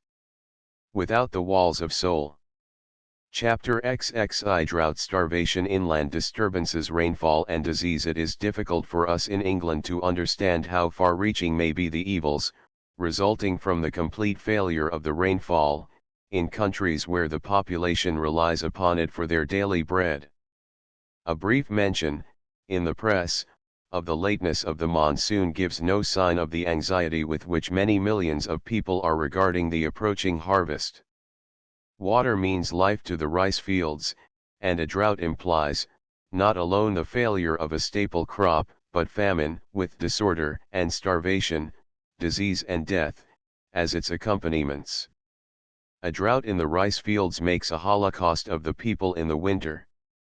The forces of law and order at the disposal of the government of India place some restraint upon the populace. In the Far East, where the civil administration is incompetent to deal with the exigencies of the situation, and the systematic dispensation of relief is unknown, the decimation of the population and the complete upheaval of the social fabric follows closely upon the breakdown in nature. Indirectly, too, the consequences of famine in India prove this. An even more emphatic evidence of the effects of a drought, where the population live upon the rice crop, is afforded by the appalling loss of life and the grave eruption of disorder, which took place in Korea as the consequence of the famine in 1901.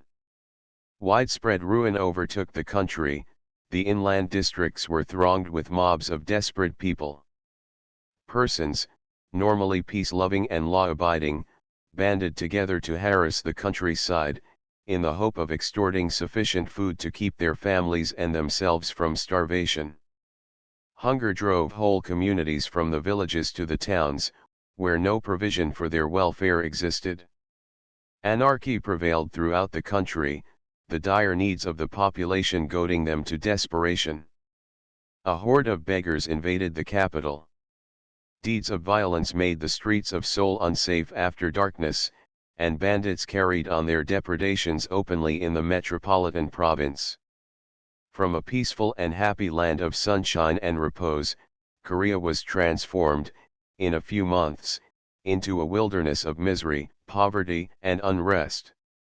The measures for relief were quite inadequate, and although rice was imported, large numbers of the people, lacking the money with which to buy it, starved to death. The absence of an efficient organization in the face of this further disaster increased the confusion. Before any arrangements could be made for their relief, several thousands had died. More than 20,000 destitute people were discovered in Seoul, out of a population of rather less than 200,000. Reports from the provincial centers disclosed a relapse into a state of absolute savagery in many rural districts. Famine, pestilence, and death stalked abroad in Korea for months, and many, who escaped starvation, lost their lives subsequently in the great wave of disease which swept over the land. The Temple of Heaven, Seoul. It is impossible to believe that the famine would have assumed its late proportions had the government of Korea maintained its embargo against the exportation of cereals from the country. There can be no doubt that the withdrawal of this prohibition contributed to the scarceness of the foodstuffs which were procurable by the people, when their straits were most severe. Mortality returns from the areas devastated by the famine prove that the welfare of more than 1 million persons was affected. The action of Japan, therefore, in insisting upon the suspension of the prohibition in order that the interests of some half-dozen Japanese rice merchants might not suffer, deserves the utmost condemnation. The primary responsibility for this great loss of life rests entirely with the Japanese government. In terrorizing the government of Korea into an act, the consequences of which brought death to 1 million people, the Japanese government committed themselves to a policy which traversed alike the dictates of reason and common sense, and outraged every principle of humanity. The impartial observer must hold Korea guiltless in this matter. It is, indeed, deplorable that the vehement opposition of the Korean government was not respected. Nevertheless, the incident is valuable, as an illustration of the objectionable attitude which distinguishes the government of Japan in its relations with Korea. At the beginning of the drought, the inhabitants of Seoul believed that the rain god was incensed. The emperor and his court offered expiatory sacrifices upon 3 occasions. As the rains were still withheld, a period of penance was proclaimed, in which prayers and fastings were ordained, the populace ceasing from every form of labor and relapsing into a condition of supreme idleness. Unhappily, while the great mass of the people refrained from work, the emperor continued to employ many hundreds of laborers upon the construction of the new palace buildings. This proceeding was held by the superstitious subjects of His Majesty to account for the singular inclemency of the rain demon, and some anxiety was felt in the capital lest the usual calm of the city should be broken by riots. These horrors were spared to Seoul, however, by the fortuitous visitation of a passing shower. Men and women resumed their toil, rejoicing in the belief that the evil influences had been overcome. It was, however, but a brief respite only that was granted. In a short time the drought prevailed throughout the land, drying up the rice fields, scorching the pastures, and withering the crops. Under this baneful visitation, the circumstances of the people became very straitened. Hundreds were reduced to feeding off the wild roots and grass of the wayside, and isolated cases of cannibalism were reported. The exceptional character of the drought lends interest to the hydrometrical records for Chemulpo from 1887 to the middle of 1901, which were forwarded to the Bureau by the correspondent of the Physical Observatory, St. Petersburg. The rainfall given is for the years 1887 to 1900, inclusive, and the first half of 1901, the snowfall is reduced to the proportion of water which the melted snow would make. Professor H. Hulbert has pointed out, however, that in estimating what is or what is not a proper amount of rain, it is necessary to know in what season of the year the rain has fallen. 30 inches of rain in November would be of less value to the rice fields than half that amount if it fell in June. In the cultivation of rice, rain must fall at the proper time. Otherwise it is valueless, and, although adding to the actual measurement of the fall, a very considerable deluge, under these conditions, would be of no material advantage to agricultural interests.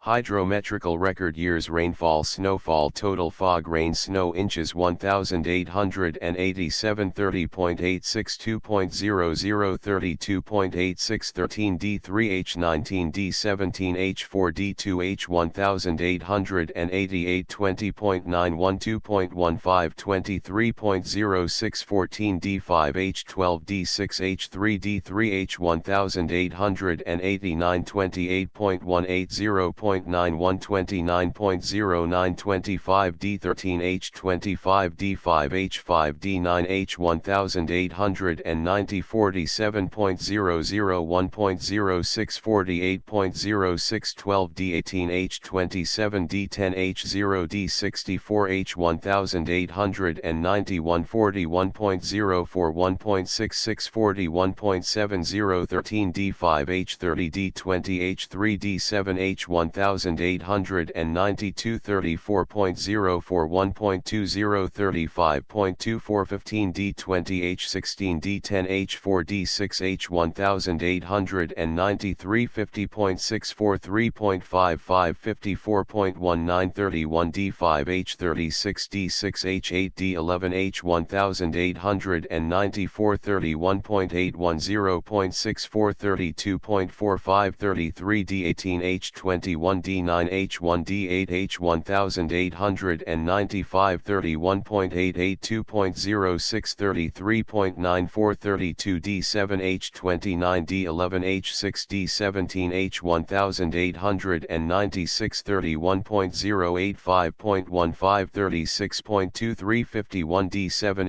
H27 D0 H 2 D0 H 1897, 48.35, 3.23, 51.58, 24 D5 H 31 D17 H 4 D18 H 1898, 37.80, 4.73, 42.53, 31 D14 H 29 D19 H 5 D15 H 1899, 25.07, 2.05, 27.12, 18 D19 H1 D3 H 1929.14, 0.83, 29.97, 21 D2 H0 D20 H 1901, 7.09, 0.067, 7.157, D5 H3 D7 H2 D0 H. I give, also, the rainfall during the years 1898 to 1901,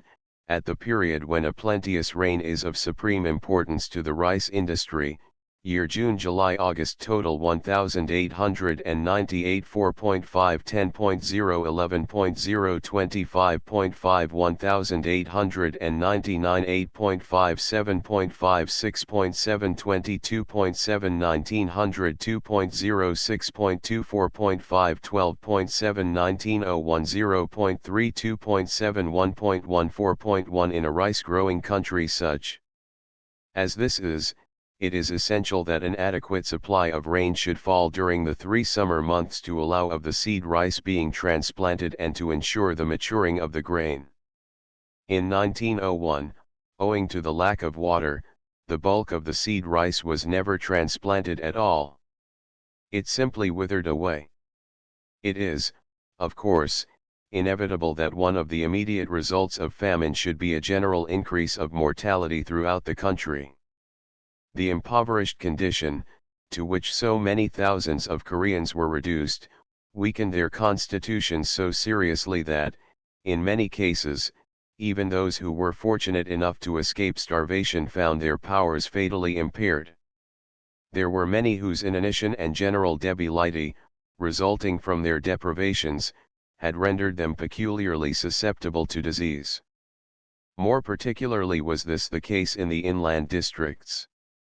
Under normal conditions, malaria is, perhaps, the most common disease in Korea.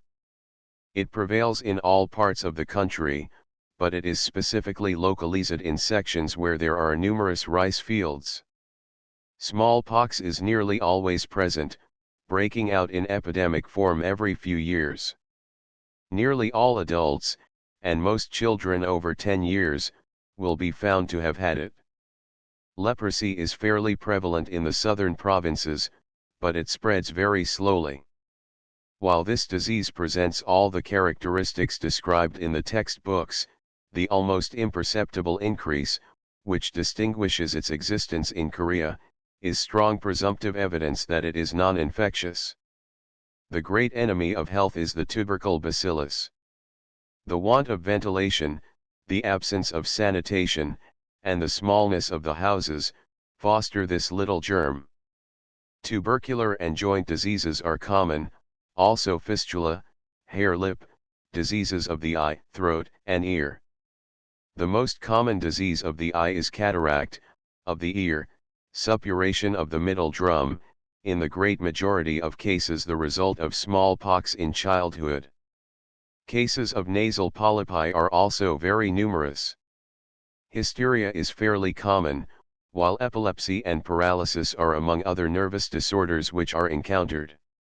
Indigestion is almost a national curse, the habit of eating rapidly large quantities of boiled rice and raw fish promoting this scourge.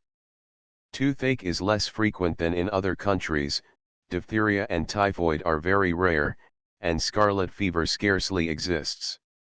Typhus, malarial remittent fever, and relapsing fever are not uncommon. Venereal disease is about as general as it used to be in England.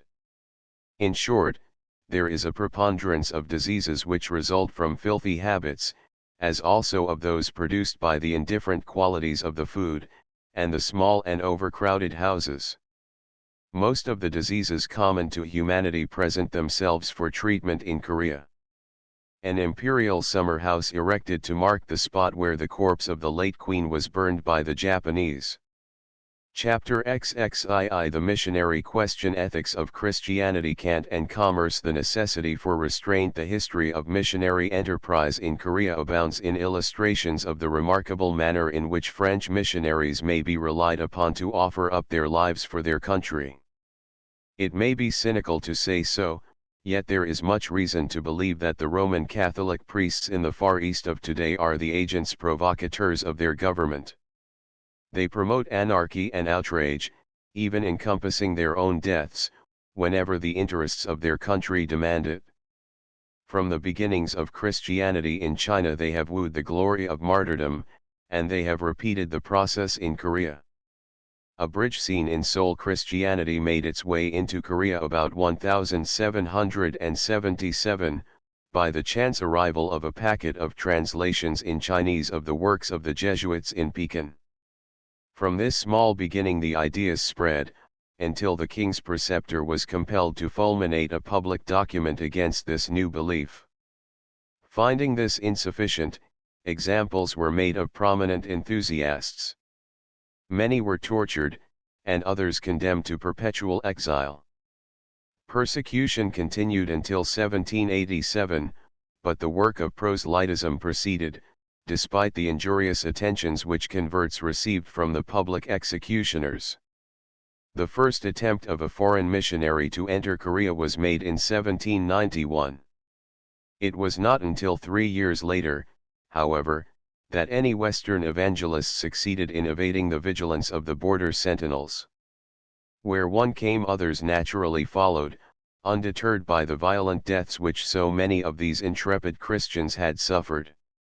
While the French missionaries were prosecuting their perilous labors, in the face of the undisguised hostility of the great proportion of the people, and losing their lives as the price of this work, the walls of isolation which Korea had built around herself were gradually sapped. Ships from France, Russia, and Great Britain touched her shores during their explorations and trading ventures in the Yellow Sea. Under the association of ideas which sprang from the appearance of these strange ships, the Koreans grew accustomed to the notion that their world was not limited by the resources of their own country and the more distant territories of China. However, judging the sailors who fell into their hands by the standards of the French priests, who had set every law in the land at defiance, they at once killed them. This practice continued until 1866, when word reached the admiral of a French squadron at Tientsin of the slaughter of his compatriots in Korea. Upon receipt of the news, an expedition was prepared, of itself an early manifestation of that policy by which the French government is inspired in its dealings with missionaries and missionary questions in countries, the development of whose geographical or industrial peculiarities may be turned to advantage. For many centuries the land was without any accepted religious doctrine. Buddhism, which existed for 1,000 years before the present dynasty came to the throne, had fallen into disfavor. The tenets of Confucius did not completely satisfy the minds of the upper classes, and shamanism was the worship of the more primitive masses. The moment was ripe for the introduction of a more practical philosophy, and in time, as the gospel of Christianity spread, opposition to the great creed of humanitarianism lessened. Toleration of the many phases of Western belief is now general, the Korean finding in the profession of Christianity an easy means of evading the exact ions of the officials. Nevertheless, the diffusion of Christianity is not unattended with bloodshed and disaster. Apart from this drawback to the propagation of Christian beliefs in Korea, it may be doubted whether the methods of the various missionary bodies bear the impress of that spirit of charity which should illustrate their teaching. Without impugning the individual attainments of any of the many missionary groups who administer to the needs of the Koreans, I find it difficult to affirm that the principles of self-abnegation so manifest in the lives of the Roman Catholic priests and the workers of the Church of England mission, are equally in evidence in the comfortable existence which is led by the well-paid attaches of the American mission boards. The French priests live in abject poverty, striving to identify themselves with the conditions of their flock. They accept neither holiday nor reward as compensation for their services. In this bare comparison of the principles of ministration, I do not wish, at the moment, to venture into the domain of controversy, but merely to convey some impression of the competing systems of procedure. The Church of England mission, which has become known as the English mission, under the direction of Bishop Corfe has adopted a system of communism. The expenses of board, lodging, clothing, laundry, and fuel are met from a common fund, quarterly remitted from the mission treasurer to the responsible head of each mission house. In proportion to the number of residents, the expenditure is returnable upon a pro rata calculation of about £70 per head per annum. This estimate includes the cost of the male staff. The proportionate rate of expenditure in respect of the lady workers of the English mission is 1/3 of this annual disbursement less. The depots of the mission are situated at Seoul, Kemalpo, Mokpo, and Kangwa. In addition to the stations in Korea, a chaplaincy is maintained in New Kwang. The chief center of activity of this mission is upon the island of Kangwa. The task of improving the condition of the very poor, by means of education, kindness, and patience, proceeds quietly at Kemalpo and Seoul too, where particular attention is given to the welfare of the sick. At one time, there were important dispensary and hospital institutes in these places. The medical establishment at Kemalpo, however, is now abandoned. The members of this mission endure no little privation in the primitive simplicity of their surroundings. Their services, on the other hand, display much unnecessary pomp, and the white, full-skirted cassock with rough hempen girdle, which they wear in public and private, emphasizes their ritualistic tendencies, and is, to my mind, somewhat of an affectation. Nevertheless, in their daily practice, those associated with the Church of England mission in Korea set before themselves that standard of idealism in missionary enterprise which is represented by the unnecessary sacrifices, the sublime heroism, and fortitude distinguishing the priests of the Roman Catholic Church, a standard, I am compelled to admit, that other missions in the Far East American, English, Scotch, and Irish appear incapable of realizing. The American missionary in the Far East is a curious creature. He represents a union of devices which have made him a factor of considerable commercial importance. American missionaries in Korea were formerly closely associated with the more important export houses in the leading industrial centers of America. Owing to diplomatic representation, this practical demonstration of Western superiority is no longer openly indulged. In Seoul, however, an American missionary inconsiderately receives paying guests, causing a manifest loss of business to the station hotel. In Wonsan, another exploits his orchard. As a class, they are necessarily newspaper correspondents and professional photographers. Upon rare occasions, and here I refer especially to a small coterie of American missionaries in Seoul, they are the scholarly students of the history, manners, customs, and language of the country in which they happen to be placed. The American missionary has a salary which frequently exceeds £200 a year, and is invariably pleasantly supplemented by additional allowances. Houses and servants are provided free, or grants are made for house rent. There is a provision for the education of the children, and an annual capitation payment is made for each child.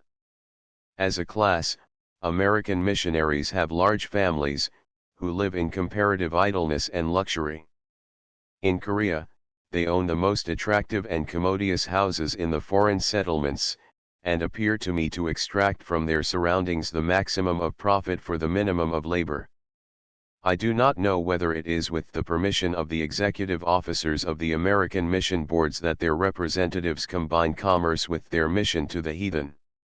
When a missionary devotes no little portion of his time to literary labors, to the care of an insurance agency, to the needs of a fruit farm, or to the manifold exigencies of casual commerce, it seems to me that the interests of those who sit in darkness must suffer. American mission agents have made Korea their peculiar field. Converts, who prattle of Christianity in a marked American accent, are among the features of the capital in the 20th century. Mission centers, which have been created in a number of places, now show signs of prosperity. They enlist no little practical sympathy and support from the native population. The self-supporting character of much of the missionary work in Korea bears out the spirit of toleration which distinguishes the attitude of the people towards the propaganda. It is not to be supposed that the work of the missionaries is agreeable to all shades of native opinion. Riots and bloodshed disfigure the path of proselytism, the credulity of the natives entailing heavy sacrifices of life. The disturbances which have thus marked the spread of Christianity in Korea, notably in the anti-Christian rising in Kwelpart, a few months ago, are due to the jealousy with which the heathen mass of the population regard the protection from official rapacity, enjoyed by those who accept the light. In the case of Kwelpart, this feeling of animosity, and the immunity from taxation which the French priests gave to their following, created an intolerable position. Anarchy swept over the island, and some 600 believers were put summarily to death. Whatever may be the compensating advantages of this martyrdom, the reckless and profligate sacrifice of life, which missionary indiscretion in the Far East has promoted, is an outrage upon modern civilization. We have passed through one terrible anti-Christian upheaval in China, and, if we wish to avoid another such manifestation, it is necessary to superintend all forms of missionary enterprise more closely. This, however, can be done only by legislative supervision, imposing restraint in the direction which recent events have indicated. It is imperative that certain measures should be adopted in missionary work which will ensure the safety of the individual zealot, and be agreeable to the general comfort of the community. It is unfortunate, but inevitable, that such reforms must be radical. The violence of missionary enterprise during recent years has been altogether unbridled. The great activity of the different societies, resulting from their unrestricted liberty, has recoiled most fatally upon the more indefatigable, as well as upon the heads of many wholly innocent of any unwarrantable religious persecution. The time has come, therefore, when vigorous restrictions should chasten this vigorous, polemical proselytism.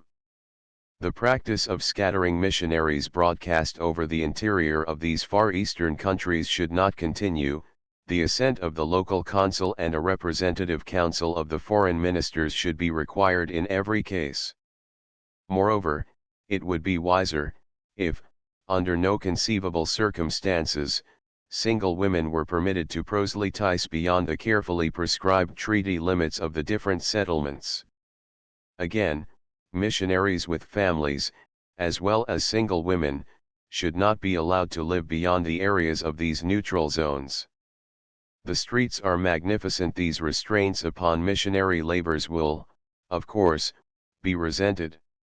If the total number of lives which have been lost in Korea, China, and Japan, by the interference of Western missionaries, were published, their vast aggregate would reveal to the unthinking masses of the public how urgent is the need for strong action. Such restraint is morally justifiable by the appalling massacres with which the world is now familiar. The blind perseverance of the missionary has frequently brought about the simultaneous baptism and crucifixion of the convert. What more does the fanatical enthusiast wish than that someone should be thus doubly glorified by his means? The increasing death roll among masters and pupils supplies the only necessary argument for immediate rectification of the entire system of missionary enterprise. Chapter XXIII Inland journeying ponies, servants, interpreters, food and accommodation. What to take and how to take it up the Han River. Frolic and leisure traveling in the inland regions of Korea is not the most comfortable pastime which can be devised, although it has many attractions. The lively bustle of the roads gradually gives place to the passing panorama of the scenery, which presents in constant variation a landscape of much natural beauty, with hills and meadows, bush-clad mountains and rice fields, rivers, lakes, and raging torrents as prominent features. The shifting camp soon leaves the outposts of civilization behind. This slow passing into the wilderness gives a subtle charm to the journey. Each turn of the track emphasizes the desolation of the ever-changing scene. The wide expanse of plains and valleys makes way for the depths of wild and gloomy forests, where the ragged mountain paths are slippery and dangerous. The ozone of a new life pervades the air. There is no doubt that such moments seem, for the time, the most perfect existence imaginable. Freedom is untrammelled by a care. The world for the day is comprised within a space as great as can be seen. Upon the morrow, its limitation is only a little more remote. The birds of the air, the beasts of the field, the game in the bushes, supply the provender of the camp. Villages provide rice, vegetables, and eggs, the hillside springs give water, the rivers permit bathing. The air is pure, and the whole aspect of life is beautiful and joyous. At the end of a trying day, one, perhaps, marred by an accident to an animal, trouble with the native servants, rain, fog, or the difficulties of the track, there is the evening camp. Those hours of rest and idleness, when the horses are fed and groomed, the packs unswung, the camp bed slung beneath the mosquito curtains, and the evening meal prepared, are full of a supreme sensation of contentment. I have always loved these moments of peace, accepting what they brought as the best that life held for me at the time. At such an hour the refinements of civilization and the restrictions of convention seem puerile enough. Moreover, there is much material benefit to be derived from such an undertaking. The trials and difficulties develop stability of character, the risks and dangers promote resource and self-reliance. There is much to be learned from this contact with a human nature differing so radically from the prescribed types and patterns of the Western standard. There is something new in every phase of the experience. If it be only an impression, such as I have endeavored to trace in these few lines, it is one which lingers in the mind long after other memories have faded. Preparation for an inland journey of any extent takes a considerable time, ponies have to be hired, servants engaged, and interpreters secured. It is as well to personally examine the pack ponies which are to carry the loads. Koreans treat their animals shamefully, and the missionaries make no efforts to lighten the lot of these unhappy beasts. In consequence of the carelessness with which the ponies are treated by their Korean masters, the poor little brutes suffer from back sores larger and more dreadful than anything I have seen in any other part of the globe.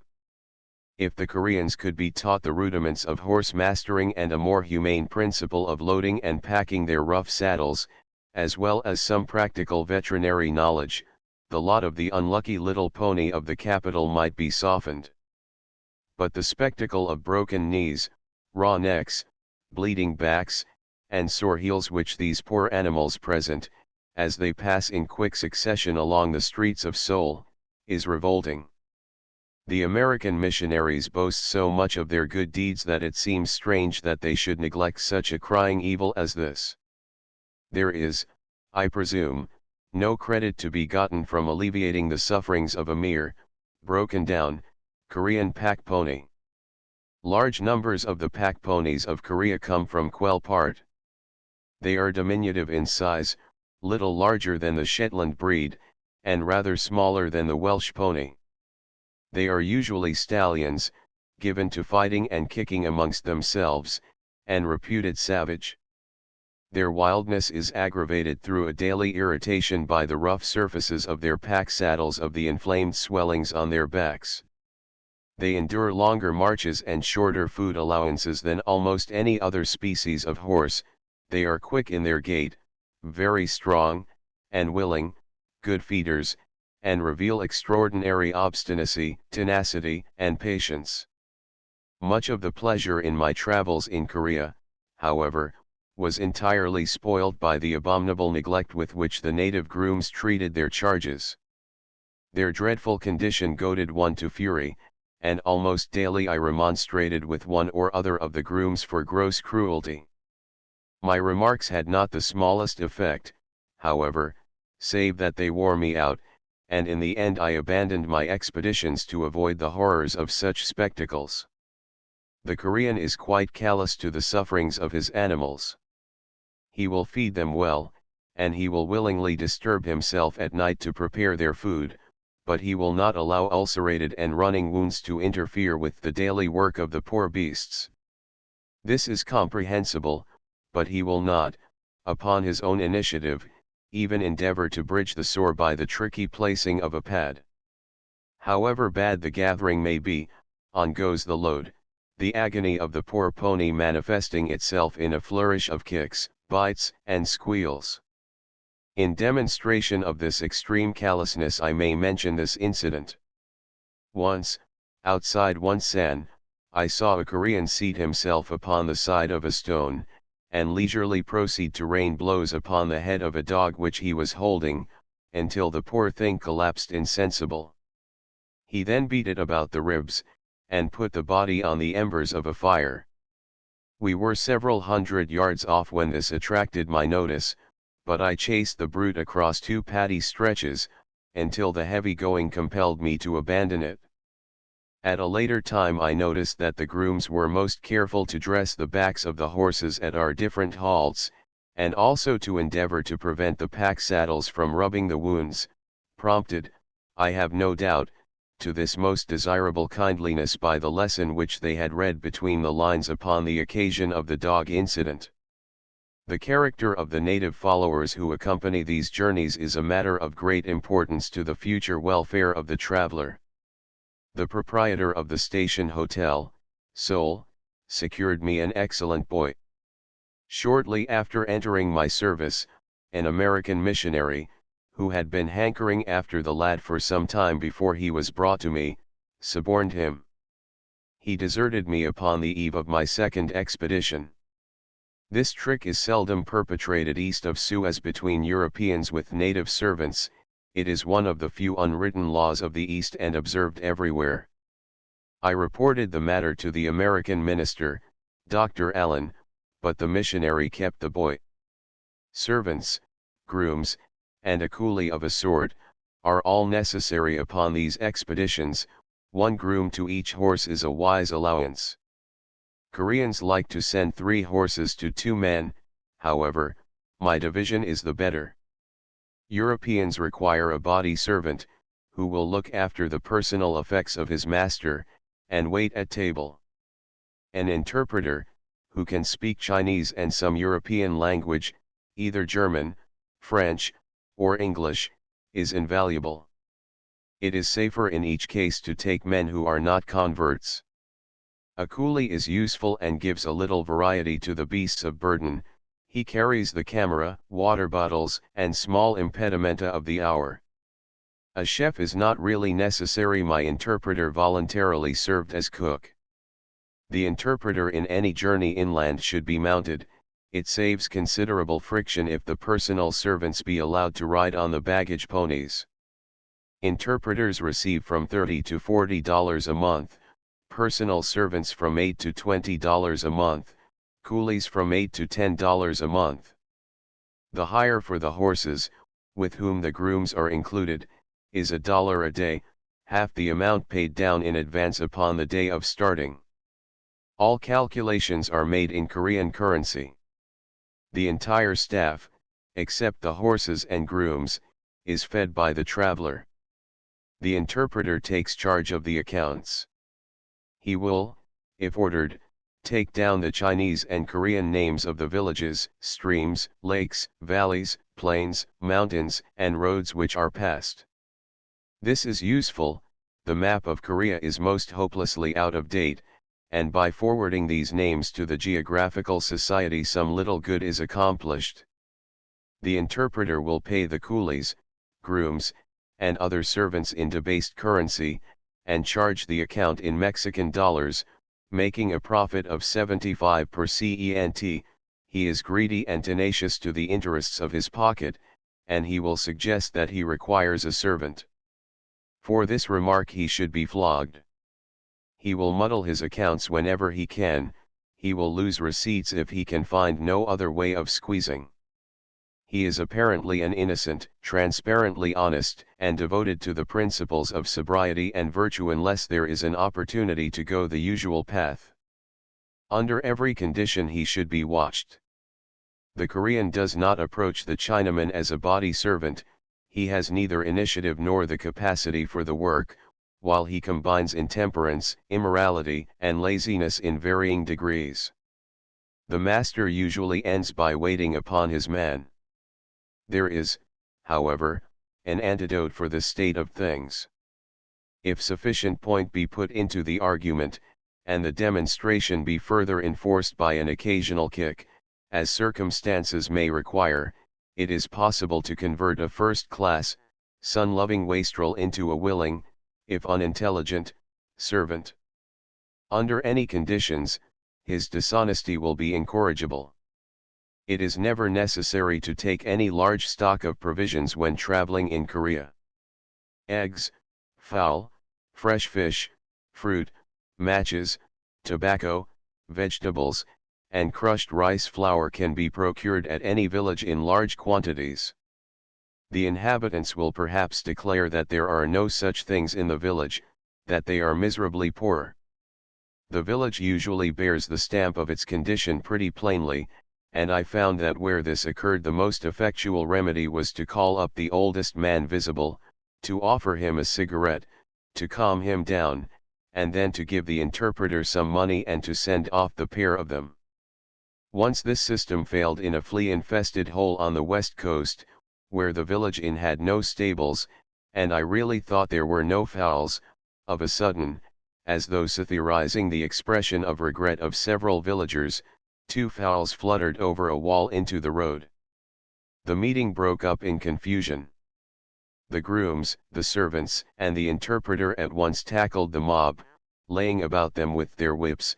Little damage was done, but considerable commotion ensued, and stables, fowls and eggs were at once forthcoming and as promptly paid for.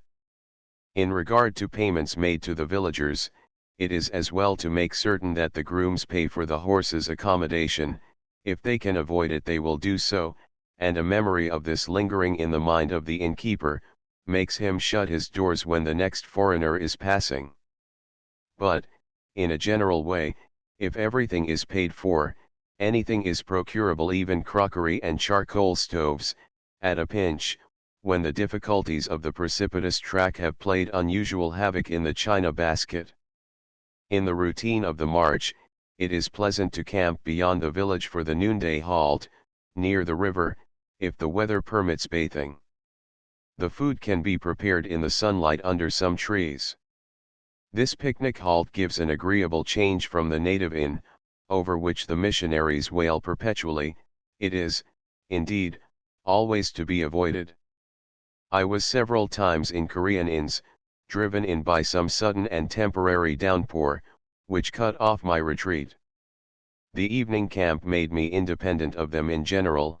Every evening the interpreter found the cleanest looking private house and bargained with its proprietor to let 2 rooms for the time of my visit. The arrangement was never refused, nor was I ever subjected to rudeness or to any insult upon these occasions. The family would freely help my servants, and when the grooms had removed themselves and their horses to the inn stables, no one was disturbed. The boy prepared breakfast in the morning. The space allotted to us was always ample for my camp bed, kit, and mosquito curtains. It opened, as a rule, upon the courtyard, around which the house is built. There was plenty of air, as one side was open. The flooring was of thick timbers, raised from the ground. If the weather proved inclement, the place afforded warmth and shelter. Moreover, this system has much to commend it on the score of cleanliness. The price paid by me, $50, for the rooms was of course usually double the price which had been arranged. Occasionally while traveling, when these private houses were unprocurable, other makeshifts had to be adopted, an open encampment or the official quarters at the yamen.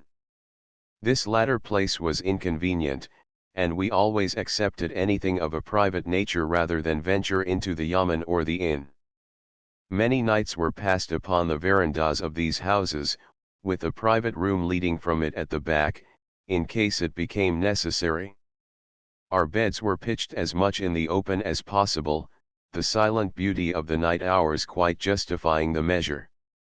Many nights I undressed upon the edge of the street, my camp bed pitched beneath a veranda, a peaceful and inoffensive crowd of Koreans smoking and watching me a few feet off. I would get into my sleeping suit, roll into my camp bed, and close the mosquito curtains, upon which the crowd would quietly disperse. As publicity was unavoidable, and it was useless to object, it was easier to accept the situation than to struggle with the curiosity of the spectators. It is always well to dispense with everything which can be discarded. A camp bed well off the ground and more strongly made than those of the usual American pattern, is essential. A field kit canvas valise, the Wolseley pattern, containing a pocket at either end, with a cork mattress, is also indispensable. It will carry all personal effects. Flannel shirts, towels, socks, and the like, including a book or 2, writing materials, Macintosh sheets, mosquito curtains, and insect powder are all which need to be included. Fresh mint is useful against fleas if thrown about near the sleeping things in little heaps. It is an invaluable remedy and usually effective, though, by the way, I found the fleas and bugs in the houses of New York and Philadelphia infinitely less amenable to such treatment than any I came across in Korea during my stay there. A camera, a colonial saddle, Zeiss glasses, a shotgun, a sporting rifle, a revolver, a hunting knife, and a large vulcanite water bottle are necessary. A supply of sparklets is to be recommended. These articles, with a coil of rope, balls of string, jam, cocoa, tea, sugar, alcohol, potted meats, tinned fruits, and biscuits, enameled ware, eating and cooking things, with a few toilet accessories, completed my materials. It is good policy to take a small hamper of wines and luxuries, in case the opportunity occurs of extending hospitality to an official or some other traveling European. They are very serviceable among the officials. Native tobacco is light, mild, and easily smokable. I carried a pouch of it invariably. Canvas valises of the service type are better than any kind of a box. With this arrangement there are no corners or sharp edges to hurt the horses, and as a load, too, they do not make such hard, unyielding objects against the side of a horse as any leather, tin, or wooden contrivance. My bed and field kit just balanced upon one pony, my provisions and servants' baggage fitted another. There was one spare pony. The interpreter and myself rode, the servants were mounted upon the baggage animals, the coolie walked. At one time, when I was traveling with a German friend, our retinue was exceedingly numerous, we each had our personal establishment and a combined staff for the expedition. This, however, is not quite the way to rough it. It was, moreover, comparatively expensive and a bother, inasmuch that so large a cavalcade required no little managing. There was, however, something luxurious and enjoyable in that procession across Korea, although it is not the plan to be adopted in general. There was little further to be accomplished by me in Korea. My journey overland had taken me from Fusan to Seoul, and again from Seoul to Wonsan. My examination of the inland and coast centers of mining and industry was concluded. The beauties of the Diamond Mountains, with their Buddhist monasteries, had been studied. At the end of these labors, I was weary and ill at ease. Moreover, the time was approaching when my long journey overland from Seoul, the ancient capital of Korea, to Vladivostok, the seat of Russian authority upon the Pacific coast, would have to be begun. The heat in Seoul had been most oppressive, when one day Mr. Gubbins, the British minister, suggested a short spell of rest and recuperation upon an island a few miles up the Han River. Before nightfall, my staff and I were floating, with the turn of the tide, up the estuary of the river. Sea breezes blew over the mighty expanse of the smoothly gliding waters, and the burden of weariness which had been depressing me, lightened under the influence of these gusty winds and the freshening air from the harbor. The change from the hot and stuffy surroundings of the capital, where the crowds had ceased to be attractive and domestic bothers, arising from the preparation for my Vladivostok journey, had begun to jar upon the nerves, was most entrancing. When the moon burst out from behind a blackened canopy of cloud, as we sailed easily against the rapid current of the river, the rugged outline of the cliffs across the waters proved the reality of the transformation. During the small hours of the night I lay awake, playing with the bubbles and froth of the water in sweet contentment. I resolved to dally for a few days upon the small islands in the stream, halting in the heat of the sun and moving forward at night or in the twilight, when seabirds could be killed for the pot and fish dragged from their cool depths for the breakfast dish. How delightful were the plunges into that swift current, and how often they were taken in the cool shade of some island backwater.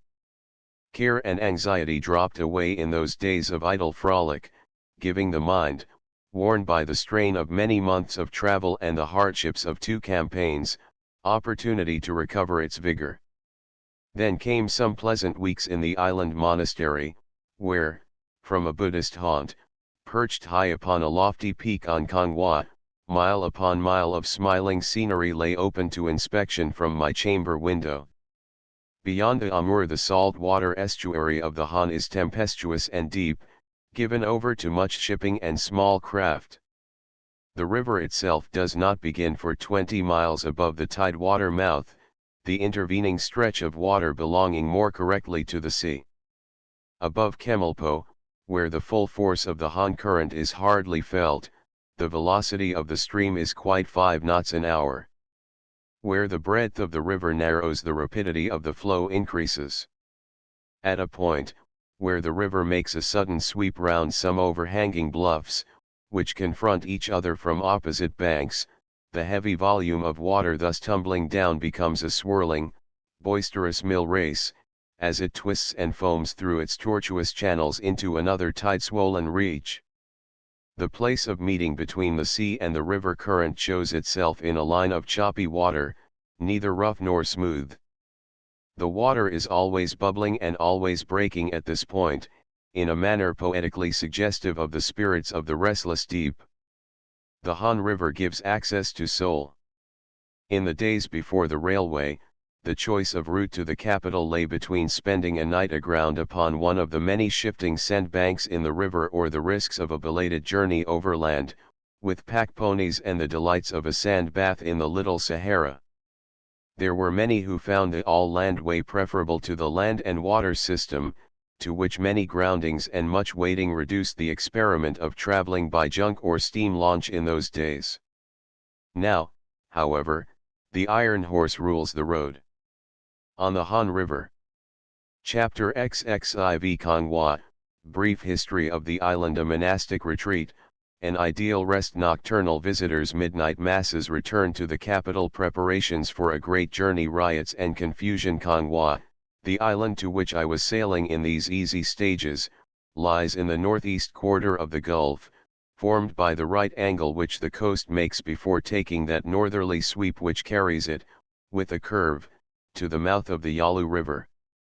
On the south and southwest, Kangwa is exposed to the open sea. On the north, the island is separated from the mainland by the Han estuary, and on the east a narrow strait, scarce 200 yards wide, through which boats, journeying from Kemalpo to Seoul must travel, severs the island from the mainland. Washing clothes in a drain. The geographical features of the island include 4 clearly defined ranges of mountains, with peaks attaining to an altitude of some 2,000 feet. Broad and fertile valleys, running from east to west, separate these ranges, the agricultural industry of the population being conducted in their open spaces. The villages and farmsteads, in which the farming population dwell, are folded away in little hollows along the sides of the valleys, securing shelter and protection from the severity of the winter. Many hundred acres of the flats, which form the approaches to these valleys from the coast, have been reclaimed from the sea during the last 2 centuries, the erection of sea dikes of considerable length and immense strength having proceeded apace. But for these heavy earthworks, what is now a flourishing agricultural area would be nothing but a sea of mud washed by every spring tide. The continuous encroachment of the sea threatened at one time the extinction of all the low-lying level land. Kangwa, with its curious monasteries and high protecting battlements, now reduced to picturesque decay, played a prominent part in the early history of Korea. It has repelled invasion, and afforded sanctuary to the royal family and the government in days of trouble. The boldness of its position has made it the first outpost to be attacked and the most important to be defended. Twice in the 13th century the capital was removed to Kangwa under stress of foreign invasion. With the exception of the terrible Japanese invasion under Hideyoshi in 1592, and the Chino-Japanese War in 1894–95, Kangwa has felt the full force of nearly every foreign expedition which has disturbed the peace of the country during the past 8 centuries, notably those of the Mongols in the 13th, of the Manchus in the 17th centuries, of the French in 1866, and of the Americans in 1871. Furthermore, Kangwa was the scene of the affair between Koreans and Japanese which led to the conclusion of the first treaty between Korea and Japan in 1876. The actual signing of that instrument, the first of the series which has thrown open Korea to the world, took place in Kangwa City. The predecessor of the present Emperor of Korea was born in Kangwa in 1831, living in retirement in the capital city until he was called to the throne in 1849. Upon occasion, Kangwa has been deemed a suitable place of exile for dethroned monarchs, inconvenient scions of royalty, and disgraced ministers. At 2 points in the narrow strait upon the east are ferries to carry passengers to the mainland. Kongsong, where the stream makes an abrupt turn between low cliffs, is the scene of the American expedition of 1871, near the southern entrance of the strait, and close to the ferry, are the forts which repelled the American storming party. The famous rapids and whirlpool of Sundolmak, whose evil reputation is the terror of the coast, are close by. There are numerous forts dotted round the coast of the island, recalling the Martello Towers of Great Britain. They were not all erected at one time, the majority of them date only from the close of the 17th century, having been raised in the early years of Sukchong. The rampart upon the eastern shore, which frowns down upon the straits and river below, was erected in 1253. Kaochong, of the Goryeo dynasty, fled before the Mongol invasion of that date, removing his court and capital from Songdo to Konghua.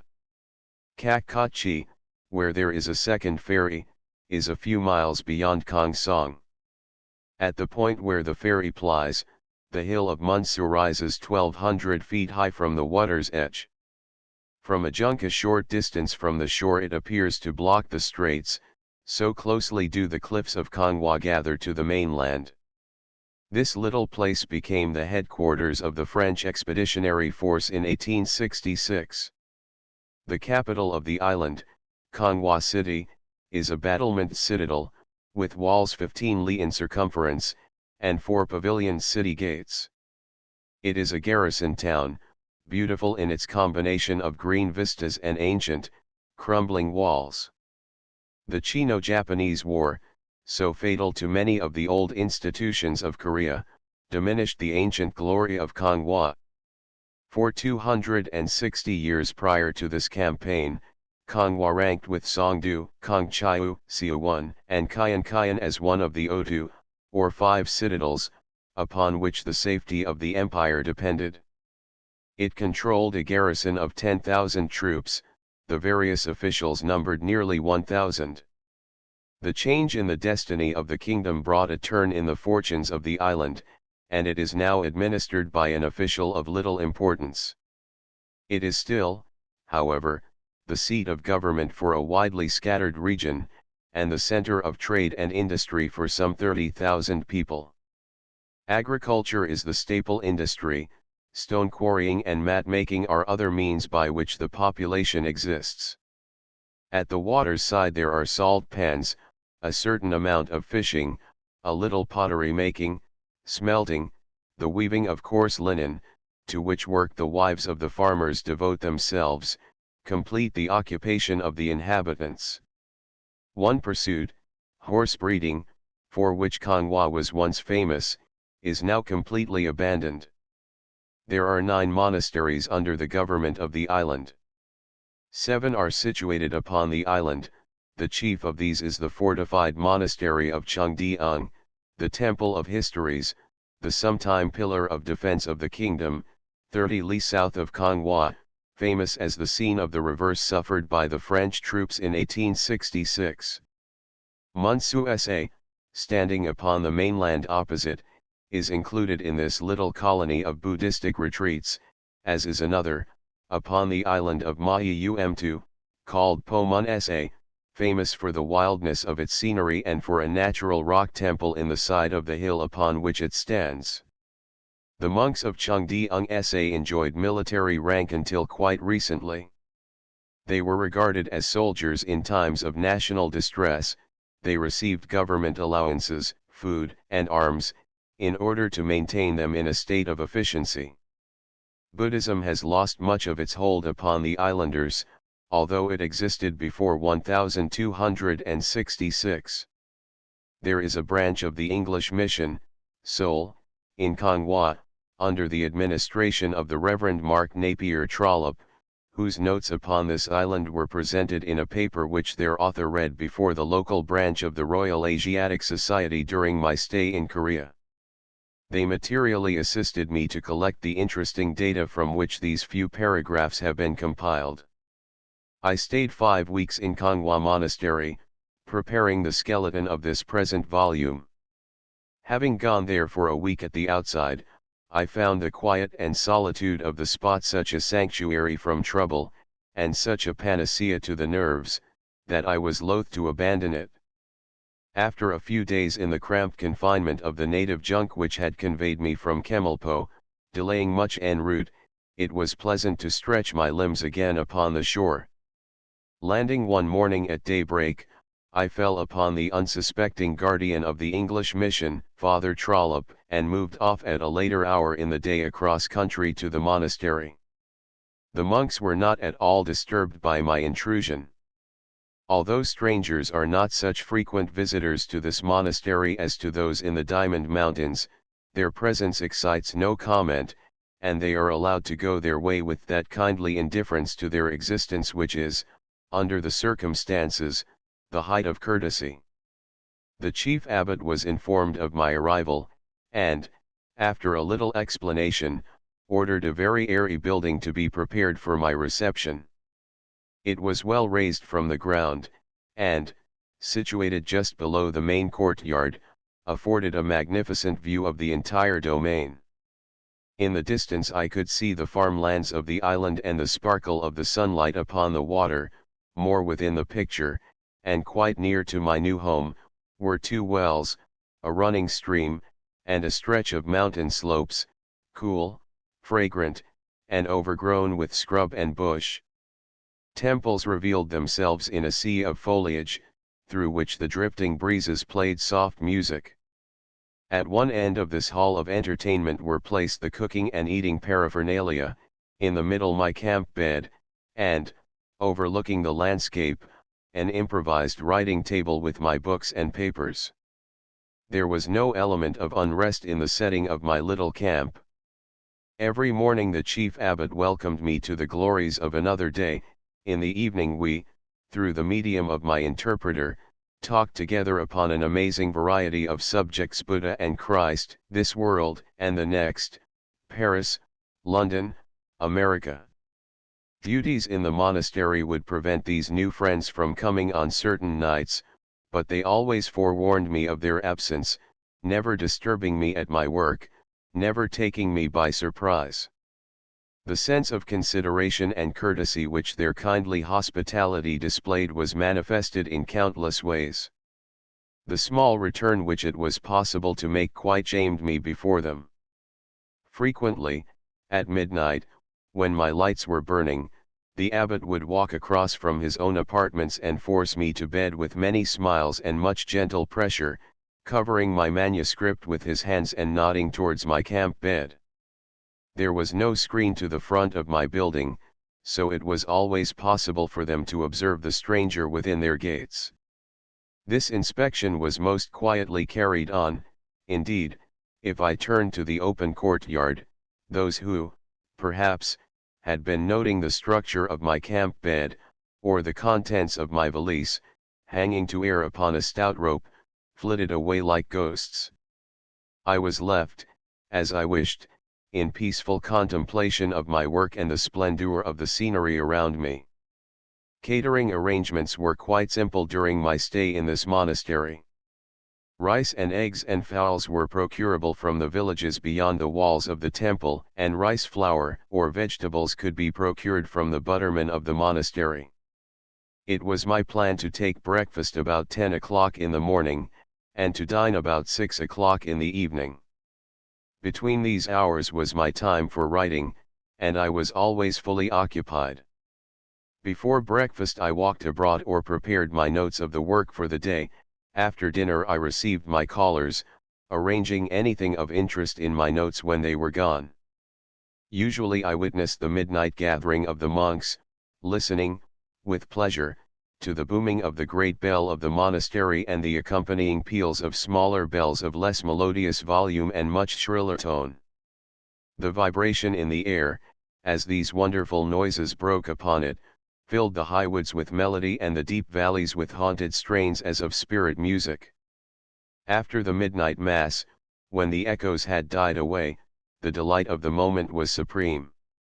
In utter weariness and most absolute contentment I stretched myself to slumber beneath the protecting draperies of the mosquito curtains, within the vaulted spaciousness of my hall of entertainment. A day of festival visitors to Chengdeung Sa were frequent during my stay, some attracted by the reported presence of a foreigner, others by their very genuine wish to sacrifice to the All-Blessed One. 2 Korean ladies of position arrived in the course of one morning to plead for the intercession of Buddha in their burden of domestic misery and unhappiness. Presenting the Korean equivalent for 10 shillings to the funds of the monastery, they arranged with the abbot for the celebration of a nocturnal mass in the temple of the great heroes. During the afternoon the priests prepared the temple in which the celebration was to be held. Elaborate screens of Korean pictorial design were carried into the temple from the cell of the chief abbot. Large quantities of the finest rice were boiled. High, conical piles of sweetmeats and sacrificial cakes were placed in large copper dishes before the main altar, where the 3 figures of Buddha sat in their usual attitude of divine meditation. In front of each figure stood a carved, gilded tablet, 12 inches high, exactly opposite to which the food was placed, with bowls of burning incense at intervals between the dishes. Lighted candles, in long sticks, were placed at either end of the altar. Above it, in the center, serving as a lamp and hanging from a long gilded chain, was suspended a bowl of white jade, in which lay the smoking end of a lighted wick. Numerous side altars were similarly decorated. The furniture of the temple comprised a big drum, a heavy, cracked bell, cast in the 13th century, and a pair of cymbals. There were 5 monks. The 2 women sat, mute, upon the left of the abbot. The 4 priests arranged themselves upon the right, 1 to the bell, 1 to the drum, and 2 to the pair of cymbals, in the playing of which they took turns. Upon each side of the temple, recessed right and left of the main altar, were mural representations of the 10 judges. Save for the altar illuminations, the effect of which was to render the interior even gloomier and more eerie than usual, the building was in darkness. The service began with the customary calling for Buddha. The abbot tapped upon a bamboo cane, every one leaned forward, their faces pressed down, and their foreheads resting upon the floor. The palms of their hands were extended beyond their heads in an attitude of reverence and humility. This prostration was accompanied by the intoning of a Tibetan chant, to the accompaniment of a brass gong, struck with a horn handle by the abbot himself. Further prostrations followed upon the part of the entire assemblage, the women joining in this part of the service. For the most part they squatted silently and reverently in their corner of the temple. As the different services concluded, the abbot shifted the offerings before the main altar to their appointed stations before the smaller shrines, when the prayers proceeded afresh.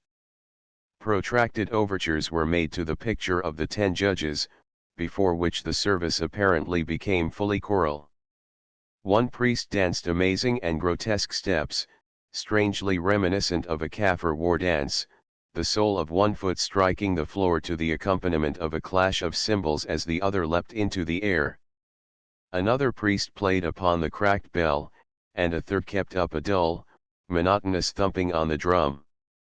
The sole idea of the priests, as conveyed to my mind by their celebration, seemed to be the breaking up of the solemn silence of the night by the most amazing medley of noises.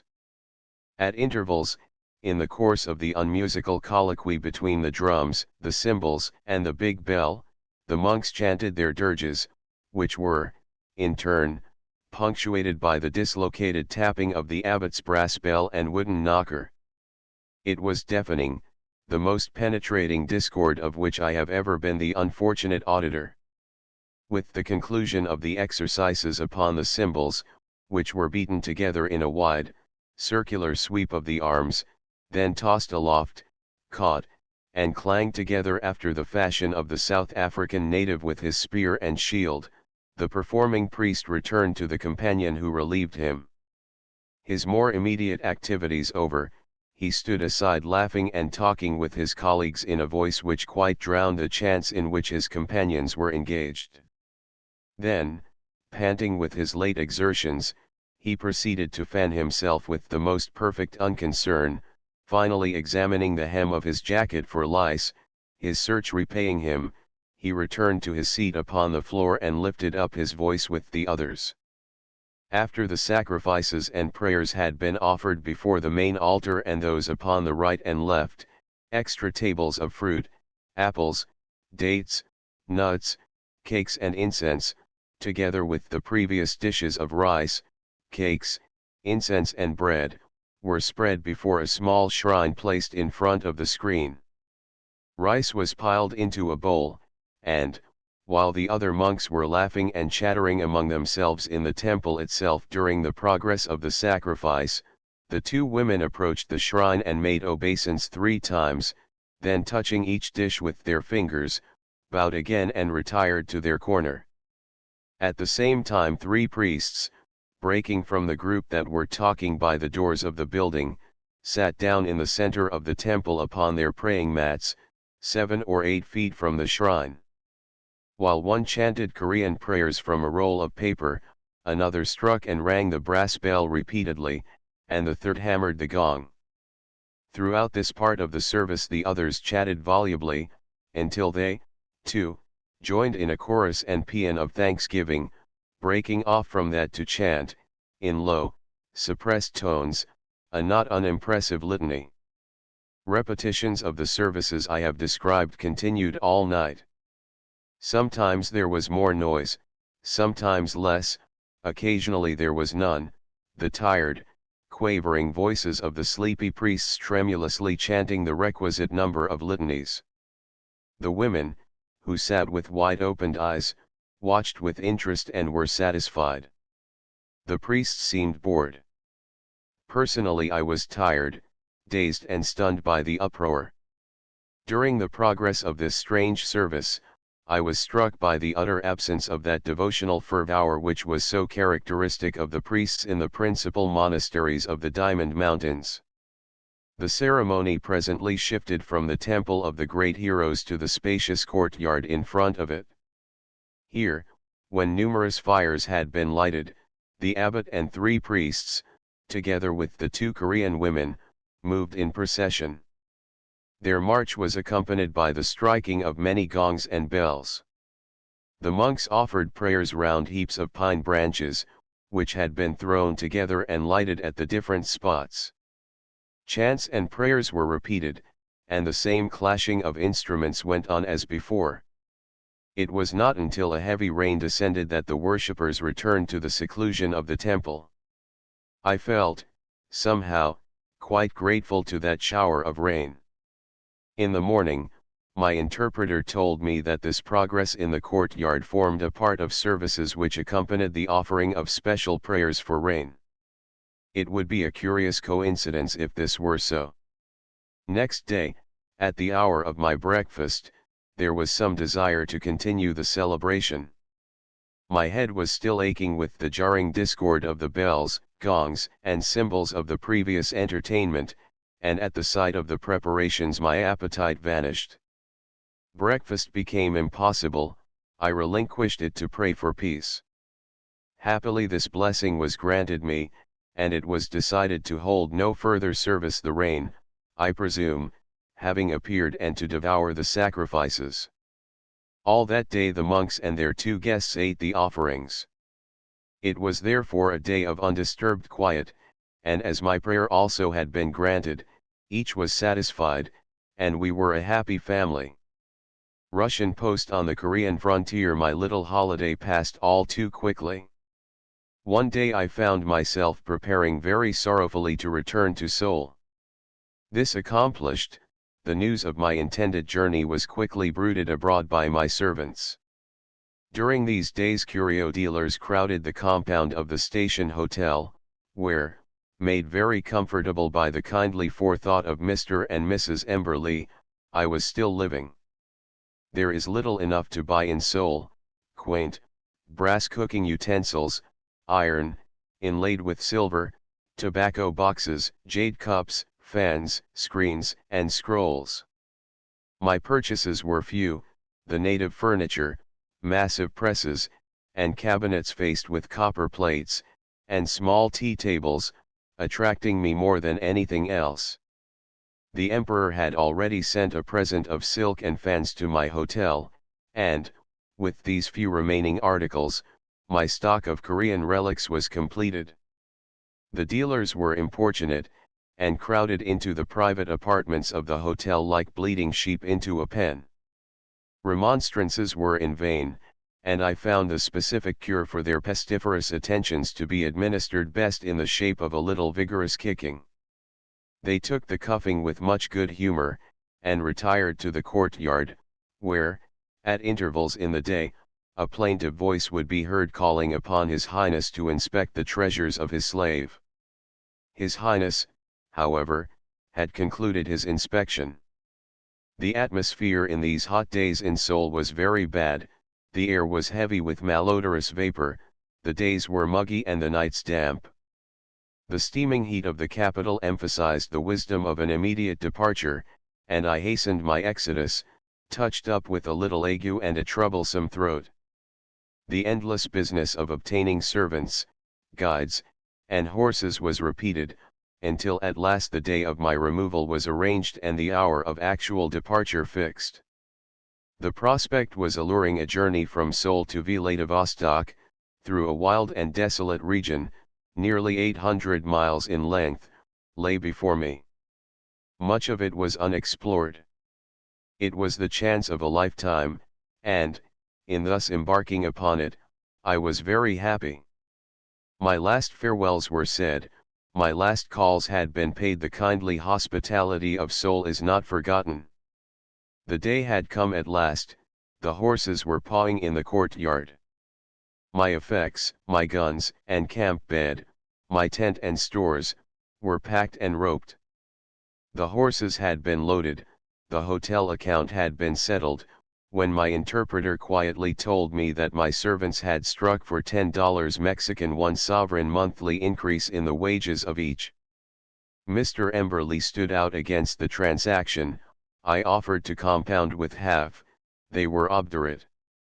It seemed to me that a crisis was impending.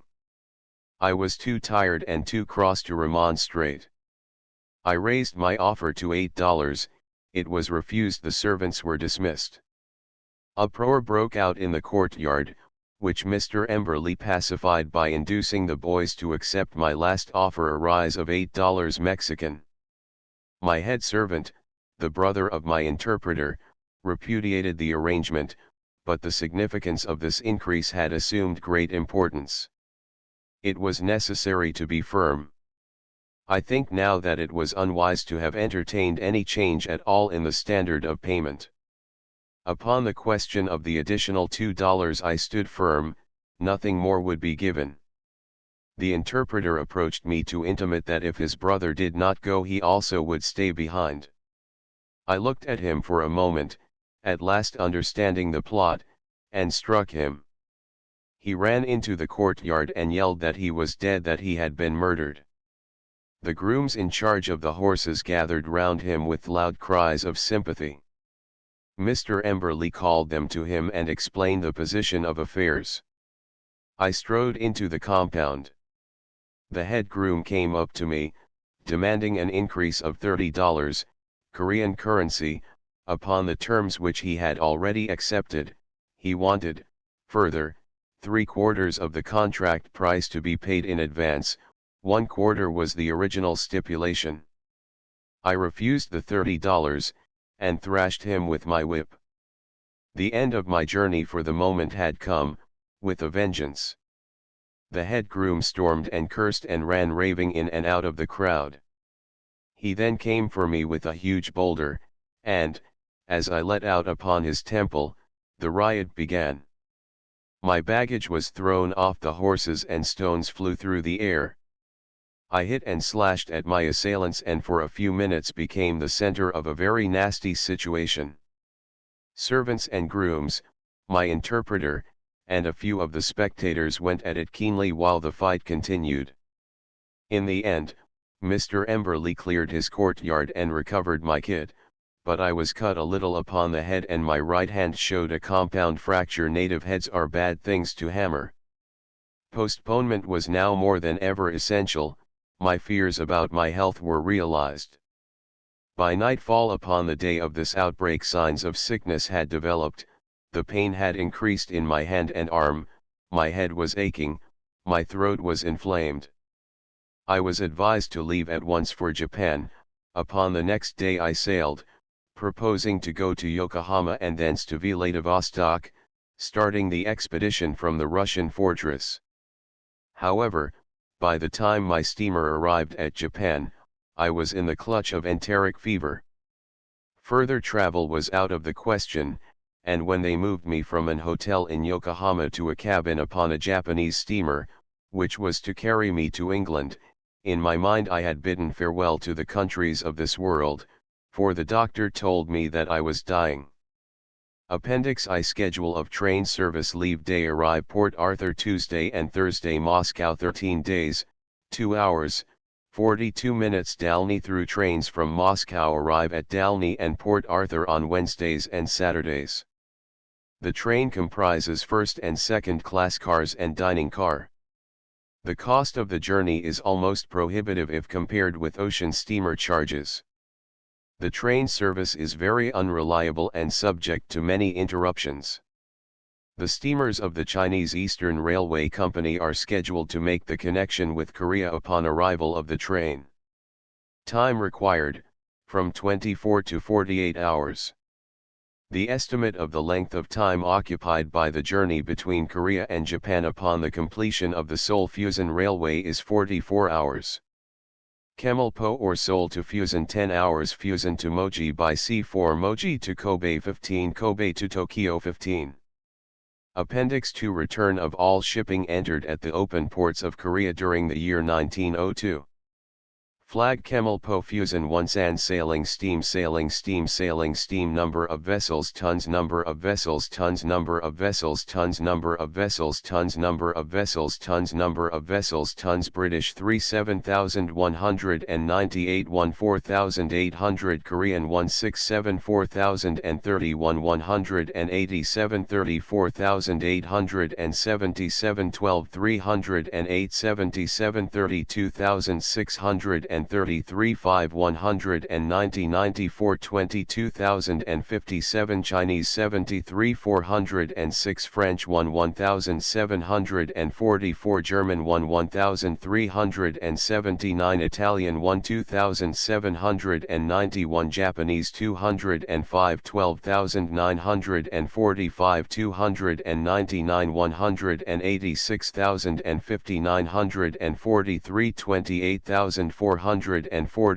685 326,858 77 8,238 189 106,755 Norwegian 125 125 Russian 42 58,332 21 12,555 4 294 41 22,752 United States 6 162 115 Total 451 17,544 533 287,851 956 30,499 786 379,662 86 8,722 325 151,589 1901 571 18,839 465 220,053 765 30,147 686 312,029 65 6,333 259 112,583 Average, 5 years, 1898 to 1902 596 19,968 415 206,996 726 27,086 569 287,725 63 6,085 243 121,791 flag Chin Ampo Mokpo Kunsan 3 sailing steam number of vessels tons number of vessels tons number of vessels tons number of vessels tons number of vessels tons number of vessels tons British Korean 4126897 226898 9154 92 20694 35 666 101 13478 Chinese 264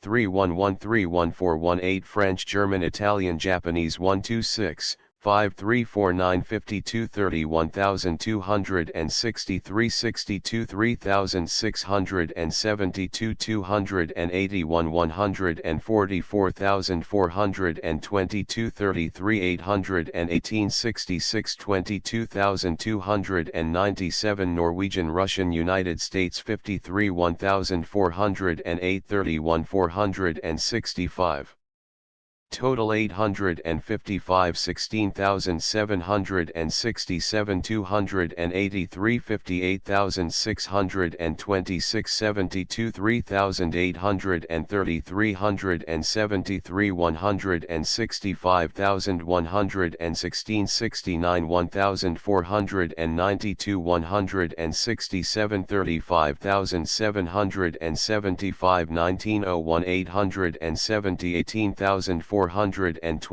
203 35,826 75 4,572 320 133,494 111 273 141 36,163 Average, 5 years, 1898 to 1902 716 14,678 195 36,793 100 4655 278 121,014 Flag Mosampo 3 Songchin 3 Total for Korea Sailing steam number of vessels tons number of vessels tons number of vessels tons number of vessels tons number of vessels tons number of vessels tons British 411,998 Korean 131 2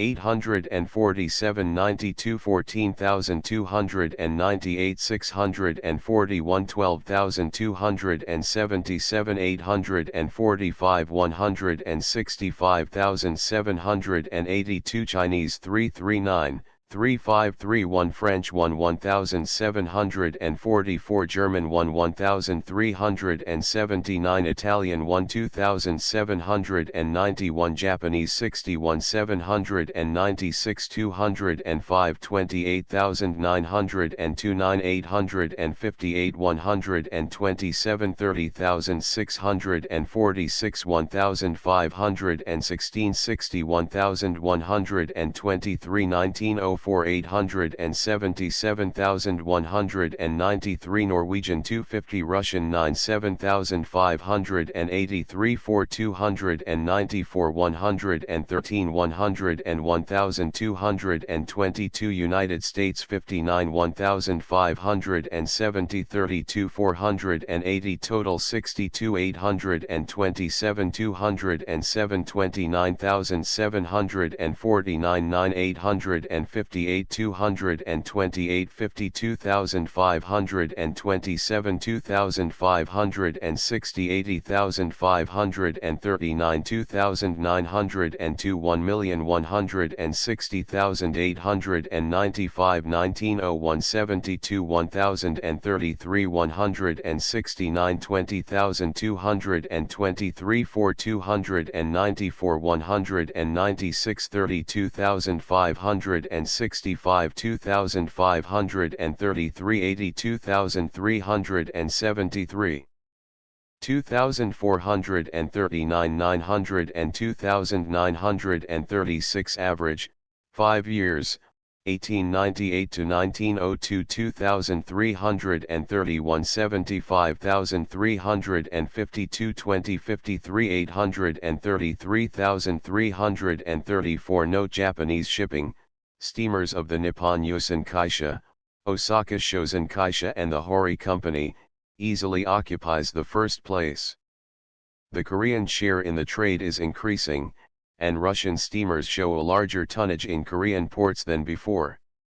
Appendix 3 Return of principal articles of export to foreign countries from the open ports of Korea during the years 1901 to 1902.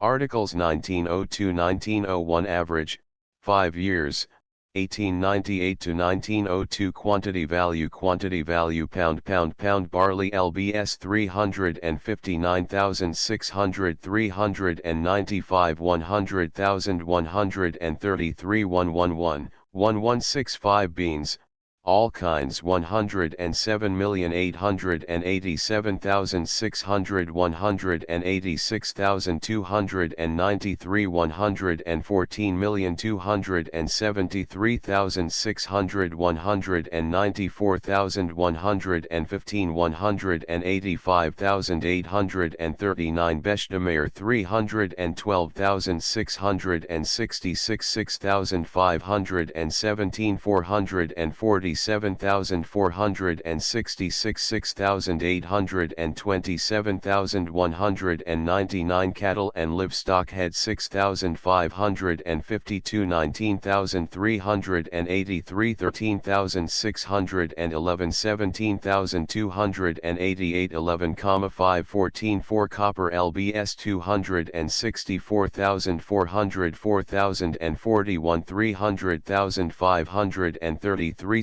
6,448 5 Fish, dried, salt and manure 4,909,600 8,418 7,645,066 14,814 11,782 Ginseng, red 85,201 122,304 24,575 25,670 77, 386 6 White 3,333 213 16 121 109 Gold ore 5,409 7,205 5 Hides lbs 3,981,670,815 3,500,466,396 53,652 Milla 213,333 309 439,866 437,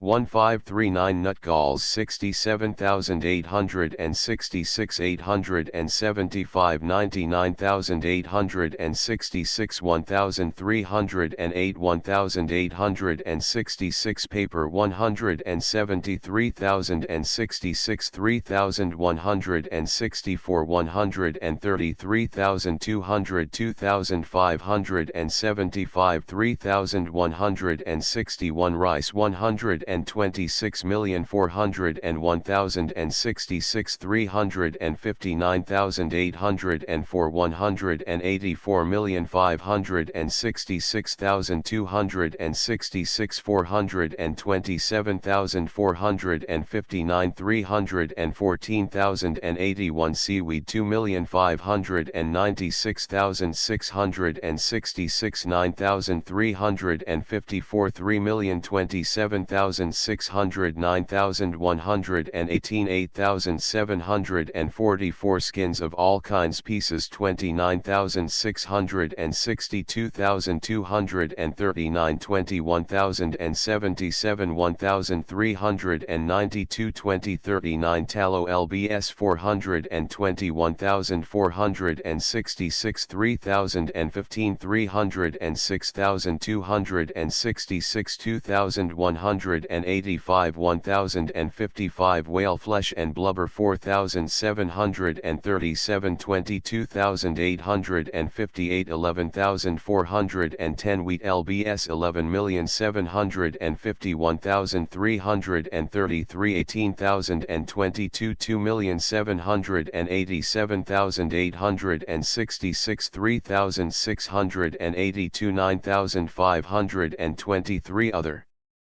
Exports 20,727, 26,822, 44,641, total 846,034, 836,824, 746,705. Appendix 4 Return of principal articles of imports to foreign countries during the years 1901 to 1902.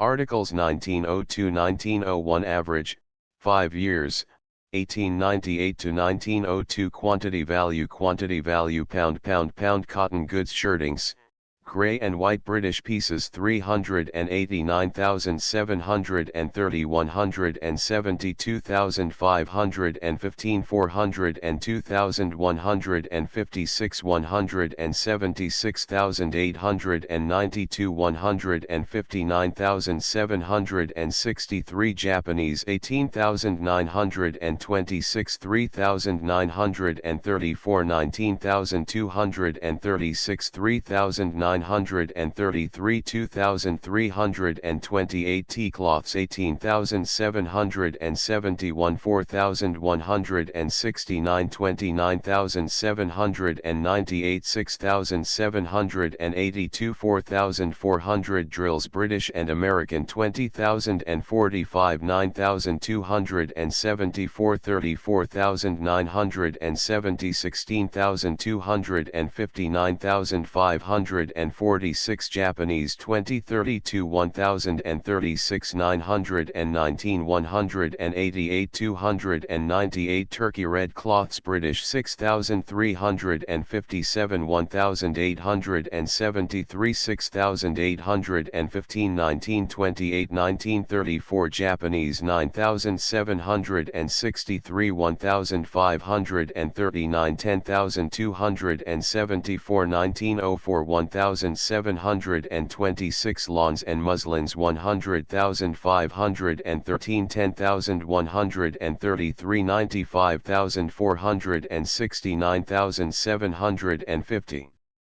12,915 Lenos 33,602 8,797 38,897 10,296 9,062 Sheetings British and American 134,282 57,342 189,554 80,177 60,164 Japanese 173,907 72,098 171,235 72,303 52,961 Cotton Reps 21,094 9,461 28,412 14,598 7,707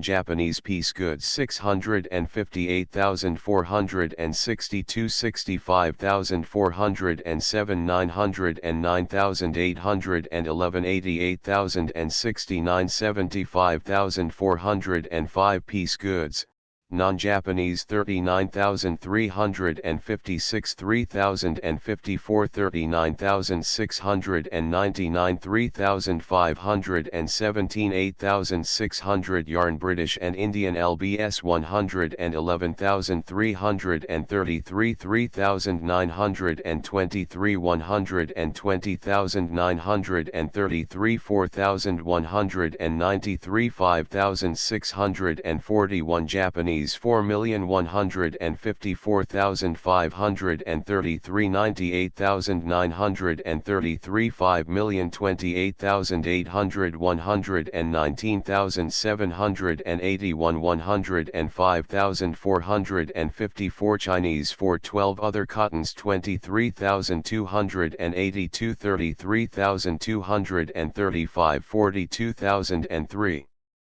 Total 546,772, 643,808, 559,919. Woolen goods 7,846, 16,618, 8,235. Miscellaneous piece goods 1,701, 1,645, 1,148. Metals 59,266, 74,156, 54,218. Sundries, arms, accoutrements, and ammunition 9,556, 38,606, 17,979. Bags and ropes for packing 31,408, 28,464, 25,011. Clothing and haberdashery 21,918, 17,916, 14,260. Cotton raw lbs 239,066, 3,806, 447,866, 7,883, 5,244. Wadding 652,606, 12,340, 688,533, 14,650, 14,596. Dyes 259,333, 8,361, 327,466, 13,791, 8,814. Flour 1,937,066, 7,433, 1,899,066, 7,866, 724. Grain and pulse 3,998,266.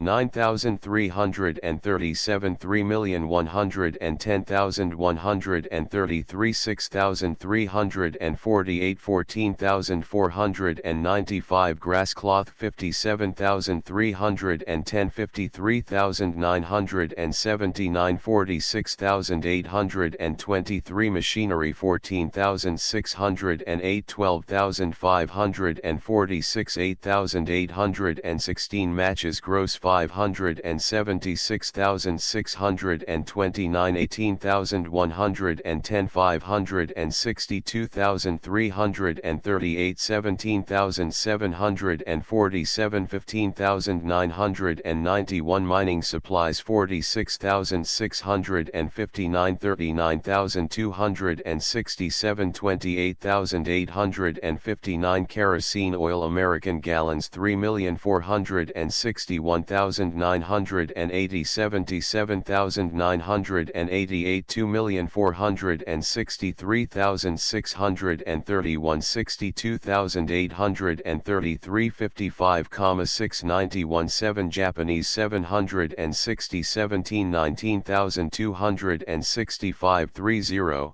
1873. Paper lbs 878,666, 7,654, 900 and 1,733. 8,033. 6,475. Provisions 19,154, 19,359. 15,695. Railway plant and material 46,112, 27,963. 33,816. Rice lbs 11,447,466, 40,675. 10,963,240,924. 24,348. 8 Sake and Samsha 15,924, 14,228.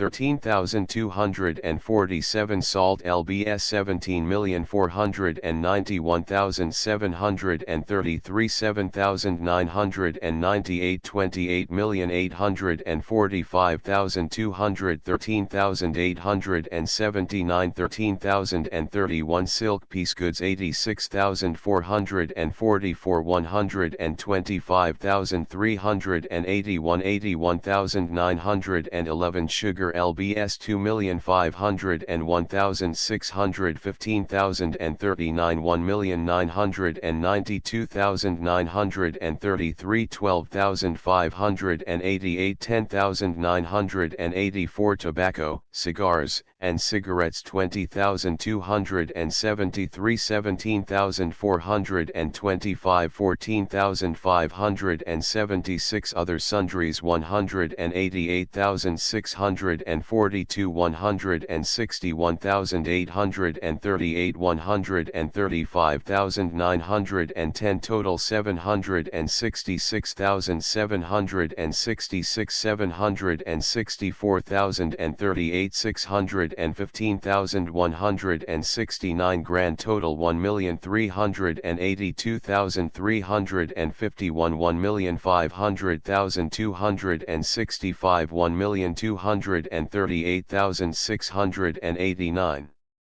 Appendix V Coast trade between treaty ports in native produce, net. Port 1902-1901 Imports Exports yen Camel Po 2,517,819 91,443 1,991,757 98,364 Fusion 443,235 587,513 455,256 445,963 Onsan 514,936 573,025 306,909 626,965 Chin Ampo 83,805 803,828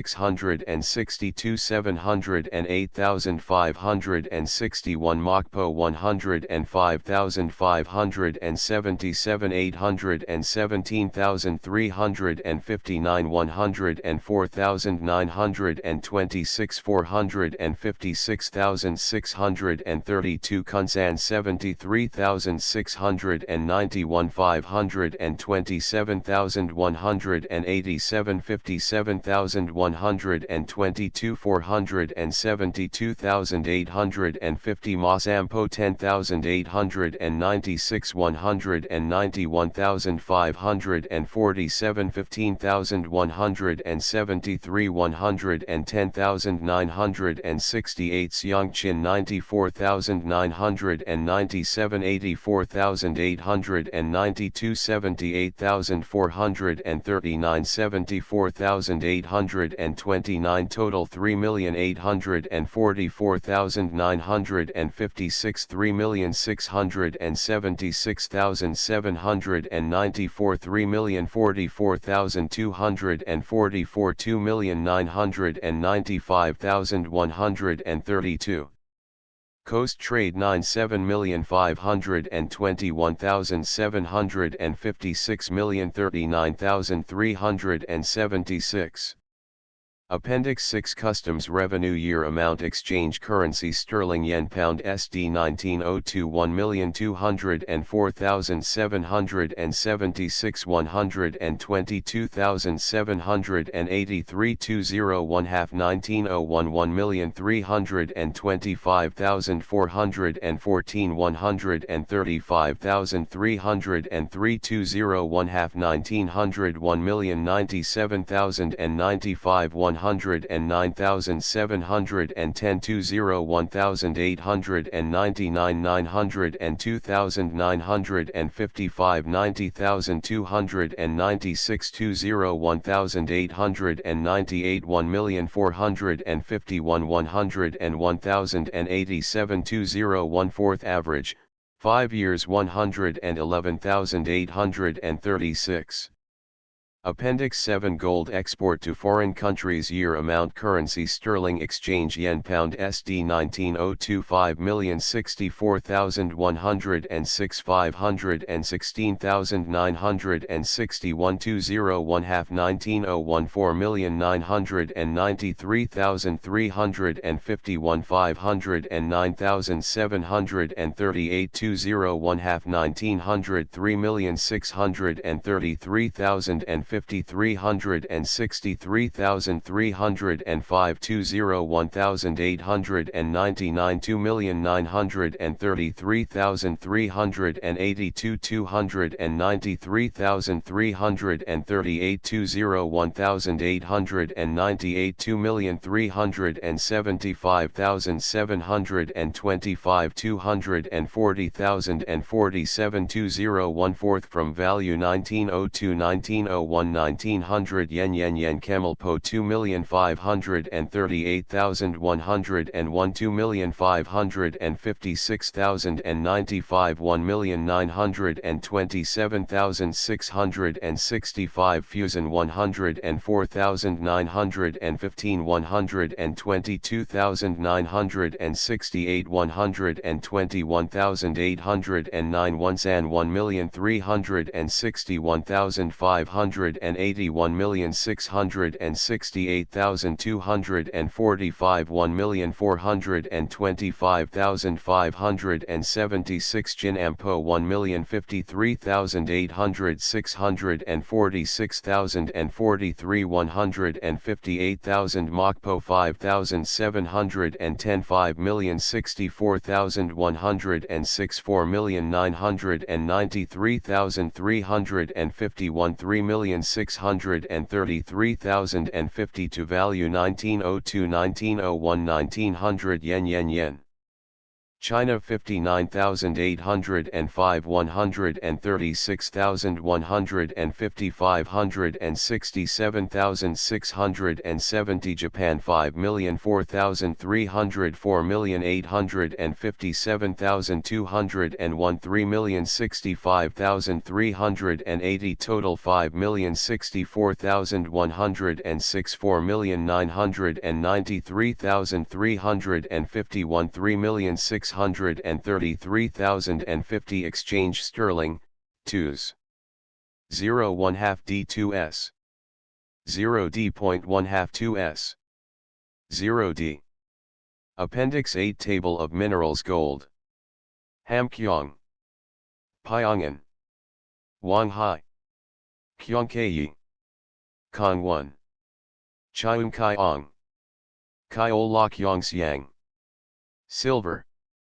Hamkyong. Silver and lead. Hamkyong. Kangwon. Kyongkayi. Cheungkyong. Kyongsiang. Kyolapyongan. Tin. Kyola iron ores, magnetite, and limonite. Hamkyong. Wanghai. Kyongkayi. Cheungkyong. Kyolakyongsiang. Mercury. Kyongsiang. Hamkyong. Mangan. Kyongsiang. Coal. Pyongan. Kyongsiang. Hamkyong. Kyongkayi. Kangwon. The preceding minerals are yielded by the different provinces. Index A Taicho, 175 Agriculture Department, expenditure of 98, 100 Allen, Dr. 155 America, interests in Korea, 154 to 156 trade with Korea, 139, 144, 146, 147 Amnok River, Siyaluan AK, 164 and Manchai Pass, 233 and Tung, 29, 193, 206 and Anyang, 158 Aoya Pass, 164 Banks, Daiichi Ginkgo, 28, 103 to 105 Russo Chinese, 28, 194 Bauer, Hair, 218, 220 Belgian interests in Korea, 166 to 167 Bogisco, 202 Bourderet, M, 162 Boxer disturbances, 138, 146 Broughton, Captain WR, 5, 171 Broughton Bay, 6. 171 to 172 Brown, J. McLevy, sketch of, 81 to 87, work of, 20, 32, 154, Yi Yong-ik, relations with, 60 to 61, 87 Bruce, Admiral, 86 Brunner, M, 201 Buddhism, 231, 235 to 240, 263, 288, 292 to 296 Cazalis, M, 90 to 91 Changdan, 164 Chang'ot, B, 38, 44 Kemalpo, 11, 29, 30, 32, 104, 141, 166, 182, 264, description of, 15 to 23 Chifu, 32, 140 Chiksan, 161 China, conservatism of, 10 to 12, 114 Korea, early relations with, 10, 129 to 130, settlements in, 16 to 18, 108 to 110, trade with, 126, 141 Chinampo, description of, 182, 185 to 187, 188 Chin-Eui, 158 Chin-Kaiwan, Xinhai, or Qinhai, 200 Chino-Japanese War, reference to, 10, 29, 31, 136 Jinsan, 159 Cho Pyong-sik, 104 Cho Sunghyup, 202 Cho San, 204 Christianity, 261 to 269 Chun-Kok, 124 Chiangpyong, 159 Kyoxiang, description of, 214 Kyol La, 124, 158, 179, 182 Kyan Ui, 158 Chiung Kyong, 4, 6, 125, 158, 161, 182 Chiupung Pass, 159 Clemenceau, ME, 31 Communications Department, expenditure of, 98 companies, American, 19, 154 English, 151 to 152. French, 89, 161 Russian, 192, 200 SEQ concubinage, laws relating to, 113 to 114 Confucianism, 238 to 240, 263 Cook, Miss, 154, 166 Korf, Bishop, 154, 264 Corruption, Government, 105 to 107 Cotton Trade, 138 to 139 Currency, Debased, 92 to 3, 101 to 103 Customs, Imperial Korean Maritime, establishment of, 20 to 21 Hypothecation of, 60 to 61, 89 to 93 Mr. McLevy Brown, Chief Commissioner of, 81 to 89 Revenue from, 307 Dalney, 19 de la Perriere, M, 162 de Plancky, Colin, 90, 94, 161, 162, 183 de Spire, M, 94 Dress, Seoul.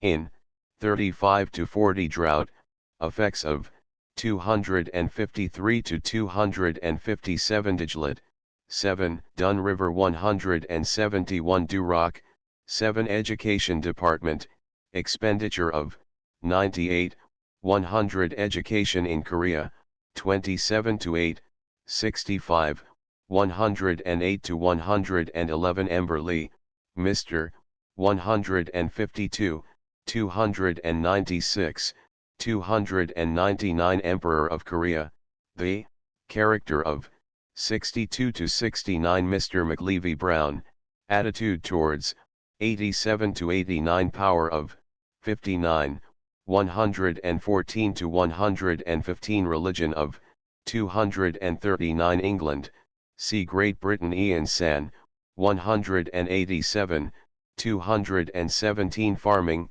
methods of, 120 to 123 Finance Department, expenditure of, 98, 100 Foodstuffs in Korea, character of, 124 to 127 Foreign Department, expenditure of, 98, 100 Forest Concession, the, 201 SEQ France, interests of, in Korea, 161 to 166 Policy of, in Korea, 61, 91 to 92, 95 to 6, 183 to 4 Fusion, 16, 30, 32, 104, 141, Early Japanese incursions into, 129 to 132, description of,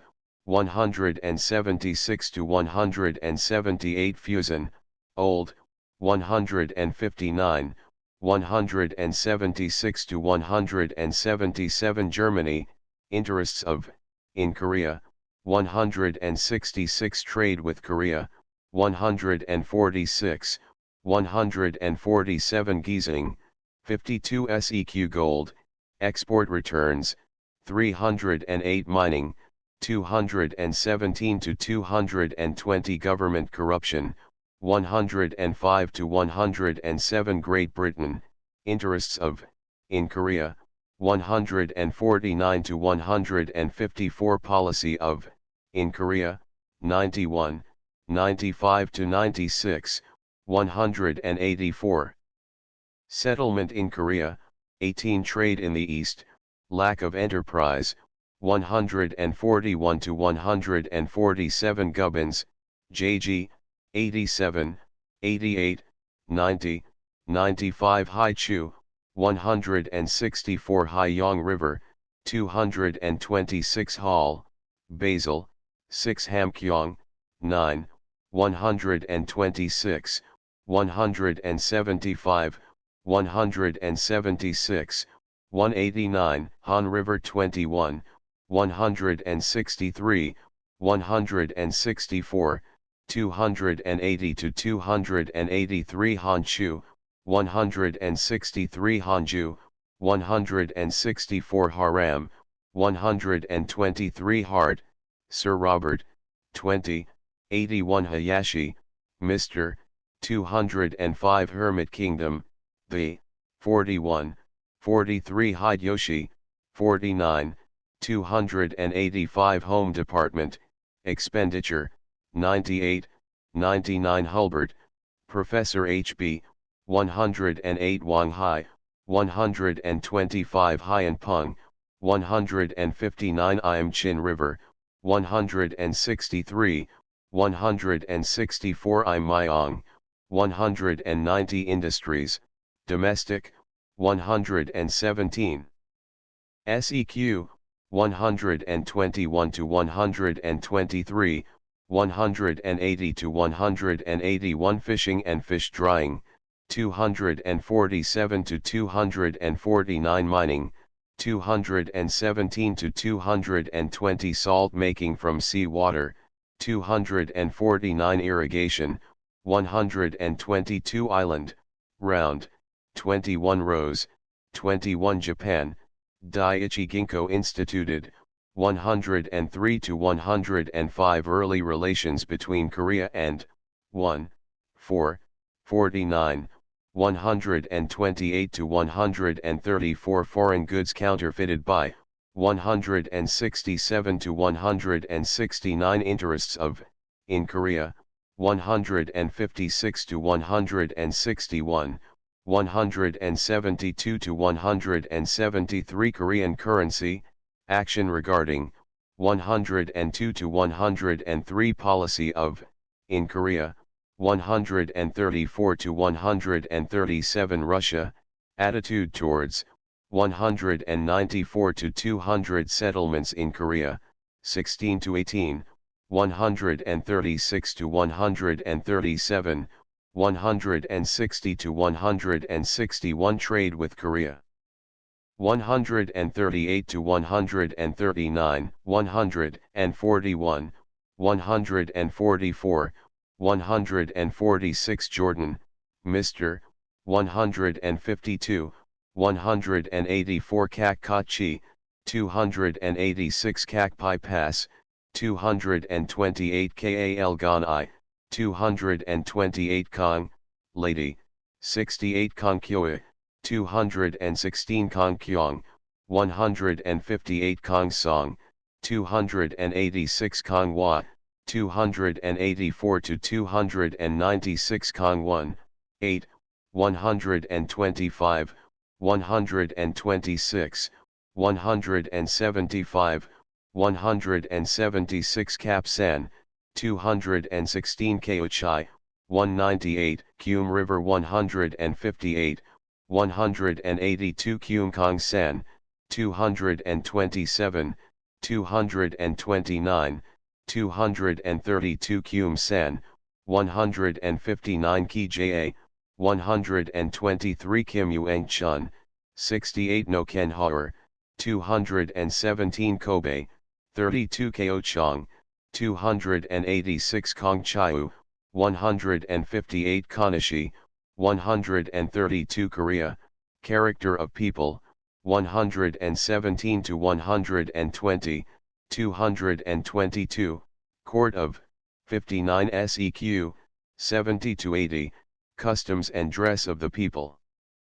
35 to 41, Dancing, 56 to 58, Development and Progress of, 10 to 15, Disease in, 259 to 260, Early Explorers of, 2 to 7, Filth of People, 249 to 250, Food, 126 to 127, Geography of, 1 to 10, 13 to 14, 143, Government, 10 to 11, 96, 105, 114 to 116, Hunting in, 222 to 226, Language of, 108 to 110, Origin of People, 41 to 42, Postal System, 30 to 32,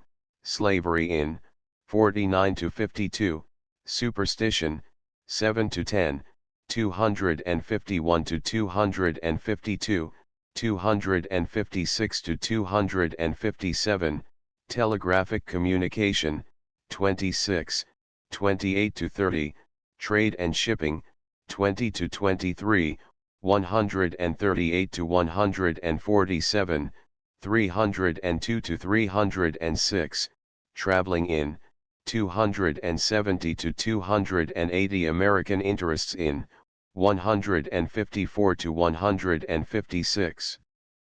Belgian interests in, 166 to 167. British interests in, 149 to 154, policy in, 91, 95, 184, settlements in, 18. China and, early relations between, 10, 129 to 130, influence of, in, 42, settlements in, 16 to 18, trade between, 141. French influence in, 61, interests in, 161 to 166, policy in, 91 to 92, 95, 183 to 184. German interests in, 166. Japanese, incursions and early relations with, 49, 128 to 134, influence, 134 to 137, interests in, 156 to 161, 172 to 173, policy in, 134 to 135, settlements in, 16 to 18, 136 to 137, 160 to 161. Russian influence in, 61, interests in, 171, 172, 192 to 206, policy in, 91, 94, 183 to 184. Kyoto, 175. Kyoyang, 164. Kumongo, the, 111. Kunsan, description of, 182, 188 to 189. Kuroda, 132. Kwaipo, 159. Kyongkayi, 125, 158. Kyongsiang, 124, 126, 158. Kyowa, 164. La Perouse, 7. Law Department, expenditure, 98, 100. Law, marriage and divorce, of, 112 to 114. Penal, 111 to 112. Lazarilli, 7. Lefebvre, M.G., 162. Li Hongchang, 201. Liaodong Gulf, 129. Peninsula, 195. Lin Sound, 179. Maui-Um-Tu Island, 288. Manchuria, Russian policy towards, 195, 196, 205. Mansak Dong, 16. Mansanpo, 192, 196 to 200. Matu 9, M, 94 minutes. Yungik, 61. Minerals, Korean, 14, 165, 187, 189, 217 to 220. Table of, 309 mines, British, 217. German, 217. SEQ mining, Korean methods of, 219 to 220. Missionaries, American, 265 to 267, Church of England, 264 to 265, 288, French, 261 to 264. Mokpo, 32, 104, 158, 264, description of, 178 to 181. Monasteries, Chang'an S.A., 226, 229 to 230, 233, 234, 243, 244 to 246, Chengdeung, 288, Konghwa, 287 to 288, 289 to 296, Munsu SA, 288, Pyoan. 229, Shinki SA, 241 to 242, Sinjie, 229, Sakwan, 175, Yukam SA, 229, 232 to 237, 241, 246 to 247 Mountains, Diamond, 8, 170 SEQ, 226 SEQ, 242, Korean, description of, 13 to 14, Namsan, 25, Pukan, 25, superstitions regarding, 8 to 10 Mukden, 193 Mum Sam, 243 Munkayan, 159 Munsanpo,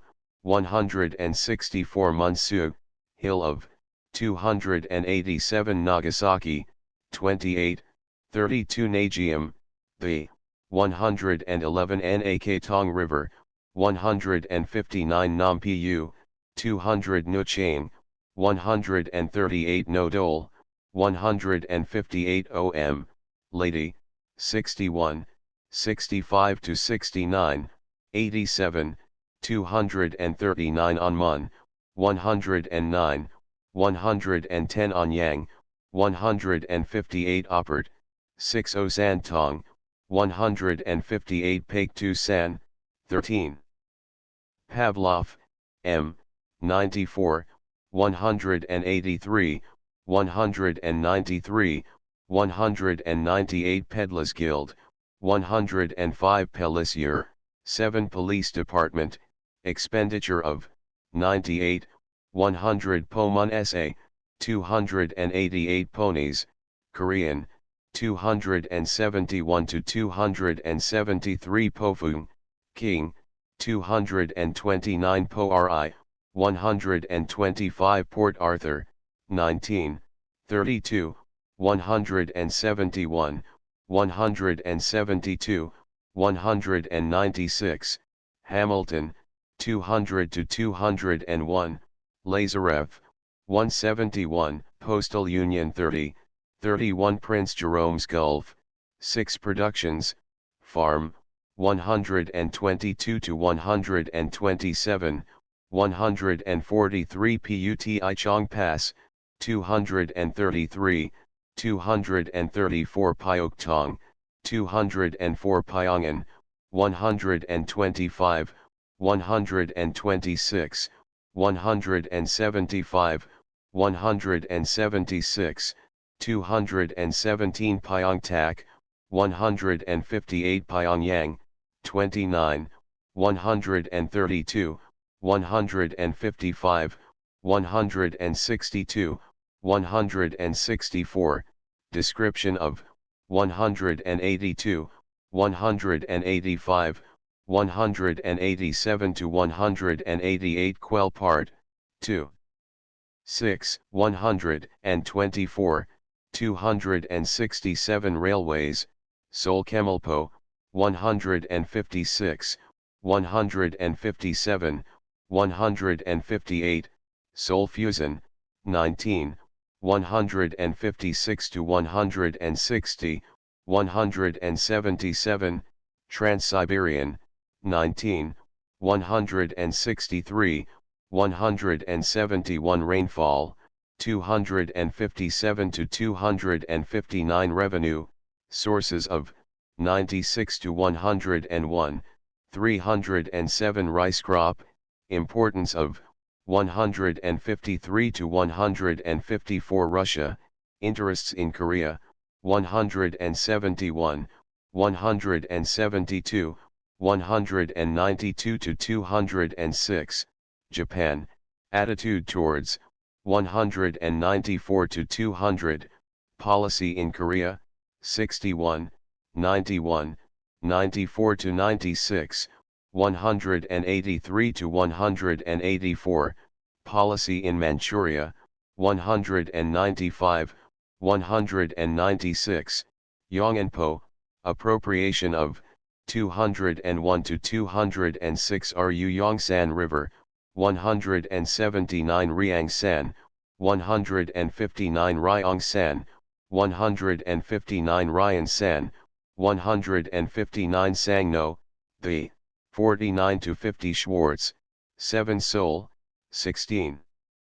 103, 104, 141, 264, Description of, 24 to 42 Shamanism, 238 Shanghai, 31, 32, 140, 142 Shantung, 18, 129 Shibusawa, Baron, 103 Shimonosaki, 10 Shipping, Kemalpo, 19 to 23, Scheduled returns of, 302 to 304 Shoho, Sientung Schefeld, Admiral, 16 Sihuang, 158 Sinkayan, 164 Singyo, 158 Slavery, Korean, 49 to 52 Sundol Mok Rapids, 286 Songdo,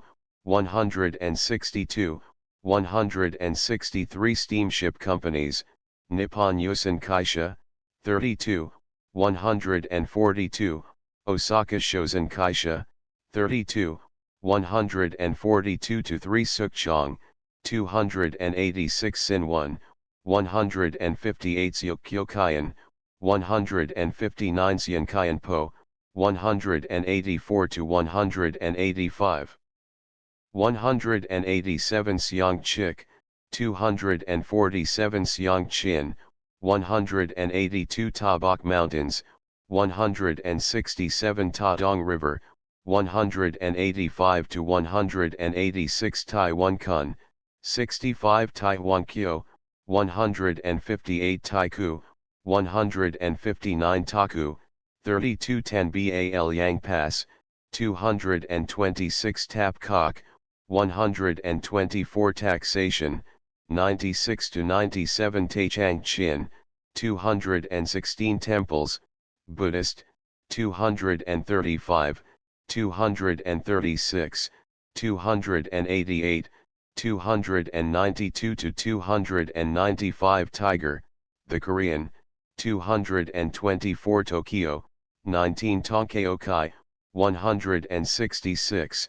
207, 217 Seq Tong Lai, 159 Trade, Kemalpo, of, 20 to 23, Exports and Imports, value of, 21 to 23, Scheduled return of articles, 305 to 306, Native produce, scheduled return of, 307 train service, schedule of, 301 Trollop, Reverend Mark Napier, 288 Tsushima, 29, 131 Tumen River 201, 206 Tunpo, 158 Olyang, 201 Unkovsky, 7 Unsan, 155, 156, 187, 217 Vladivostok, 32, 142, 171, 172, 193, 196 Waikoan, 159 War Department, expenditure of, 98, 100 Washington Gulf, 179 Way Highway, British demonstration at, 61 Wading, 250 Wangan, 159 Wiju, 13, 29, 161, 163, 193, 202, description and opening of, 183 to 184 women, Korean, character of, 48, condition of, 41, 43 to 58, education of,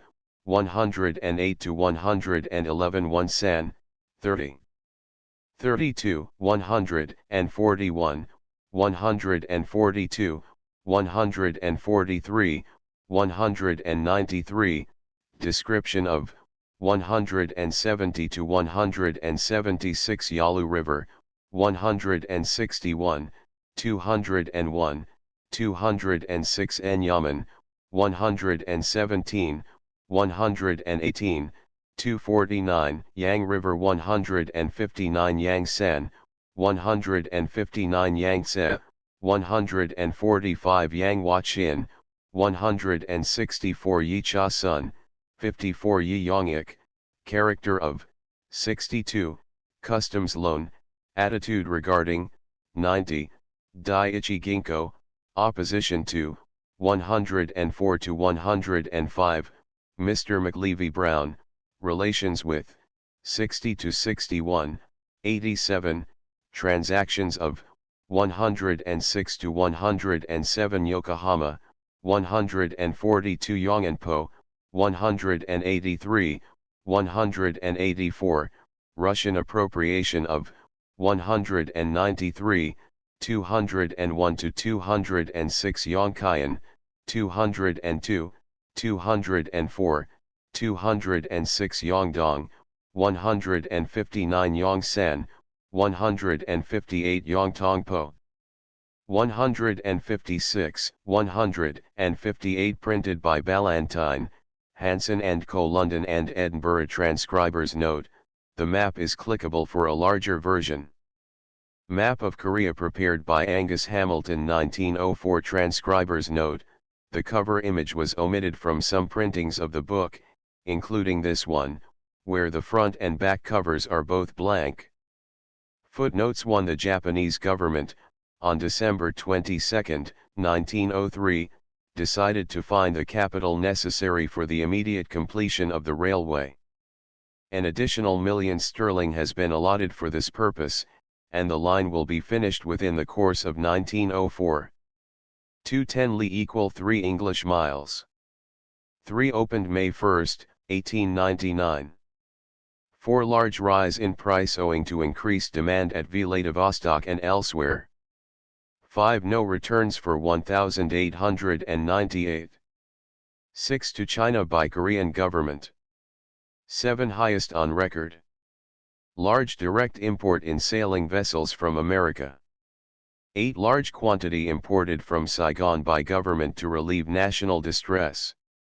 9 increasing annually with greater transport facilities. End of the project. Gutenberg ebook Korea updated editions will replace the previous one. The old editions will be renamed. Creating the works from print editions not protected by U.S. copyright law means that no one owns a United States copyright in these works, so the Foundation, and you, can copy and distribute it in the United States without permission and without paying copyright royalties. Special rules, set forth in the general terms of use part of this license, apply to copying and distributing Project Gutenberg trademark electronic works to protect the Project Gutenberg trademark concept and trademark. Project Gutenberg is a registered trademark, and may not be used if you charge for an ebook, except by following the terms of the trademark license, including paying royalties for use of the Project Gutenberg trademark. If you do not charge anything for copies of this ebook, complying with the trademark license is very easy. You may use this ebook for nearly any purpose such as creation of derivative works, reports, performances, and research. Project Gutenberg ebooks may be modified and printed and given away. You may do practically anything in the United States with ebooks not protected by U.S. copyright law. Redistribution is subject to the trademark license, especially commercial redistribution. Start, full license. The full Project Gutenberg license. Please read this before you distribute or use this work to protect the Project Gutenberg trademark mission of promoting the free distribution of electronic works, by using or distributing this work, or any other work associated in any way with the phrase Project Gutenberg. you agree to comply with all the terms of the full Project Gutenberg trademark license available with this file or online at www.gutenberg.org/license. Section 1. General Terms of Use and Redistributing Project Gutenberg Trademark Electronic Works 1.a. By reading or using any part of this Project Gutenberg Trademark Electronic Work, you indicate that you have read, understand, agree to and accept all the terms of this license and intellectual property, trademark/copyright, agreement. If you do not agree to abide by all the terms of this agreement, you must cease using and return or destroy all copies of Project Gutenberg Trademark Electronic Works in your possession. If you paid a fee for obtaining a copy of or access to a Project Gutenberg Trademark Electronic Work and you do not agree to be bound by the terms of this agreement, you may obtain a refund from the person or entity to whom you paid the fee as set forth in paragraph 1.e.8. 1.b Project Gutenberg is a registered trademark. It may only be used on or associated in any way with an electronic work by people who agree to be bound by the terms of this agreement. There are a few things that you can do with most Project Gutenberg trademark electronic works even without complying with the full terms of this agreement. See paragraph 1.c below. There are a lot of things you can do with Project Gutenberg trademark electronic works if you follow the terms of this agreement and help preserve free future access to Project Gutenberg trademark electronic works. See paragraph 1.e below. 1.c. The Project Gutenberg Literary Archive Foundation, the Foundation or PGLOF, owns a compilation copyright in the collection of Project Gutenberg trademark electronic works. Nearly all the individual works in the collection are in the public domain in the United States. If an individual work is unprotected by copyright law in the United States and you are located in the United States, we do not claim a right to prevent you from copying, distributing, performing, displaying, or creating derivative works based on the work as long as all references to Project Gutenberg are removed. Of course, we hope that you will support the Project Gutenberg trademark mission of promoting free access to electronic works by freely sharing Project Gutenberg trademark works in compliance with the terms of this agreement for keeping the Project Gutenberg trademark name associated with the work. You can easily comply with the terms of this agreement by keeping this work in the same format with its attached full Project Gutenberg trademark license when you share it without charge with others. 1.d.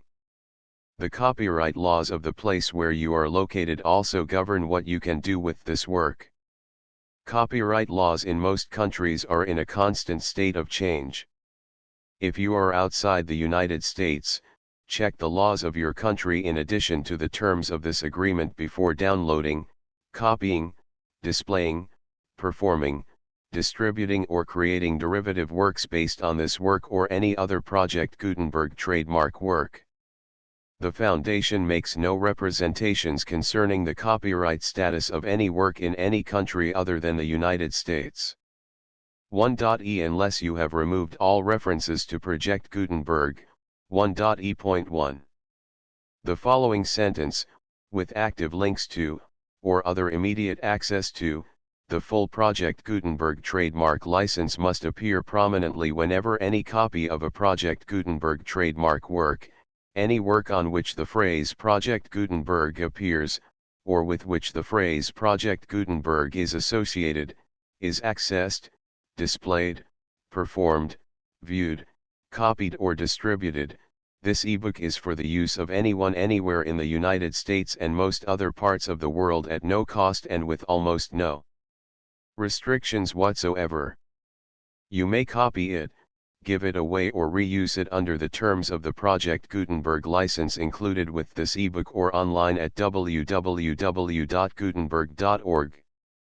If you are not located in the United States, you will have to check the laws of the country where you are located before using this ebook. 1.e.2. If an individual Project Gutenberg trademark electronic work is derived from texts not protected by U.S. copyright law, does not contain a notice indicating that it is posted with permission of the copyright holder, the work can be copied and distributed to anyone in the United States without paying any fees or charges. If you are redistributing or providing access to a work with the phrase Project Gutenberg associated with or appearing on the work, you must comply either with the requirements of paragraphs 1.e.1 through 1.e.7 or obtain permission for the use of the work and the Project Gutenberg trademark as set forth in paragraphs 1.e.8 or 1.e.9. 1.e.3. If an individual Project Gutenberg trademark electronic work is posted with the permission of the copyright holder, your use and distribution must comply with both paragraphs 1.e.1 through 1.e.7 and any additional terms imposed by the copyright holder. Additional terms will be linked to the Project Gutenberg trademark license for all works posted with the permission of the copyright holder found at the beginning of this work. 1.e.4. Do not unlink or detach or remove the full Project Gutenberg trademark license terms from this work, or any files containing a part of this work or any other work associated with Project Gutenberg trademark. 1.e.5. Do not copy, display, perform, distribute or redistribute this electronic work, or any part of this electronic work, without prominently displaying the sentence set forth in paragraph 1.e.1 with active links or immediate access to the full terms of the Project Gutenberg trademark license. 1.e.6. You may convert to and distribute this work in any binary, compressed, marked up, non-proprietary or proprietary form, including any word processing or hypertext form. However, if you provide access to or distribute copies of a Project Gutenberg trademark work in a format other than plain vanilla ASCII or other format used in the official version posted on the official Project Gutenberg trademark website, www.gutenberg.org, you must, at no additional cost, fee, or expense to the user, provide a copy, a means of exporting a copy, or a means of obtaining a copy upon request, of the work in its original plain vanilla ASCII or other form. Any alternate format must include the full Project Gutenberg trademark license as specified in paragraph 1.e.1. 1.e.7. Do not charge a fee for access to, viewing, displaying, performing, copying or distributing any Project Gutenberg trademark works unless you comply with paragraph 1.e.8 or 1.e.9. 1.e.8. You may charge a reasonable fee for copies of or providing access to or distributing Project Gutenberg trademark electronic works provided that, you pay a royalty fee of 20% of the gross profits you derive from the use of Project Gutenberg trademark works calculated using the method you already use to calculate your applicable taxes. The fee is owed to the owner of the Project Gutenberg trademark, but he has agreed to donate royalties under this paragraph to the Project Gutenberg Literary Archive Foundation. Royalty payments must be paid within 60 days following each date on which you prepare, or are legally required to prepare, your periodic tax returns. Royalty payments should be clearly marked as such and sent to the Project Gutenberg Literary Archive Foundation at the address specified in Section 4, Information about donations to the Project Gutenberg Literary Archive Foundation. You provide a full refund of any money paid by a user who notifies you in writing, or by email, within 30 days of receipt that he does not agree to the terms of the full Project Gutenberg trademark license. You must require such a user to return or destroy all copies of the works possessed in a physical medium and discontinue all use of and all access to other copies of Project Gutenberg trademark works. You provide, in accordance with paragraph 1.f.3, a full refund of any money paid for a work or a replacement copy, if a defect in the electronic work is discovered and reported to you within 90 days of receipt of the work. You comply with all other terms of this agreement for free distribution of Project Gutenberg trademark works. 1.e.9.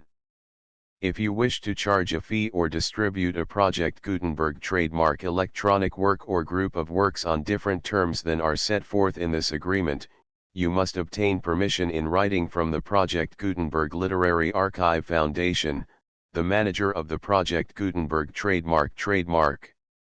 Contact the Foundation as set forth in Section 3 below. 1.f1.f.1. Project Gutenberg volunteers and employees expend considerable effort to identify, do copyright research on, transcribe and proofread works not protected by U.S. copyright law in creating the Project Gutenberg trademark collection. Despite these efforts, Project Gutenberg trademark electronic works, and the medium on which they may be stored, may contain defects, such as, but not limited to, incomplete, inaccurate or corrupt data, transcription errors, a copyright or other intellectual property infringement, a defective or damaged disk or other medium, a computer virus, or computer codes that damage or cannot be read by your equipment. 1.f.2. Limited warranty, disclaimer of damages, except for the right of replacement or refund described in paragraph 1.f.3.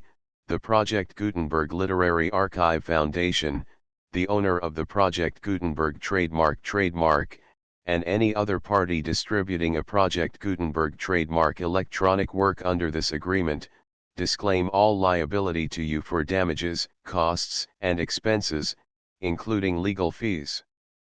You agree that you have no remedies for negligence, strict liability, breach of warranty or breach of contract except those provided in paragraph 1.f.3. You agree that the Foundation, the trademark owner, and any distributor under this agreement will not be liable to you for actual, direct, indirect, consequential, punitive, or incidental damages even if you give notice of the possibility of such damage. 1.f.3. Limited right of replacement or refund. If you discover a defect in this electronic work within 90 days of receiving it, you can receive a refund of the money, if any, you paid for it by sending a written explanation to the person you received the work from.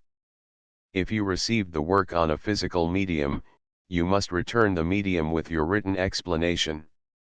The person or entity that provided you with the defective work may elect to provide a replacement copy in lieu of a refund. If you received the work electronically, the person or entity providing it to you may choose to give you a second opportunity to receive the work electronically in lieu of a refund. If the second copy is also defective, you may demand a refund in writing without further opportunities to fix the problem. 1.f.4.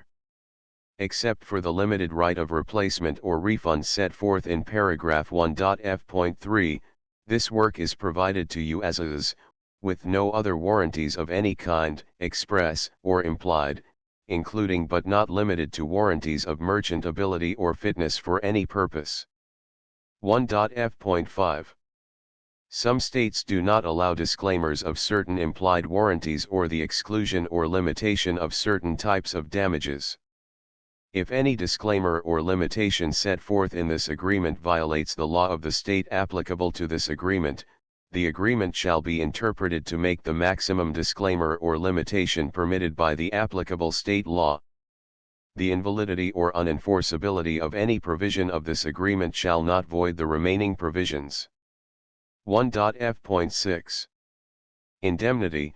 You agree to indemnify and hold the Foundation, the trademark owner, any agent or employee of the Foundation, anyone providing copies of Project Gutenberg trademark electronic works in accordance with this agreement, and any volunteers associated with the production, promotion, and distribution of Project Gutenberg trademark electronic works, harmless from all liability, costs, and expenses, including legal fees, that arise directly or indirectly from any of the following which you do or cause to occur. A. Distribution of this or any Project Gutenberg trademark work. B. Alteration, modification, or additions or deletions to any Project Gutenberg trademark work. And C. Any defect you cause. Section 2. Information about the mission of Project Gutenberg trademark. Project Gutenberg trademark is synonymous with the free distribution of electronic works in formats readable by the widest variety of computers, including obsolete, old, middle-aged, and new computers. It exists because of the efforts of hundreds of volunteers and donations from people in all walks of life. Volunteers and financial support to provide volunteers with the assistance they need are critical to reaching Project Gutenberg trademark's goals and ensuring that the Project Gutenberg trademark collection will remain freely available for generations to come. In 2001, the Project Gutenberg Literary Archive Foundation was created to provide a secure and permanent future for Project Gutenberg trademark and future generations. To learn more about the Project Gutenberg Literary Archive Foundation and how your efforts and donations can help, see sections 3 and 4 and the Foundation information page at www.gutenberg.org. Section 3. Information about the Project Gutenberg Literary Archive Foundation. The Project Gutenberg Literary Archive Foundation is a non-profit 501(c)(3) educational corporation organized under the laws of the state of Mississippi and granted tax-exempt status by the Internal Revenue Service. The Foundation's IN or Federal Tax Identification Number is 64-6221541. Contributions to the Project Gutenberg Literary Archive Foundation are tax-deductible to the full extent permitted by U.S. federal laws and your state's laws. The Foundation's business office is located at 809 North 1500 West, Salt Lake City, Utah 841-16801-596-1887. Email contact links and up-to-date contact information can be found at the Foundation's website and official page at www.gutenberg.org/contact. Section 4. Information about donations to the Project Gutenberg Literary Archive Foundation. Project Gutenberg trademark depends upon and cannot survive without widespread public support and donations to carry out its mission of increasing the number of public domain and licensed works that can be freely distributed in machine-readable form accessible by the widest array of equipment, including outdated equipment. Many small donations, $1 to $5,000, are particularly important to maintaining tax-exempt status with the IRS. The Foundation is committed to complying with the laws regulating charities and charitable donations in all 50 states of the United States. Compliance requirements are not uniform and it takes a considerable effort, much paperwork, and many fees to meet and keep up with these requirements. We do not solicit donations in locations where we have not received written confirmation of compliance. To send donations or determine the status of compliance for any particular state, visit www.gutenberg.org/donate.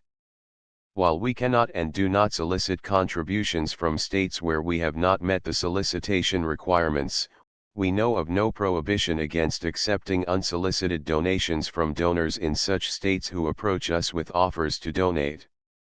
International donations are gratefully accepted, but we cannot make any statements concerning tax treatment of donations received from outside the United States. U.S. laws alone swamp our small staff. Please check the Project Gutenberg web pages for current donation methods and addresses. Donations are accepted in a number of other ways, including checks, online payments, and credit card donations. To donate, please visit www.gutenberg.org/donate. Section 5. General information about Project Gutenberg trademark electronic works. Professor Michael S. Hart was the originator of the Project Gutenberg trademark concept of a library of electronic works that could be freely shared with anyone. For 40 years, he produced and distributed Project Gutenberg trademark ebooks with only a loose network of volunteer support.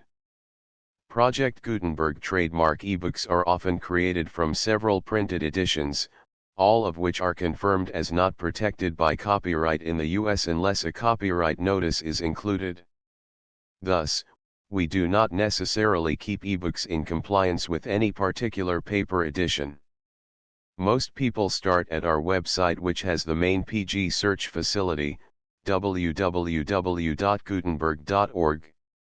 This website includes information about Project Gutenberg trademark, including how to make donations to the Project Gutenberg Literary Archive Foundation, how to help produce our new ebooks, and how to subscribe to our email newsletter to hear about new ebooks.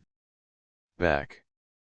Korea Contents Illustrations Introduction Chapter I Chapter 2 Chapter 3 Chapter 4 Chapter V Chapter 6 Chapter 7 Chapter 8 Chapter 9 Chapter X Chapter 11 Chapter 12 Chapter 13 Chapter 14 Chapter 15 Chapter 16 Chapter 17 Chapter 18 Chapter 19 Chapter XX Chapter XXI Chapter XXII Chapter XXIII Chapter XXIV Appendix I Schedule of Train Service Appendix 2 Return of all shipping entered at the open ports of Korea during the year 1902. Appendix 3 Return of principal articles of export to foreign countries from the open ports of Korea during the years 1901 to 1902. Appendix 4 Return of principal articles of imports to foreign countries during the years 1901 to 1902. Appendix V Coast trade between treaty ports in native produce, net.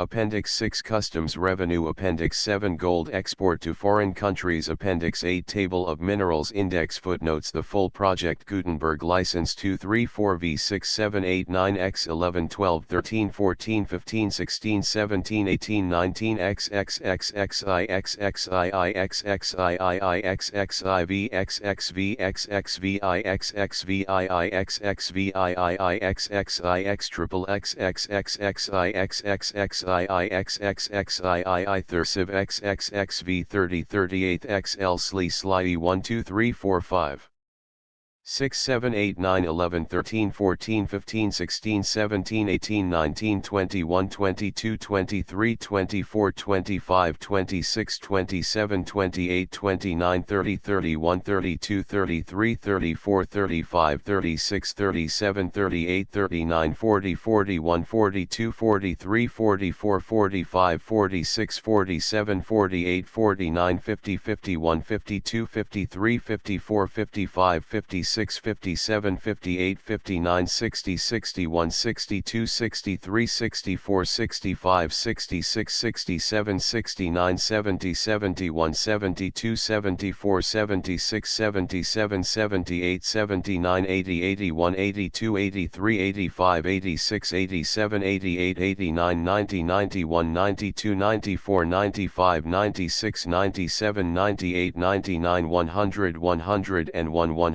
102 103 104 105 106 107 108 109 110 111 112 113 114 115 116 117 118 119 120 121 122 123 125 126 127 128 129 130 131 132 133 134 135 136 137 138 139 140 141 142 143 144 145 146 147 148 149 150 151 152 153 154 155 156 157 158 159 160 161 162 163 164 165 166 167 168 169 169 170 171 172 173 174 175 176 177 179 180 181 182 183 184 185 186 187 188 189 190 191 192 193 194 195 196 197 198 199 200 201 202 203 204 205 206 207 208 209 210 211 212 213 214 215 216 217 218 219 220 222 223 224 225 226 227 228 229 230 231 232 233 234 235 236 237 239 241 242 243 244 245 246 247 248 249 250 251 252 253 254 255 256 257 258 259 260 261 262 263 264 265 266 267 268 269 270 271 272 273 274 275 276 277 278 279 280 281 282 284 285 286 287 288 289 291 292 293 294 295 296 297 298 299 301 302 303 304 305 306 307 308 309 310 311 312 313 314 315